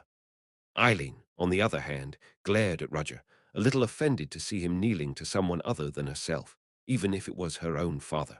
The Emperor spoke in a soft voice, whether his two daughters were listening or not. This is not the imperial court. Therefore, your excessive politeness only serves to embarrass me. I see. Roger rose to his feet, and the Emperor was intrigued, not angry, by the expressionless face that turned toward him. His actions were fierce, but his eyes held no hint of submission. Indeed, a stalwart man. Besides, I wonder at the conflicting reactions of my two daughters toward him. Alas, I've kept the hero too long. You've been through a lot, and you deserve a break. I appreciate your consideration, but given the circumstances, I don't think that's possible. The chimeras retreated, but the terror in the capital was far from over, and that feeling was shared by everyone in the room. The men returned to the command center once more, and this time Roger was with them. Roger looked around the command center. Veronica, recognizing him, waved at him, and Trina, standing next to her, gave him a questioning look. Elsewhere, a few mentors and wizards were gathered. They seemed quite surprised that Roger had made it back alive and well, and that he had rescued so many citizens. The first-year mentors were still in the Imperial Palace, so it was the second-year tutors who were here. Surprisingly, a familiar face was there, Chris Benimor. There are a lot of people. Each and every one of them was a powerful man, but the one that caught his eye the most was a large man standing at the Emperor's side. He's a beast, but his first impression is that of a sword. He's never seen him before, but with a face that distinctive, there's only one person he could think of. Luther Werdot, head of the Royal Guard. He doesn't wear his power on his sleeve like other powerful men. Rather, he wields his power with such precision that a stranger might mistake him for just a big, gruff old man, but to those in the know, it was just as impressive. None of the people gathered here have a flaw in their skills. At the very least, it was the best power that could be assembled at the time. The fact that they didn't show any signs of weakness meant that they were at full strength. He's a little smaller than Pantos, but he feels more compressed, so it's hard to tell. Roger thought of the Pantos that remained in Leathervelk and compared him to Luther. Compared to the Empire's strongest sword, he was still far from perfect, but Pantos could be called a great hero of the Suin people, a man who grew steadily stronger with practice. It's too much for him right now, but maybe with more experience, he'll be able to do it. Roger, who was thinking that far, realized that Luther was looking at him and naturally looked away. Perhaps he'd stared too long as he was deep in thought, or maybe Luther sensed something in his blatant gaze. In times like these, it was best to be brazen, so Roger ignored Luther's stare as best he could. Gathered in the command center, the leaders discussed what to do next. First, we need to establish a perimeter and stop the spread of damage. It's too late for that since we don't know what else they're trying to do underground. Then what are you suggesting we do? We need to go underground first and wipe them out. We don't know what's down there. What if it's a trap? The men gathered here are some of the best in the Empire. Do you really think we're going to fall for a trap dug by a bunch of liberators? The wizards wanted to be cautious, while the knights wanted to be aggressive. Of course, Veronica and Trina, the leaders of the knights, had nothing to say. Even among the wizards and knights, opinions were divided. May I say something about that? Princess Eileen, who had remained silent until now, spoke up. When she opened her mouth, people were quite puzzled. On the other hand, Trina, who knew Aileen's personality, narrowed her eyes and thought, this is just the beginning. What is your name, the one who just called them a bunch of liberators? My name is Eric of the Nightcrawler Knights. Yes, Eric, I sympathize with your sentiments, but it's still not enough. Eric fell silent as Eileen spoke up. As everyone knows, the Liberation Army has prepared their own weapons unlike anything we've seen before, most notably gunpowder that is impervious to magic. At that, the faces of Theon's mentors hardened. As the first to encounter the Liberators, they knew the effects of gunpowder better than anyone. You might say it doesn't matter because we know how to counter it, but the truth is, we don't know what else they have in store, just like the chimeras they've been breeding in the capital underground. But didn't we stop them? It was the captain of the guards in charge of the capital's defense who answered. Of course we did. The guards did their part, and the knights and wizards here fought as best they could. Considering the magnitude of what happened, the damage is miraculously minimal. Everyone's spirits lifted a little at that, but Eileen poured cold water on them. But how do we know the enemy's means end here? It's even the unusual gunpowder they used is something no one in this room could have predicted. She seems to be saying that the results are good, but then shifts gears at a crucial moment. Eileen respects their roles and positions, but doesn't back down from her opinion because she knows how they might react. She didn't just speak with authority, but with reason. Think about it, my lords. If you were a member of the Liberation Army, or a warlock in league with them, would you stop after the use of the chimeras? No one dared to answer. They were not kneeling before authority, but harbored similar thoughts. They were just trying to convince themselves that their enemies could not possibly threaten them, but Eileen shattered that illusion head-on. If they thought they could threaten the capital with a mere chimera army, they're idiots who don't deserve to be dealt with. But I don't think they're idiots. They didn't just unleash the chimeras indiscriminately, but made them retreat underground once again, meaning that they had a plan, and it was clear they had another means of striking a blow to the Empire. At this moment, I have the best of the Empire at my disposal. Capital guards, police, high-ranking wizards, the three orders, and the royal guard. She glanced at Roger. And then there are the teachers of Theon. Normally, on a list of this size, the teachers of Theon would not be on the top of the list, no matter how prestigious they were, but Eileen had recognized Roger, and he deserved it, given that he had brought so many people back alive. This caused the second-year teachers of Theon to breathe a sigh of relief as they took up their seats, looking slightly uneasy. Does the first princess have any thoughts? Trina, who had been listening, asked. Lady Trina Ryanhowl, what does that mean? Apparently, the first princess believes that the enemy's offensive is not yet over. It seemed a bit disrespectful of Trina to suddenly speak to the first princess like that, and indeed, the others glanced between the two with nervousness. But Roger saw it differently. She's a great support while pretending not to be. Trina had deliberately put herself forward and asked a negative question to reinforce Eileen's opinion. It wasn't a prearranged behavior, but it was clear from the way it worked that they'd been having this conversation often before. As Roger had suspected, Eileen's eyes lit up with satisfaction. That is a good question. Would the enemy think that your lordships, the pride of the Empire, would fall to a mere chimera army? Everyone shook their heads at those words. The chimeras were certainly a threat, and they were numerous, but they were nowhere near close to the power gathered in this place. Yet they sacrificed their own power and even sent in the chimera. What do you think their intentions were? They have the means to wipe this place out. The answer came from the gathered mentors, and all eyes naturally turned to one place. Casey Selmore stepped forward, her azure, wavy hair bouncing as Eileen's eyes lit up with interest. You must be Casey Selmore, the second lady of Selmore House. And a detective. A smile of amusement tugged at Eileen's lips at the challenging tone. It wasn't often that someone was so confident in her presence. Casey met Eileen's unwavering gaze. For a moment, her eyes flickered past Roger, but it was so brief that no one saw it. So, Detective Casey Selmore, do you have anything in mind, or have you made any deductions? The Chimera Army must have been a ruse, a raid using the remnants of the Liberation Army. Unless they're stupid, they would have known about the power gathered here. A mere Chimera Army can't even make a scratch. Then what? There's something more. Something that makes them think they can pull off a victory against our power. It's not just a guess, it's a certainty. Then they knew we'd gather like this. No, they're hoping for it, and they're probably doing something underground to make it happen. Casey's words were unsubstantiated and wild, but plausible in their situation. Inwardly, Roger found himself agreeing with her. She's right, the Liberators are up to something underground, and the special gunpowder and chimeras are nothing more than tricks to stall us, except they needed to know exactly what it was.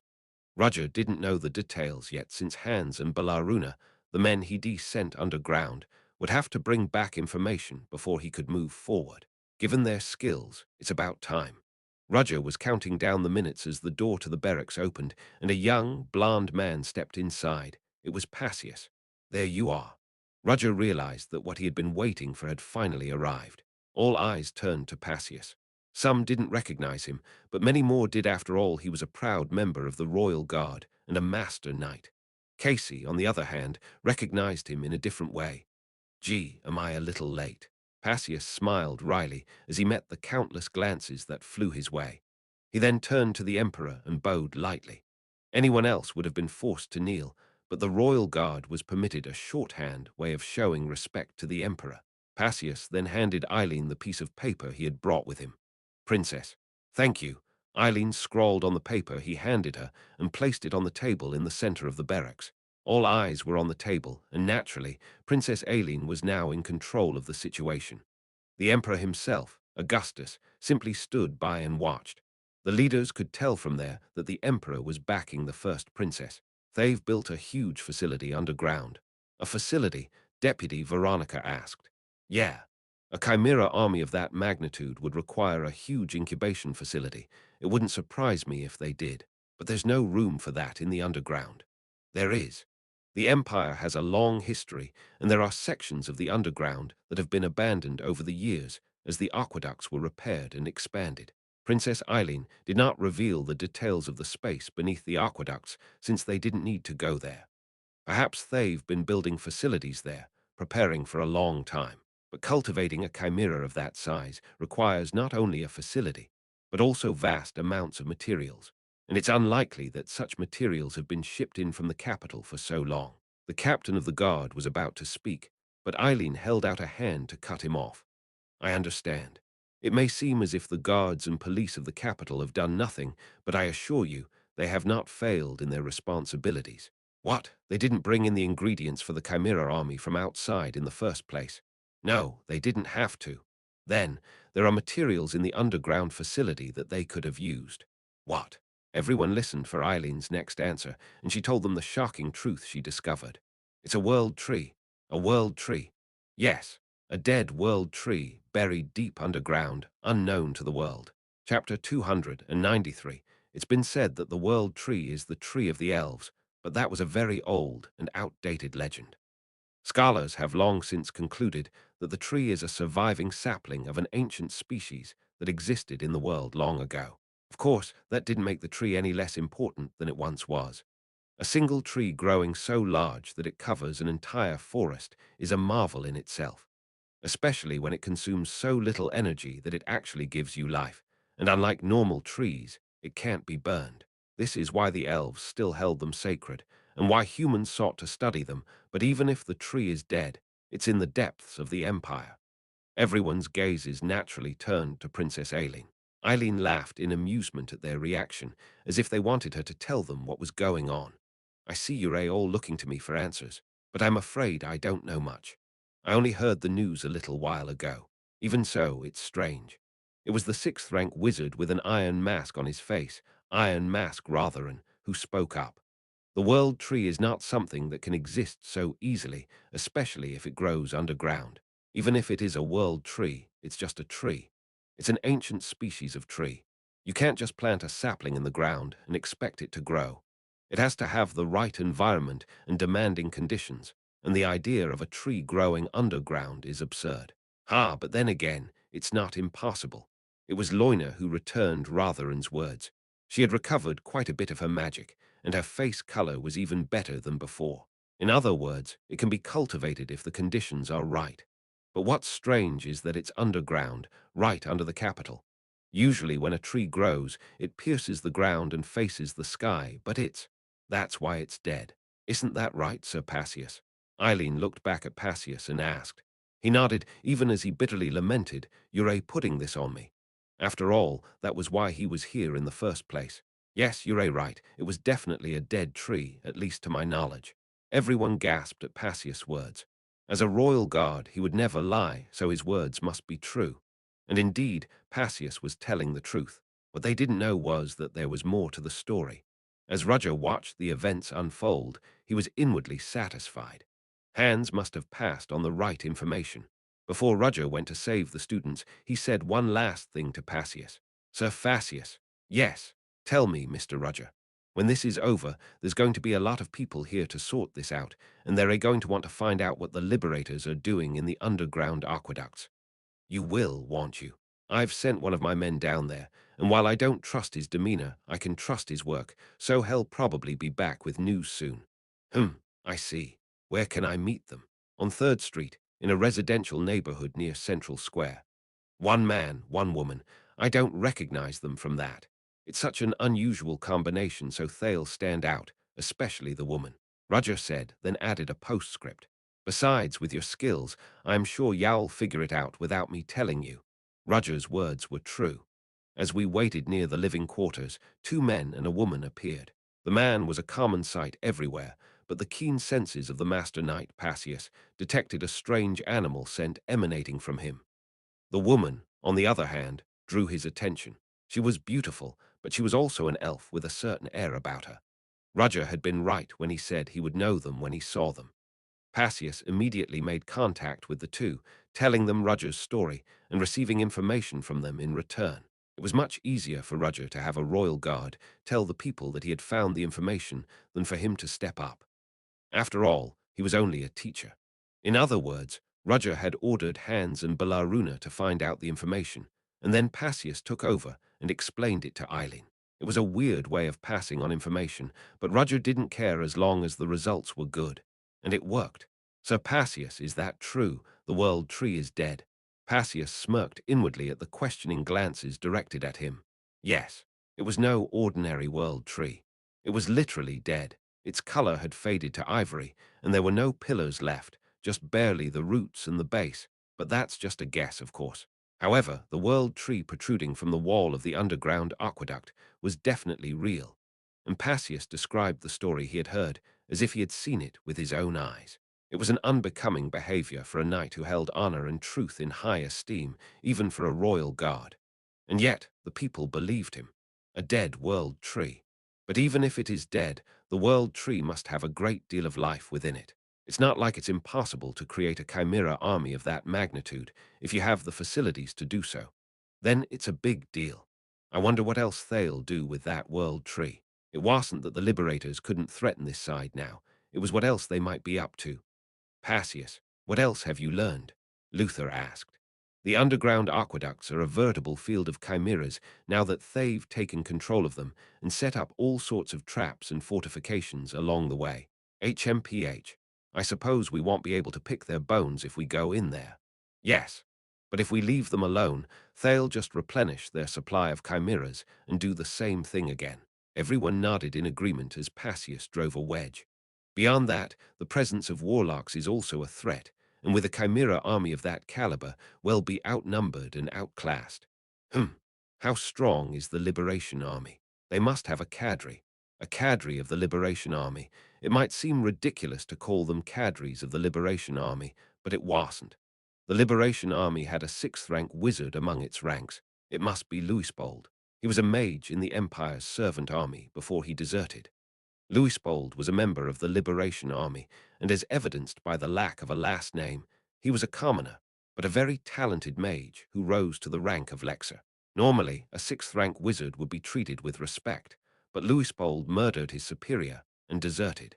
He joined the Liberation Army and has been terrorizing the world ever since. There weren't any news about him for a while, but they didn't realize that he was hiding in the capital's underground. Hold on. Casey Selmore glanced from one side to the other with her blue eyes, as if she hadn't finished speaking. Not at Princess Eileen, who stood facing her, but at Roger Chelisai, who stood still to one side. Mr. Roger Chelisai, I have a question for you. Roger stared at her, unable to respond with silence, so he opened his mouth. Go ahead. When I was doing my mentor work, Mr. Roger Chelisai, you ran into me, with Sir Passius the Royal Guard by your side, right? Everyone's eyes turned to Roger at Casey's words. It was as if they were asking him if Casey was telling the truth. I guess that's what happens when you're confronted. He tried to pass it off as nothing, but now that the incident happened, it was only natural for Casey to ask. Yeah, Roger's answer drove a wedge. Those around him were puzzled as to why Roger was working with Passius. The more perceptive among them realized that Roger was not merely working with Passius, but with the first princess as well. So if you were working together, why was it only Lord Passius who brought the information? That was Casey's question. You must have done something while he was digging for information. But why are you silent, and he's the only one talking? The mentors near Casey were puzzled by this, since Roger had sent them a warning about the Liberation Army's attack. He knew what they were going to do and what kind of gunpowder they were using, which means that before this happened, Roger was hunting down the remnants of the Liberation Army with Passius, but now Roger was silent, and all the talk was coming from Passius' mouth. It was quite unnatural, unless, of course, one of them was trying to conceal themselves, rather than the other forcibly taking the ball. Roger stared at Casey wordlessly. She was looking at him with a gaze of determination unlike anything he'd ever seen before. It was as if she really wanted to hear the right answer. She knew that if she asked him privately, he would never speak. "I'll use the power of this place to get you to talk to me." How will you answer that?" Roger was a little surprised at how much attention he was getting, but he had plenty of excuses. It wasn't like he hadn't planned for this. When Roger took a moment to think about it, Princess Eileen spoke up for him. "I commanded it." "What?" When Eileen spoke up, people were naturally surprised and couldn't help but ask. "I have already read the movements of suspicious people within the capital, which is why I have called the knights to patrol the city." Veronica and Trina nodded in agreement. But that wasn't enough, so I decided to send others, one of whom was my loyal knight Sir Passius, and the other was Mr. Roger Chelisai. "Why?" Casey asked in a pointed voice, and the questioning tone caught everyone off guard. Although she was a prestigious wizard, wasn't she a bit rude to a princess of the Empire? But Eileen was actually finding the situation rather intriguing, even smiling. Because he was the most qualified. He's just a teacher. You're missing a lot of modifiers there, and I'm not going to add them because it'll take too long, but a capable teacher is good enough for me to recommend. Moreover, since his students may be in danger, I should at least inform someone associated with Theon. Roger Chelisai was not just any first or second-year teacher, but a man who had risen to the position of planning director in Theon. His rank was much higher than the average teacher's, so it wouldn't be surprising if Eileen had given him a personal order. However, Casey knew instinctively that what Eileen had said wasn't the whole reason. "There's something between you two." Casey's keen instincts picked up on the tenuous threads of Roger and Eileen's relationship. Otherwise, she wouldn't have assigned a royal guard to his side, but the evidence was lacking, and there was nothing conclusive. The two of them were completely consistent with each other, so it was impossible to probe further. Casey glared at Roger in frustration. "What did you do?" Roger was puzzled by the arrow that came back at him, and Eileen only laughed at his behavior. Perhaps Eileen knew this, but she went out of her way to annoy him. Outwardly, she defended Roger and said she was doing it for him, but that was just part of the deal. What Eileen really did afterward was look Casey in the eye and subtly nudge her in the gut. Just as Casey suspected something between Roger and Eileen, Eileen suspected something between Casey and Roger. "You really caught me off guard." It felt like a pain in the ass to have all these people from his past come together like this, but at least it was just the two of them. Come to think of it, there was one more. Roger's gaze fell on Trina Ryanhowl, the knight who had hunted him to death when he was a thief. She hadn't been a master knight back then, but in the years since, she had become very strong. He realized that this was a very uncomfortable position to be in. Wait. Roger was suddenly struck by a possibility. I thought Casey Selmore and Trina Ryanhowl were friends. Casey Selmore knew his identity, but she hadn't revealed it yet. Perhaps due to her own stubbornness, or perhaps for some other reason. But would she really want to keep it a secret, even from her friend Trina? No way. A chill ran down Roger's spine. Chapter 294. While Roger's mind was racing, the meeting proceeded at a steady pace. Once Princess Eileen began to take an active role in the situation, the others naturally followed suit. So it's been decided then that we're going to clear out the underground, defense or offense. Of the two choices, they ultimately decided to attack. They were fully aware that their opponent had dug a trap, but even with that in mind, they couldn't stand idly by. Everyone in this room felt that the Liberation Army and the Warlocks were stalling for time. The Chimera's army was a bluff and a stalling tactic. There was something else they were really after. Something that would make them feel confident that they could win, even against all of the sixth-rank wizards and master knights gathered here, so we had to move to stop them. The important thing is who we send here. The room fell silent at that.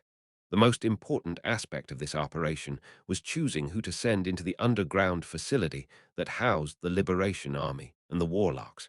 We couldn't just shove soldiers in there blindly. Even if 10 liberators were killed, one Imperial soldier was a loss to the Empire.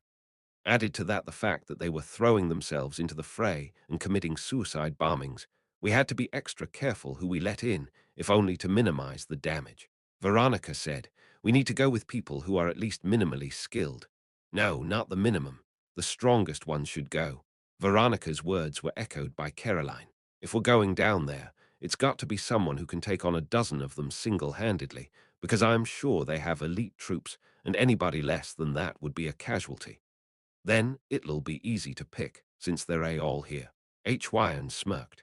More than half of the people currently in the barracks were skilled enough to make a name for themselves wherever they went. From sixth-rank wizards to master knights, if they made a move, it would be a war in itself. Can't we just let everyone go? The lady next to Trina whispered. Roger knew who she was. It was Enya Joyce. She was Alex's comrade and the knight who had parted ways with him on bad terms. Enya thought she was whispering too low for anyone else to hear, but it was so quiet around them, and everyone had good hearing, so they all heard what she said. Enya realized her mistake and covered her mouth with her hands, but it was too late. Beside her, Lloyd frowned as if he had a headache, and Trina sighed. This was a subordinate's mistake, so she had to take care of it. It would be easier, of course, if everyone went down. But we can't overlook the fact that that's what they're after. We don't know what else they're going to do if our main force goes down there. Half of the assembled force had to remain on the ground just to guard against a possible attack. Plus, we're all pretty good, so it's best to have the right number of people. A group of 2 or 3 would be neat. This also took into account the geography of the area they would be fighting in. If they were fighting on an open plain, everyone would be most effective together. But they have to fight in a maze of underground facilities that's narrow, dark, and full of traps. Gathering a group of people in such a place would likely result in a less than stellar performance. So, one melee and one ranged. With the caliber of people gathered here, such a distinction would be irrelevant. Just because they're a wizard doesn't mean they're weak in melee. Even if they were, they'd still need power. Too much power is also a bad thing, especially since the underground is small and can't withstand large-scale magic. We're going to have to cap the power of the magic, which is not very good for us. In the ensuing discussion, the contours of the operation slowly but surely took shape. I get the picture. 2 people moving as a team, 1 knight and 1 wizard. My question is, how many teams do you need to go in? Not just a combat team, but an analytical team. Now that we know they're using the world tree, we need to be able to stop them. Maybe we can use the world tree against them. While a fighter group would be essential to this operation, they weren't just going to blindly fight the enemy head-on. The enemy's biggest weapon right now is their numbers, so they needed someone to operate in that area. But it's hard to find someone who knows about the world tree. The biggest problem was finding an expert specialized in the ancient species of world tree. Given its obscurity, it was naturally difficult to find someone with knowledge in the field, but Roger saw an opportunity there. If this is the case, it might be useful to bring Bellaruna along. Despite her strange behavior, Bellaruna is a pure-blood elf. It was safe to say that she knew more about plants than anyone else. If she's an elf, she should have a good knowledge of the world tree. Perhaps he should introduce her as an outside expert and say that he was taking her with him. Roger thought to himself, "Ill go." Chris Benimor, who had remained silent, raised his hand. Roger's eyes widened slightly, surprised that he had spoken at all, let alone volunteered for such a dangerous mission, and his reaction echoed by the other Theon teachers. "Mr. Chris, we, House Benimor, have been apothecaries for a long time, and naturally we pride ourselves on our knowledge of herbs, and beyond that, plants. A world tree isn't an ordinary plant. Someone else pointed that out, but Chris seemed to wait. That's fine. My family has obtained and studied samples of the world tree in the past." Samples. Everyone's eyes widened in surprise, since they couldn't believe he knew about the world tree. Roger wanted to make sure Chris wasn't bluffing. He doesn't look like he's lying. The only thing Roger knew about Chris was that he was usually brusque and short-tempered. and that he was proud of his nobility. Roger didn't know how knowledgeable and skilled Chris was as a teacher, or how deep his achievements in pharmacy were. But if he's that confident, he can't be lacking. If his family got a sample of the world tree and he studied it, he has a good argument. Naturally, Chris was chosen to lead the analysis team. The next thing that came up was who would go with Chris Benimor, and the conversation turned to Roger. Why are you looking at me like that? Did they mean to suggest that he, a teacher, should go with him? As if to confirm Roger's suspicions, Caroline stepped forward. Mr. Roger Chelisai, I am sure you're up to the task. H. Wyan nodded in agreement. Shouldn't Caroline or H. Wyan go, not me? I don't know about the other people, but honestly, the two of us won't be able to. Caroline's mouth curled into a wry smile. This big guy and I are, to be honest, the kind of people who fight with power. Once we get into a fight, it's hard to control our power. Caroline Monarch's nickname is Tyrant, and H. Wyan's fighting style was to use his powerful muscles and immense mana to crush his opponents. Both of their fighting styles were ill-suited to the narrow underground waterways. If they fought, they would control their power as best they could, but if they got it wrong, they risked collapsing the tunnels themselves. With human lives at stake, we couldn't rule out that possibility. That's where Roger came in. He's an incredibly efficient combatant with a small amount of mana.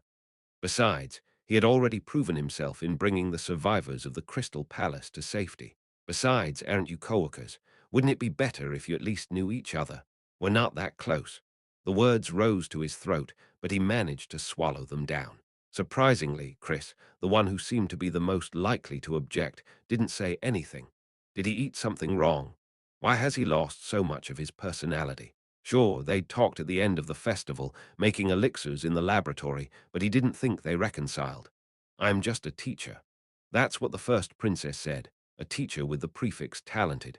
I honestly don't think there's anyone here who doesn't recognize your skill. Caroline looked around, and no one stepped forward to refute her words, not even those who didn't know Roger well. The fact that Caroline Monarch and H. Wyan recognized him was a good reason. Loina, who had witnessed Roger's ability with her own two eyes, nodded in agreement. With 3 wizards of Lexer rank vouching for him, there was virtually no room for doubt.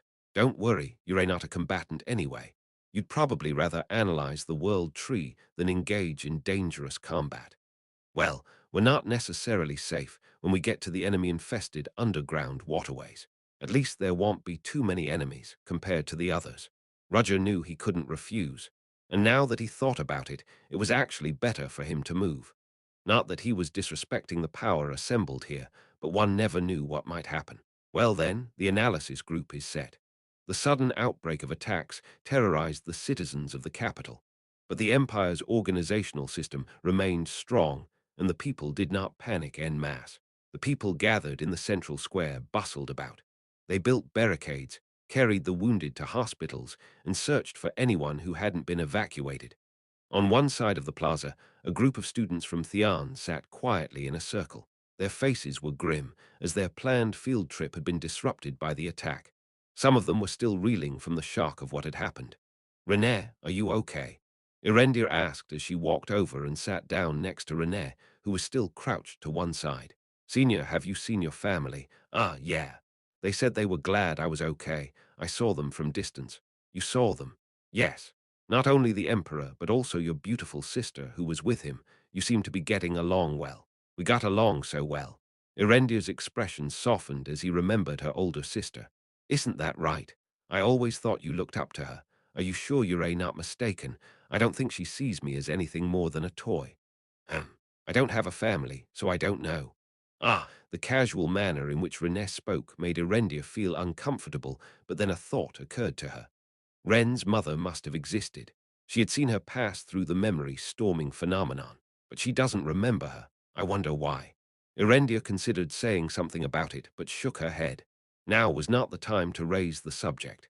Thank goodness none of the students died, though a few were injured. More than that, there are some people who aren't here. Do you know where the rest of them are? They're probably in the castle. The plaza is a makeshift shelter for those who didn't make it out. Erendir's expression turned stern as she suddenly remembered the events of the Crystal Palace. "More than that, Renée, why did you do that earlier?" "What? Earlier?" "You ran out to block a chimera's spikes." "Ah, Renee realized what Erendir was talking about. I'm glad you managed to stop it, of course, but you could have been seriously hurt if you hadn't. Why on earth did you do that? Well, my body moved without me realizing it. You know how worried I was. I'm sorry, Senior. Erendia pouted her lips as Renee bowed her head somberly. With her junior and friend being so sincerely remorseful, there was no point in nagging her further, so the subject naturally drifted in another direction. Flora Lumos was so ungrateful. I mean, you saved her life and she doesn't even say thank you. Don't you think so too, Renee? Maybe she was too embarrassed to do so, Renee said vaguely. And didn't Mr. Rudger come to the rescue right away? Yeah, he did. It was pretty cool. Renee murmured, as if recalling the event, and Erendia couldn't argue with that, recalling the image of Rudger bathed in light and using all sorts of colorful magic to drive back the Chimera army. He was, quite frankly, the savior of the story, but Erendia felt a strange unease. The look on Ren's face whenever she thought of Rudger was unnerving. Could it be? Erendia imagined a disturbing scene, a scene where her innocent, good-natured junior had fallen for the wrong guy. Renee, yes, senior, why are you looking so serious all of a sudden? Renee, know this. People like Mr. Rudger are the most dangerous people in the world. What do you mean Mr. Rudger is dangerous? He's a nice guy. People are not what they seem, and that's what makes them dangerous.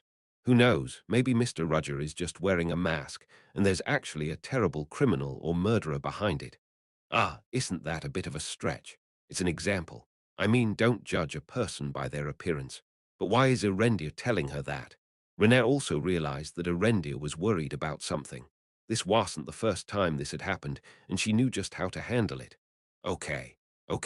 Erendia nodded and said nothing more, as if she was relieved, and Renee smiled bitterly to herself.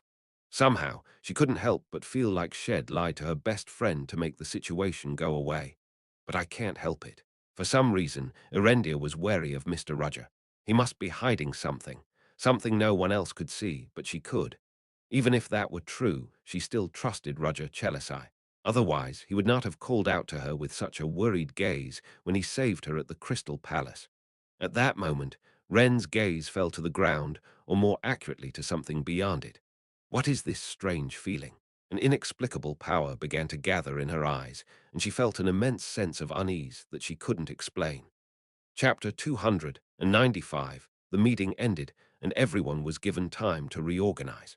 Roger slipped out of the barracks and headed for the shadows of the canteen where relief supplies were being handed out. Hans. Yes. Waiting there, Hans spotted Roger and pushed himself up from the wooden crate he'd been sitting on. He had been through quite a bit in the sewers, and his complexion was quite grey. The information you relayed was received safely. Thank you. I'm honestly surprised. I mean, how long have you been acquainted with the Imperial Royal Guard Passius? I've only known him for a short time. I only met him after I entered the Imperial Palace. Then you shouldn't have introduced me or Belaruna so casually, should you? Don't worry, he's a trusted person, or more accurately, a subordinate of a trusted person. In truth, I didn't completely trust the first princess, but it didn't matter since we were now allies. So what? Hans said no more than that. As much as he recognized the peculiarity of Passius, Hans also saw through his hidden side. Passius was a man who, despite being a royal guard, exuded a darkness unlike any other knight. Hans' sense of smell had become acute in recent years, and he could smell a foul odor that could not be hidden from Passius. It was the smell of blood, the kind you only smell in the afterlife. Well, I suppose it can't be a bad thing to have a superior power to rely on. Let's get past that and get down to business. Hans, what exactly did you see down there? He heard the information from Passius, but he didn't know the details. That's the thing. Hans told Roger what he'd seen down there and what had happened. The dead world tree, the chimeras, and the vast underground facilities that existed beneath the waterways. We didn't go any deeper because it was honestly too dangerous. Even though Belaruna shows unexpected strength, there are dangerous people in there, and I had to back off before I could even think of touching the world tree. The Liberation Army cadres and warlocks. Yes, and given the perfection of the chimeras, it's no ordinary warlock down there. No, at the very least, they're working in teams. Teams? Do you have any idea? As you know, warlocks usually travel alone, don't they? Most of them do. That's because they draw too much attention to themselves when they're in a group, but warlocks are often friendly with each other. which is why some operate in groups. Roger remembered the Bug brothers. Though they were warlocks who worked with bugs, they had always worked together as brothers. Both had died at Roger's hands, of course. With that in mind, it made sense that warlocks weren't always alone. There are schools of thought among warlocks. I don't know if there are actually schools, but that's what they say, so it counts. A school, I see. So you're saying one of those schools is involved in this? Yes, the biotechs. I've heard of them before. They create and study artificial life, chimeras, and seek to extend human life. They were once wizards, but were branded criminals for their experiments on humans. How they ended up working with the Liberation Army remains a mystery. The biotechnology faction had a reputation among warlocks for being holed up in a corner and doing research. How they could join forces with the Liberation Army to overthrow the Empire was beyond comprehension, but Roger knew the answer. It is most likely the work of the Black Dawn Society. The Black Dawn Society.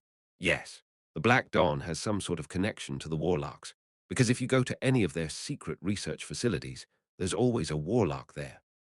Even the abandoned factory where he met Victor Dreadful, one of the First Orders, had a warlock who had modified his own body to tear a knight in shining armor to pieces with his bare hands. Considering that he also had something to do with biotechnology, it was easy to see who the First Order was involved with. So, you're saying that the Black Dawn is somehow connected to the Liberation Army and the warlocks.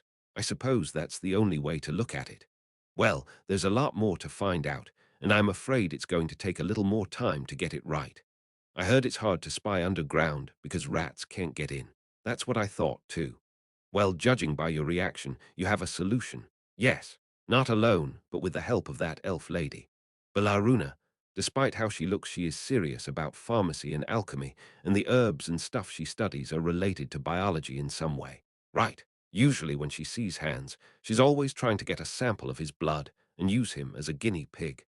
Maybe if Roger hadn't been there, or if they hadn't both come from the same organization, Hans would already be chained up in Belaruna as a guinea pig. While Roger was thinking about that, Hans explained his encounter with the chimeras in the basement. The elf dissected some chimeras, and I think she found something. What did she find? I don't know the details, but I do know that she did something, and she injected the captured chimeras with something. An injection? Well, that's the weird part. The injected chimeras suddenly became docile, and I'm able to control it. Roger sounded intrigued for the first time. So you've enhanced your powers. Exactly the opposite. She made my power work on the chimeras. Belaruna told me that she touched some part of their brain that made them recognize command objects differently, but as a layman, I didn't know much about it, so I let it slide. Anyway, that's how we got a few chimeras into enemy territory. The rats couldn't get underground, so the chimeras reopened the tunnels. This wasn't what Belaruna was supposed to do, but it seemed to be working better than expected, and Roger was glad. So how long will it take? I don't know, since the underground it's deep and maze-like. Still, if we have time, we'll find out more. Yes, we will. Perhaps if we wait a little longer, we'll learn the location of the Chimera's breeding facility or the warlocks involved, and the existence of the World Tree. Ah, there's something Belaruna asked me to tell you about. Belaruna. Hans opened his mouth as if he'd been debating whether or not to say it, and then decided to. She asked if you could take her to the underground facility one more time. Everyone was on the move. The police were out in force, reassuring citizens and leading evacuations, while the Capitol Guards patrolled the streets. The streets were shattered, and the people were saddened and distressed by the destruction of their homes. But they could not remain in mourning forever. Although the chimeras had retreated, the situation was far from over, and there was no telling when the enemy would return.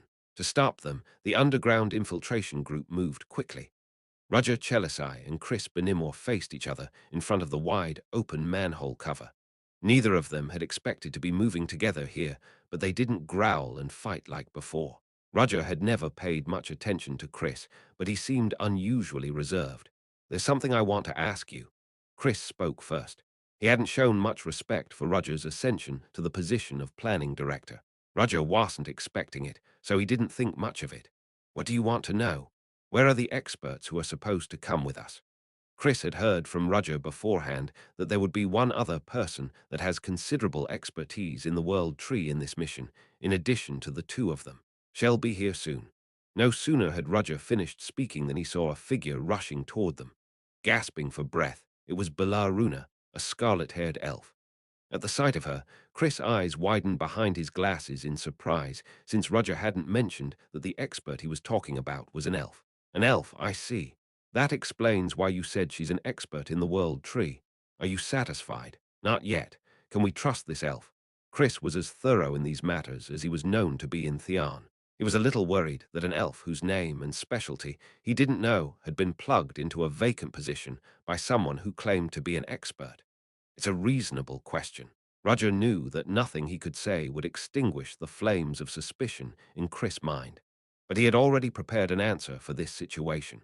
Princess Eileen has vouched for her. At the mention of the first princess name, Chris only wrinkled his brow, but didn't ask directly. Roger's demeanor was too confident to ask if it was real.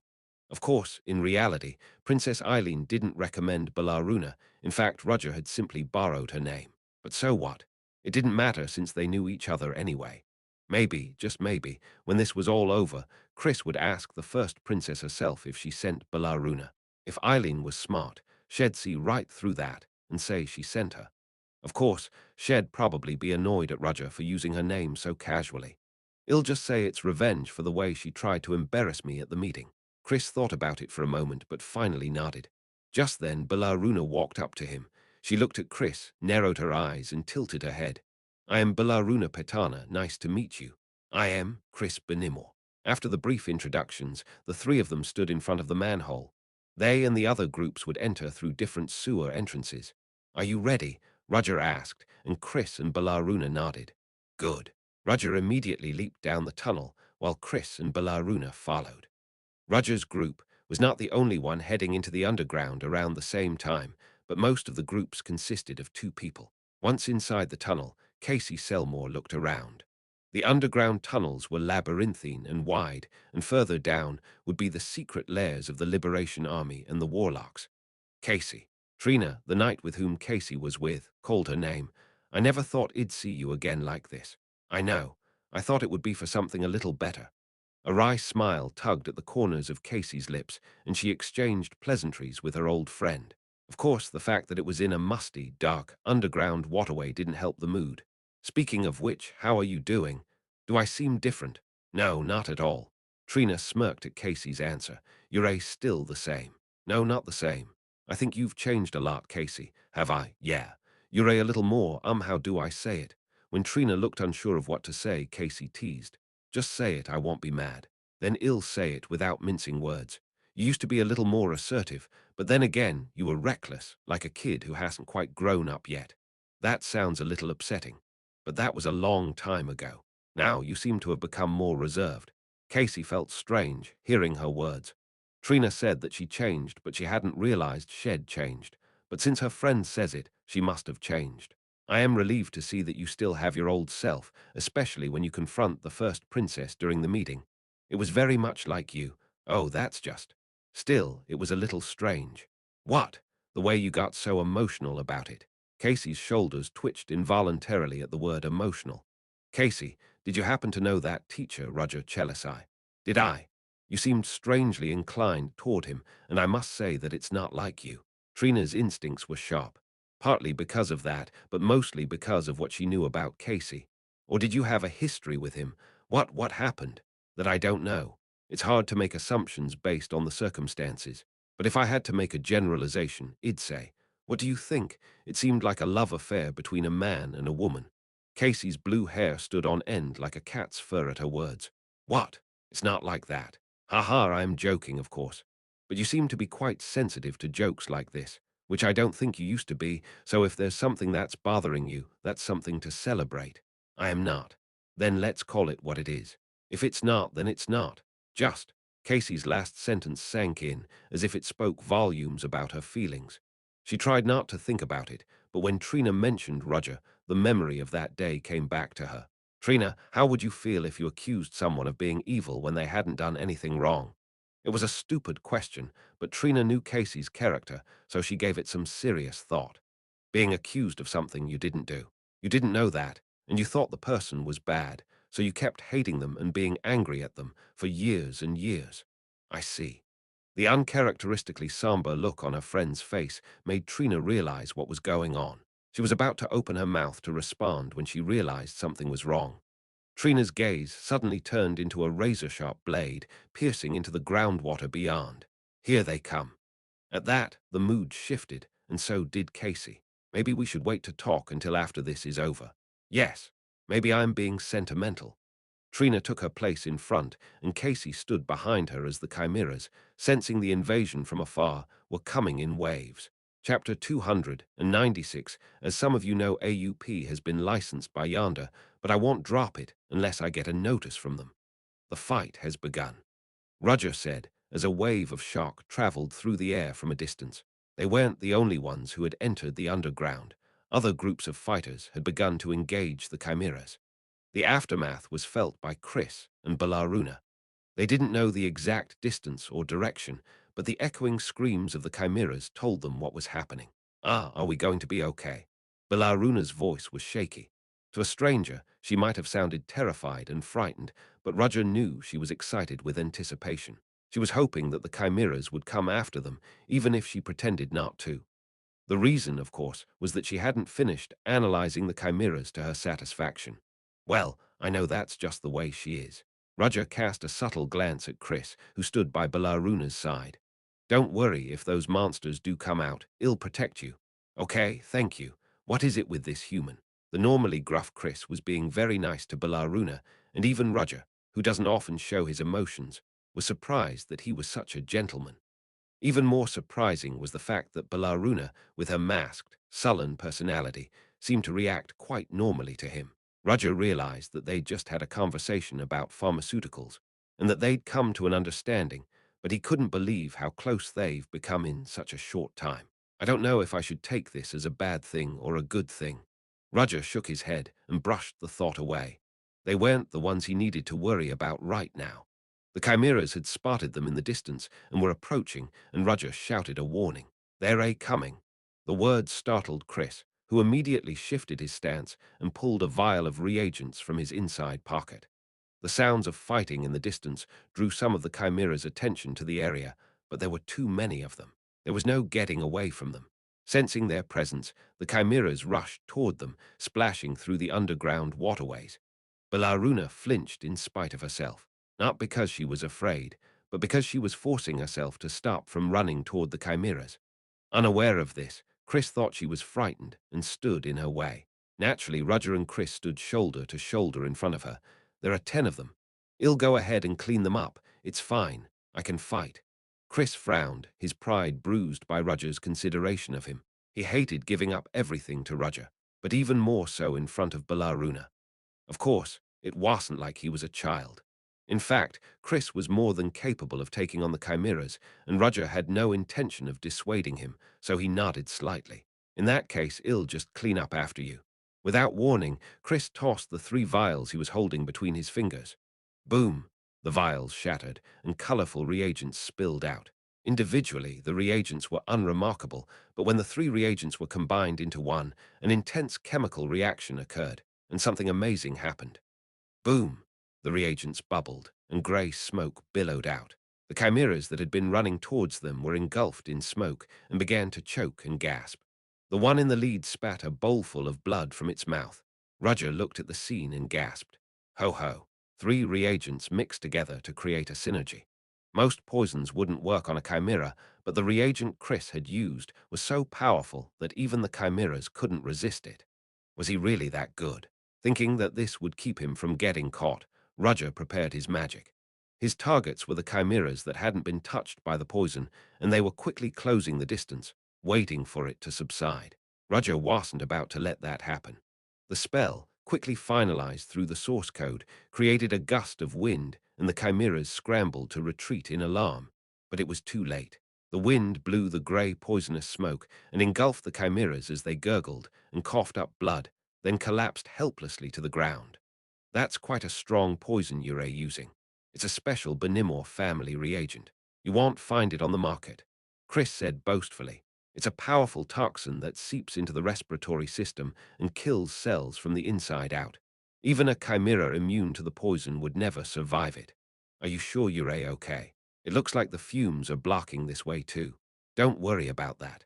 The grey smoke slowly subsided before Chris could finish. Over time, the toxicity will dissipate as it hits the air in the atmosphere, leaving behind a harmless powder that can be washed away with water. You don't have to worry about it working the other way around. Wow, that's awesome. Balaruna exclaimed, her eyes lighting up.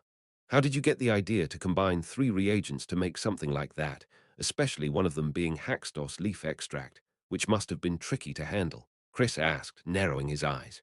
You figured that out all at once? Yep. Hee, I'm kind of knowledgeable about that stuff. I see, it's no big deal.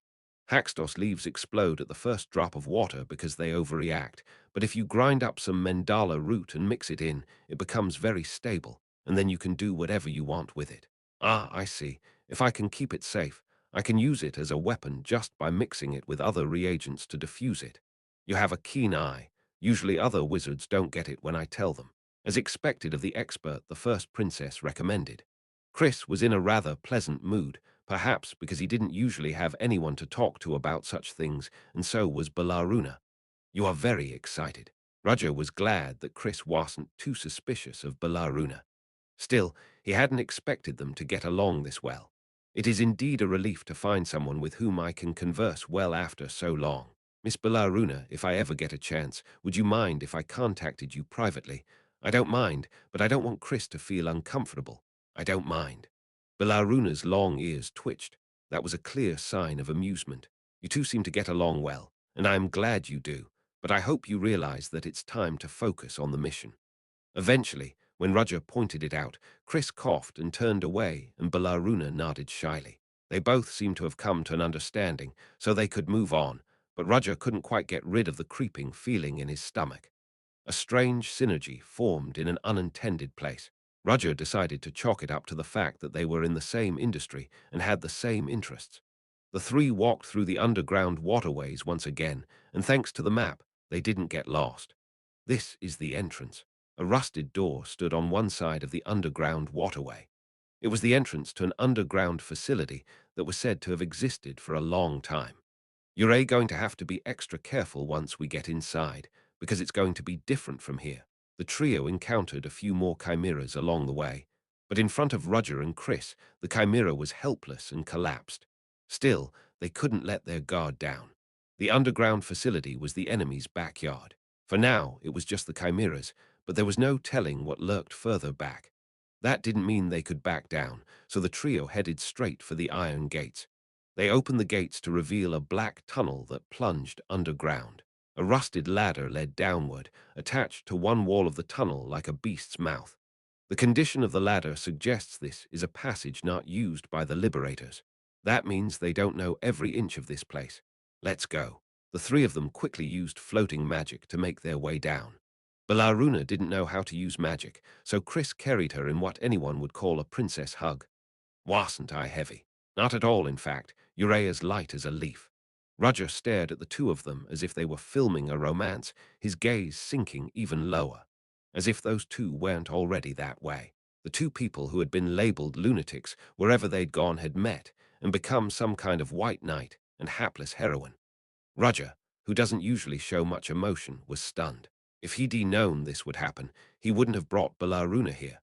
He regretted it, but he didn't neglect to keep an eye on his surroundings, but luckily there wasn't an ambush waiting for them. Relieved, he took a wider view of his surroundings. This is more of a subterranean ruin than an underground facility. The fact that it hadn't collapsed and was still standing proved that it was hundreds of years old. It's hard to believe that something like this could exist beneath a capital city. Moreover, it was brighter than the underground aqueducts, even though it was supposed to be lightless, but the faint fluorescence inside was not enough to make it impossible to distinguish objects. It was said that only a few people in the imperial family knew about this place, and even then, it was left untouched. How did the Liberation Army know about this place?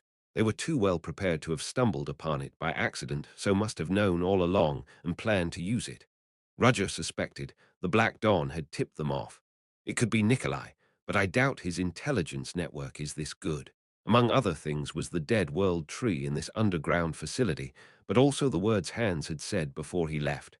Brother, there's something else I need to tell you. What? About your teacher. Yes, how is she? She says she's bored and lying low, but she's given me some valuable advice. What advice? She told me to look underground. That's what got me thinking about looking down there. Grander, an eighth rank absolute, would not have said this without a reason. No doubt her senses had picked up something lurking underground.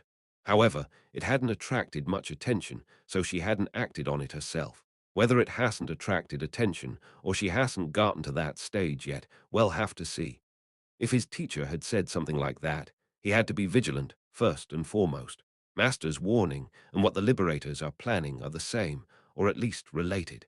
In any case, he'll only know that when he hears from Hans. Roger's thoughts were interrupted by the crackle of static from his communicator. I have some bad news. What is it? The communications are down. Originally, Roger and Chris were going to wait until after they checked the world tree before sending their results back. Just because they were moving in small groups didn't mean they couldn't communicate with the other pairs, but that wasn't possible now. Chris frowned at the prospect of being effectively stranded in enemy territory. So we're turning back. We've come this far, we can't turn back. This place is not on the map. Do you know the way? When Chris asked that, Roger activated his magic instead of answering. A ripple of sound spread out in concentric circles around Roger. It bounced and collided across the passageways of the underground facility, spreading out like a spider web. With the information from the returned waves, Roger drew a set of coordinates in his head. Naturally, a map of a 200-meter radius centered on him was drawn, but Roger didn't stop there. He shot out several more sound waves. The frequency was low enough that Chris heard it, and he immediately realized what Roger had done.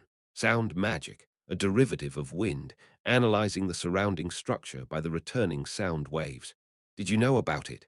My family had a lot of contact with the military.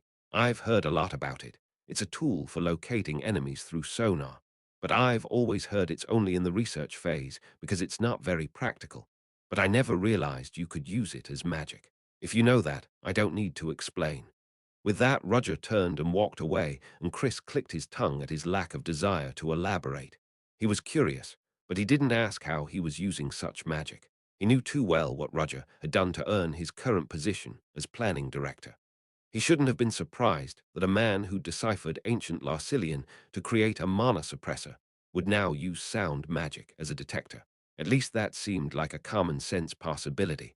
Following Roger, the trio came to a halt because they had finally found what they were looking for, the root of the world tree. Chris muttered in surprise. The roots of a massive world tree poked through one wall of the facility, or rather, the ruins. Even in the blur of the lack of light, it was easy to make out. It was ivory-colored, but its enormity was unmistakable. Belaruna's eyes shone, too. Chris and Belaruna were about to touch the root of the world tree when Roger reached out and stopped them. "What's wrong?" Chris asked, barely loud enough for Roger to hear. The frustration in his voice was palpable as he wanted to check it out right away, but he didn't press the point, knowing that Roger wouldn't stop him for no reason. Instead of answering, Roger gestured with his chin to one of the roots of the world tree. Sure enough, as Chris had suspected, near the root was a blurry human shape. "What is that?" Chapter 297. What was that? Chris asked, but neither Roger nor Belaruna had a good answer. They didn't know either. At first, they thought that someone was on the roots, a liberator, a warlock, or both. Given the place, it wouldn't have been surprising to find any of them there, but it wasn't a person. Otherwise, Roger would have known there were people when he scanned the area with his sound magic. Certainly, nothing was detected by the sound waves. It was only the roots of the world tree. Unless someone saw this coming and hid in advance. Probably not. Which meant that the silhouette on that root was not human. It was watching them warily, but it didn't seem to be moving toward them. Fortunately, it doesn't seem to be moving, so we can get a little closer and check it out. Isn't that dangerous? It's already dangerous since we're in here anyway. Do you think it's more dangerous? We took that into account when we came in. Well, that makes it even more so. There were two bickering but unified opinions, or three if Belaruna was counted, since she was too curious to say no. Finally, agreeing to take a look, the three of them slowly approached the root. As they got closer, the blurry image of the root became clearer, and they realized the identity of the silhouette near the root. This is. Chris trailed off, Roger narrowed his eyes, and Belaruna's mouth dropped open. What she thought was a person was something that had sprouted from the roots. Calling it a thing was one way to describe it. It was a human-looking thing, with arms reaching desperately into the air, and even with the knowledge and experience of the three of them, they couldn't quite put their finger on what to call it. It looks pretty bad, like it's trying to pull itself out of the roots. I agree. That doesn't sound like the norm at all. It was a root in the shape of a humanoid reaching for the air with no eyes or mouth. While the two of them were thinking about it, Belaruna watched it with a nonchalant gaze. Is it okay to touch it? It won't move suddenly, will it? Are you scared? What the? I want to be safe, just in case. That's not going to happen anyway, because if that thing was going to move, it would have moved in the first place, or it would have moved now that we've approached. It's your turn from here. Roger knew there was nothing he could do now. He brought Chris and Belaruna with him because they knew about the World Tree. Chris was the young master of House Benimor, a venerable magical family with a long history of medicine-making, and Belaruna was an elf who had been cast out of her village, but who knew a thing or two about plants. Roger claimed to have some knowledge of medicine, but he fell short in the face of these two. By his own admission, Roger was inadequate. I'll make sure the perimeter is secure. Chris nodded in agreement and moved toward the root of the World Tree. He pulled out the tools he had brought with him and calmly began taking samples of the tree. Belaruna stroked the surface of the tree, checking here and there. Then Chris placed his hand on the World Tree and energized it as Roger watched in awe. So there's magic like that. A line of green magic stretched out from the center of Chris' hand, permeating the World Tree. It was an analytical spell used by wizards who specialized in pharmaceuticals. Roger had heard of it, but this was the first time he'd seen it in action. It wasn't something he couldn't learn if he tried, but it wasn't very useful since it was literally just for analyzing the characteristics of plants. It was up to you to take those features and information and figure out what to do with them. So even if you learned magic, if you had no knowledge of herbs, it was effectively a pearl necklace around a pig's neck. When he was done analyzing, Chris took his hand away from the root of the World Tree. Did you find anything? Chris shook his head, looking a little self-conscious. I've gotten a sense of the object's characteristics, but nothing conclusive. Is that because it's not a living thing? That would be a reason, but someone has deliberately blocked the information. Roger asked in surprise. Is it even possible to block information? Surprisingly, this is the first time I've actually seen it happen. So it's not a common occurrence. Most living things store information in their bodies, like the brain in a human head. It's the same with plants. It's in their roots, and once it's there, it stays there, even when the cells die. I see. Especially in a plant as large as the world's tree, the amount of information it contains is vast, and people like me can read that information. So it's also possible to block it, then. Yes, which means there's another expert here besides me. Roger had an idea who it was. Probably the biotech warlock's hands had told him about. When Roger laid it out for him, Chris nodded in understanding.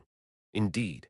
It's not impossible if it's the biotech warlocks created the chimeras, and I am sure the first chimera they created was mixed with sap from the World Tree.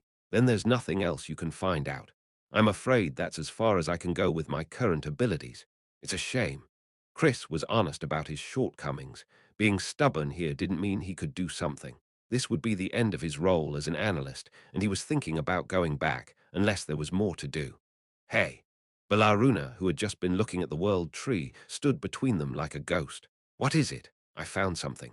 At Belaruna's words, Roger and Chris looked at each other at the same time, then their gazes snapped back to Belaruna. What do you mean? Chris asked, a hint of anticipation in his voice. The roots are dead, but there's still a great deal of life inside. Apparently, the warlocks are pulling it out and using it. Is there more to it than that? Yes. There's a human shape sticking out of it, and I don't think it's anything ordinary. Not ordinary. At Roger's question, Belaruna nodded, her voice hushed. Yes, it's something radically different from the World Tree, and I think that's why it was trying to get out like that, because of the repulsive force. But it didn't come out. The people who implanted it must have blocked it, but I can see that it's still trying to get out. The three gazes lingered on the human form that had grown at the end of the root. They didn't know what it was, but the idea that it kept trying to escape was eerie. This is no ordinary thing. As Roger thought that, Chris asked, unable to contain his curiosity. More than that, how did Lady Belaruna know about it? Lady Belaruna. Now he's adding that modifier to her name. Well, that's because I am an elf, and elves can communicate with the world tree and instinctively feel the genetic information of plants, even with the information blocked. Well, normal humans can't do that, but as an elf, I can. Balaruna nodded in agreement. She didn't sound like she really meant it, more like she was proud of herself for coming up with a convincing excuse on the fly. At that, Chris stroked his own chin as if it were odd. From what I've heard, it's not easy to read the information on the world tree, even for an elf. What? Who told you that crap? I heard it from Mr. Vierano. Do you happen to know Mr. Vierano Dentes? Balaruna's reaction to the name was fierce. It was a name that any elf would recognize. In fact, it was a name that was impossible for an elf to not know. The Dentes family had long been one of the most powerful elven families. Roger sensed something was wrong there. Wait a minute. Even an elf wasn't allowed to read the information in the world tree, and even then it was a bit of an overreaction. Even as he tried to deny it, Roger's mouth spontaneously formed the words to express his doubts. No way. Have you been secretly? Balaruna stared at Roger with wide eyes. She kept her mouth shut, but her body language said it all. Are you serious? Balaruna Petana, an eccentric elf who was cast out of the elf village. At first, Roger thought she was wandering the streets because she was discriminated against by the elves' tight-knit society and intolerance of the strange. But it turns out there's more to the story. Balaruna had violated a taboo that was not allowed, and for that reason she was banished from the village. The taboo of making contact with the world tree. Moreover, the contact with the world tree would not take place in a small village, but in a large elven territory centered on the world tree. Contact with the world tree. Oh my God, that's it. Chris nodded in agreement because he too heard stories. The elves have a hierarchy even within their own society, with strict rules that no one from a powerful family is allowed to touch the world tree unless they are the caretakers of the central root. Human scholars have concluded that the world tree is merely an ancient species of plant that existed long ago. But the elves still revere it, calling it a sacred tree. Naturally, they were extremely sensitive to the idea of unauthorized persons tampering with it. They would have understood if Balaruna told them that she was actually from a powerful family and was hiding her identity. Judging by their cold, sweaty reactions, I don't think it's anything like that. A common elf, unauthorized, tampered with the world tree. She's more courageous than I thought, or did the elves had mercy on her and chased her away? How many times did you touch the world tree? Roger asked, and Balaruna answered in a small, crawling voice. Twice. Not once, twice. 3 times. 4 times. Was it 4 times? Roger rolled his eyes, and even Chris, who would consider Balaruna beautiful even if she was chewing on a bug, was baffled by this. At this point, he wondered how she was still alive. Oh, it's okay. It was only 1 time. So, to summarize, Balaruna was not kicked out of the elf village for her bizarre tendencies. She didn't even technically qualify because she had contacted the world tree and read its information. In Earth terms, a common soldier had barged into a highly classified intelligence room in the highest command and read its contents. Roger glared at Balaruna intensely with an unspoken pressure, as if to ask her why she hadn't told him before. Balaruna didn't dare to meet his gaze, her shoulders hunching and her head slipping away. Instead, it was Chris who reacted to Roger's behavior. Why are you glaring at her? Lady Balaruna may have done wrong in elven society, but this is the human society, and you have no right to criticize her behavior. That's because it's none of your business. With Balaruna in tow, there was no telling when other elves might show up looking for the traitorous elf. The Black Dawn Society was enough of a headache already, but adding elves to the mix would be quite a hassle. Hopefully it's just a one-time thing, and she just got kicked out. Given her behavior, it was clear that there was something else she wasn't saying. Perhaps it was Chris' support that gave her the courage to speak up again. You're right, and besides, I am fully remorseful, but the most important thing is the present, not the past. As far as the contact goes, that's one thing, but what do you make of that thing in there that's trying to get out? Roger pointed to the human form protruding from the root. When Roger offered to let it go, Balaruna replied, a little excitedly. I'm not sure, but it's definitely not ordinary, because even though the world tree is dead, its life force is incredible, and these tracks show that it's trying to get out of it instead of being buried in it. Do you think it's going to move? It's just a trace of the power inside trying to get out. It's not going to move. Then, it's just a repulsive force. The real thing is still sleeping in the roots of the world tree, and the Liberation Army and the warlocks are trying to deal with it. Roger's eyes narrowed at the words repulsive force. Come to think of it, I've been thinking about something. What do you mean? They say there was a power like that before, and it was similar now, almost identical. You know what that power is? Yes. Belaruna nodded with a heavy face. That's, demonic power. Roger and Chris gulped at Belaruna's words. Demons, a name that existed only in mythology and was now only a legend. It was only when Roger had calmly collected his thoughts that he spoke. How do you know that? That's not something you'd learn from contacting the world tree. Belaruna's mouth fell open at that question, and Roger's eyes narrowed. Did you secretly see that, too? Belaruna's cold sweat increased as Roger groaned to himself. He called her a world tree expert, but she was a chronic trespasser. Chapter 298. At a loss for words, Roger stares at Belaruna. Why did you withhold such an important fact? Belaruna avoided Roger's gaze. She had been hiding things like this all along, even from him, because she knew she wasn't usually doing anything wrong. When Roger's gaze grew more intense, almost piercing her skin, she suddenly realized she had been wronged, so she straightened up and glared at him. You're in no position to talk to me like that. Belaruna had been cast out of the Elven Kingdom for her sins. All things considered, Roger did not have a better record, did he? Jack the Ripper, the shadow of the first princess, and a man known for tearing people apart. Abraham Van Helsing, the hunter of the century, and the man who killed the beast of Gévaudan. James Moriarty, the criminal mastermind who terrorized a nation. Machiavelli, the legendary mercenary who ended the civil war in the Northern Kingdom, and many more. The hunter and the mercenary may not have done anything bad, but what about the rest? Even his current identity, Roger Chelisai, is a false identity, a false employment that violates the laws of the Empire. What Belaruna did was certainly sinful, but Roger added to it, not subtracted from it. Knowing that, Roger cringed inwardly, but he glared at Belaruna even harder. At least I didn't hide it. He was claiming immunity for revealing all of his hands to his companions, and Belaruna had nothing to say about that. Her barely scraped-together courage shattered once more. We'll have to talk about it when this is all over. That's. Finally, just as I thought things were getting organized, an unexpected interruption came in. Excuse me.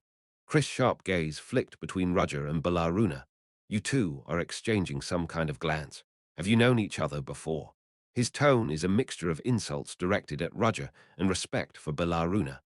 The way Chris glared at Roger was particularly disturbing. Roger wondered what was wrong with this man, but felt compelled to say something right away. I don't know her. I just can't believe she kept such an important fact from us. You need to be more empathetic, Mr. Roger Chelisai, because anyone who looks at you like that is going to have a hard time with you. Is that what you're going to say? Roger usually let Chris say whatever he wanted, but this time it was hard. Ever since Chris' involvement with Belaruna, there was a strange irritation that was hard to ignore. After all, she's an elf recommended by the first princess herself, so there shouldn't be any problems, right? Come to think of it, he had said that when introducing Belaruna. Of course, this was all Belaruna's fault for hiding the fact that this had happened. What matters now is not her past, but the root of the world tree in front of us. Belaruna spoke up, happy to be able to get out of this situation. First of all, let's get this straight. Inside that dead world tree's root is a demonic power. I don't know who the hell put it there or when or where, but... So you're saying that demonic power is stirring to burst forth from its roots at any moment? Yep, and that's most likely why the warlocks here are studying the world tree. They're trying to harness that power, trying to harness demonic power. The three of them realized that this was a serious matter, but it was still mere speculation. Without hard evidence, no one would believe it if they told anyone else. At that moment, Roger spotted a tiny butterfly fluttering by. That one. Roger held out his hand lightly, and the butterfly landed on it. Then the butterfly slowly unraveled and turned into a tiny note. Sedna. There was no way Sedna could have gotten the note all the way here on her own, so Hans must have helped.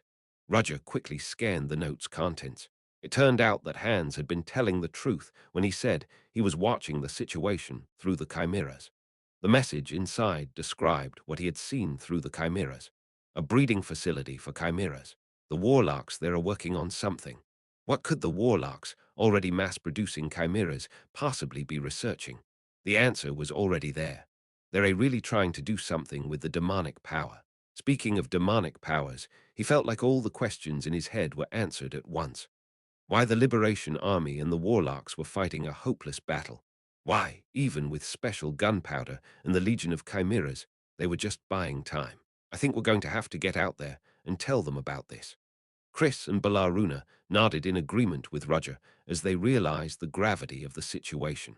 First, they had to get back to the command center and tell everyone what they had seen and what the Warlocks were up to inside.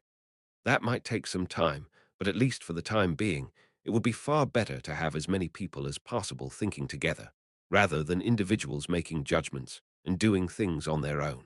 First of all, if we take a sample of the world tree as proof, everyone would believe us. The moment Roger spoke, a huge vibration began to reverberate through the entire underground space. Roger, Chris, Bilaruna, and everyone else panicked as the underground ruins shook, as if an earthquake had occurred, but something even more surprising happened to them. Boom! The bulkhead at the back of the passage they'd come from collapsed, blocking their way back. It wasn't just the path that was blocked. The landscape around them was changing. Roger recognized something similar in the changing scene. What is this? A maze? The underground structure itself was a maze set in motion by someone. When the tremor subsided and stabilized, the three people found themselves standing in a completely different place. How did this happen? It seems that this underground space itself was no ordinary facility. It was originally a labyrinthine structure, but I never thought it could move around like this. So this place itself is a facility that literally changes its structure. Sort of, and the ones who did it must be the Liberation Army and the Warlocks. Unless they're stupid, they know they're under attack, and that a mere Chimera army can't handle it. So they plan to deal with us by cutting off our escape route and isolating us. At least that's what I think. Chris frowned. He hadn't expected to find himself in this position when he joined the analysis group. Is there no way out? Unless we know the geography, we'd be hard-pressed to find the exit. Or maybe they've blocked the way out, which means we've effectively abandoned the idea of getting out. Roger examined himself lightly. In that case, it's probably for the best. Why? Well, now that they've taken it upon themselves to block the means we have to get out, there's only one way left. You can't get outside, your communications are down, and you don't know when your enemies will unleash the demonic power. The fact that they would do something like that knowing that the capital's power was gathering in one place means that the demonic power is at least strong enough to affect the entire capital.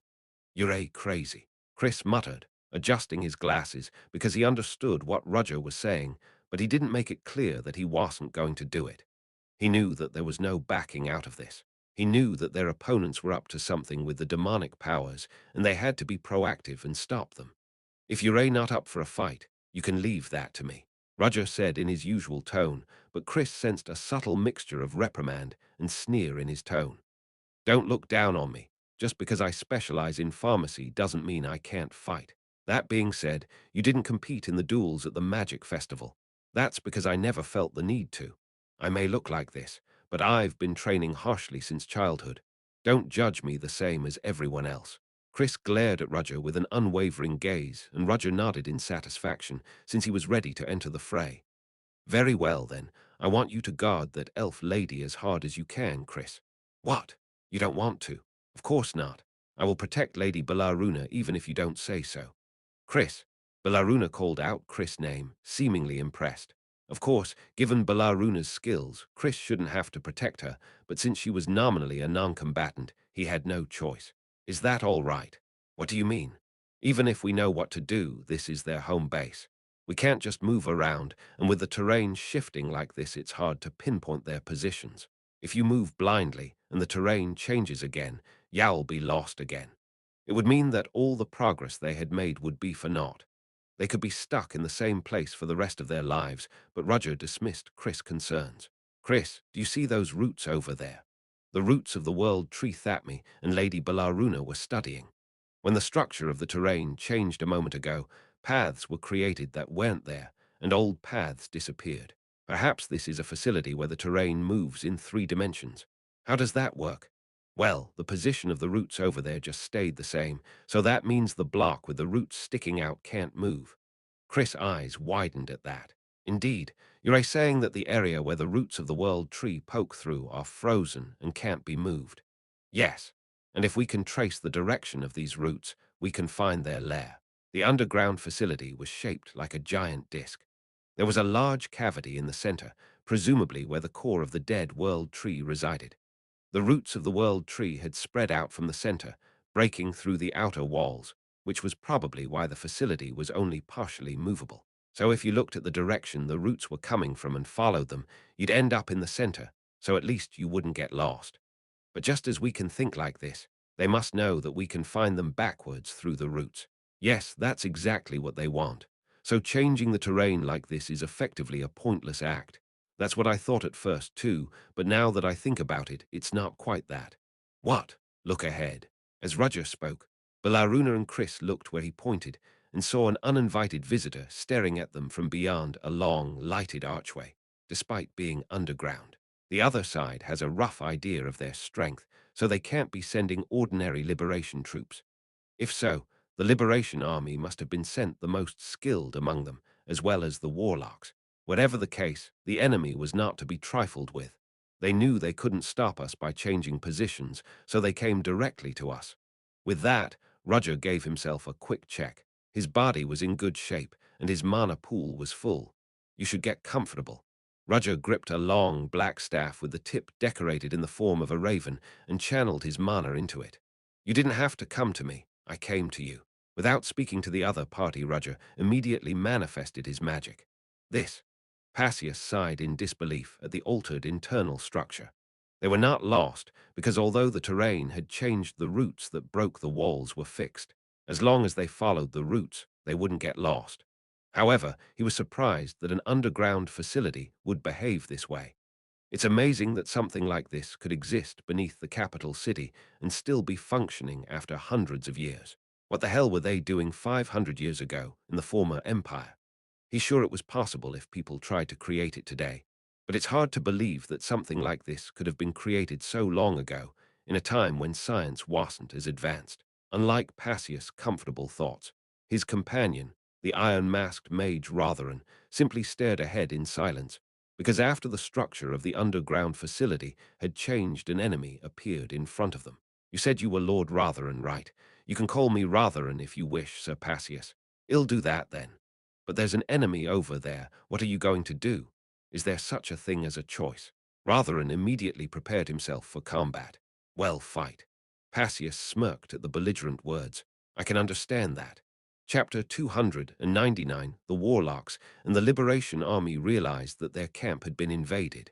The chimeras they had left behind in the underground waterways were killed at a rapid pace, and with this momentum, it was only a matter of time before the enemy would make a beeline for their underground facility, so the Liberation Army took the initiative. They would change the terrain, cutting off their escape routes, and then send in their own troops to take the intruders out.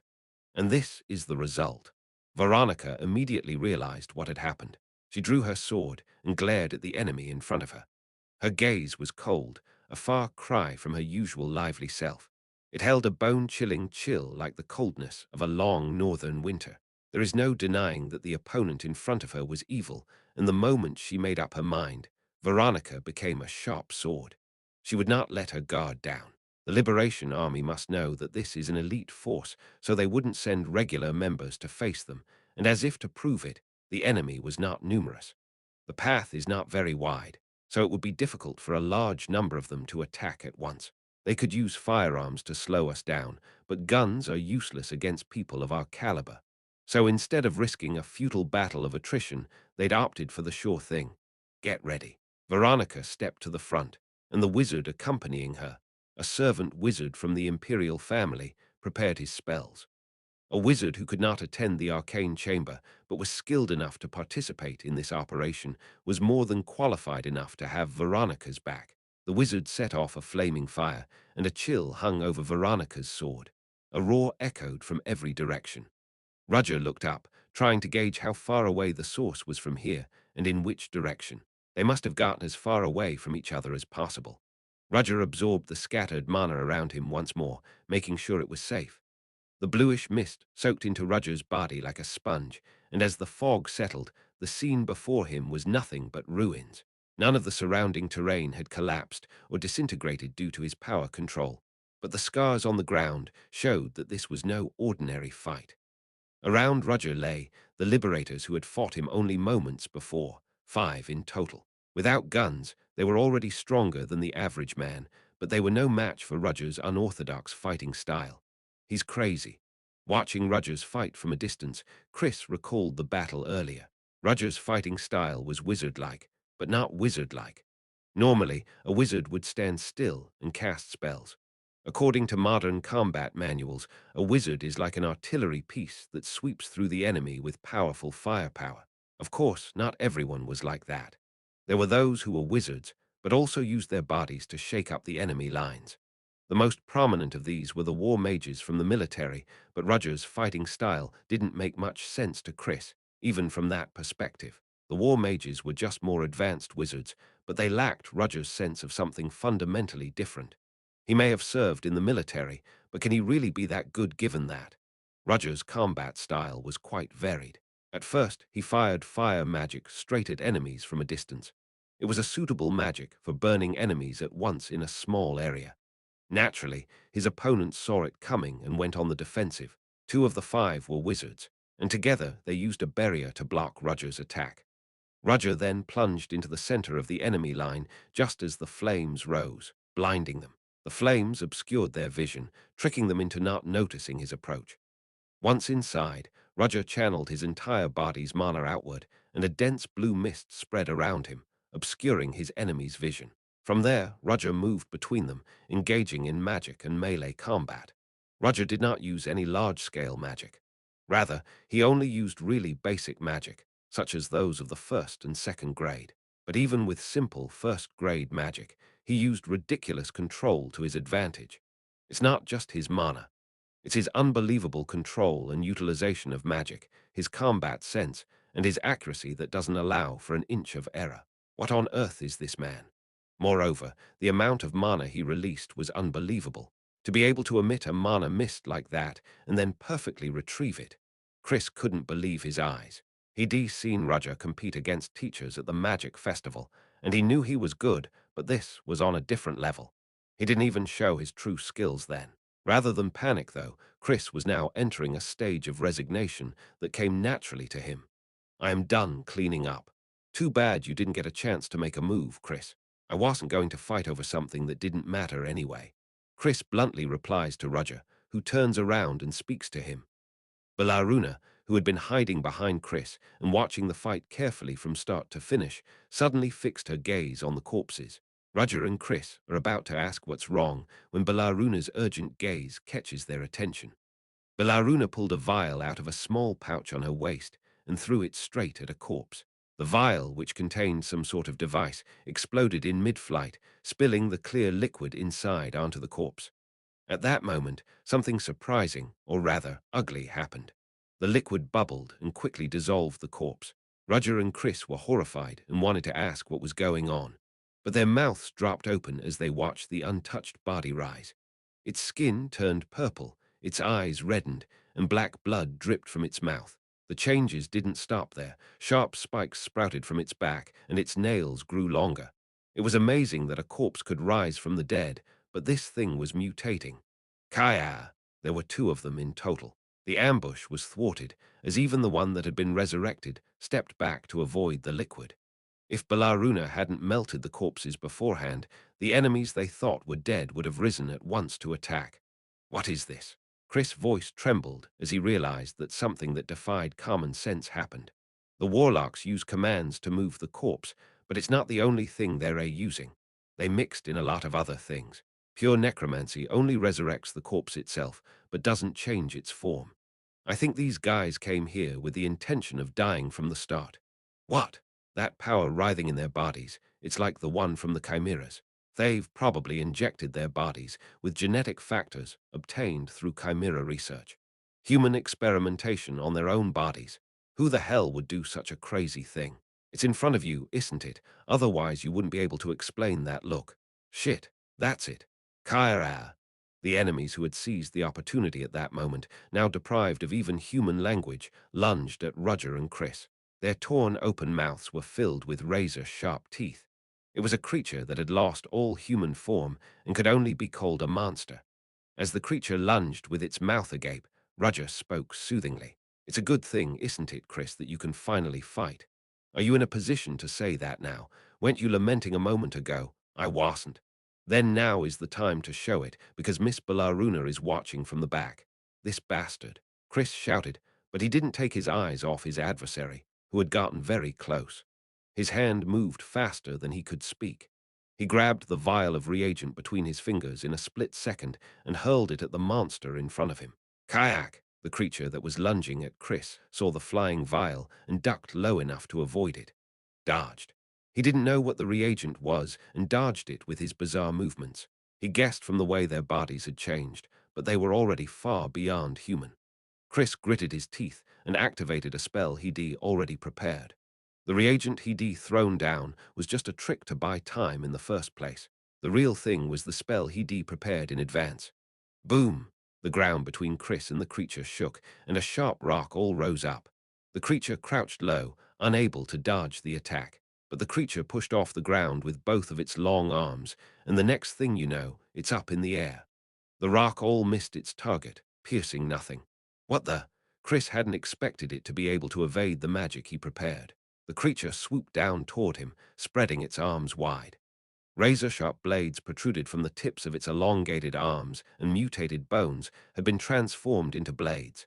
"Don't be ridiculous." Chris glared and summoned his magic.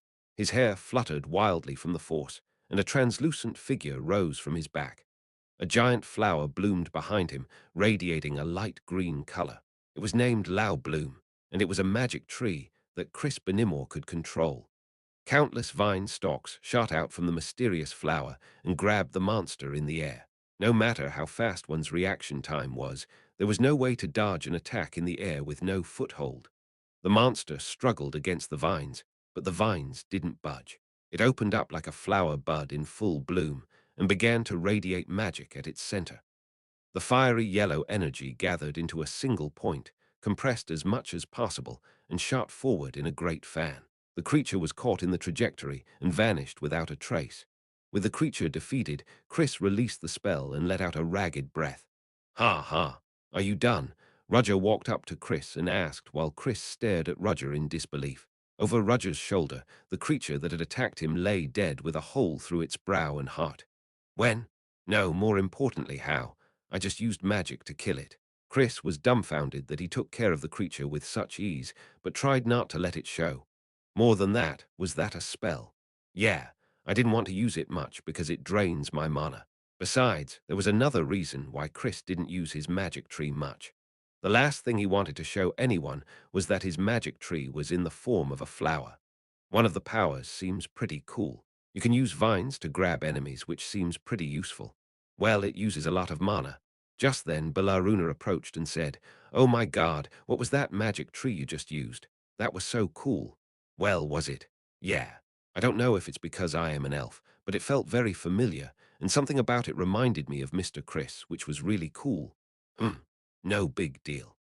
Chris avoided eye contact when he asked, trying not to explain, but now that Ballaruna had asked, Roger could tell he was getting excited. The difference in tone had become second nature to him by now, and Roger naturally looked at the corpse he'd subdued. When he came back to life, his rationality was gone, but his physical abilities became almost transcendent, which is why his instincts are so strong, and his reaction time is at an all-time high. Despite his speed, the way he instinctively sensed his opponent's attack and tried to dodge it was extremely annoying. It was something impossible for a normal human to do. "I won't be able to hit them unless I am really fast." Most disturbing of all was the foreign power he could feel emanating from the corpse, however faintly. "No matter how I look at it, this must be demonic energy." Warlocks could manipulate demonic energy to the point of infusing it into human bodies, but the worst thing was that they wouldn't stop there. Chapter 300, in the center of the underground facility, was a large hollow, and a massive structure occupied more than half of the vast space. The roots of a dead world tree. The base of the tree clung to the ceiling, sending out ivory-colored roots in all directions. The roots had pierced through the walls of the hollow and extended throughout the entire underground facility. The base was attached to the ceiling, so the tree was quite a bit above the ground in the hollow. Naturally, a dome-shaped space formed beneath the roots. The hollow space was filled with all manner of magical tools and devices. It had long been a research facility for warlocks of the biotech school. The warlocks were bustling around, still working diligently on their research. "How's the progress?" An elderly man approached and asked. The man in charge of the bustling warlocks, a grizzled-looking man in his mid-30s, approached him and bowed his head. His skin was pale, as if he hadn't seen sunlight in a long time, and his eyes were hollow, as if he were looking at a living corpse. The warlock spoke in a very cautious tone. "Yes, master. The energy you've drawn can be applied to the second stage without any problems. We're well on our way to stage 3, too, and if we can get past that, the final stage seems possible." Andrei Semov, one of the most influential figures in the field of biotechnology, the wizard responsible for some of the greatest medical advances in modern human history. But his thirst for knowledge became uncontrollable, and he dabbled in taboo human experimentation. Eventually, he was forced to flee into the darkness, losing everything he had, but he had been secretly building a secret pipeline to the underground, building a new faction and creating a school of warlocks that would allow him to conduct the experiments he wanted without being recognized. Andrei was the one who discovered the roots of the now-dead world tree. More precisely, he was exploring the unknown power contained within it. "Are you saying you haven't finished the third stage yet?" Andrei frowned, and his apprentice, a man in his 30s, ducked his head in surprise. "Yes. Apparently it's a power that we can't easily handle yet. You said it was demonic power." "Yes. It's a power greater than mankind's, one that is now only a legend." "Stupid. There is no power greater than humanity." The apprentice flinched at Andrei's rebuke. Andrei ignored the apprentice and stared at a large incubation facility off to one side of the common room. Inside were people submerged in a green liquid. "Look at those test subjects. Once upon a time, humanity rejected demonic power, refusing to understand it at all, but now we harness it. Why do you think that is? It's all because of your brilliance, master. Forget the flattery. What has changed since then is the advancement of knowledge. Study, analyze, explore. All fear comes from ignorance and the unknown. If you know, it is no longer a force to be feared. To the ignorant, demonic power is a taboo that must never be touched, but if you can harness it, it is the greatest weapon of all. I'm lucky to have a facility like this underground in the capital, let alone a dead world tree and the demonic power it contains. Thanks to this, Andrei was able to make a quantum leap in his life's work. He now had free access to a world tree and demonic power, two samples that would take a lifetime to obtain. He didn't know why the dead world tree was in the capital underground with only its base left, and the same goes for the demonic power sealed within. There must be a reason, but Andrei didn't care. He saw it all as an opportunity. With this, I can get revenge on everyone who has ever made fun of me, and I can even surpass that madman Victor who annoys me every time. To do that, he needed to continue his research. Progress had been slower than he'd originally planned, but it was still within the realm of possibility. If there was a problem, it would be the unwelcome visitors to this underground facility. What happened to the intruders? We've sent in some unfinished seconds, but it looks like their skills aren't up to par, and they're having trouble. I see. The seconds were liberators who had volunteered to be guinea pigs, infused with demonic power and chimera cells, then revived with necromancy. As the warlocks divided their experiments into stages, they named their experiments first, second, and third. The firsts were the chimeras created by mixing beast factors with the life force of the world tree. The seconds were liberation army agents who were infused with the cells of such chimeras and demonic powers combined with black magic. The seconds' experiments alone were so powerful that they were able to overpower even the strongest knights. So the seconds' loss now meant that their enemies were not ordinary. If they've been defeated, then the invaders must be skilled.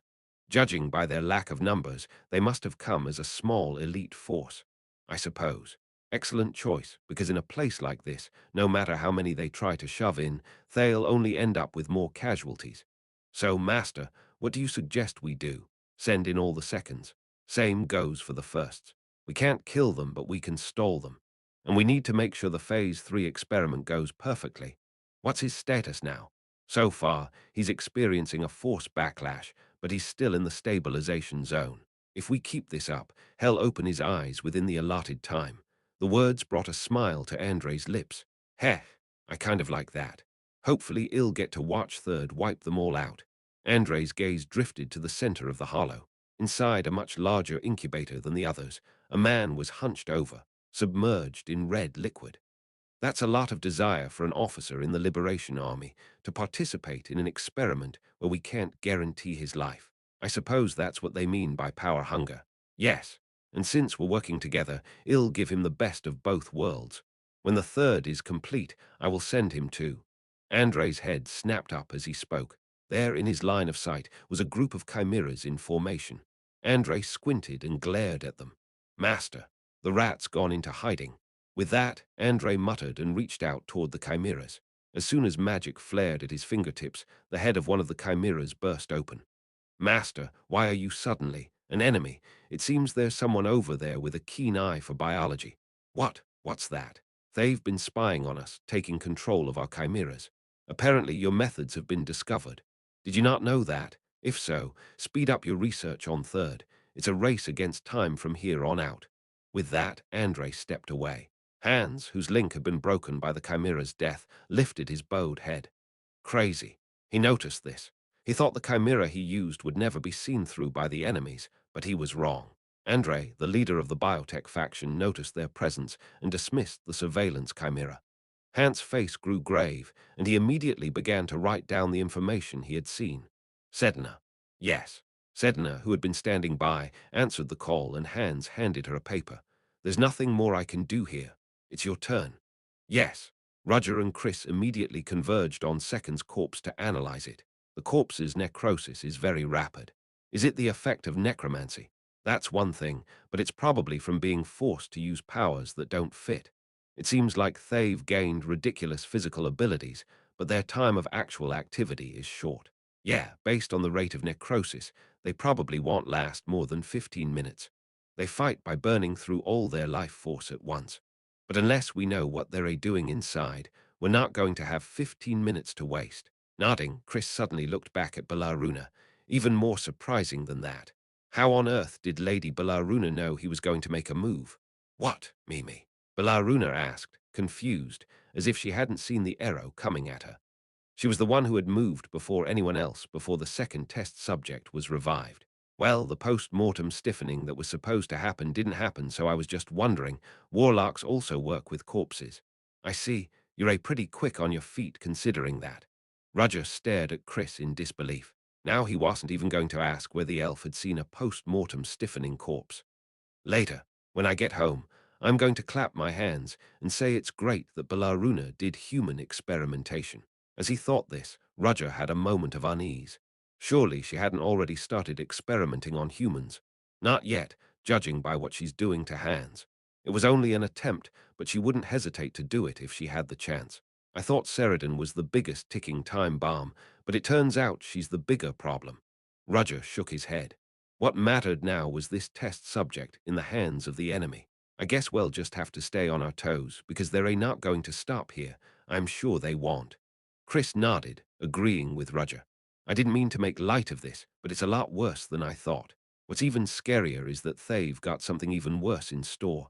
I thought I was just going to analyze the world tree, but somehow I ended up here. Do you regret it? No, I don't regret it. I've made some good connections since I've been here. You don't even think about hitting anymore. What? We've come this far, and since we can't back out, I'm going to blast through this as fast as I can. Are you ready? You didn't have to ask. That's good to know. Chris and Roger readied themselves for battle.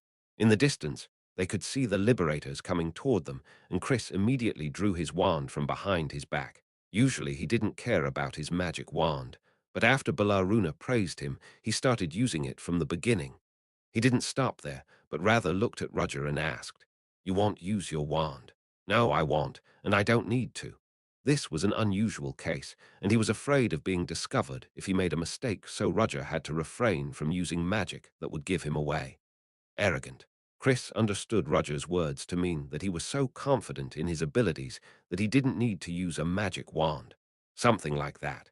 Roger didn't bother to correct the misunderstanding, so he simply replied and activated his magic. Trina Ryanhowell drew the swords at her waist.